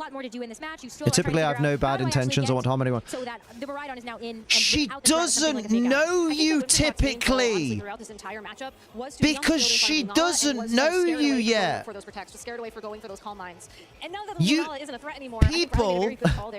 People can't just know a person's intentions when they don't know them very well. And I know what you're going to say. You're going to say, but I've told her my intentions. I can't stand it when people assume the worst. Women have to assume the worst because of men in general. It's not about you. They don't assume the worst in you because of you. They assume the worst in you because there are so many documented examples of men not being as wonderful as they present themselves on their dating apps and on their social media profiles, that there's so many examples of bad people out there that women cannot afford to be careless and go, oh, well, this one says he's nice, so I should probably trust him. He says there's no way he'd hurt someone, so I should trust him. There are too many examples. The best analogy is if someone handed you a box of chocolates and said, oh, by the way, one of those chocolates is shit, like it's actual human feces, but all the other chocolates are the best chocolates and you'd love them. You'd go, I don't think I want any of these chocolates. Do you know what I mean? I feel shitty for being associated with those bastard men. We're all associated with them. That's part of being a man. Part of being a man is you're associated with these arseholes. So we prove through our actions rather than our words, because actions speak louder than words, that we're not like those people. People who are nice do not have to tell people they are nice. You ever notice the only people that go, I'm such a nice, perfect gentleman, there's no reason a lady should feel unsafe around me because I am wonderful. Thank you for the follow. They end up being fucking school shooters. I was like, conflict is contributes why I have a hard time saying how I feel, but I don't think it's exclusively because I'm autistic. It's just, it's part of just being nervous, you know, and it's uncharted territory for some people, you know. And women can be snobby and assholes too. Women aren't worried about you being snobby and an asshole.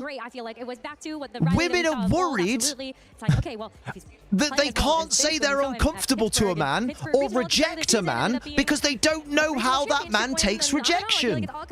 And there's a 10% chance they're one of the good guys that takes rejection well and goes, that's okay. And, oh man, and fucking, there's a 90% chance that they're one of those guys that isn't nice and pushes people around and goes, how dare you tell me that I make people uncomfortable? Look at you. You're not even hot. Fuck you. Think you're too good for me, do you? Like, you know what I mean? Women literally live in perpetual fear that if they can't reject people because they don't know how the person will react if they don't know them very well, which makes dating very, very difficult. You've got to have some sympathy for the other people involved. It takes two people to date. And I've only ever heard you talk about your feelings and how you feel in this. I've heard bugger all positive about this poor girl. Be 100% honest, I take rejection out on myself. She doesn't know that, Talon! And even if you tell her that, she doesn't know if that's a ruse. You need to show that through your actions. Take an interest in her, converse with her. Open up to her. An actually big deal. You've got the Ursaluna, that's going to take super effective hits. Same thing like the Miraidon. Pokemon, the Whimsicott. So if you have this Iron She doesn't because she's dating me. Which typically carries Focus Dash. That's why Tachyon Cutter can be really good, but Riley also decided to use it against that Cornerstone Ogerpon. She's been on a date with you, dude. Choices here from Riley, and I'm pretty sure we'll be seeing more of him later on in the She's not dating you. She's been on a date with you. She's trying to get to know you by going on dates with you before she's comfortable saying that you guys are dating, that you guys are exclusive. Which she can't do if you don't talk to her and open up to her. She needs to get to know you. I've had some situations where I was really uncomfortable and do not say anything. I'm often shy and nervous, and once I get to know you, I'm outgoing and loud. Exactly. Bubbly. Okay. Women can be snobby and an a-hole, myself included, but being snobby and an a-hole isn't the same thing as being uncomfortable. So I think that's an Yeah. appropriate word for you, Gabby. Who is your favorite Pokemon? You're never gonna guess. It's actually Bidoof. I'm his #1 fan. No, Talon, you're actually wrong. Yeah, I mean, that is one way I think you are Like, synonymous with okay, for sure. So right, we're talking semantics here, and this right. Now, this is interesting. Right, You've been playing the game for a going long on a time. What was the date first Pokemon World Championship that you technically is you dating. Like, if you say, oh yeah, I'm dating at the moment, like I'm going on dates with people, that is dating. I know I can. I'm just going to let it roll. It's fine. Whereas dating another person, if you say me and so-and-so are dating, That's awesome. And now there are people that weren't even born in that 2004 comes with an competing at the World inherent, like, oh Championship. yeah, You're talking we're about together, Gabby. we're exclusive, we're boyfriend and girlfriend, you know, we're dating. I'm dating. When I was with Sophie and I wasn't engaged to her, I said I'm dating Sophie because she was my girlfriend. After one date, you can't say I'm dating her. Well, I'm going on another date soon, though, so that means I am dating her. That's not what that means. And it was my mascot plush. You're misinterpreting including my World Championships run. a word that has different meanings. Then what is the non-exclusive term, the non-exclusive term for going on dates multiple times? I think it's going to come down to preparation and comfort with the team. Being in the dating scene. Put in the hours this weekend is Aaron Trailer. He has The non-exclusive terms for by the way, and I hope to see him do well. Slow down there, champ. One last question for you. This is the hot topic. Going on multiple dates. You've booked the second one. Have you even booked it yet? Win 2 of his 3 World Like, Championship bruv. titles, and he is such an incredible player to watch. But I think in this modern era, let's you know, slow down. He approaches the game. I know he has a lot of titles. Obviously, the World Championship title from 2016. But just to see him work through a board state, you know, position his Pokemon. There's every chance. I hate to say it. Like, I genuinely, this would suck, and I hope it doesn't happen. But there's every chance. She doesn't even come to the second date. She just goes, you know what? I just don't think it's right. I'm just not into, you know, I'm just not into the, I want to see other people kind of thing.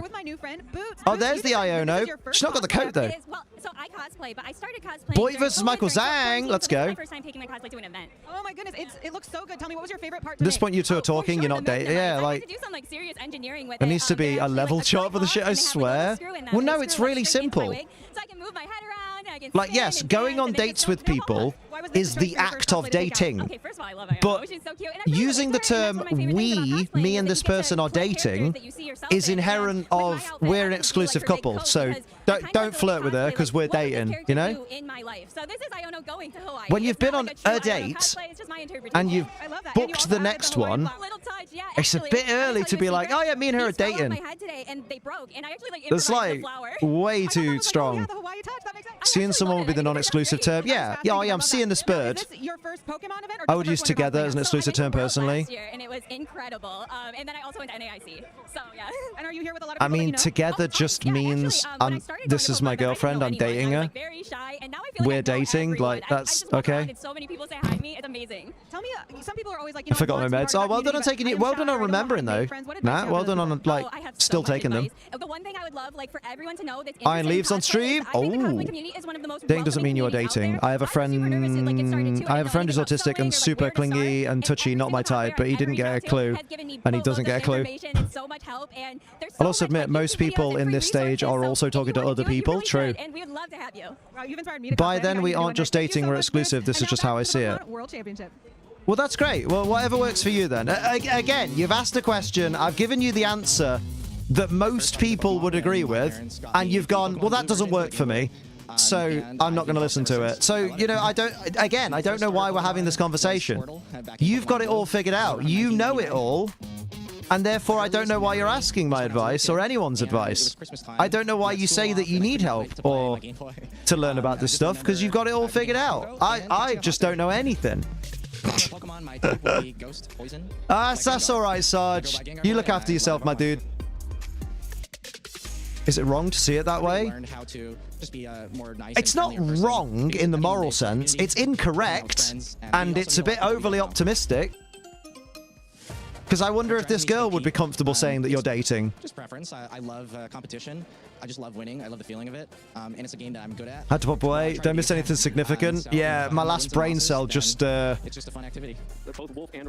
Jumped out of my head and shat itself down the wall. Right, let's skip ahead. Let's play some Pokemons. Ready? Let's start talking music. Let's start in this round. Doesn't. Oh, there you go. We're not even. There we go. Not the clear amulet held item that you'd say is probably on like 70%. Beautiful. I'll get that prediction up as well. It's never melt ice, which you might need in this heat and Hana. Liam, have you watched the anime Delicious in Dungeon? It's proper good. Never heard of it, mate. I'll be completely honest. Item choice in this team are interesting, right? Okay, we're just seeing. Yeah. Okay. That's progress, I guess. Allows them to use a Terra type other than Ghost and still have a means of avoiding that fake out flinch. Oh, is that the match? Is it Javier versus Hirofumi? Or are you just saying that's a match that is happening? I played Javier round 14 at Liverpool. Damn. It's on Netflix. I wish I could excuse you by saying you're just... Nah, Kunwal, let's be nice. Let's not... You know, let's not... I know I'm getting a bit tilted, but if there's a way to tilt Liam, it's ask his advice and then tell him, oh no, your advice is wrong. You're an idiot. Riley beat Dorian, didn't he? Yeah, and no fact check. I've completely lost my mind. Both players have a Terra normal Pokemon. Oh, tell me about it, Matt. Yeah, for sure. So let's get into game one. Our first win and in of. Try living it, mate. Here you have Javier Senorena on the bottom of your screen with Miraidon Incineroar. I look forward to day 3 brainstorm. Oh my God, Spammels, you gotta come back for the next episode. Fun matchup here. Potentially a lot of damage going either direction. Okay, so Riley beat Dorian. Boom. New prediction. Difficult for this Miraidon. Remind us of a time when Fluttermane was kind of the apex predator of VGC, threatening the potential of some powerful fairy type attacks into the currently fairy weak Miraidon. Right, and Miraidon, one of the strong restricteds, but one of the big adjustments in the meta game has gone from either Terra Electric or anything like that. Most Miraidon, including Javier's, are now Terra Fairy to get out of that fairy weakness. And as we see the Pokemon in the back here, I think we're probably all excited to see what this Iron Hands can do. But that really is a fun look at this team, right? I think we often kind of just see the restricted Pokemon and a bunch of supportive Pokemon. There's 3 different Pokemon in this team that can do some serious am I in the... I don't think I'm in the right column. Hang on. In the back, as we saw, would not appreciate a dazzling gleam coming. Let's go to Texaco. I'll kick you down in the balls. It's nice to breathe and watch some Pokemon. Onto Hirofumi's side of the field instead. There we go. Iron Hand's going to swap in, activating that electric seed held item, boosting his defense by 1 stage, and then of course thanks to I'm getting the prediction up, don't worry. Hello, Steve-O. What's happening, lad? What's happening? Both my exes loved it when I infoed them because I was the only time. Oh, I've read this. How you doing, by the way, Den? Nice to see you. Liam, what are you trying to find? I'm trying to find the prediction page thing. There it is. Start prediction. Who will win? Will it be Hirofumi Kimura? My money is on Hirofumi Kimura. TBH. Based on, that's the name I recognize. So a little scouting turn for Hirofumi there, but I don't know if you're that upset if you're happy. Did Scott Glaser just say scouting turd instead of scouting turn? I definitely heard turd. Looks like a great Pokemon this matchup, right? Be very difficult for that. I'll try and start the conversation more. I'll try not to doubt myself. Try and see where it goes. If it doesn't work, then I won't. This is why I said I felt like I'm demi-romantic, but I'm gonna go let it out. Let it out? Bleed the lizard? You know, if Javier can get rid of that Fluttermane, guys both won national championships, bruh. Castlevania was good. Me and Sophie need to watch the rest of it, though. Don't forget to stream at some point. We've not been going that long, have we? We've gone from 7:30 and it's now 3:30. 8, 9, 10, 11. We've been 8 hours. I don't think it's going to go 12 hours, is it? No, don't cry. I'm sorry if I've said anything that's upset you, mate, but I'm just trying to be honest because honesty is the best policy. rough game for that. Yeah, I don't think it'll go 12 hours. They don't normally. Allowing some damage to go down onto the Flutter Mane, maybe putting it in range. Like, bearing in mind, we're in round 6 now. There's only 2 more rounds to go after this. That's all right. I appreciate it, Rach. I know your heart was in the right place, right near them, Tatty Bojang. Stop it. There we go. That's much more of an Ace Trainer Liam stream vibe. No worries, Spammels. Don't be a stranger, you beautiful man. Let's begin. We'll catch you again soon, dude. Maybe just as much damage as you can do. Yeah, so it's sort of Spammels is a good lad. If you like boats, go follow Spammels on the YouTubes and all that, and all the switcheroos. That focus sash on Urshifu could be big. There's the hell yeah. The Miraidon doesn't even bring it down to half. Instrument Blake finally hears all this. Spread attack knocks out the Flutter Mane, brings Urshifu down. I will say that's one of the best parts of being in a couple is sitting down and going, right. So I had an interesting conversation today. Doing this 3 more rounds, 3 hours max. 3 hours max per matches, not including in betweens. So that would be, what would that be? Added on to 8, 11. Oh yeah, so it's probably not going to go over 11 hours, if that. How you been doing? I've been out, but I remember reading you were under the weather. Oh, mate, which time? I'm all right at the moment.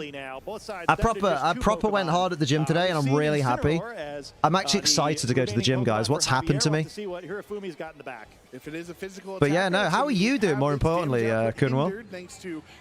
Think I'm pronouncing that right? Like you say, it has been a little while, but I'm pretty sure it's Kunwell. Of course, the Calyrex Ice Rider, his restricted Pokemon of choice, and the Raging Buff Liam. Have you not been seeing my update, Zishan? I thought you'd be wet for him, mate. Here for Calyrex Ice Rider. We are trying to help you, bud. I know this taking advice hard, but in the end it does wonders. Yeah, honestly, like it's hard to think you have everything figured out, and then someone go, "Whoa, you have the wrong end of the stick, buddy. You need to. These are some things you need to change." And you go, "But I thought I had it all figured out." No, I'm terrible for taking advice. It's Draco Meteor attack, probably to do realistic damage to this Iron Hands. And hey, 20 minutes is the max for each battle if they go all out. Yeah, true. Maybe you put it in a tough spot. And the Iron Hands, remember that defense boost is going Discord to Twitter, I've picked Zishan. It activates right when electric also, Rachel's camera roll, because she saved them all, probably. I got a feeling some of you have. I don't mind, like, I just have a feeling some of you have. Of course, there is still that high horsepower, which will remain super effective, I guess, actually, on both of these Pokemon. But, yeah, I mean, yeah. I'm way better at giving advice than taking it. What is social media in general, because it's been overwhelming. BRB, I'm going to go see. Oh, damn, Zishan's about to enter Candyland. The good thing is I quote tweet on Twitter every single time I do an update, so you can just see it in reverse. You can see me getting progressively weaker. I did it at first, but then I realized you just go to your feed. You know what? Well done for your honesty. I'll be honest. Like, fair play. And the Incineroar attack goes towards the Raging Bolt Protect. It's very big of you to go, you know what? I was saving all of those pictures because I didn't know when you were going to pussy out and take them all down, Liam, to be honest. So really could happen one day. I could go, no, I'm taking them all down. Don't like it. Too much, but it does get. When am I not honest with you? No, this is true. You're a good friend. Raging Bolt. You know, Iron Hands has already been weakened. Good reaction videos, 10 out of 10 would watch. I mean, I'm going to be doing them all this weekend, so you should watch them. Or even a Drain Punch here, so, this is the point of saving them. Wow, Matt thinks I'm not good enough to save. I see how it is. It's not going to happen. No, he doesn't get the double protect, Javier. I'll remember that next time I'm on a sinking ship. What does that mean? You're already on a sinking ship, Liam. Have you seen your channel? Wow. It's too much effort to go back and delete. Let's be honest. Yeah, like I'll probably, if that even happened, I'd delete 2 of them and get bored and go, oh, just leave it. Lanza Glacial, let's go. Oh, that was a hell of a Lanza Glacial. That did nothing. Yeah, probably feeling safe enough with this, right? Where even though it's a slow but sure way to pick this knockout, Javier damn forfeit. El combat finale. I didn't read the rest of it. In fourth game 1, I felt like Javier had a really strong start to it, but once Hirofumi was able to bring in. See, I fucking know you after nearly 5 years. I know you know me, my dude. Because he knew the Iron Hands, even if it is a check to my Calyrex. I've told you off in the streets of London, mate. That's how well we know each other at this point. Pokemon for this You've had a daddy wavy finger conversation. You behave. I'm back. Will you marry me? I'm already marrying Soph. I got my wedding ring and everything now. See, I know, Liam. I even got to touch Soph's booty. I got you that permission. You should be forever grateful. Yeah, I was like, Soph, can Rach squeeze your bum? And she was like, fucking yeah. And you did. Best day of your life. And whatnot, but it's really the differences in where it counts. Like Forever grateful. The fastest you can be. It's crazy to say to someone that has their kid that's their pride and joy, the best day of your life was squeezing my fiance's ass. Javier kind of for definite. To the terastallization too early. Needs to be tradition now. Oh, you have to ask Sophie for that one.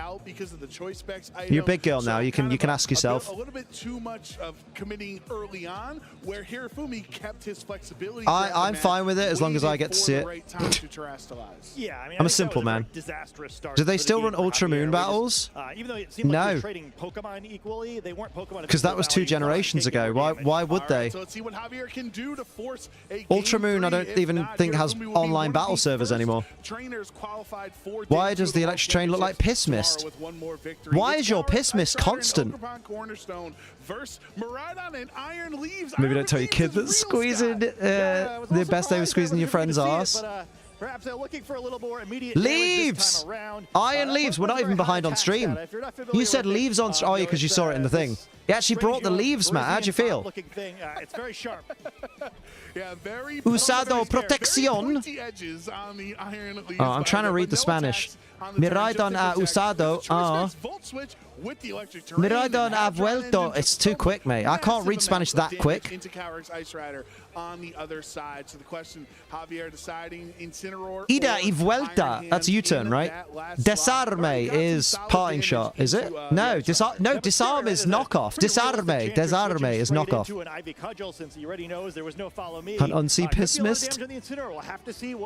I'm not seeing this piss mist. I think Zishan's being Zishan. I love having my ass grabbed. Problem is, I'm like 90% bone. I thought you were going to say I'm 90% ass. Need spectator mode. They do need a spectator mode. I think they were experimenting with one at some point, and it just hasn't come out. I don't know programming, so I don't know how easy or hard it is. Phrasing. Yeah, I mean, now it has the option of just getting a fake out or something, but really taking a lot like, I remember seeing an example of it. It looked well clean.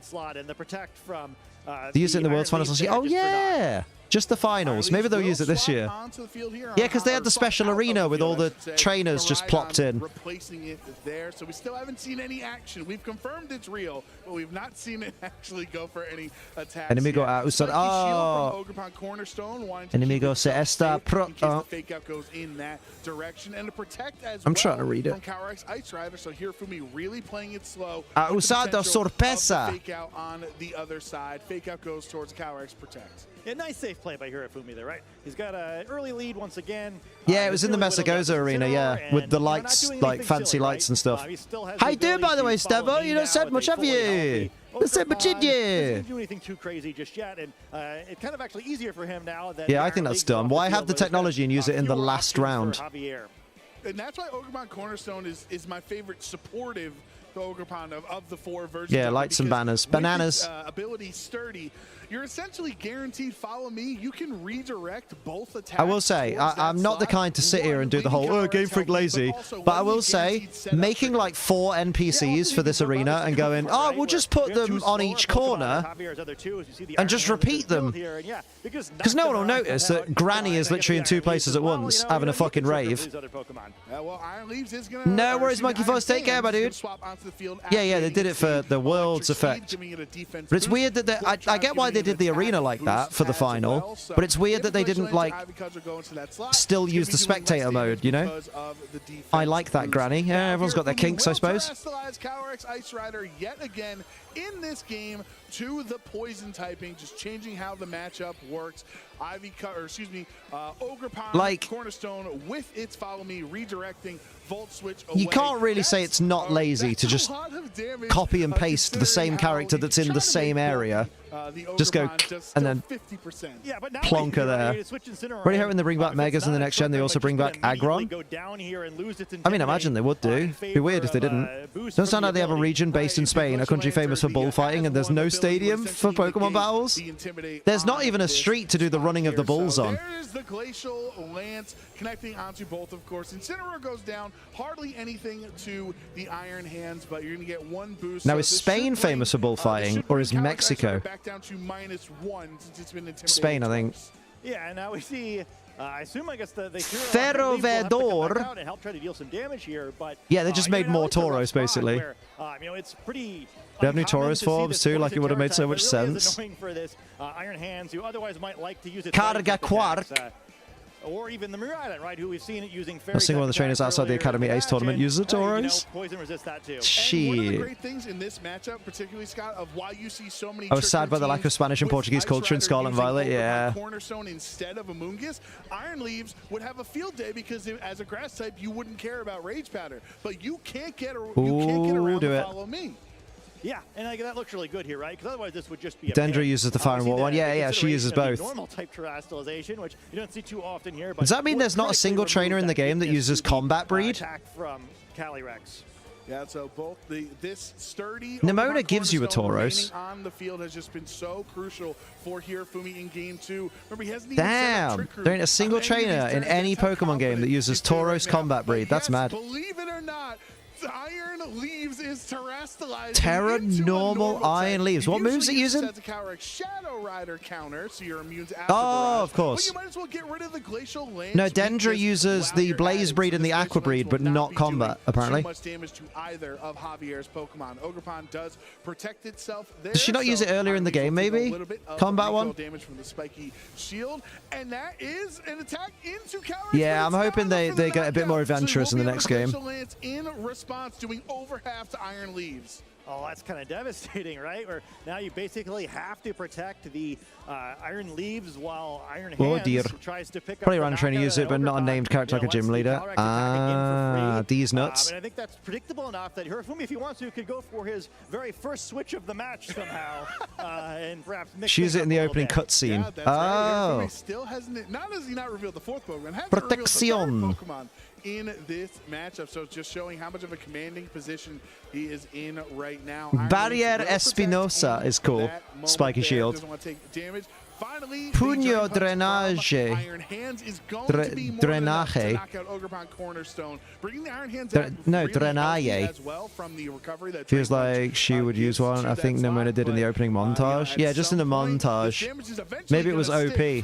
Glacial Lance. It's only hitting Iron Hands here, who has a +1 defense and no critical not doing a lot. Well, that was a sad. It is kind of crazy though. This match has been going on for a while, but like Hirofumi still has 2 Pokemon left, as well as Calyrex.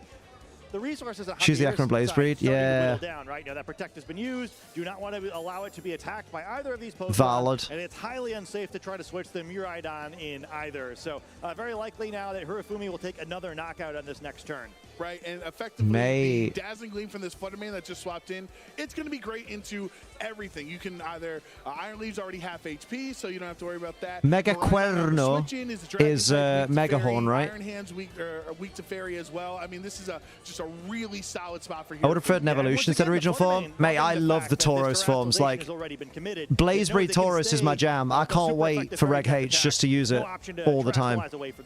Yeah, and I haven't done my Iron Leaves Puño counts, but I'm not really Treno. sure how strong. He played Psyblade Mega Horn. Yeah, that's what I thought. Fluttermane with that really strong special attack stat. It's been kind of a menace of the format for the last year. Ooh. But into Iron Hands is not enough. Special attack down, you don't care. It's going to hang on in the red. Now Iron Leaves gets to go let's go. Its attack into the Calyrex there. So really cool animation. Really happy I've finally been able to see what Iron Leaves does in this matchup. Gets a knockout, but this Fluttermane has been left alone, and the Thunder Punch is nowhere near enough. So who's in the back for Hirofumi? Yeah, like someone that almost makes the situation worse. Oh, right? big boy. The Calyrex, who wasn't doing a Makes whole lot sense. anyway. Saguaro's team was one of my favorites because the whole cute feminine Pokemon can be tough thing. Also, how Jacques uses Cantonia and Galarian Slowbro. Yeah, he loves his Slowbros. These are two tough Pokemon for him to face down. Yeah, I guess the one benefit is that they mentioned before Terra Normal was to avoid Astral Barrage, but also they did it in this battle just to avoid the weakness, I guess, to the Terra Poison. Because I think Hirofumi is running Terra Poison, Terra Blast on. Yeah, I mean, I think you probably have to sacrifice something here as Javier, or you just make a really aggressive. Calyrex, good lord, my brain, man. All right, so if Tauros got another form, what type would you want to be? Oh, I don't want it to. I think Tauros has enough now. It has the same amount of forms as Charizard. Let's keep it that way. Glacial Lance would do. His electric core, his Quark Drive core. Yeah, remember as well. Yeah, we saw poor Javier there not loving it. Isn't Iron Leaf Psychic and Grass? So Glacial Lance is super effective unless it terrors. Oh wait, you're on about versus the poison. I'm with you. Maybe the middle of the end here, where that low health Iron Hands is going to have a hard time making a move. And now so you're right, double versus single target. Poison fighting Tauros like a mad cow disease kind of thing? Damn. They can't put your mum in a video game. No, you can't say that, little girl. So this Miraidon is really pinned into a penis. Yeah, I needed one more knockout before I got to this point. Once again, Hirofumi just trading so well early in the game. Fair enough, good point. Full of them, mate. Even on the Pokemon count, the board I'll do that for Miltank. Maybe they will. Maybe that's what we're getting in Legends ZA is Miltank Steel breed and a Steel type and a Steel and Water type and a Steel and Fire type Miltank. Oh my god! No, Miltank. Robo breed. The Terastallization not being as effective as Javier might have wanted, leading to the benefit of Hirofumi here. Animal cruelty is the entirety of people. I mean, to be fair, Zishan, you were right with animal cruelty is the entirety of people because no animal is safe from humans, not even other humans. So no one does animal cruelty quite like humans. Go. The last KO and Japan rejoicing. Hirofumi Kimura will Hirofumi, hell yeah! Position in day 2 of the World Championships. Hirofumi's made day 2, baby. Clean there. Is a world finalist and showing why. Damn. Excellent set by him and. You really have to be let's have a gander at the results. Wolf is still in progress. I don't know if I've ever seen anyone win a game that way at the World Championship. Enter the field, but that was after knockout. Aaron Zhang is 4-1. Was a success. I probably wouldn't recommend going after that one, but hey, sometimes you can pull it off. Oh, Jamie Boy is 3-3. He lost to Michael Zhang. I don't know if Jamie Boy is going to make day 3. It might end up on resistance, maybe, or is it 6-2 as the guarantee? Jamie Boy, I believed. Ice Rider or something. So sometimes it is better. I'll see how Chopper's doing. Future Paradox Miltank named Iron Drink. Especially in game 1, remember he got both. Tell that to all the birds my grandma's cat killed. They were presents for your grandma. You need X2 to qualify. Oh, so it's an actual cutoff then. Damn. Oh boy. Chopper Cross is 4-1. Where just like really couldn't get anything going in that set. Jody Azzarelli is 4-2. Lose the Glacial Lance weakness, but then as Terra Normal, now Sage and Park's still 3-2. His battle's still going on. Boy, I believed. I want to know what he brought. Did anyone find out his team in the end? Yeah, it's like you kind of know it's a tough matchup when you're kind of looking through. It's like, well, all these Pokemon need to terastallize. Love that I get to eat dinner and watch your stream in your underpants. Boy. Could have been able to turn the tides if like Paul Chewer's 5-1. Damn. Nah. Jamie Boy. Only one go-to team builder can survive. You see different matchups. I did not survive. Story, no. Right? Just kind of a format, right? We're not going to have a positive matchup against every combination of Pokemon. Javier seems like he hit one where there just wasn't a whole lot he could do there. Poor Iron Hands also just like could not hit that double detect. 0-for-2 over the close legging light shorts. How much it really would have mattered. You fucking lying. Let me see. Yeah, I mean, I think two really cool teams. Iron nipple. I'm excited to see how both of them do. I mean, Hirofumi, we already know is going to move on. Now going to have an opportunity to. Boy, as a football chat, Jamie Boy. Right, absolutely. He's not going to stop. Well, I believe in boy. Next year, playing some Mario Kart 8, trying to get 3-star in the 150cc cups. Mate, have you seen Double D cups? They're awesome. I would have loved to see Javier's Whimsicott, but as you mentioned, that was too easy. Screen instead of reflect. Obviously, it doesn't get the reflect in this scenario. Brian Collins is 4-2. Good lord, no wonder he destroyed me at EUIC. How's Len doing? Lendul? Lendul is 3-3. Oh, Len's probably out. But he is out, yeah. You shook some cups away today? Insane. Yeah, I think one thing is kind of neat about that too, that makes it so hard. Even better than double, triple. Oh yeah? You fucking lie. Let me see. Serious flaw for this matchup. But then, often these Calyrex teams, we see them play really slowly. Come on, Aaron Zhang, go all the way, lad. A bunch of supportive Pokemon. I don't know if I've seen anyone using an Ice Rider team where all 5 of the other Pokemon, like really serious offensive threats, right? We have Chiyu, we have the Cornerstone. Wolf is still battling. Table 203. The Raging Bolt, which did a bunch of damage, and Urshifu, known for punching pretty hard, right? It's a really aggressive comp, and I kind of wonder if maybe some of the other trainers weren't ready for that. I think I kind of mistakenly said in the pregame legging like shorts. Team looks a little bit more standard for the Western metagame, but like maybe not, right? He's playing really quickly in some ways. Never got clean in that dishwasher. More offensively oriented Pokemon, it probably reliably lets him switch a little bit less other players do. Really interesting point from Scott. I missed it because Liam was blabbering. You tell me, Matt. You tell me.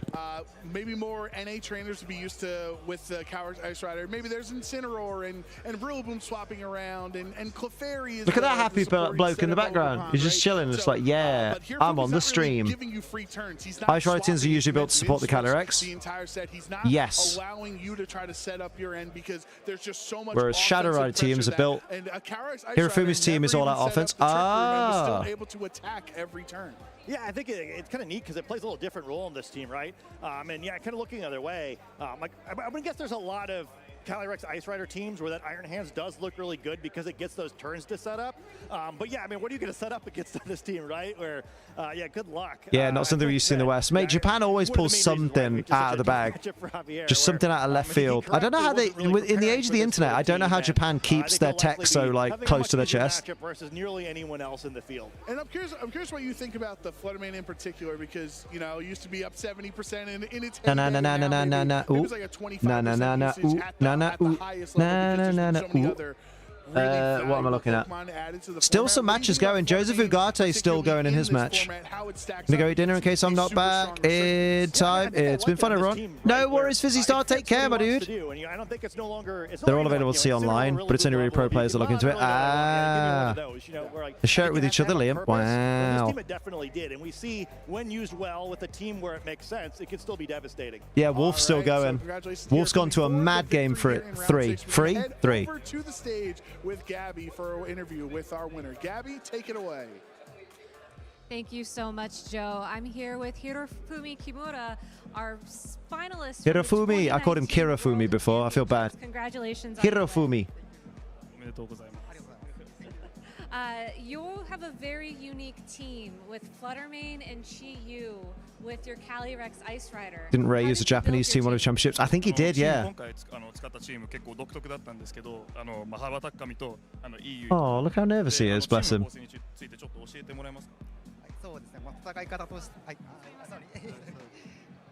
羽ばたく紙と EU で上から攻めるプランと白馬バドリックスでトリックルームして下から攻めるプランっていう2つのプランが取れるということを考えて構築を考えました。So basically with Chiyu and Fluttermane, he can attack. What mic are they using? I'm so confused. Gabby, what's happening? Calyrex from the bottom using Trick Room. That's a very strong plan. Your Calyrex is very unique too, with Terra Poison and Never Melt Ice. Back when the items were team usage. Oh yeah, they could swap the items around. Calyrex Ice Rider. It wasn't just me, was it? There was a lot of faffing with that mic. What? Why are they? What is happening? There's 2 mics, but why are they only using one of them? バドレックスのテラスタルは相手のザマゼンタとI'm not surprised he didn't know what to do. I guess one's not working. He chose the Poison Terrestrial to prepare for the opposing team's Miraidon, and yeah. And that's exactly what we saw. He's got some tanned legs. Against Miraidon, did you have a set game plan, or were you No, they're both working. I don't even know. Liberty Note shots all the Japan stuff. Ah, nice. I should look into that more. You know, when I get good. He had a plan ready perfectly. It was a very good plan, and it was a very good game. So, omedetou gozaimasu. You know what? Points for effort. Do you have any shout-outs you want to say at home to anybody? 会場か国で誰かにメッセージを送りたい人とかいますか？どうしようかな。じゃあ溝淵直人にメッセージを送ろうと思います。Don't play the music over him. どうしようかな。今年のチャンピオンは私です。So he has a message for Naoto Mizoguchi. This year's champion is going to be me. Oh, right, we like it. Message. Bro's cutting promos. Let's go. Thank you very much for your time. We'll be back with I like how his shirt says translator only in English. Championships after this break. Maybe it says in Japanese on the back. Or maybe it is just for the people watching the stream in English that are just like, why the fuck is that tall, handsome man there who looks like he doesn't play Pokemon? Pokemon players come in all shapes and sizes. It's time to get to know Scott Glaser a little bit better today. So, first question, Scott. Who's your favorite Pokemon? Raikou. I think all Pokemon are great no matter the size of their necks. When was your first World Championships? 2011. I was horrifically defeated by FX Spore like many trainers that season. Same. Scott, the online forums, they've been dying to know. What's your favorite color? Blue. It doesn't look the greatest on Gastrodon, though. Blasphemy, Scott. All right, Scott, out of all the video games out there, which Pokemon video game is your favorite? I think, like most players, it's Pokemon Conquest. Very niche, very cool. Very mean Gastrodon comment, but okay, back to the questions. Who do you think is the all-time greatest VG player? Really? Ray Rizzo. Yeah! Let's go. And last but certainly not least, who do you think is going to win this year's World Championships? I think there's a lot of great trainers. Aaron Zhang, Len Duel, Jamie Boyd, Marcus Statter, Wolf Glick. I feel like, if you haven't cast a game on our stream, you're fainted to me. Oh, nice. Oh, I think they just did it for fun. I liked that. It was silly and I enjoyed it. Oh, Wolf, finish your match, bruv. I might have a little wee while we wait for Wolf to finish his match. Good lord. World champ difference, baby, is apparently 30 fucking minutes. You're fainted to me is a really good... I like that. Instead of you're dead to me. God, we've come a long way since I got told, you probably shouldn't have said my belly bolt will end you. They don't really like when you say that. That's what I got told. And now, someone said kill on stream earlier. You know what I mean? Just gave up of him not letting go of the mic and just gave it to him. I love it. I love the casters, like, bonding. Oh, that's a lovely competitive badge. Why advertise this to me now? I'm not there, and it's too late to register. Cheers, guys. This is what you could have had if you'd fucking turned up and been good. Oh, right, let me have a wee.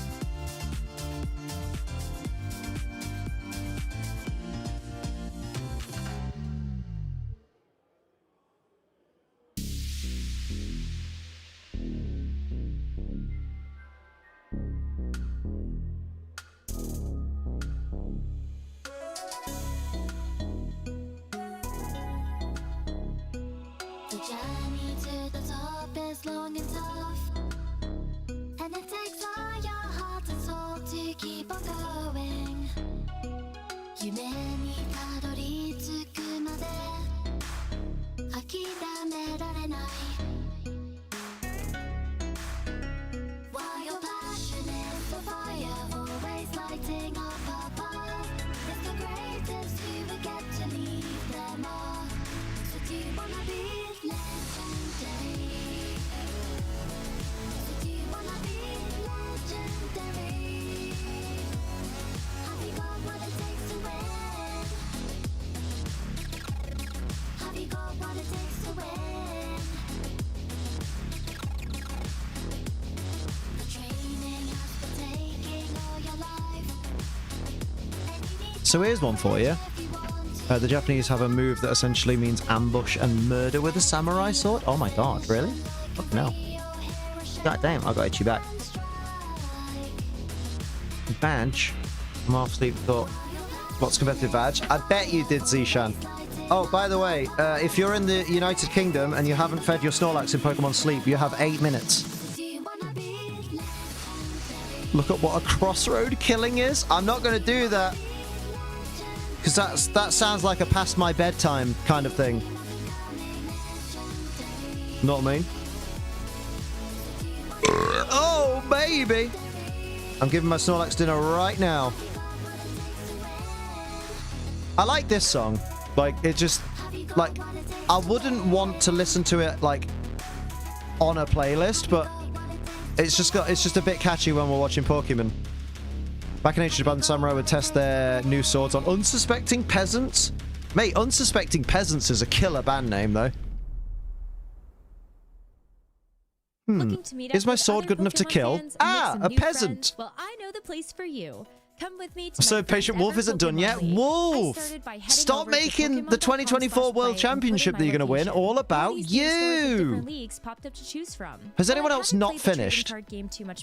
Bryce, Bassy, So I picked a local game store not too far and from my house Show1 for the Kim. league this I think it's Show1 Kim. Let's go. Are still battling. Emmanuel Briganti and Dimitri are still battling. I was super nervous, but everyone was so nice. Another player even helped I'ma me just with my poke deck. this peasant. And then I grabbed a playmat and some dice. We are live now. Yeah, we're live now. Don't you I worry. played for a few rounds. All in all, it was a great day. Why, Big were you shout off out taking to some all of my new friends who Instagram encouraged me stories to of your come back. shorts? I'm so glad I went. It was super easy to join, and I I'm a honestly smart boy. can't wait for the next Smart one. boy. Hope to Smart see you boy. there too. Ding, ding, ding, dong. Oh, there's another battle quite far down that is not decided yet. Manuel Hernandez Marin versus Daniel Nunez. They'll take all the 5-1s now. What? I don't know what that means. What do you mean they'll take all the 5-1s? As in, like, oh, in terms of, like, for the stream? Ah. So you don't think if anyone goes 6-0, they'll take them? 6-0s have qualified. Oh, so there's no, like, I get you. So there's no, like, there's no tension in their fights. I have no interest in Pokemon Master Sex.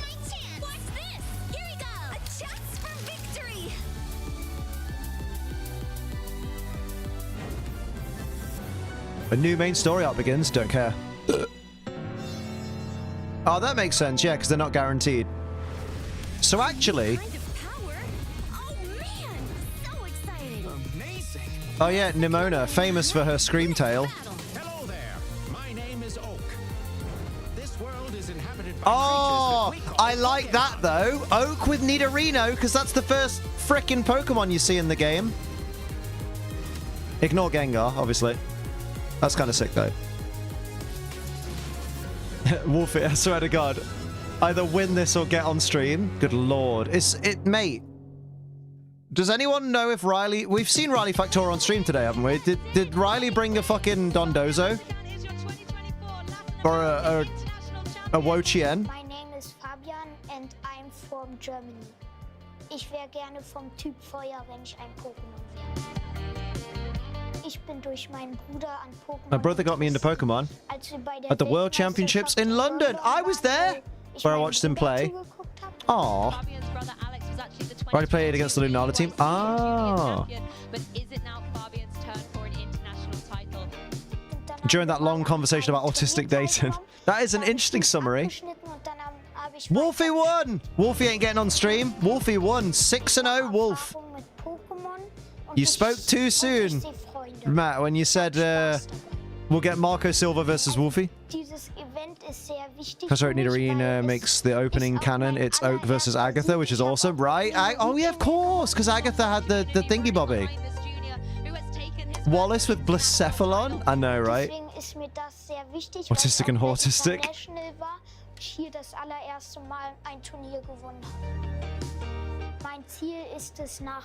It's crazy.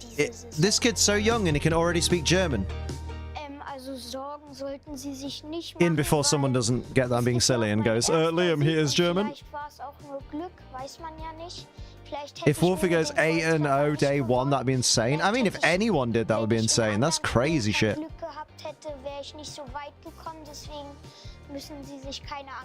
It was like looking at my EUIC being like, oh man, I went 1-8, and then there's people that did 9-0, and I'm like, how? Megan and Kento, can you finish, please? Alola, trainers, and welcome back to the Adrian and the beach vibe. I've got Lou and Gabby here with me to break down just a little bit more can you finish, what please? we can expect out of this Regulation G meta. This How World 9-0? Championships, though, has already By been off not to an losing a match? incredible start. I saw on tweet he wouldn't be doing autographs and photos until after the tournament, so he's pretty locked in. Yeah. But I just spent the last round hanging out with like the juniors and the seniors. Valid, and though. I wish that they would never grow up. Honestly, they are just so endearing in the way that they play, and honestly, they're formidable out there on the battlefield. It's been great. Were there 9 sets day 1 EUIC? I mean, I played 9 rounds, so unless I made a mistake. Multiple junior competitors at world side events in the past. You do not want to cross the junior division. You do not. No. You really don't. I mean, Yeah, to be fair, last few Worlds he hasn't. Yeah, like last year's Worlds, didn't he have 2 matches and then drop? Or something? Ridiculous? Not ridiculous, but ridiculous for Wolf. How we doing? How we doing? Have everybody finished their matches? I'm looking down the list. Megan! You at home will also be able to watch them do just that if you tune into our Championship Sunday. Yeah, he definitely didn't make day 2. Games crown their winners. But this year's different. The junior, the senior, and the Masters division. You're not going to want to miss out on that. But we have a lot of action ahead before we get She to got that her mic point, so back. I'm getting ahead of myself here. But let's go ahead and take a look back at what we predicted would be a huge threat in the Regulation G meta heading into the World Championships. This is what we've got. You know, Lou and I, we got a chance to talk I want to look at the usage already. But Gabby, what about yours? So Calyrex Ice Rider, of course, I made a very good guess for the NEIC event earlier on. You got that one right. We've not seen any Kyogre teams on stream. Shakamura hasn't lost since he played on stream. Really, I love how Calyrex Ice Rider is on the bulkier side of things. I love how World champ difference, baby. Hello, Ruby. Where have you come from? Doing rather than more predictive, which I think is the better approach to a World Championship. Can I help you? Oh, come here then. What's up? And I do think that Trick Room You better not be has a very tinkling. unique opportunity this She's just come up to say hi. As a lot of people seem to be shying away from the Amoongus counters. Hello, a the lot of people baby. seem to be You've shying been away sleeping. from more of the traditional answers that one would bring to stop that mode of play. Oh, she cute. I don't think we've seen... Wait, maybe we've seen one. But I feel like when we look past some of the metagames... We haven't seen a Clefairy on stream. Blue picked all water types. Smart. Best type. Europe loves the Amoongus.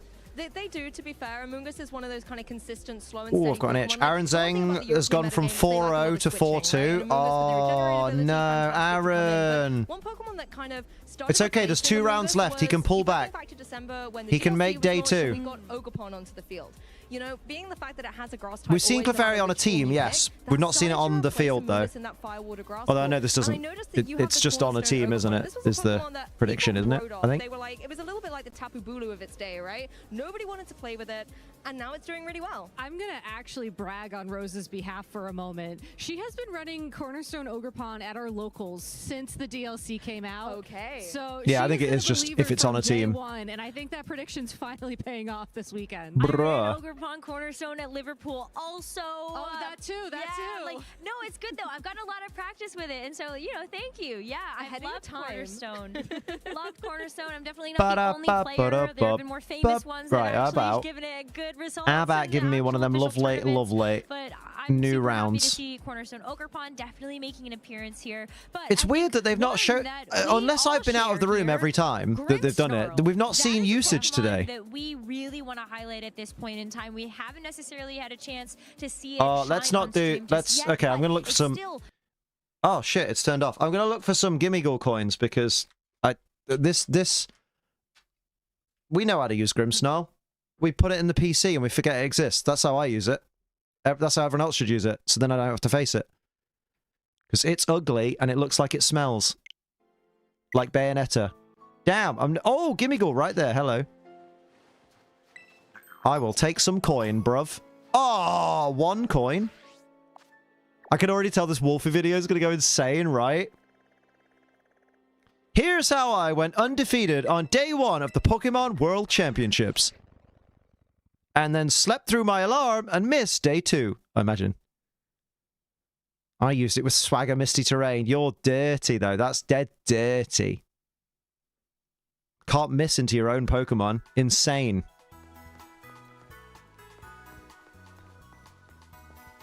Give it an Assault Vest? Stop this. Yeah, but I already have my Assault Vest Amoonguss, my dude. I thought you had a shiny with you, and you didn't. It was just a fake. Where would I be if I was your dad? I would be at the bottom of the ocean. You have to wait 6 months for the video, though. That's true. That's true. But he will remind us for a good 5 minutes of the video that it was really hard working on it. We all worked really hard on it, so just know that we worked really hard on it. How many coins you got right now? Not enough. Nearly there, though. We've got like less than 100 to go. I was meant to go to the Fury Falls sign, and I've forgotten where it normally is, so I'm just going to fly to it. Ah, it's over the yonder. Yonder. What? Whoa! You hear that fucking shout from above? What? Well, if you notice, the shields are still up. We just finished the NAIC thing. We got the EUIC one, and then we got the NAIC right after. How's day 1 been? Mate, Riga, it's been freaking awesome. Proper VGC. It has. Love it. Love a bit of proper VGC. Oh, shit. Hello, Kira Kennedy. I'm so sorry that I missed your message. I'm so very sorry. But how are you doing? If you're still here, thank you for that raid, by the way. Sorry, I've been completely... I've got ADHD. My birthday next month, I'm trying to tell my mum to get me an Evolution blanket for $67. I read that as $6,700, and I was like, that's mad. But no, $67, I mean, it'd be a nice blanket, right? I mean, to be fair, if it helps... I don't know how much your mum values my opinion, but if it's from Pokemon Center Official, like, it's always really good quality stuff. Like, that, they are expensive, but their stuff's good quality, I will say. Got me a capture card. Thinking of using it for a few playthroughs. I'm mine for fun. Naming character playthroughs since I'm working on a blog focusing on the human Pokemon characters. Do it. Why not? I need to see the instant usage stats, right? Dondozo? We haven't seen a Dondozo on stream all day. Insane. Insanity. Ba-ba-da-boop, boop, ba-ba-da-boop, boop. Have we got the tournament pairings for round 7? We have tournament pairings. Wolf Glick versus Sho Akiyama. Oh, hell yeah. Aaron Zeng. Aaron Trailer versus Jordan Bullalayao.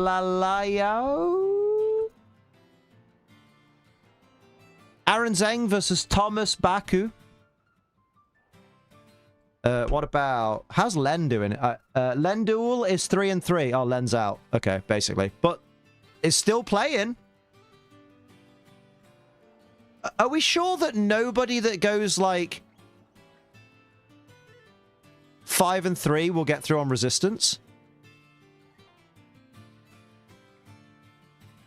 Oh! Or is it just, Wait, are we misunderstanding? We need to go back to the start. Because they explained it, and I'm not sure if, like...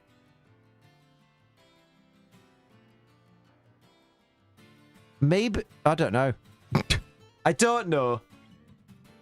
Hang on. No, I don't know, actually. I'm an idiot. No. I also want to check how Chuppa is doing. Chuppa is against Yuma Miyamoto. And who else we got? How's Joseph Ugarte doing? He's against Raj Desai. And then who else we got? Who am I thinking of? Is Sajan still in it? Sajan's against Ryan Almeida, 4-2. X2 to make tomorrow. Quick question. Anyone have the brackets link for Unite? Oh, I don't know. I don't... Matt, any ideas? And before one of you goes, which mat? Either mat will do. Pretty decent fan art on the blanket. Oh, it's fan art. Okay. Ooh, 67. But you know what? Support individual creators. That's, you know what? That's a good shout. If it's good fan art, do it. Most epic looking fan art I could find is on that blanket. Oh, there you go then. That's all the more reason. If it's for your birthday as well. There's a few rounds tomorrow. Top cut again. It's a definite cut off. Damn. You know what they say? That's damn skibbity riz toilet, my guy. Holy McMoly. Skibbity deep bop bop. Let's go to the million volt skyline. Maybe there's one there. Bye bye. Your dad smells like cum. Smells like cum. Your dad smells like cum. Go on. 5 coins. Okay, we are getting there slowly. It's been ages since I've seen a chest-formed Gimmighoul, I'll be honest. You can't find it in searching. I don't know if there is. I don't know, because I don't think... Because Arcanine Labs, you don't... I think you only use Arcanine Labs for VGC and TCG. I don't know how they do it for Go and Unite. I thought there was a Gimmighoul on that table, but there ain't. You're a table. Your nan's a table. Stinky bitch. Yeah, because the VGC one is on Arcanine Labs, which is the one that we normally use to... Oh, Matt's found it. Although the URL seems incomplete. Maybe copy and paste it rather than click it. Need to catch the shiny form. Oh, of Gimmighoul? Mate, get on it. Those raids aren't going to stay forever. Failed copy-paste. Copy-paste. What? Very good, Liam. Very good. Oh, Wheezing. Has anyone used Galarian Wheezing today? Yeah, it's actually Discord. Gizmo posted it earlier. Oh, there you go. Gizmo sorted it for you. What a good boy. I can tell the difference between a regular Gimmighoul and a shiny. You can or you can't, because I can. The shiny looks quite whiter than the non-shiny. So like the non-shiny, you're like, oh look, it's a silvery Gimmighoul, and then you see the shiny, and you're like, oh, that looks really white. Shiny Gimmighoul is platinum, not silver. Oh, I just call it shiny and white. Barely been on Discord today, mate. I'm getting EP, but there's 2 rounds yet. So I'm gonna stick it out. I'm gonna stick it out like if my knob were out my trousers, you know? Stick it right out. Hey, what you like is your Piercing Obstagoon, you legend! Piercing Obstagoon joined the Ace train. Hell yeah! Thank you for jumping on board, my dude. Get some hype for Piercing Obstagoon. Thank you for supporting this Garbo channel. I always expect neutralizing gas to get more use. The problem is Wheezing, especially in Regulation G, Wheezing isn't strong enough to live a double. So if you double into the Wheezing quite often, if you've got the right Pokemon on your team, you just eliminate the Wheezing and then it's useless, and you just wasted a slot on your team. It would be good if you could get more bulk out of Wheezing, but that's the problem. You gotta maybe Wheezing next to a Rillaboom with... Oh, no, because you can't put it next to a Rillaboom because Grassy Terrain won't turn up. So you can't activate a Grassy Seed. Yeah, it's tricky. You have to get the Wheezing in later, I suppose. Misty Surge or Levitate better because it's guaranteed you don't lose great abilities on your side. Yeah, I can never risk using it because I don't want to lose abilities. What am I doing? You are trying to get to the run button, but you've hidden the run button with your little screen. There we go. Let's go! Right, out of my way. Out of my way. I'm going to places, what I've been to, what's seen at places and stuff, right? Regular Golden Go only has a metallic left eye. For the shiny, the right eye is metallic too. Oh. Well, there you go. And the Pope shits in the woods, so... Know what I mean? Right, Dracos! Oh wait, Dracos is giving hype. That's what that is. Like, imagine checking KOs with the Calyrex and not getting the Grimnay boost. Oh my god. That would be very funny. Not for the person using Calyrex, but it'd be funny for me.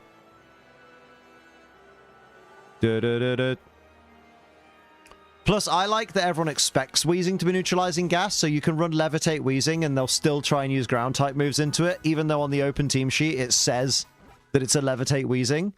Their brain just goes into autopilot and they go, oh, wait a minute. This Weezing is immune to ground. What the heck? And you're like, yep. It's only weak to Psychic, my bruv. Oh dear, I'm going to claim another one. How long are they going to talk about Galarian Weezing? Like, sweeties, I love y'all, but man, you can't do this. Here we go. Watch me bring new meta, Air Balloon, Terra Flying, Levitate Weezing. Stop this. You're only hurting me. Oh, I heard a Gimmighoul noise. Oh yeah? Where'd you hear him? Oh, you bastard. I've brought me arms. There we go. Lovely. Gimmighoul. Gimme. I heard him again. The prick. Okay. Maybe he's behind. Sometimes they're behind the tower because they're arseholes. They're just like, oh, I'm just down here. You prick. Little shitbag. Ditto! I love Ditto. Who doesn't love Ditto? This is true. I don't trust those that don't trust Ditto. 9/11. Oh, that's not a good number. Let's go somewhere else. Let's go keep looking. Oh dear. Love is a strong word. Love in an elevator. Doing a wank as we're going down. I don't remember the song. Living it up as we're going down, Liam. I don't care. The only thing I remember about Aerosmith is Steven Tyler's mouth is uncomfortably large. It is big. Good grief, it's big. I used to have nightmares about it. Why did you shout that so gleefully? What? What did I shout? I don't remember. That's crazy, Liam. Did you forget something? That's so unlike you. Normally I have the memory of an elephant. I have some memories of elephants. I saw some at the zoo recently. Not gleefully, sorry, but loudly. Oh, I'm a loud person sometimes. One day a week, I'm a loud person. But other days, I'm not allowed to person. Oh, the amount of coins I have for Gimme? Because I was reading it aloud. Honestly. Boop, boop. I'll check the Pokemon Center.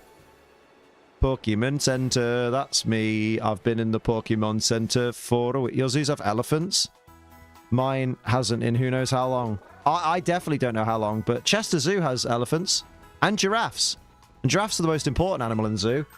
Yo, talk to me, everybody! There were... oh, wait. Hang on. Make sure your game is saved and paused. Ditto was, in fact, the 10th highest usage Pokemon at that tournament, and for a very good reason. When you see all of these Miraidon, watch off for a bit. Shadow Ritter Calyrex running around, like Gabby was mentioning, you get a chance to actually join the party and have that. I mean, that would ruin your 10th birthday, Triple, like, yeah, for sure. Miraidon and Groudon earlier today. Crikey. You could have had that, actually, if you hit the right matchups. That's true, and I've seen Ditto as well in the European circuit quite a lot over the years. I remember Team France at one point was running a lot of Shedinja, and then there was always the Ditto as well right next to it. So you kind of had your Shedinja being that Pokemon. I assume something just happened in Unite, probably. There's not a lot that can hit it, and then Ditto would come in and maybe eliminate some of the threats that were on the field by transforming into a powerful restrictor. Birthday's 3 days after? Oh, mate, that's rough. Sorry to hear that. I'm not surprised to see it at Worlds. Whether or not it will do well, that's the question. But we have seen some of the top players use it. Ditto's great in a restricted format. Morning, Gizmo. Pokemon like that is as your arm. Most importantly. I'm even remembering Marco Silva as one of the top players using Ditto just a couple of seasons ago. Joseph Ugarte was running Ditto a couple of regulations back. If you've been watching the stream, you've seen a lot of Pokemon going in and out, back onto the field, rotating through with parting shot and U-turn and all of these other tricks up their sleeves. So Ditto is definitely one of those that fits the bill. Yeah, and I think forcing your opponent to think through their positioning plan a little bit more aggressively maybe than they were planning. Forcing your arm's still on. That's good news. That surprise factor can be so important at the World Championships in particular.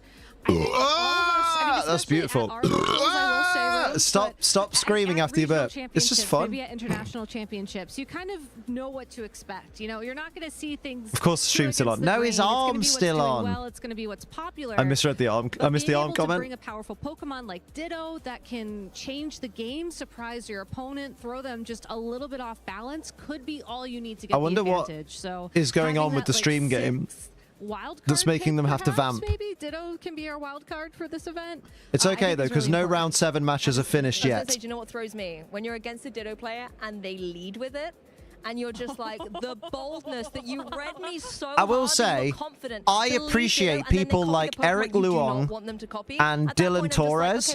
They are 0-6 at Worlds today, but they're still competing. That from players as well, and sometimes you will see it in a game 3. Do you know what I mean? I like that.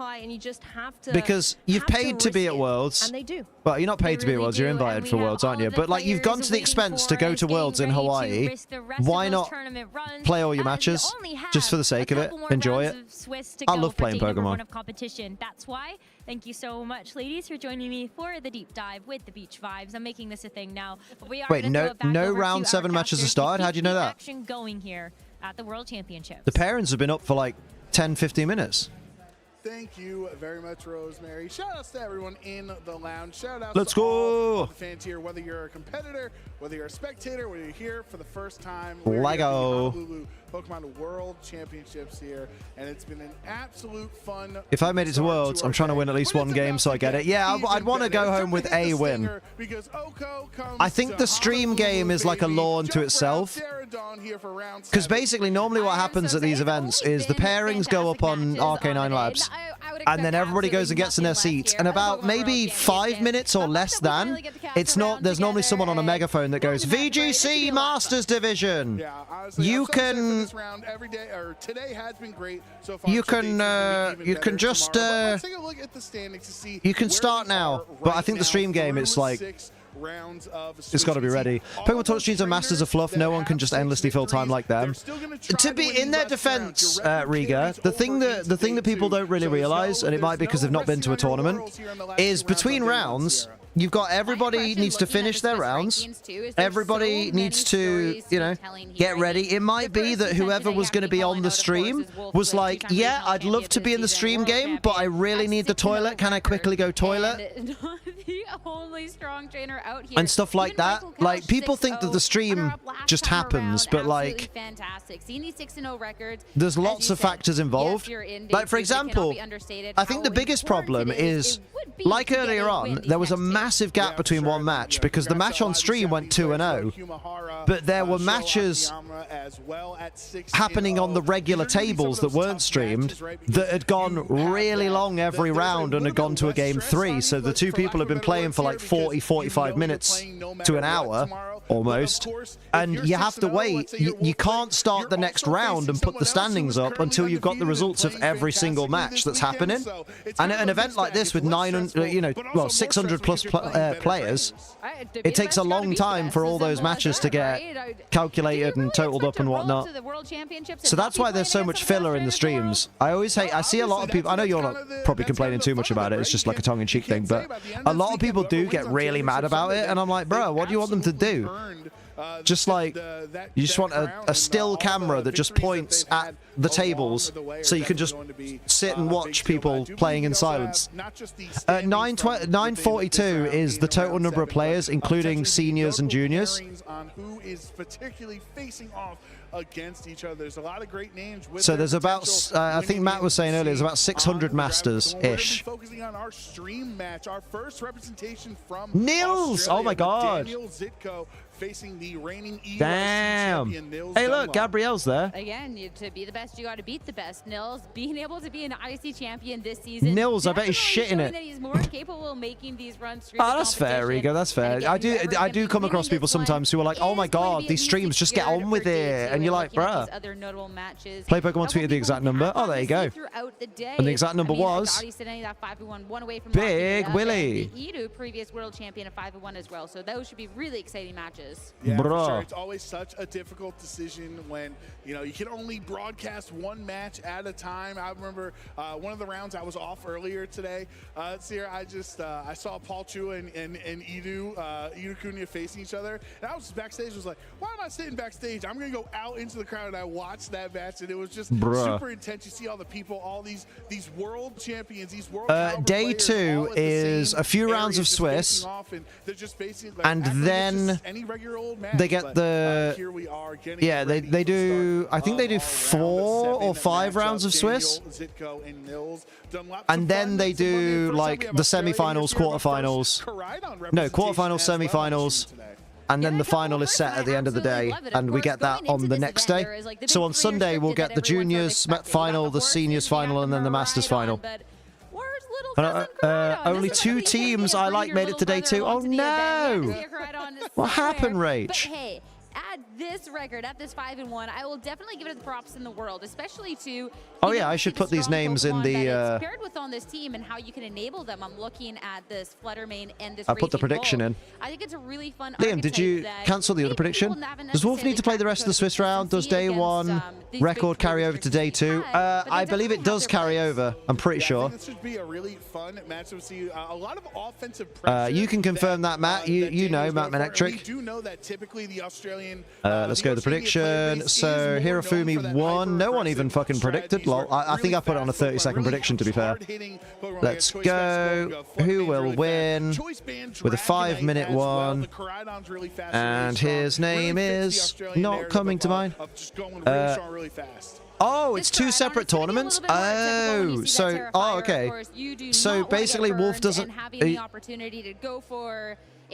So basically, could Wolf drop now then and just not play anymore, or does he have to keep going for 2 more rounds? And Raging Bolt is a Pokemon that I don't think we've necessarily seen the most of today.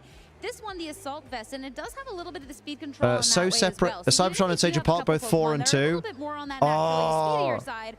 Raging Bolt is a fantastic. A Dragonite has been seen. Furthermore, make sure the speed is in your favor. A lot of choice items across the board with this. It's so weird seeing Koraidon listed as Apex build. I get why, but you have to play against, play around. Used to be able to drop. I don't know if it's the same because they changed the structure and not no one really, you know. Can definitely take advantage of this. Right, let's go with. Daniel's almost run out of choices by having all 3 choice items on his team. You just click one move and makes your life a lot easier. Maybe that's what's helped Daniel get to 5. Where's the prediction? So, Daniel Zitko, the reigning EUIC champion, winning with that. Nils Dunlop. There you go. If you're on Twitch and you're still awake, put your predictions in for who you think's going to win. Dragon move on Koraidon is a choice. Ooh, Reggie Drago, not a fan. But some really strong other options in basically Trick Room and Dragon Energy go. I mean, Reggie Drago, you're talking about Pokemon that are looking to deal a bunch of damage, and Reggie Drago is it. This one's stab that doesn't have many swaps aside from Fairy or Steel. Yeah. We're seeing just the, you know, kind of neutral into most. If you're seeing through a playthrough of a game where super like, effective into one. Dragon Energy, Draco Meteor. Okay. I mean, if he predicts a switch with Koraidon into Reggie Drago, that would be kind of baller. The Calyrex Ice Rider. There's a lot of Pokemon here that would like to take advantage of a Trick Room situation. To be fair, I'm really intrigued to see how as long as the speed is on Daniel's side, Reggie Drago fears Koraidon. This Iron Hand, I think, is just a fantastic development that we've gotten into the meta so far with that low kick adjustment. And the sun bothers Urshifu, so actually the sun is not great for Nils. Considering the base power of the move is based off of the weight of the Pokemon. Because I assume, I didn't see the Koraidon, I'm pretty sure it's Terra, Fire. Keep an eye out there. The top move on Farigiraf is Psychic, by the way, so it's running Psychic, Foul Play, Helping Hand, Trick Room. If it comes down to it, but I think Nils is going to have a tough time choosing which Pokemon. Nils is shitting it. Stop saying it. He's shitting it. Crucial. You'd love Terrafire on Calyrex. You'd love Oh, Metapod's alright. He dropped the big dono and I haven't seen him since. It's going to be crucial who Nils decides to Terrasilize. But let's get into here we go. Our second winning in of the day there's a big moth in here. Fuck off. Oh, not now. Oh my god, what is that? It's a Daddy Longlegs. Fuck off. Oh no. Not now. Oh, where's my fiance when I need her? what to Where do the fuck is that now? But I think in this case, it's a little bit more clear. This Calyrex definitely gets pressured quite well. Oh, sure, God, go away. Oh, my God. To stop this Koraidon. But at the same time, then the Flutter Mane can try and deal some damage. I'm curious. Was it speed Flutter Mane or was it other Flutter Mane? Special attack? Because if the Flutter Mane clicks Prison, it's going to be locking down that trick room and making sure Calyrex does nothing this turn, and the speed advantage is always going to be in Daniel's favor. favor. It seems I came at a bad time. Title your sex tape. Eye out for, and since Flutter Mane, of course, is that ghost type. We need a Daddy Long Legs Pokemon. Really we have one. It's called Surskit. Now it's a Pond Skater, isn't it? We don't need a Daddy Long Legs Pokemon. For your benefit, you use it to slow your opponent down. You stop their strategy. What the fuck did you just press? Oh, whoops. Sorry, that was me. Dim the lights a little bit. There we go. Speed Flutter, thank you. By the Koraidon, I forgot. Oh boy. This boy has a Cobra Cloak on him. He's not getting faked out at all. So being able to see the terrestrialization not on one, but both sides of the field makes a lot of sense here since it can't get faked out. His name is Liam. I don't want to train it. So the Calyrex terrestrialization makes Is that what we call a mosquito eater? I have no idea. I've never heard of a mosquito eater.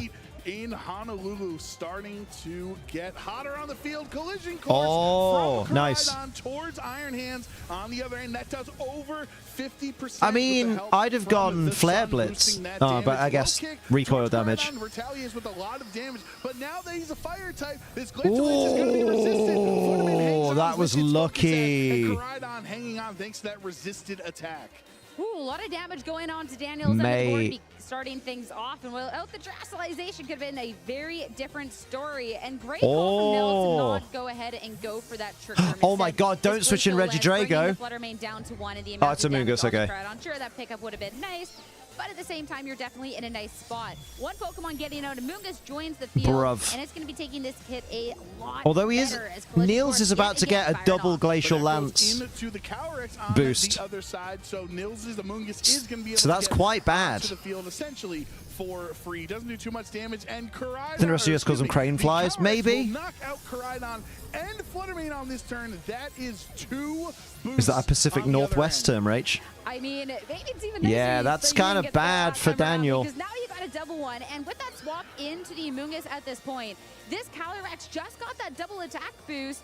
And ways to potentially redirect. Having the first opportunity to see what Daniel has in the back. We do see 2 I don't really think this is going to go Daniel's way. Spread damage moves. Rage Battle Sport is an easy trickery if he wants it. Trickier here is those spread damage moves. Yeah, don't like necessarily hit into this Calyrex choice locked with Remains. A good chunk of damage. But Remains? Both Pokemon are choice. Oh dear. Yeah, the only thing you can think is these double mint boost. Frosty, right? Steel into fire, and then of course fire into fire. There's just so much strong offensive pressure that the Beads of Ruin allows both Golden Go and the Chi-Yu to present that even if they are resisted, it still might be enough. I mean, make it rain in a heat wave though. The lowering of Calyrex's special defense. They definitely have a lot of momentum to make up at this point, and they also have to remember a Crane Fly are fair. They're fucking horrible is what they are. Specs onto the Golden Go and the Scarf onto the Chi-Yu. So yeah, they're not going to KO the Cali even with both those moves. Oh, the Protect. Interesting. Is it going to be a double Protect?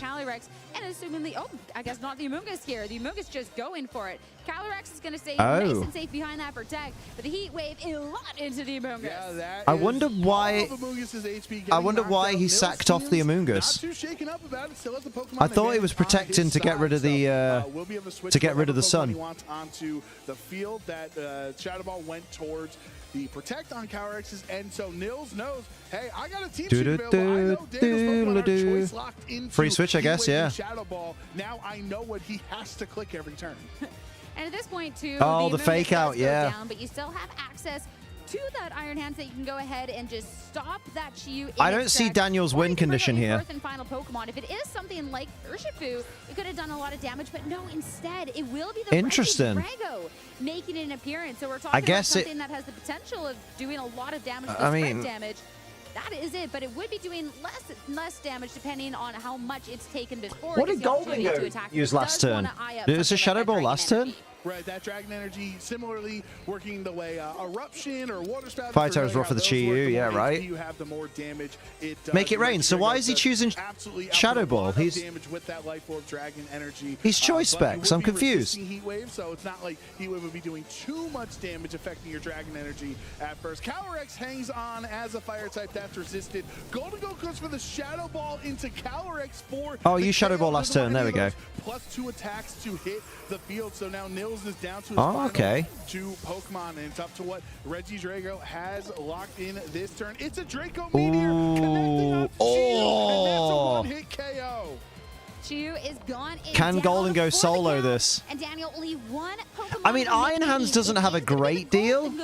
And it is locked in to a Shadow Ball. Iron Hands rejoins in. Yeah, like, actually, Iron Hands has taken a lot of damage. I think Golden Go could take out the Reggie. On the field, can't go for the fake out like you mentioned. The Golden Go does have Terra Normal. Yeah, so it's all a case of like. Be a factor in future games since he's already used the Terra. So that's something to look forward to in a potential Game 2 and Game 3. But you know that this Golden Go is locked in to Shadow Ball, kind of. You know I don't know. I don't know if I did it. I guess he resists Regidrago. Yeah. Iron Hands hangs on though. It's not enough for the knockout. Wild Charge into that's Golden big. Go, bring it down to half HP, and that's if he lands the Draco, maybe, or the Dragon. Oh, do go for Dragon Energy now. Single target, yeah. No, Draco. Oh no, Dragon Energy is HP related, isn't it?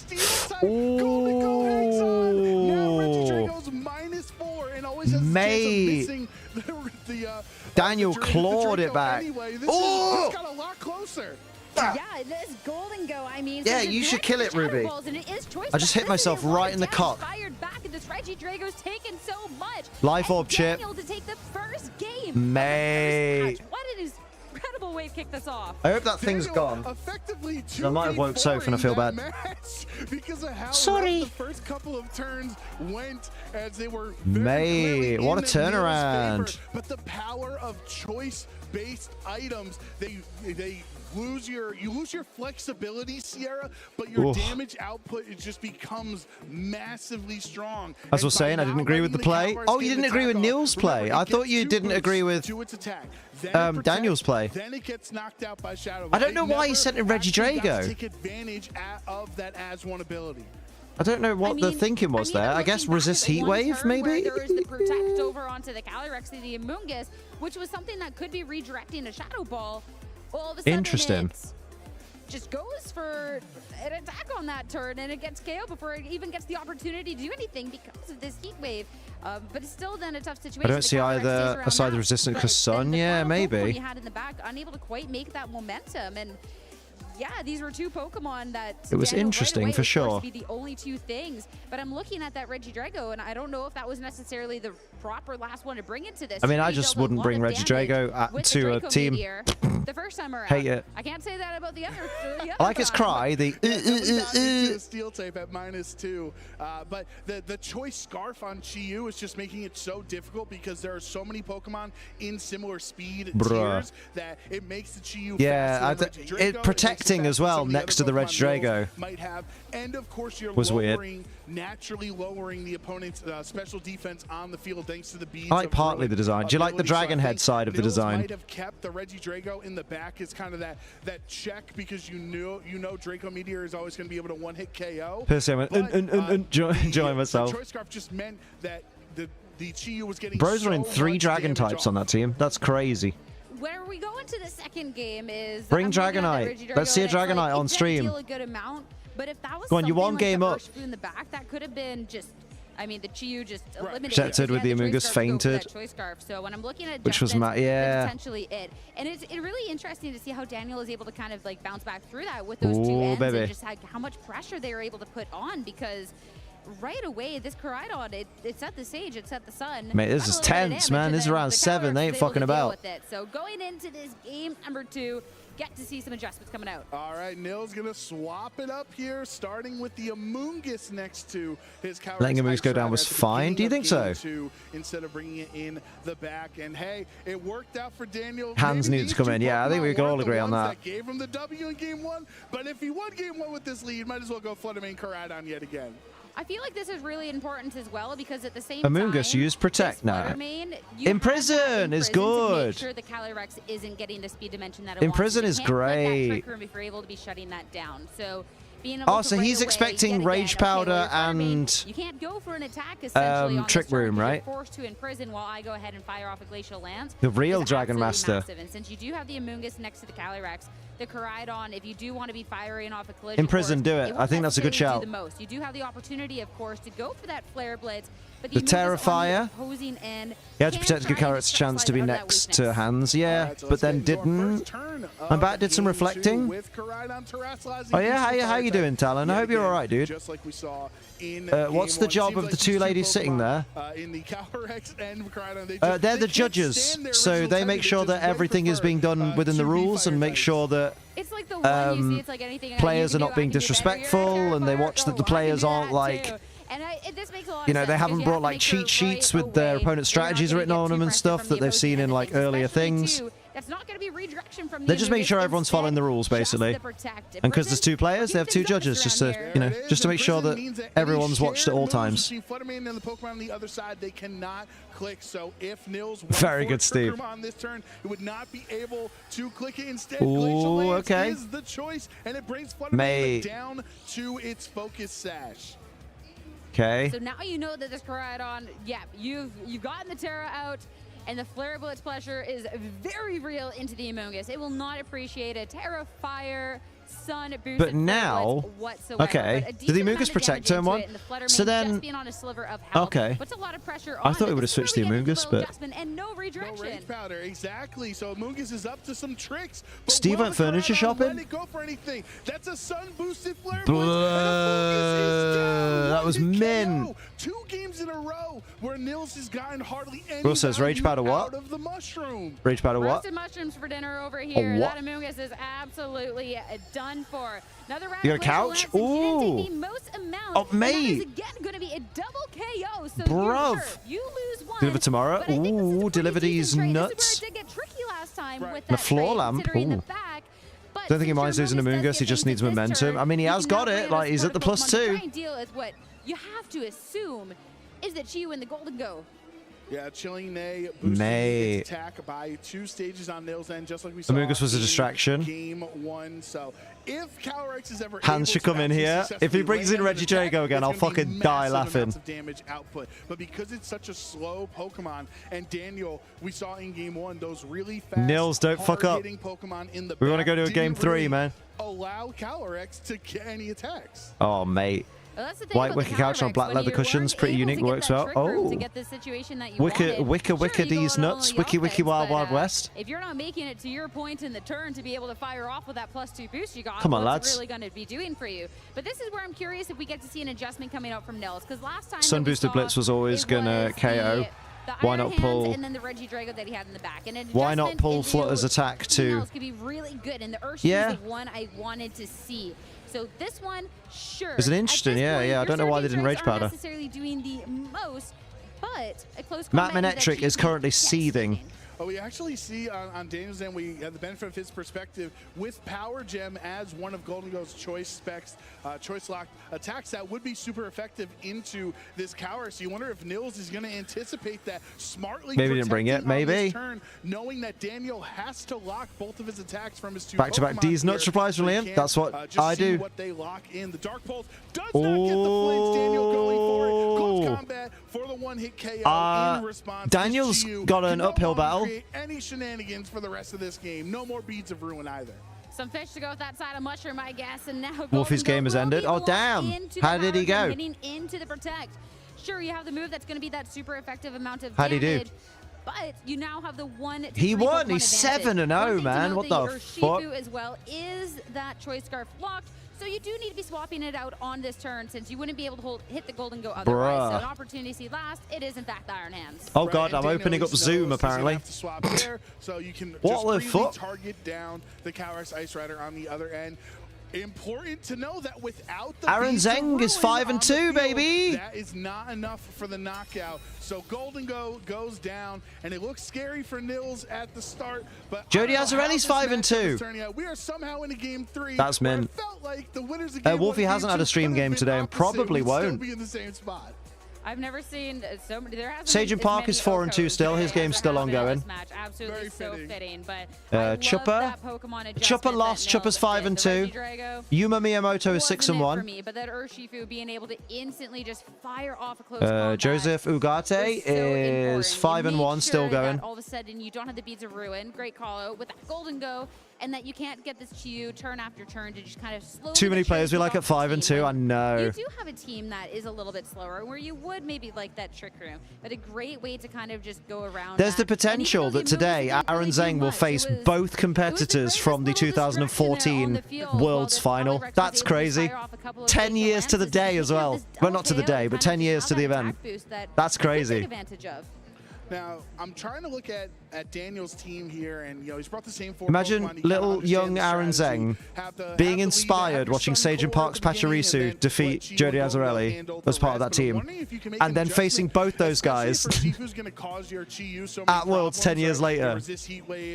Dark Pulse is just going for the flinch on, right? Maybe there's like a it's like what he was at Live when he said it's his best prep ever, right? What has he done, man? What is he cooking? I mean, am I eyeing up this?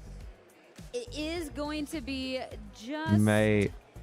I don't know. Because you have GU as a dark There's type. a redirection, you have 2 Terra though. normals on Daniel's end too, so the close combat just feels really strong into Daniel's team. It could be cool, and then as well, the one thing I would worry about is if you're not terrestrializing it, it is something that later. I'm just not used to someone finding me attractive, want to go on a date. I mean, it feels foreign. Maybe I'm really dense. Maybe the dance thing overwhelmed by my insecurities. Mate, welcome to dating. We're all like that.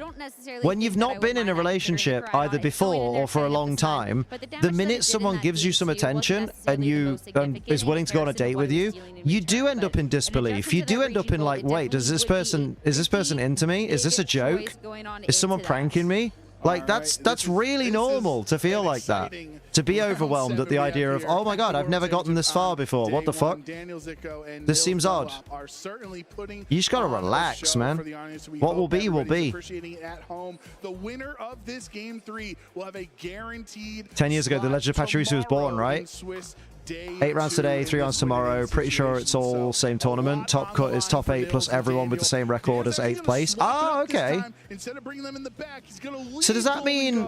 And his fish of hope and pretty much. So does that mean could Jamie Boyd have continued then, or was it like, oh okay, was it like you have to, you still have to go 6-2, but tomorrow you have the potential to go like 9-2? If you do go ahead and terrestrialize, well, that could be a little bit of tough. I do think for example, see protect coming on out since it is 2 choice items. Like you still have to qualify for day 2, but day 2 continues the score from this day. Yeah, okay, I'm with you. That makes sense. And it's so crucial that just this is like Peach, must be insane, right? Neither of them are the Fluttermane that has Imprison, which is one way to stop Coward setting up Trick Room. So if you try to swap out on this turn... Didn't Bloodhound Gang sing a song like that? They said, what kind of a blank would want to sleep with me? You gotta be fucked up to want to sleep with me. When I get her panties lower than her self-esteem, I'll show her what her mommy did that made her daddy leave. That's an actual song by an actual band. That's a little bit less of the damage. Maybe she give me reassurance. On the other end, and if she doesn't, one of them's gonna be terrestrializing. That's okay too. Like, you know, at least you've had even right. Worst case scenario, and this doesn't work out right, or she no-shows next day or something ridiculous, right? At least you've had the experience of going on a first date. So next time you go on a first date, it will not scare you as much. Those lyrics didn't come from a healthy mind. I mean, most of the Bloodhound Gang lyrics didn't come from a healthy mind. The turn, it will get burned, so it's going to take more. They have an entire song dedicated to eating Chasey Lane's ass. Some of their music has not aged well, I will say. Fine. The Amoonguss survival is not The trick room is up. You wanted that hit. Daniel's fucked. Right. You needed that damage, and now say it with me. Trick room has been set. It took this is the one thing we didn't want to happen. The dimensions that he wants in his favor, and now this Calyrex is free to be firing off first with these glacial lances, and the Iron Hand joining the fray is only going to be adding to it. And you have this turn where you can't fake out the Chi-Yu. Can you Terra Ghost the Chi-Yu? Risky play. Damage, considering this Chi-Yu wouldn't appreciate either of your attacks anyway. I mean, Koraidon could resist. No, none of these are good. No, don't switch. To be honest. Gotta get handy with this battle. This is about to be a bloodbath or ice bath. And what's also a little bit difficult is sometimes to survive the trick room situations, you might go for protects and kind of space them out. And I tell you what is a little bit difficult, Sierra. Defeating Nils Dunlop. The 4 Pokemon that he brought, only one of them has protects. Since the Fluttermane someone did it today, though, Liam. He's 5-1. That's true. Who did? Glacial Lance. Fluttermane can live the potential of maybe trying to reverse a trick room. But the Glacial Lance bringing it down to a focus sash is making that a very moot. I think he's just sacking off his Fluttermane, maybe. Punch, but you have to go on from there. True, I tried it. I threw game 1 against him. I should have had him. So Calyrex is able to damn, man. Comfortably, even though it's super effective as a fire type. Two ghost types means they don't care about the drain punch, but any amount of damage is going to be able to pick up the KO. I don't think those kind of lyrics you're supposed to think too deeply, dude. I think they're meant to be, haha, he said funny, naughty words, and I'm in college or school, so I feel naughty listening to it. You know, I think it's that. Such a strong spot that you don't need 2 boosts anyway. Wild Charge taking. It's like Tenacious D. Not everything needs to make sense. It just needs to sound catchy. Golden Goes, it exits the field, and with that double KO on this turn, Daniel down to final 2 Pokemon. Koraidon, Chi-Yu. You're going to bring the sun, but I think you're going to Here we go.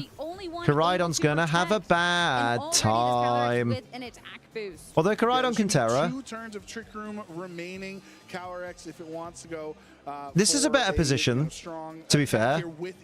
Wild Charge like a roll. The Chi-Yu is very much threatened from a drain punch on the Iron Hands on the other side. Here we go. So as long as Trick Room is up, a Choice Scarf, that's your worst nightmare. Oh, mate, Red Hot Chili Peppers music gives me an aneurysm. Well, not the music, the lyrics give me an aneurysm, because I try and understand what the song's about, and I'm like, nope. That we've gotten to see in the other matches to where it's spent onto this actual banger, though, Will. Actual banger.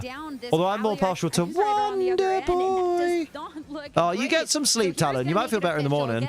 I'm not asking for a million compliments to get laid or something like that. I genuinely hate feeling guilty for needing reassurance. Honestly, you just got to work on just relaxing and let what will happen happen. Stop worrying about being the version of you you want to impress her with and just be you. Bruv. This Koraidon ain't going to be able to stall out this Trick Room. Nils Dunlop has done it. That actually sound anything like this song. Boosted Terrafire on the other end, but this Calyrex is going to be able to go down. But the question recoil is, damage. What is that last Pokemon on Nils' side? And if this Koraidon can do enough, because you are still staring down this Iron Hand that can deal it's got to be Urshifu, really right? good amount of damage back. Which is the water Urshifu. Like that yep. The Urshifu is going to be the first the sun's still up. And final Pokemon in this equation. It is the Choice Scarf. So again, we talk about the so Koraidon does outspeed, but Trick Room situation. But both of these Pokemon are at full health. Yeah, I think the Rillaboom, not the Rillaboom, the Urshifu is the priority to attack. Oh! The first hit though. Yeah, he gets to hang on through the low kick, collision course. I don't think that's going to be it. Oh, GG. Takes the glory in the last turn of the Rip Tenacious D potentially, yeah, because Kyle Gass did a silly Billy. He said the quiet part out loud. Tomorrow in day 2 of Honolulu. Daniel might have set up the sun, but it's Nils. We got one more round, baby. Such a strong game 3 performance to secure his spot in day 2. I mean, you saw an aggressive start. Crazy how many people are 7-0 though. That is mad. We got 1, 2, 3, 4, 5, 6 people. Came back to bite you.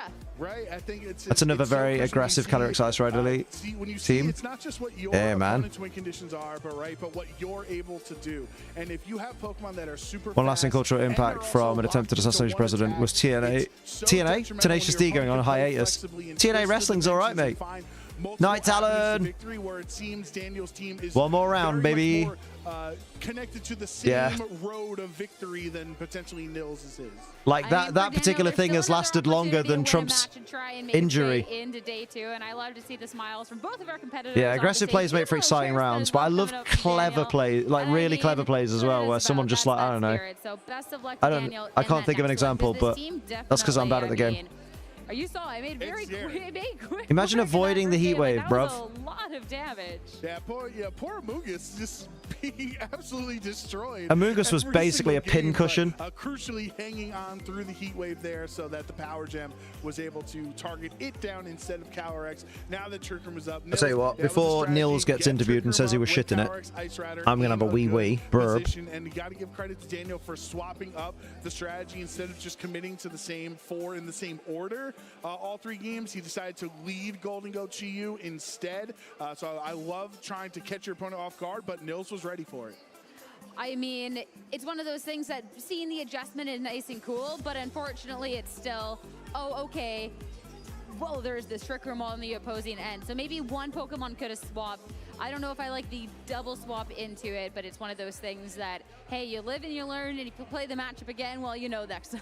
Yeah, for sure. If you face each other in Top Cut for the World Championships later on this weekend, that's going to be more information that Daniel will have on his end. But I'm really happy with how that set came, you know, kind of showcased. We got a lot of action, a lot of Okos, a lot of back and forth, but we got to see our first Koraidon. We got to see some Oceania representation as well. I think that was a really fun matchup. And we got to see an EUIC champion proving why they're such a great trainer.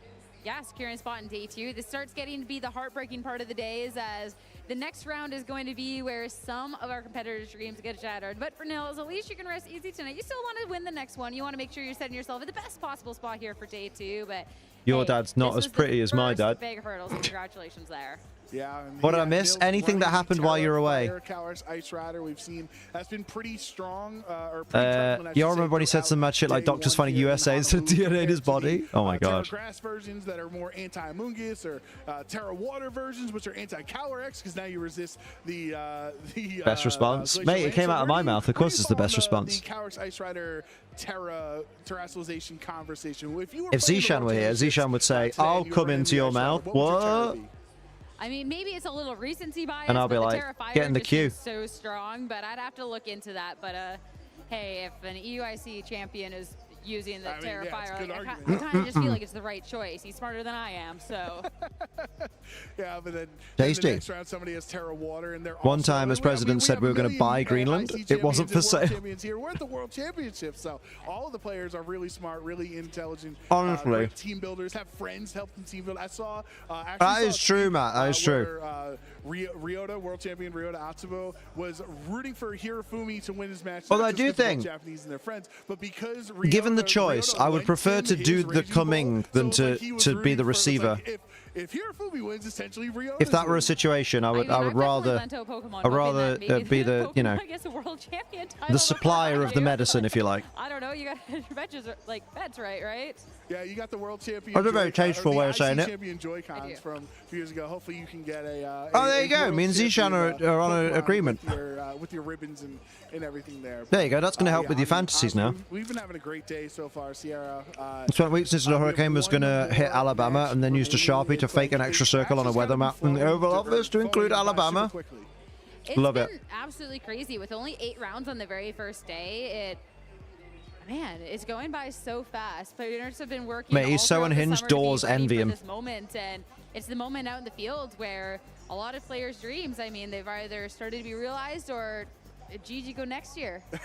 GG go next year. Oh my god. Your dreams will be realized or GG go next year. I fucking love Sierra, man. For now, we're going to head over to what a way with the words. That is amazing. Take it away. America is not well. Some of these games are taking a while. There are people still playing. Be playing tomorrow. That is Nils Dunlop. Congratulations. You have secured a spot to play in day 2 tomorrow. How does that feel after the season you've had so far? He did do that, yeah. It feels crazy. I'm just super proud of Pokemon Cutthroat this year. Accomplished, and say you were shitting it. Looking at myself from yesterday, I was a bit doubtful in my team. But from the play today, I was happy with how I played, and I look forward to tomorrow. It's just going to be fun. Yeah, I mean, you made a fantastic. Do you think he got grilled before they put him on stage? They went, "Don't you dare!" What was the turning point for you that was kind of like, okay, I know what to do now for the second game? I knew with his team, which is very offensive and forces me to not play Trick Room, I had to be smart with like what pieces I gave him and what damage I got. So I sort of had to You're right, though. Be smart in what, like for example, game 2, the protect play on Amoongus, being able to get every sliver of damage on him matters. And needing that end game because Golden Goose Chi-Yu wasn't really what I expected in like the end game. I know I'm right. Wow. I found a way to handle that essentially. Yeah, I mean, I think he knows he's right. We ended up seeing the Regidrago come in, maybe a little lackluster for you, but you spotted it immediately, and then you ended up making the transition to the Urshifu for that second game. Were you feeling a bit more confident with the Urshifu in the back? Yeah, I wanted to give like Regidrago a bit of a show because he's been amazing this weekend, and but I felt that with his Golden Go Chi-Yu, Regidrago couldn't really do that much. So I felt Urshifu would be able to counter his Chi-Yu, which then would allow Hans to beat Golden Go essentially. Awesome. Well, that ended up getting you the set 2-1, but as we take a look maybe to your preparation for this event, we were getting a chance to, you just told me maybe a little bit nervous. That's an interesting stance. The first couple of days before the event. I'm trying to do it. Kind of walk me through a bit of your process on how you team built for Worlds. I think this year it was a bit difficult, I felt like, because it was very hard to find. I can hear other people's conversation. Was good into Chi-Yu, like Calyrex G and Calyrex Ice. Chopper's 5-2, baby. Chewer's 5-2, baby. Which was very hard, and I think I managed to find a little nervous as a shit in it. I had originally played a lot with like Miraidon, but I just felt that it couldn't beat Incineroar Cali G, so I moved over to Cali Ice, which I felt was very nice. I mean, I just want to give the viewers at home a little bit of context to some of your 2024 accomplishments. Not only are you the European International Champion for this year, which is so exciting, you're able to bring it home for Europe, but you've also been an incredible It's coming home, builder. lads. I think very cool to see had some kind of competitive battling, but basically no chance that next year will probably look the same as this year as far as teams go. No, I think there'll be lots more returning Pokemon in ZA that will be transferable to Scarlet and Violet. That's what I'm thinking. I'm thinking everything in the national decks that is not available in Scarlet and Violet will find its way back from ZA. And some alternate forms, and that'll be interesting. I felt that my restricted was essentially Regidrago. In some games I didn't even bring Terrapago. So Xerneas will come back. I mean, Xerneas is going to be back. That's going to be scary. And it's been hard to sort of make it work, but I felt that it could actually work on like a Trick Room team. And I mean, it's worked out. And then Xerneas will be everywhere, and we'll be like, oh man, it's like 2014, 15, 16 all over again. Tomorrow, but we I bet Switch Unite is Wave C as well. Wave C. Very good. That looked like you were fondling some giant bollocks. Yeah, maybe I am. I would like to shout out to my mom and my brother that's here and supporting me as always. Okay, so Sajan's 5-2. Jody's 5-2. Oh my god, the rematch of the decade could happen next round. I hope I did a reasonable show. I want it. And hope to see you guys tomorrow then. That'll be amazing. Thank you so much, Nils, for your time. Congratulations again. Best of luck for your last round. And Aaron Cybertron Zeng here. Back with all of the Pokemon action, so don't go anywhere. 5-2. Everyone's 5-2. Bro, that video package was made quickly. Quickly, these nuts. We don't want it because it means they can't both make day 2. That's true. Hello again, I'm Anna Prosser here with Evolutions Cosplay and Sarah. Evolutions Cosplay, who are you cosplaying today? Today I am cosplaying as Vaporeon from Pokemon, of course. Yeah, and I heard from you Pokemon. Say Princess Vaporeon. Just in case. Yeah, I wanted to do more cottagecore, but it ended up looking more princess, and I really wanted to try to use local prints here on the island. So today I have like this nice ulu print or the breadfruit, because not only has it an island feel, but also kind of reminds me of like water ripples. That's so cool, and you are local to Hawaii, right? Yep, born and raised. Oh, that's nice. It looks right here. Cameraman, you're not doing your job. Sarah, you are cosplaying as a yeah, good energy. Can we see the back of your This is not Vaporeon from another site? Oh, God. Amazing. And how does that partnership work? Well, we are sisters, so she puts up with a lot of things. So while I'm the crafting and making all my Evolution cosplays, she's there as my support. I wouldn't be able to do this without her, not only behind the scenes, but when we're at conventions and events. Like energy, but she's only allowed 7 cosplays ever. Wow. Since coming back from lockdown, I think you'll find there are conventions and events. I've been able to do more 8 evolutions. And continue to do all the Evolution cosplays And Eevee. Is it fun to be here with Are there people 8 that evolutions? recognize what you're cosplaying in a dress like this? Oh my gosh, this experience Jolteon, Vaporeon, Flareon. Yeah, there are 8. Seeing the love of Pokemon and being able to see the children being happy to see me, seeing adults. I haven't seen Joe Merrick and Marty Merrick all day. And what made you choose Evolutions as your main So 9 cosplays, asked Steve. It's all right, you've just woke up. I first started Oh no, it's all right, it's bedtime for you. 2016 as a closet cosplay. So something really simple just to have fun at the convention. And then later on, I learned how to do sewing and crafting. Wait! That's not Joe and Marty. Really so much It's another man and a lady. Just keep doing it. You don't know their genders from Helium. You know, That's Eevee true. is my favorite, so I think that's a great thing. Joe did a live stream earlier. Well, I missed it. Thank you so much. It's not 5 a.m. It's 5:01 for me. Stop this. He did a walk through the event. Oh, Pokemon it's your boy. A local grocery store sold packs of the trading cards, and you know I really got into collecting them. Let's go. Watching the TV series, and only started playing the game years after that. I love Mudkip. When I was a little kid, my friend told me Swampert was the strongest of the Hoenn starters. I went with him, and I find the line. I'm not going to stand for this. Sit down then. 5 a.m. gang, baby. No, sleep till end of round 8. From a fan site, and I found out that there was going to be one in Newark, New Jersey. It was relatively easy to attend. My dad was super supportive, took me there on the bus. I honestly had a great time for my first event, even though I didn't have the strongest team. Locals a baller. And after that, found myself just wanting to go to a few more events until, while I was still in the seniors division, I got a surprise victory in one of my. I started late in the game, man. Like, wait, that's for sure. What it takes to succeed after this. New Jersey mentioned. Newark, New Jersey. I'm an immensely competitive person. I want to be one of the best in the country and one of the best in the world. Look at 24 hours ago, so I'm allowed. Mate, I want to see all the other chopper crosses in a row. Kind of follow the TCG every time I try watching it.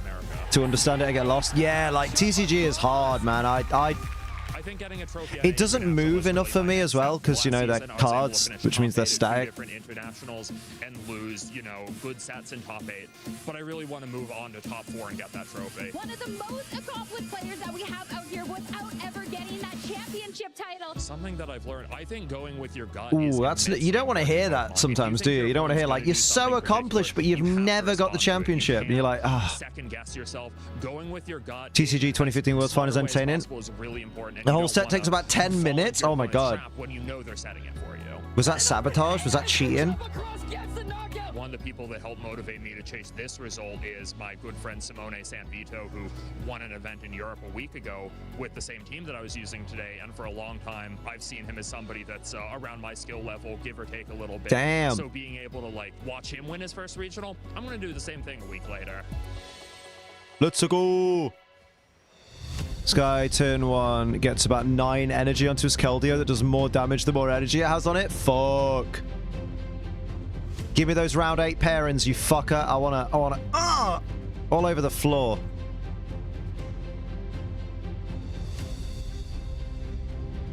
After getting my meds, I think the longest I was awake recently was like 50 hours sleep. Ooh. The Blastoise card, this Blastoise card is what was used to funnel the energy to it. Mate, that's insane though. Tits. Sorry, I was looking at my lock screen. Way.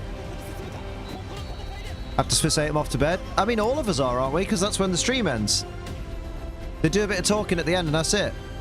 Get Blastoise on the bench. He discards loads of cards to use a card called Archie's Ace in the hole. If he doesn't get the card, basically loses turn 1. Mate. I honestly believe I would watch that back and my brain would still not understand any of it. I'd just go, wait, what? What happened? I saw him pick up a card and now it's over. What? Is it worth me taking a piss before The final round of Swiss for day uno. Mate, I just love... I'm watching for Wolf standing. What if he doesn't stand for the rest of the day? What if he just stays sat down? Mate, Alex Gomez and Ricardo are still fighting. They've gone to a long game 3 from the looks of it. Ferdinando Vincenti and Patrick Dillon are still battling. Michael Navas and Nikolai are still battling. Then he can stay sat down, but he'll probably be asked to leave the venue at some point. I thought you were going to say, then he can stay sat down, but he'll probably still be as tall as me, which is very funny. Get the bus on the bench, you just got loads of cargo. Oh, I've read this, I've read this. Piss at the desk, use your cup. You don't know about my cup. Right. Yum yum. Brr.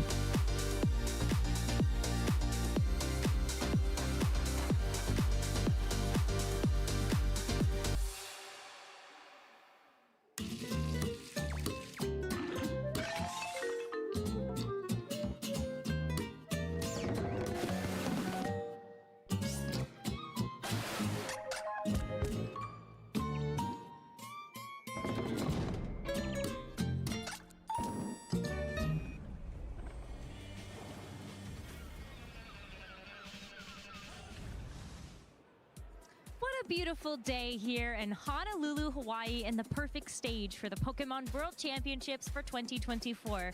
My name is Rosemary Kelly, and I'm joined by Scott Glaza and Gabby Snyder to give you a little bit more of a rundown on some of the players that we have competing here at the World Delphox, go away. First and foremost, see you later, Steve. Let's go ahead and give him a couple more props and round of applause. Nils Dunlap, our EYC 2024 champion. What a fantastic performance he just had. I wonder if I could do this. Yeah, I mean, we see why he's a champion there, right? I mean, a great set there. Wound up being that a little works. more difficult of a match than maybe some of us watching the match thought it was going to be. Maybe I should have done this hours ago. That's the right way to do it, and it has a really neat team, too. Silly boy. Really sticking with the Trick Room strategy that got him Silly his win Billy. at the European International Championships earlier on this year. Telling you, Calyrex Ice Rider, it's out there. It's also right here on the screen alongside of his other Go on, Pokemon Nils. and some very notable Nils has the skills. Nils days, but as we look at Nils Dunlap heck. locking in that spot in day 2 of competition, I'd love a chest form Gimmighoul to appear. It's been a while. More as we look at our standings. These were the Swiss rankings as we Swiss rankings, Eric Rios. Let's have a look at those real quick. Updated right now as we get into that final round of competition. We're still waiting for some more matches. Hirofumi 6th. Let's walk through a couple Wolf of Glix 10. He's made the top 10. The undefeated records of 6-0. There are a lot of players that people should know. Bruh. Yeah, I mean, hopefully players they've enjoyed watching on the stream in the past. 12 right? players with 6-0, mate. Like we talked about him earlier. Doing a little too well to show up at the stream Mate, so far, this is out of date. Wolf is 7-0, bruv. Last year's World Championships runner-up. Hopefully at some point we'll get to see the reigning Japan national champion Huma there in second place. 7-0, some mate. of the players we expected to do really well is showing why they had those outdated sterling reputations oh, coming God. into the tournament. Yeah, and some newer names as well. You know, shout outs to Navjeet, Keanu Inosanto. We also have Let's go. Sleep Talk Worlds with a 0. Video game. You can celebrate the 2024 Pokemon World Championships with us by getting Tomoya Ogawa, the 2023 World Hell yeah. in the seniors division. His Sylveon that he was able to win that Symbionts. I love these distributions so much. They come in a Cherish Ball, which is a Pokeball that you normally cannot obtain. They're usually competitively trained, like the trainer used for the tournament itself. I know you did. I know you did. You really don't have to do much to but redeem them, which is the best I thought I'll get it later, and I'm just like, I'll get it now. I don't know about you, Rose, but I have been looking at Sylveon a little bit Sleep for the year Talk up ahead, Worlds. and I think this is a great way to jumpstart your season and code. get a powerful Pokemon for Regulation H. Oh, you bet I have. I was even using Sylveon when Sylveon wasn't very good. Listen, I am ready for the world where Sylveon is one of the best Pokemon in the game. So definitely get your hands on this one. This one was particularly special because as you can see from the code that it has, Sleep Talk Worlds. This Sylveon did have Sleep Talk as a part of its moveset alongside Hyper Voice, Hyper Beam, and of course just rounding out that moveset. Let's go. Yeah, kind of like a weird theme in both directions, right? Very hyper, but also very sleepy. like me sometimes. I was gonna say Ba-da-ba-da-ba-da-ba-ba-ba. coffees, honestly. So Boopy doopy doop, boopy doop, boopy doopy doop. As we get towards the end of our day, but okay, can we talk about Sylveon just a little bit longer, please? Please, please, please, please, please. I gotta talk about the Sylveon. Here we go. Regulation H. That is gonna be the next. Regulation H is gonna be so good. Gas her up, please. Okay. Please gas her up. Well, I know you can soon get a Sylveon plush. I saw the context. Matt told you about it, mate. All together. The Gen 6 I'm confused. CDs are going to be released soon. You can sign up for email updates if you scan that QR code there. I have not determined. Did it go into box one like an arsehole? There is an advantage to having a Sylveon there with you. They always do. Pokemon it is when you're competing. It is scientifically proven that it is an advantage to have. Does it have his exact stats as well? So Damn. a little bit extra lucky, I guess? Question mark. Hit those hyper beams, baby. I love that they started doing that. I mean, you can have it. It's got the battle champion ribbon. Life helper. I like that. I do That's that so in cool. my general life. But So like title I'm conferred, so it's excited. like I think that, Thingy's Pokemon, basically. Distribution. Really hope That's you guys sick. are able to grab it and train up your own Sylveon for competitive play next season. That's really cool. Can somebody remind me to actually grab it before the end of the weekend? Why would you give Sylveon best attack? That's kind of annoying. You to remind me. I do love that it's classed as Japanese origin. Oh, mate! Yeah, I missed out. I just on a couple of realized. years. So please don't let us forget. It's Japanese origin, so you can use that for Masuda I'm very method. disappointed in myself if I That's a don't get free the Masuda Sylveon Pokemon. but I did use that team. Top chat and missed and just rewound. Oh, Gizmo, don't be on top chat. It was very, very cool. Balance core, not just with the Sylveon. Lou would have That's me fucking if sick. I Free didn't mention Masuda Gastrodon Pokemon. also on the team. Hashtag free Masuda. Round 8's up, baby. Sylveon Arcanine. I missed that Pokemon. The Zapdos Wolf as well. versus Hyumahara. Yeah, I thought it was really cool, right? It's kind of like the best of the Pokemon World Championships, where I was like almost all of the Pokemon. Nils Dunlop versus Shohei Kimura. Let's go. Really clever. They played really well together, and those teams that Zhang. just would love to create something like that. And Aaron Zhang versus Riley Factora. Brendan Zhang versus Tola Webb. Regulation H around the Oh. corner as well. I mean, Hisui and Arcanine probably going to come back into favor. Sylveon, we've already discussed. Sage and Gastrodon Park clearly isn't versus going Oliver anywhere, Escalin. so I think we're building a good team Jody here. Azarelli versus Israel. And, take some notes. I do have a Suaste. question for you guys, though. Speaking of Pokemon distributions, Yeah, we've Aaron had and a lot Riley of is them rough, over man. the last couple What about of Brandon? years. Brandon What is Davis your bucket list item versus for a Darius. competitive Pokemon you feel like would be Chuppa. a really great distribution, or like kind of on your checklist? of Oops, I put that one, Cuppa. I want that one. Chuppa. Chuppa versus David I Fazio. know you want Bidoof to happen, Gabby. I can't root against either of them. Bruh. Go. I'm going to take you up on that. But honestly, Nah. I would Take me love up to on see that. a Up Pokemon on that has that. done consistently well throughout the tournaments. that Cat is hearing hasn't birds gotten chirping. He's trying to catch distribution them. yet, because I feel like it's always the elephant in the room. There's some great Luca synergy there with the Traegu coloring of the Cherish versus Ball Fede and the Campo. Pokemon. Ooh. It's a fire type Pokemon. I know. Hear me. Dodrio and Unite. Actually, What? yes, I would also love to see a GU distribution. That's a shocker. And or Shifu. It while actually we're at works. that. But I I do thought think that Dodrio was Incineroar already in has Unite. earned its time What? in the sun. I think that this would also Staring out the discourage window, people just from proper running meowing, shiny doing that little. Incineroar, and I think that is a boon to humanity. Who are your early picks of final two? Honestly, given the day he's had, Wolf and I'm picky. I think is the polite word for the match between maybe Wolf and Paul Chewer. I'd love for Sagen to somehow make it to the final 10 years after his last time he was in the final. I think there's a match I like. That'd be sick. I think one Pokemon we saw today, Like, imagine Sagen Park versus Wolf. I want Aaron Zhang to win, man. Iron Treads Cherish Ball distribution. I want Aaron to go the distance now. Now that Jamie Boy is no longer in the competition, I am all in on. I want Aaron Zhang to finally hit the top. It's like us sometimes. Actually, yeah. Yeah. It never gets defeated though. Is Taron Birdie the only Brit at 5 and 2? I think so. What about you? Is it GB or UK for? Sylveon, because we have that now. Liam Critcher is 4-3.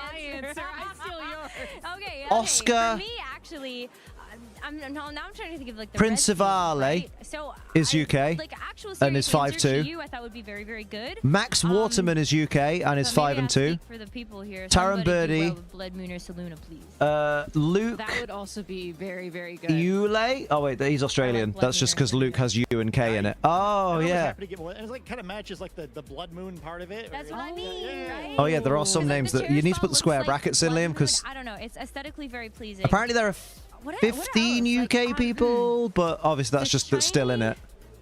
So Taron is at the highest. Max Waterman, Oliver Prince of Ale. You just have to go Yeah. back in time a few years.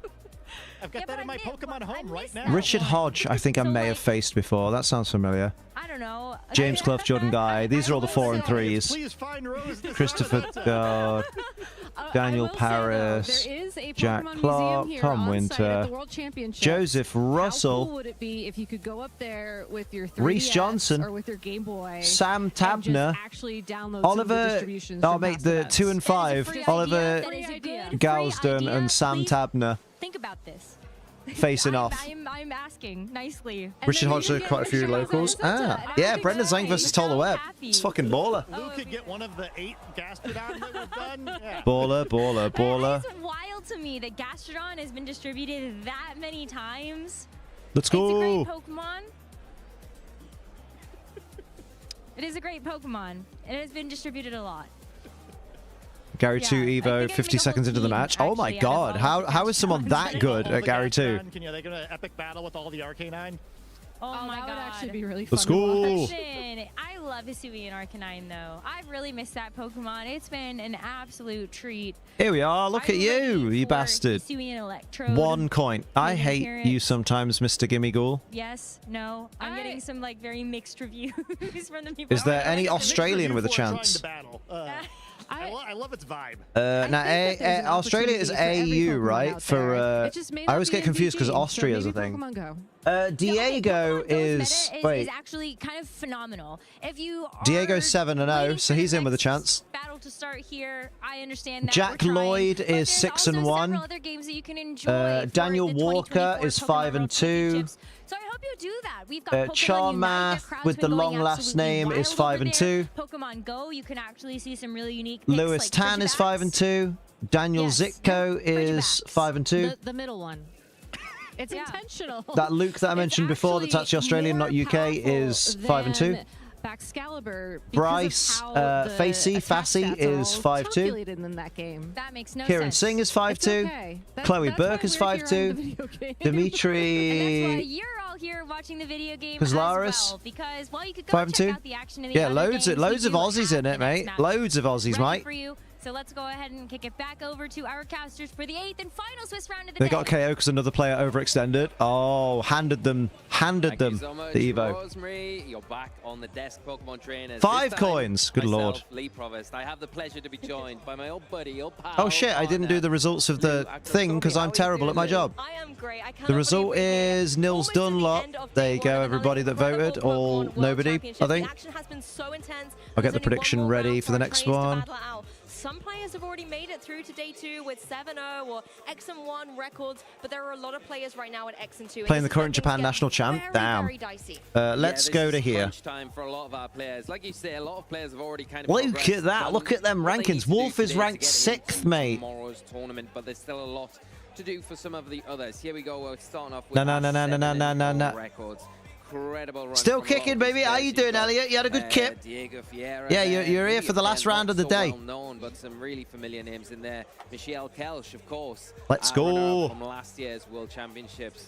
Of course, Wolf Glick as well, one of those names amongst the players that we've got in that one could only dream of being in this on this screen. Feature earlier on in the broadcast. Yeah, probably. Honestly, Michelle Couch is on a tear at the moment. You know, like you said, runner-up last year. This year, trying to go all the way and get that #1 spot. But there are a bunch of amazing 1 players as well. Sebastian boy, oh boy. from Argentina, one of my personal favorite trainers to watch, and I'm so glad to see them back on form here on the Pokemon World stage.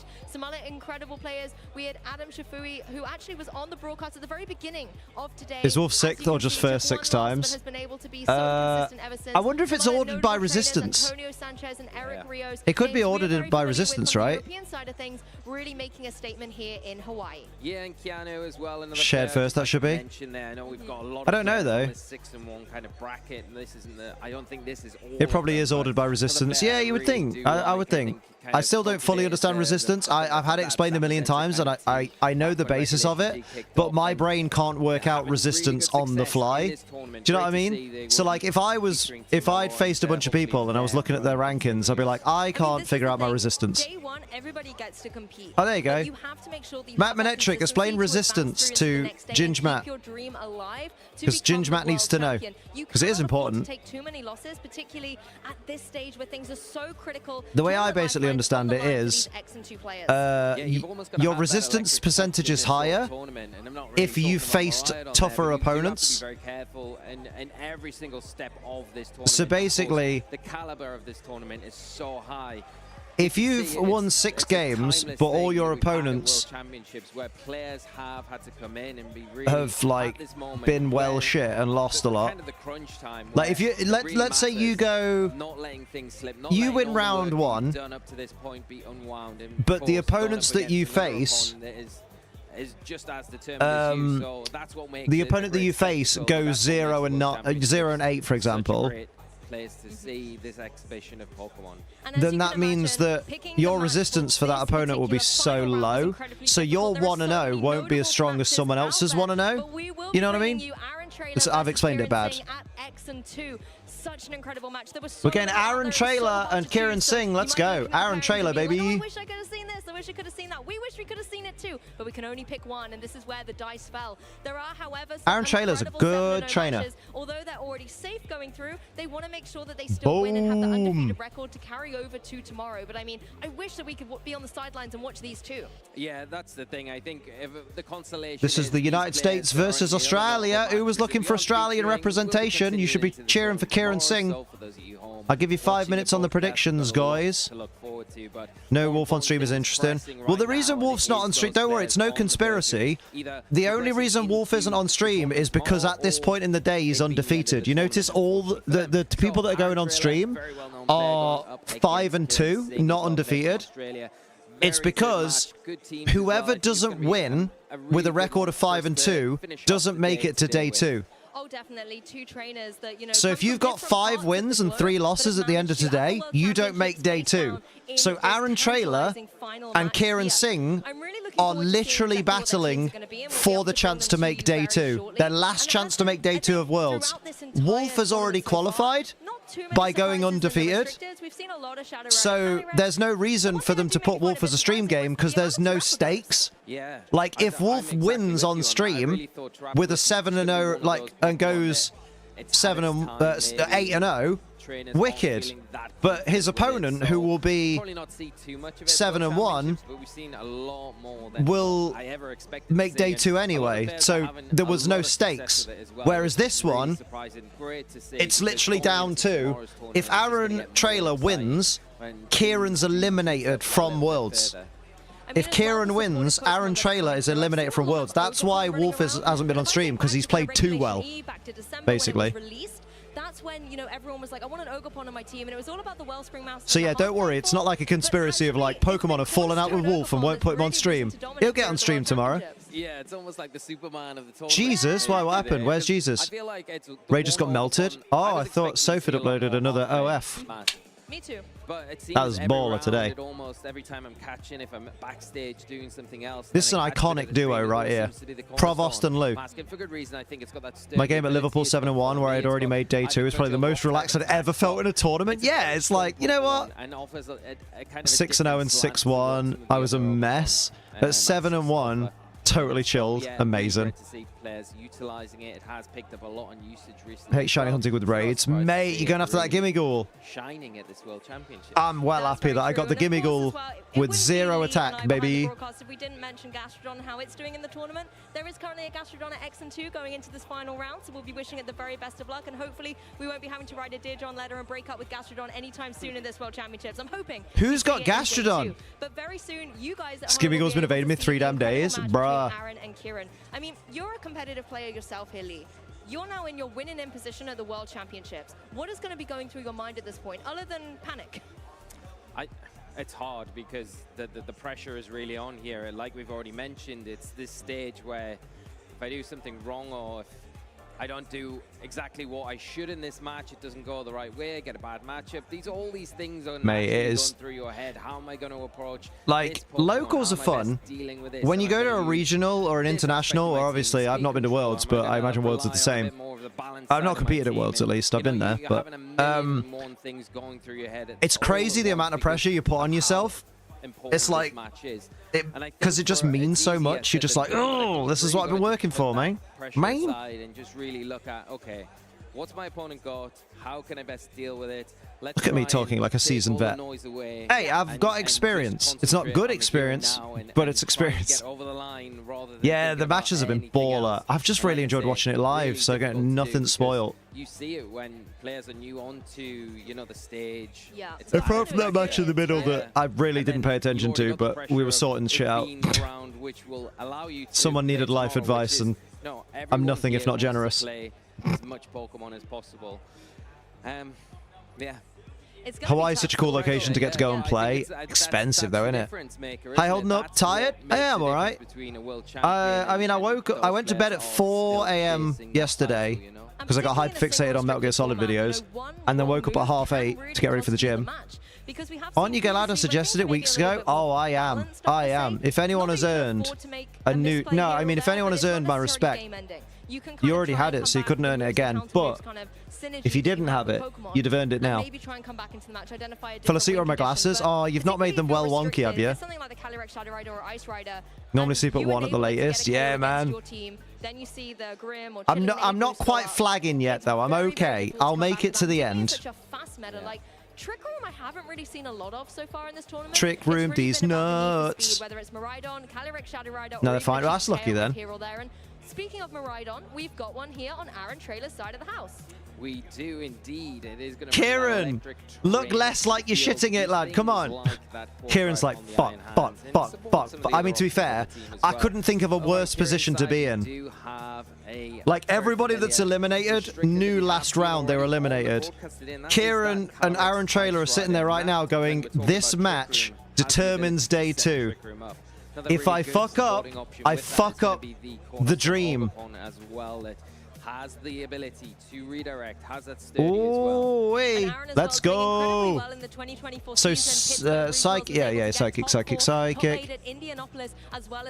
Fire. I wish Ivy Cudgel would change its typing symbol depending on which Ogerpon it was, because it's not a grass type move, you bastard. Taking a closer look, you've got this it's fire in this instance. Low kick, wild charge, drain punch, fake out. Mate, my Poliwrath running low kick was apparently ahead of its time. Yeah, it's an interesting take on that firewall. I think Aaron Trailer's the favorite to win. Nonetheless, a very offensive one here where you've got that Hot Flame Ogerpon. They can offer that huge damage from the get-go, you know, if you commit the Terastallization to that.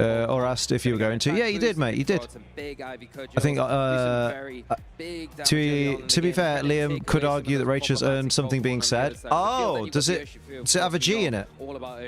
Top 8 with Miraidon at Indianapolis Regional, the first day Reg G. Bruh. The first day.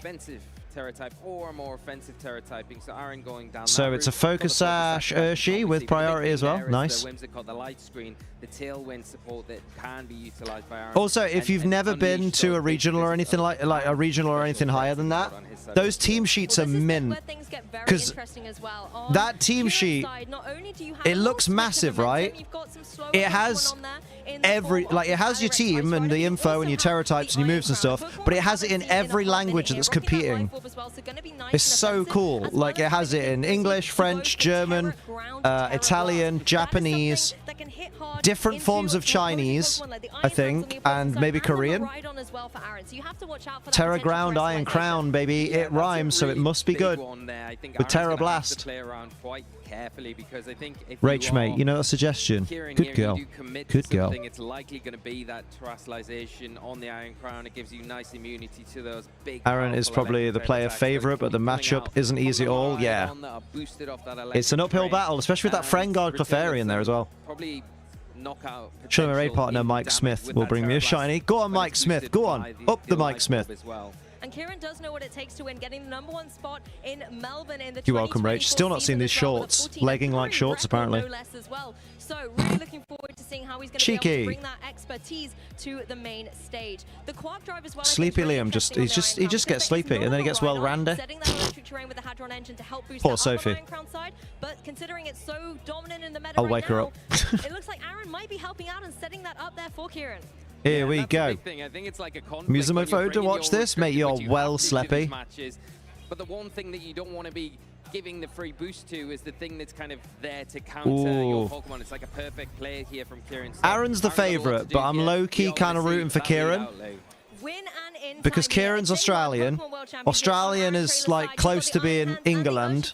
And on the opposing side for Kieran, the Clefairy, the friend that is there to help out the Iron Friend Guard, baby. Yeah, nice play here from Kieran. Got that Friend Guard, going to support that Iron Crown. The first task, though, is getting around this Urshifu, especially when it's good thing I got the blind, so I don't have to see the sunlight. Because the sunlight burns my eyes. So you can't quite as freely just go for that protect here. I mean, the fake out into the Clefairy could be an option. You stop that me, but then you do open yourself up to potentially taking some big damage from the Iron Crown in return. But is it worth it if you can get maybe a Surgeon Strikes off into that I was going to say Clefairy is going to be an annoying Pokemon for Aaron to deal with here. Into Raging Bolt. Okay, that's kind of valid. It looks like Kieran's been able to do that for you by retreating it in the favor of about the shorts as well, right? Going to have his photosynthesis activated by the booster energy and get a special attack boost, meaning it is one of the drop the stream for 20 seconds. Drop trowel. Mum's going to wake up work in half an hour, so I'm still awake. She might send you into the garden because she likes to dictate where you have to be. My room's a loft extension. The window is on the slope of the roof. That makes sense. Sometimes our blind just randomly shoots itself back up. Oh, Jesus. It's the most threatening, offensive thing on Kieran's side of the field. And going after that it's done that. I can see the light. Oh, that must be terrifying when that just goes. Very nice play there. Defensive play, bringing the Raging Bolt. Yeah, Raging Bolt was a good switch there. That was solid. That was solid. That was Metal Gear. Solid, that were. And the Iron Crown's in a decent position. Top 5, why are you still awake? Pokemon's on Breen, that's why. The Urshifu, the double up is into that slot, but Aaron can Pissing like a vampire. Pissing like a vampire. Maybe save that for a little bit Shite myself when it happens. Utilize the Iron Hands a little bit more in this okay, hell. Isn't as threatening. You do need to watch out for that psychic that the Iron Crown does have access to. When you put it like that, right, Breen? How you doing? You been to bed or something? I mean, we could no, you're in a foreign land. It must be bedtime almost for you. I said hissing, not pissing. Pissing all over the world. Oh, Terra Stella, baby. There's lots of Stella Urshifu about lately. Out the bar drinking and singing. Hey! Nah. Breen is on the pull. On the pull. Breen is on the pull. Resisted attack here, but all the same, we are seeing that stellar terrestrialization on the Urshifu. Gonna get Breen, go to bed. He's at the bar. There's no beds at the bar, unless he's at a different kind of bar that has beds. But we call that a broth. No. Iron Crown is iron down, baby. Would vampires just piss blood? No, they shit blood. Yeah, it's a really good turn for Aaron there. Free up a little bit more flexibility on Aaron's side of the field, as well as getting a nice oh, that's going to be a yep. Oh, there's Sash in it. I was this close to dropping I Touch Myself. Whoa! Drop it. Keep it in the playlist. That's not able to be stopped here. That not only slows down this Urshifu. To be fair, there's loads of people in this community that think about Liam and touch themselves. What can I say? I'm just devilishly handsome, and I'm only getting better. Big para, baby. The 10% para. Let's go. Getting knocked out by the Raging Bolt. The paralysis is going to. Calyrex is going to kiss your mum. Be careful. Furrier not the fastest thing anyway, so it's not really in a position where, yeah, you Come can on. stop that Thunderclap, but Still anybody's game here. Probably doesn't need that, although that Clefairy ain't going to be very useful on the bench. Like the Iron Hands, yeah, they can soak up those electric Raging Bolt probably outspeeds the Ursh now, yeah. Then you can start threatening the Calyrex as well. Switching around though in front of a Calyrex Ice Rider.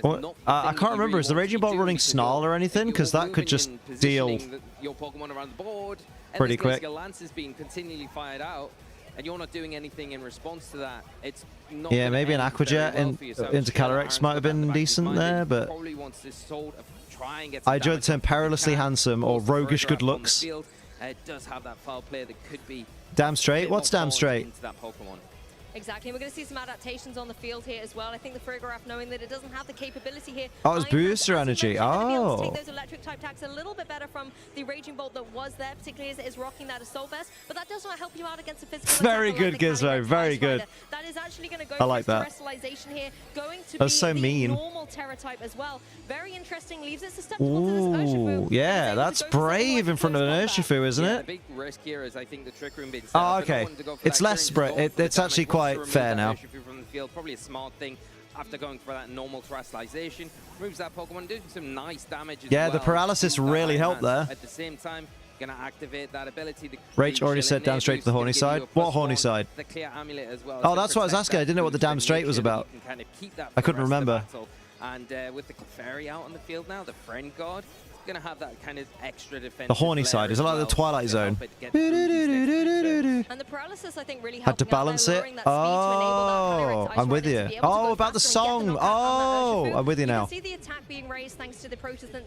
Sorry, I'm EP, so you have to explain everything in big boy words to me. As you've mentioned, it's going to be a little bit difficult here to get through this Calyrex. It's already got one Grimnay boost up. It's able to hit both these partner Pokemon. Like at this time of night, Sophie basically communicates with me in tits. She just kind of gets them out, and that leads me to where I need to be, which is EP and in bed.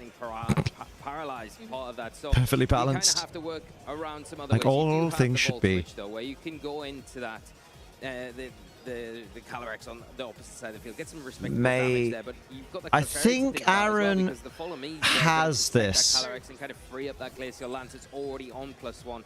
No, maybe not. For Aaron to get any sort of position. Yeah, I'd have put. Ooh, I don't know. I don't know. Going to be very important, but can you have enough in the tank to take at least one Glacial Lance and then potentially get that foul play off the next turn? I mean, if you ever needed a defense boost, it was now. It's not going to be enough Iron Hands. Damn. Okay, maybe Aaron doesn't have it. Maybe I spoke too soon. I must remind you, there are people who have canonically died in the Austin Powers mythos because of looking at tits. Yeah, they have. Mommy. He did have it until the para. It's a bit squeaky now. Yeah. Coming in now as well. It doesn't really have the utility to deal with. I reckon Miraidon could do all right. Actually, it couldn't. It's going to be very difficult for Aaron to come back here, I think. I guess a helping hand discharge. Being preserved so well by Kieran. Even if you could get the foul play off this turn, which you're probably not likely because you're going to go down to Glacial Lance, it's going to be redirected anyway. And does Miraidon have enough in the tank to be able to take down the Clefairy? Questioning, maybe yes, probably with that Electro Drift, but then I don't think Farigiraf is taking down Raging Bolt and Calyrex. There's no discharge. Rip. Everyone's doing what I do, which is not bring enough spread moves. You gotta be a spread move wanker sometimes, because everyone else is. Yeah, Miraidon, sorry, the Clefairy just has to go for the Follow Me, and Miraidon only really has single target attacks. It does have the Dazzling Gleam. That's not going to be able to get a KO here. The Boom. Is really the biggest Clefairy lives. Oh, it didn't live. The one-hit KO on the opposing Clefairy, but of course the Calyrex Ice Rider is yet to move. Oh dear, it's going to Glacial Lance, basically. They need to lower the accuracy of Glacial Lance. Make it 95% at least. It is able to move first, but not going to be able to get the knockout. Calyrex getting the Glacial Lance. Pretty sure it's going to be a double KO. Oh, big knockout here. And Kieran taking go on, Kieran. Now don't get cocky. Like I think that normal don't get penisy. Is so key here because if you weren't terrestrialized there, I think the foul play coming out with the doing a lot more damage, wouldn't it? So I think quite happy, quite well. Oh hell yeah! Kieran. Preserving that Clefairy to the point where it made it very difficult for Aaron to have a way. Odds are good it doesn't survive another gen. Oh, that'd be nice. Gen 10 with no Calyrex, no Urshifu. Defensive support to the partner Pokemon. But the one thing I really like about Clefairy is the utility. Maybe they'll have a storyline thing. Don't pick your nose, you're on stream. Sorry, the follow me to draw an attack. So using I don't think he did that. I think he was just listening to Aaron say like, oh, that was funny. You proper fucked me there with that para. Really, really great play by both traders. I think it was What Pokemon is that? Or is that just his gloves? Can't be wearing gloves in Hawaii, surely. Beyond sad that we don't have Silver Ally. I'm alright with that. I just hit a proper woohoo. Yeah, man, 10 hours of fucking VGC is good, isn't it? I like that. To be fair, there's not been that much downtime. Like, the in-between bits I've quite enjoyed. Oh, Marty now replies saying, yeah, we're at the ceremony. Too late now, mate. You fucking Burke. Nemesis are out. Nemesis Inferno. Already got a booster energy anyway, so it is very tricky. Can you remove those Pokemon? And I think a little bit unfortunate for Aaron in that first game with the paralysis. If that didn't happen, maybe I think you would be in a lot better position to maybe preserve that for later. Sophie will probably watch that tomorrow. To deal or better deal with that Calyrex that was so problematic. Oh, Marty wants to tell us, you've got to watch the Unite stream. Honestly, you'll love it. But tagged me and Sophie and Phoebe, and I'm just like, I wouldn't enjoy it. I don't understand it when I watch it. There's lots of Stellar Urshifu. That looks like you're being dirty. Kieran, stop shaking. No, because you look like you're having a Tommy Tank on a Pokemon stream. Look, he's not happy. Aaron Trailer's like, he's having a wank. Can't believe it. Just opposite me, having a wank. But do you think there's going to be an adaptation in the other Pokemon? Is Urshifu still going to be a key part Orange here? juices. I feel like Urshifu does give you a lot, the ability to bring Whimsicott, you coward. Especially after you do Terastallize. Bring Ogerpon, you coward. And with the kind of little extra security that you've got with that Focus Sash as well, it means that you've got the ability to get at least one attack off onto one of these big threats, potentially pick up a knockout. The other Pokemon I would say is probably what you want to lean on a little bit more is that Iron Hands and get a bit more out of the Iron Hands than Aaron. One North American team so far has made it day 2. He's pulling his card out. Oh god, it looks worse on this angle. But as an offensive, Kieran really wasn't able to get much. I'm sure he's not in control of it, but also Kieran. On the field if you can. Couldn't one of the judges just be like, bruv, hands on the table? How well Kieran played that in game 1. Very true, but game 2 here of Swiss round 8 Bless. of the Pokemon World Championship. He's just nervous because he's about to knock Aaron Trailer out of the competition.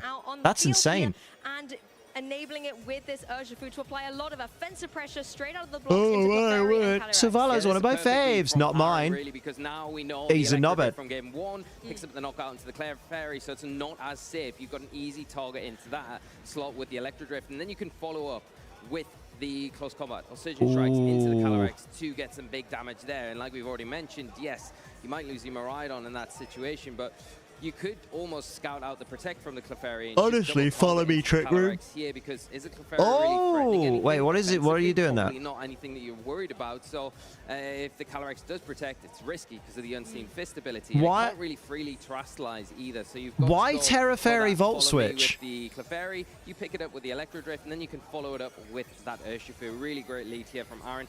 Kieran got a lot to why do Terra Fairy Volt Switch? Hang on. Trying to find a way to get around the fact that it's weak to ice type attacks here, going for its Terra Fairy here. We're also going to see some beautiful spots on the field here as the Bejeweled Pokemon on Kieran's side of the field as well is going to be that Clefairy. So we're going to see a whoa! Of ground type onto Clefairy here. That's kind of baller. That's the one thing that you don't want to see if you're Iron and clicking. That's so clever. Yeah, we are seeing the follow me here. Yeah, maybe so can switch in later easier. I think you're right. Are we going to see it? We are going to see that makes sense actually. Mate, what a following up Aaron covering bases here, not locking in with that close combat. Mate, it was like you say, is it enough? It is enough. Miraidon was getting out of dodge, and then Kieran countered it, and then the counter was countered. That was amazing. But Urshifu's got its back, being able to deal very significant damage and remove it from play. Now means that this Calyrex is going to be a lot more vulnerable going forward without Friend Guard by it's a good thing he terrored, I suppose, then. The Glacial Land's not going to be threatening that Miraidon now that it is Terra Fairy, and Urshifu has had his Focus Sash broken, but it's still very much 1-hit KO. Pretty sure that we three. Here is that we indeed. Can come onto the field now. That were 3. Kieran and really threaten the Miraidon. Now it has Terastallize. You're going to have that booster energy activated. You're going to have. Why are there 2 of the same kid doing star jumps? Knowing that it's locked in. Raging bollocks. Have you seen my raging bollocks? maybe because you know it's an easy slot and Aaron's forced to potentially switch that out, you can play into that a little bit more. Maybe what you do? Thunderclap. The Urshifu is also bring in Farigiraf and then go for the big damage. In the back. The Armatil can come in. It's going to be really nice at this point as well, where the Calyrex hasn't had that. Yeah, I guess you. Yes. So with that Electric Seed coming in, it can get that boost quite happily. Farigiraf in. Block any potential Volt switch into Calyrex. And then get some kind of return with Iron Hands in for the fake out next turn. It does smell. I think as well if you're Hopperdu! Thank you for the follow on Twitch, my dude. How you doing? Those chilling nay boosts, because that's when it can start steamrolling. If you're just gonna be mean, I'll just go. I'm not mean. I'm just tired. I just liked. I'd like that it sounded like you were northern or Midlandish. That's how we talk in the Midlands. It's how people up north talk sometimes when they want to be Midlands. Thunderclap, baby. Ooh, okay. Not the target I'd have chosen. Nice, respectable damage. Taking a little bit of a defense and a special defense drop for its trouble. Glacial Lance coming out. Going to be not as effective. Oh, to be fair. Oh, yeah, that was defo crit. I was going to say. Even with those defense drops, they not. It would have been difficult to tell, but all I can say is Calyrex has got the Chilling Nay boost 1 on the board. Dear. It's going to be very, very dicey for Aaron here. You do not want to lose another Pokemon and allow this Calyrex you got to really protect Farigiraf if you can. Miraidon comes back in, and I think this is a really good position for it to come into. It can apply some good damage. It just depends which move it wants to lock in with, because it is choice spec, so whichever move Aaron chooses, you have to stay in with. Something like the you don't have protect. Nice oh dear. The damage across onto the opposing. Got the compression bandage back on. Oh, good shout. Good shout. What the hell is that? A notification that your battery's charged, Liam. Don't get mad at your phone. Like an old man shouting at clouds. Yeah, do you lock in against the Calyrex with that Draco Meteor, or do you go for the Dazzling Gleam? It's going to be super against. Well, we know the foul play does 50% to Calyrex because that's what it did last time. And you do have that threat from the foul play as well. So it all depends if the I'm going to say it all depends if the Dazzling Gleam can do 50% to Calyrex, but. So it isn't even in the back pocket for Kieran to use here. It is going to be the Dazzling Gleam. Fantastic play here, calling the protect on the opposing Calyrex here. So it is going to be targeting down into this Dragon type of the Raging Bolt and get. Oh yeah, foul play was after Terra, whereas before it's going to be super effective. You're right. Played here from Aaron, having that Armatil on the field, kind of.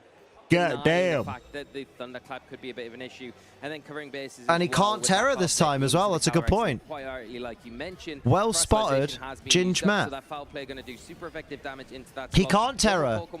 He Terra'd the Clefairy to ground.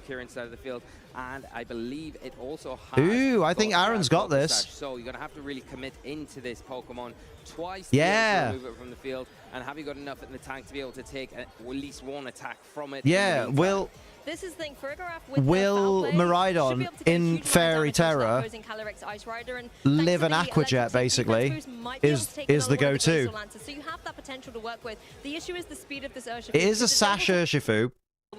So really don't do that, Pokemon. Get that knobbit away from the cable, whoever it is.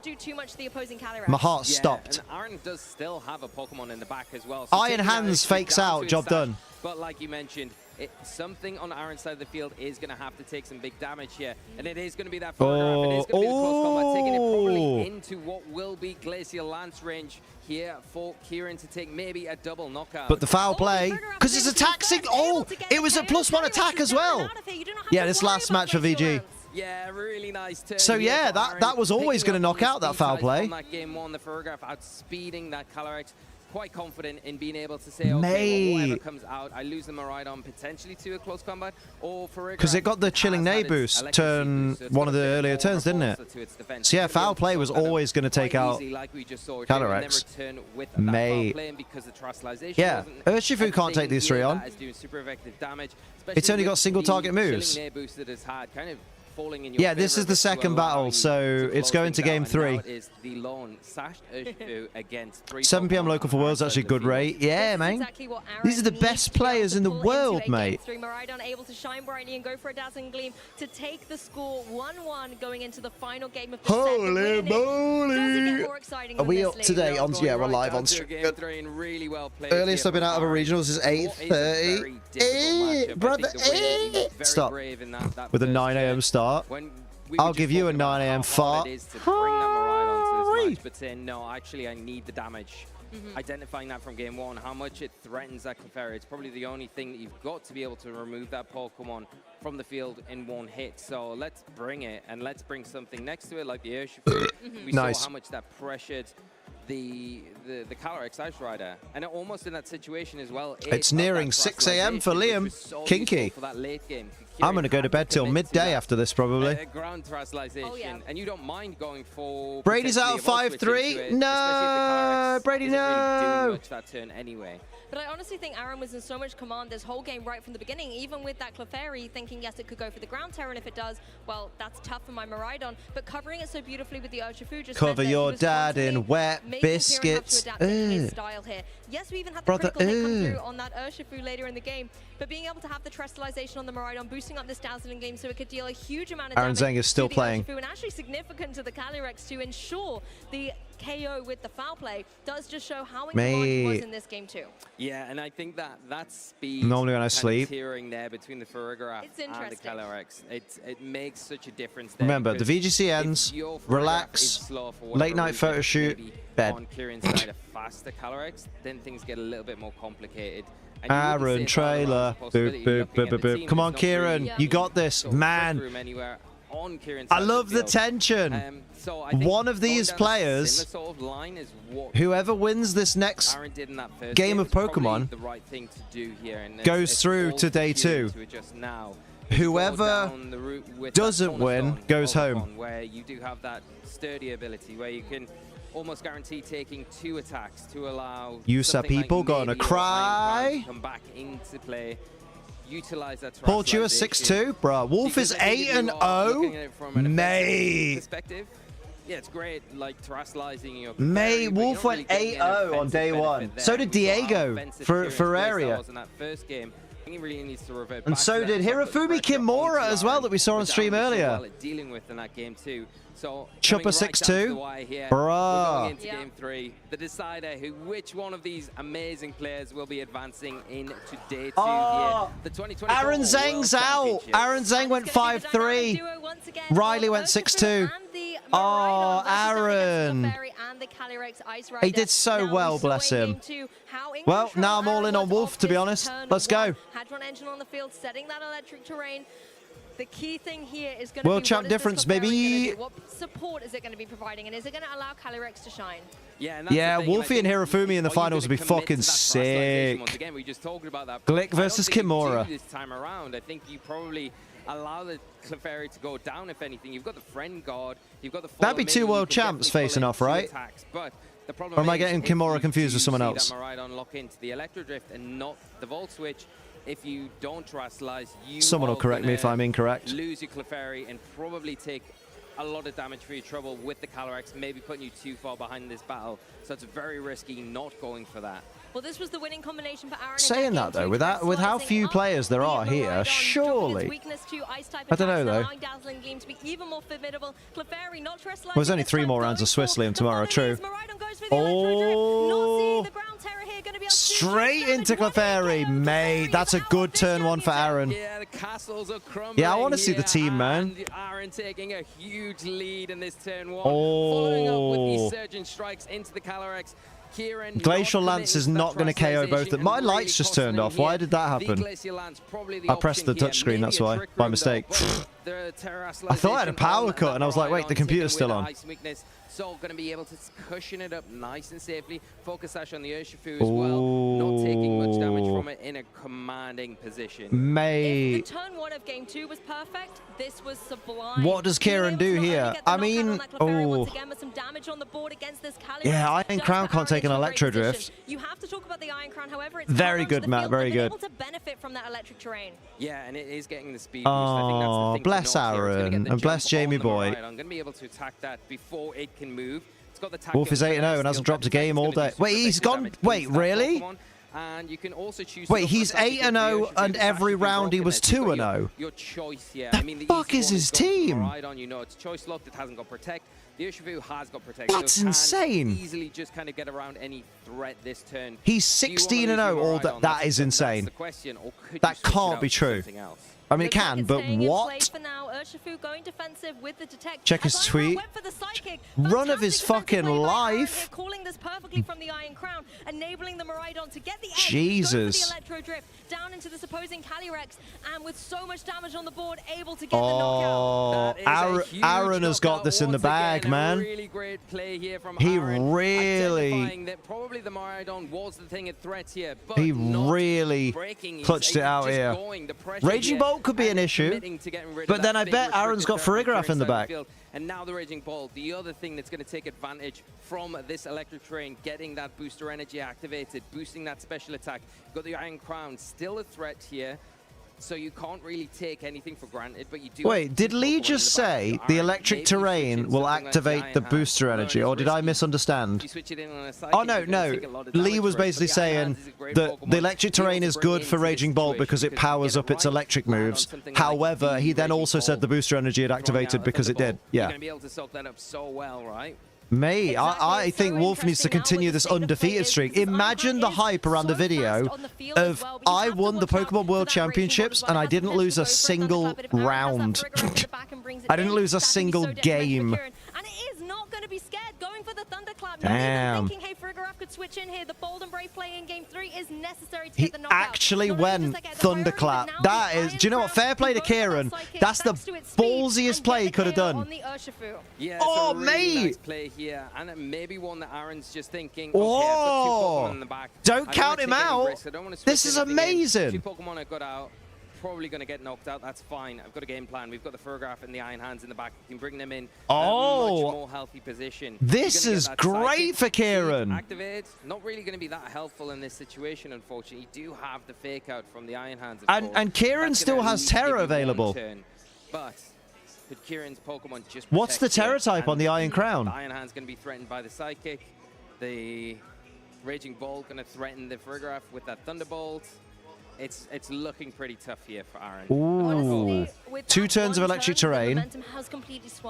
I won Worlds 2024 without going to Game 3 in any set. It's Ground Terror. Oh. Based on the way he played Games 1 and 2, I think his playstyle enough would have been such a I assume he goes for the Ground Terror then. Because he wants to not be weak to foul play, and he wants to not be weak to... Well, he wants to be immune to electric, I guess. Because he'll be neutral to Drain Punch and Low Kick either way. Still has Terastallization. 2 times World Champ difference, baby! Mate. And then the Calyrex took Real YouTube is no Game 3s. God damn. Kieran locking in with the Terastallization now, and it is onto that Raging Bolt. So we will see this Paradox Pokemon turn into an electric type. Interesting choice. Big damaging attacks. I mean, I get that you want the power. Going to slow it down in its tracks as the Tachyon Cutter comes through from Iron Crown. This is going to be able to connect a couple of times in. I guess he's going all in on Farigiraf. Hang on to another one of those in the following turn. Life Orb Recall coming through as well as Raging Bolt not able to move. Farigiraf, however, taking advantage of the speed on the opposing side and switching things up with Real YouTube is go undefeated day 1 World Championships. Fucking love it. They have had loads of worlds in Hawaii before, yeah. But I don't know about loads. 2012 was in Hawaii. I don't remember the other ones. Where's Matt Menetric? He's our local VGC historian. It's going to be very close. The Raging Bolt's a different question, though. Do you have enough of the Iron Hands to deal with the Raging Bolt? It was, yeah, 2012, 2013, 2014, yes. Energy boost. The electric terrain is still active on the field. I don't know if you're going to be able to really remove it. I like the Real YouTube's intro. It's great. Aaron going all in with a helping hand. Yeah, let's see if it can do it. You have Raging to protect correctly. Iron Crown is going to be protecting if Aaron has tucked it down into this. Low kick, baby. Oh! Raging Bolt falls down. It's a tall Pokemon. It weighs a lot. The low kick is going to be detrimental to it, and it is down and out here in this match. That is a huge turn from Aaron. Mate, Aaron might have turned it back around. Iron Crown is in that position where it's a little bit awkward, right? You've got the Terastallization locked in on that Raging Bolt, so you think, let's take advantage of that. The Farigiraf's Armor Tail blocking the Thunderclap. Yeah, low kick kind of fucks Iron Crown. You can see Kieran's posture. He's like, nah. Based on the will of the Pokemon, and because Raging Bolt is... Aaron Trailer. Aaron Trailer is through. Won and will be progressing into day 2 of the World Championships here in Hawaii. The way everyone talked about this year made it seem like they've never really done it before. I think it's that they... Well, I think it... I don't know. I don't know. I get what you mean. That's even cooler for Sagen Park then. He's competing with the Pachirisu at Worlds 10 years after he competed with the Pachirisu at Worlds the momentum swing in the same state, Hawaii. And you're staring down at the Please tell me I was right in saying Hawaii is a state and not a country. It's a state, isn't it? Well, it will be a state after the tourists are done with it. Oh, very good. How am I gonna get Mate, that was baller. Aaron knew all the time. He's like, if I can get Here's out the this state. trick room, I've got the play. Hopefully, the low kick's going to be enough. And I think it comes down to no one's using low kicks, idiot, because low kicks is a bug and dark type, and that's bad. I'm going to probably lose this match. There's no need to. I've got enough kind of... Hawaii's history. See you later, Matt. Have a good slap, my dude. Dealt with the Clefairy. Now it's down to the last 2 Pokemon that can come in clean and close this up. It's the 50th state. Damn. It really should be its own country, but capitalism. And I think you made a really good point at Mate. this match where it was like, do you let the Miraidon go down? That's where Frigoroth was able to come in and set that trick. Wolf has beat Japan's this year national champion. Mate. Aaron in this game. Yeah, let's not get into it tonight. I mean, this morning, as I would say. Knowing the Frigoroth was in the back for Aaron as well, you almost felt for him that this was a misplay. That, you know, not listen to this. and allowing that Brian. to go down Brian. ending his run. But it was not to be. Frigoroth comes in and says, I'm not just here for my ability. As much as I would love to watch the interview afterwards, I think I'm going to wrap it here. We're going to reconvene in 13 and a half hours for part 2, day 2, where we'll find out who the finalists are. It's been lovely. I appreciate all y'all that have hung out with me today. It's been dead good. Much love to Bro Metapod. I don't know if you're listening. I don't know if you're here. I don't know where you've been all night, but I appreciate the hell out of you, my dude. Much love, HH. Let's do this, baby. And I'll see y'all. Where's my button? Oh, where's the YouTube button? Let's go 500 point mode. Ooh. Shame you won't put Unite on. I'm going to go take off all of my clothes, Rach, and get into bed. That's what I'm going to do. So have a think about that for a bit. Good night, everybody. Have a good one. Boy, boy, boy, boy, boy, boy. I mean, the low kick did completely wipe out the opposing Raging Ball. Bruh.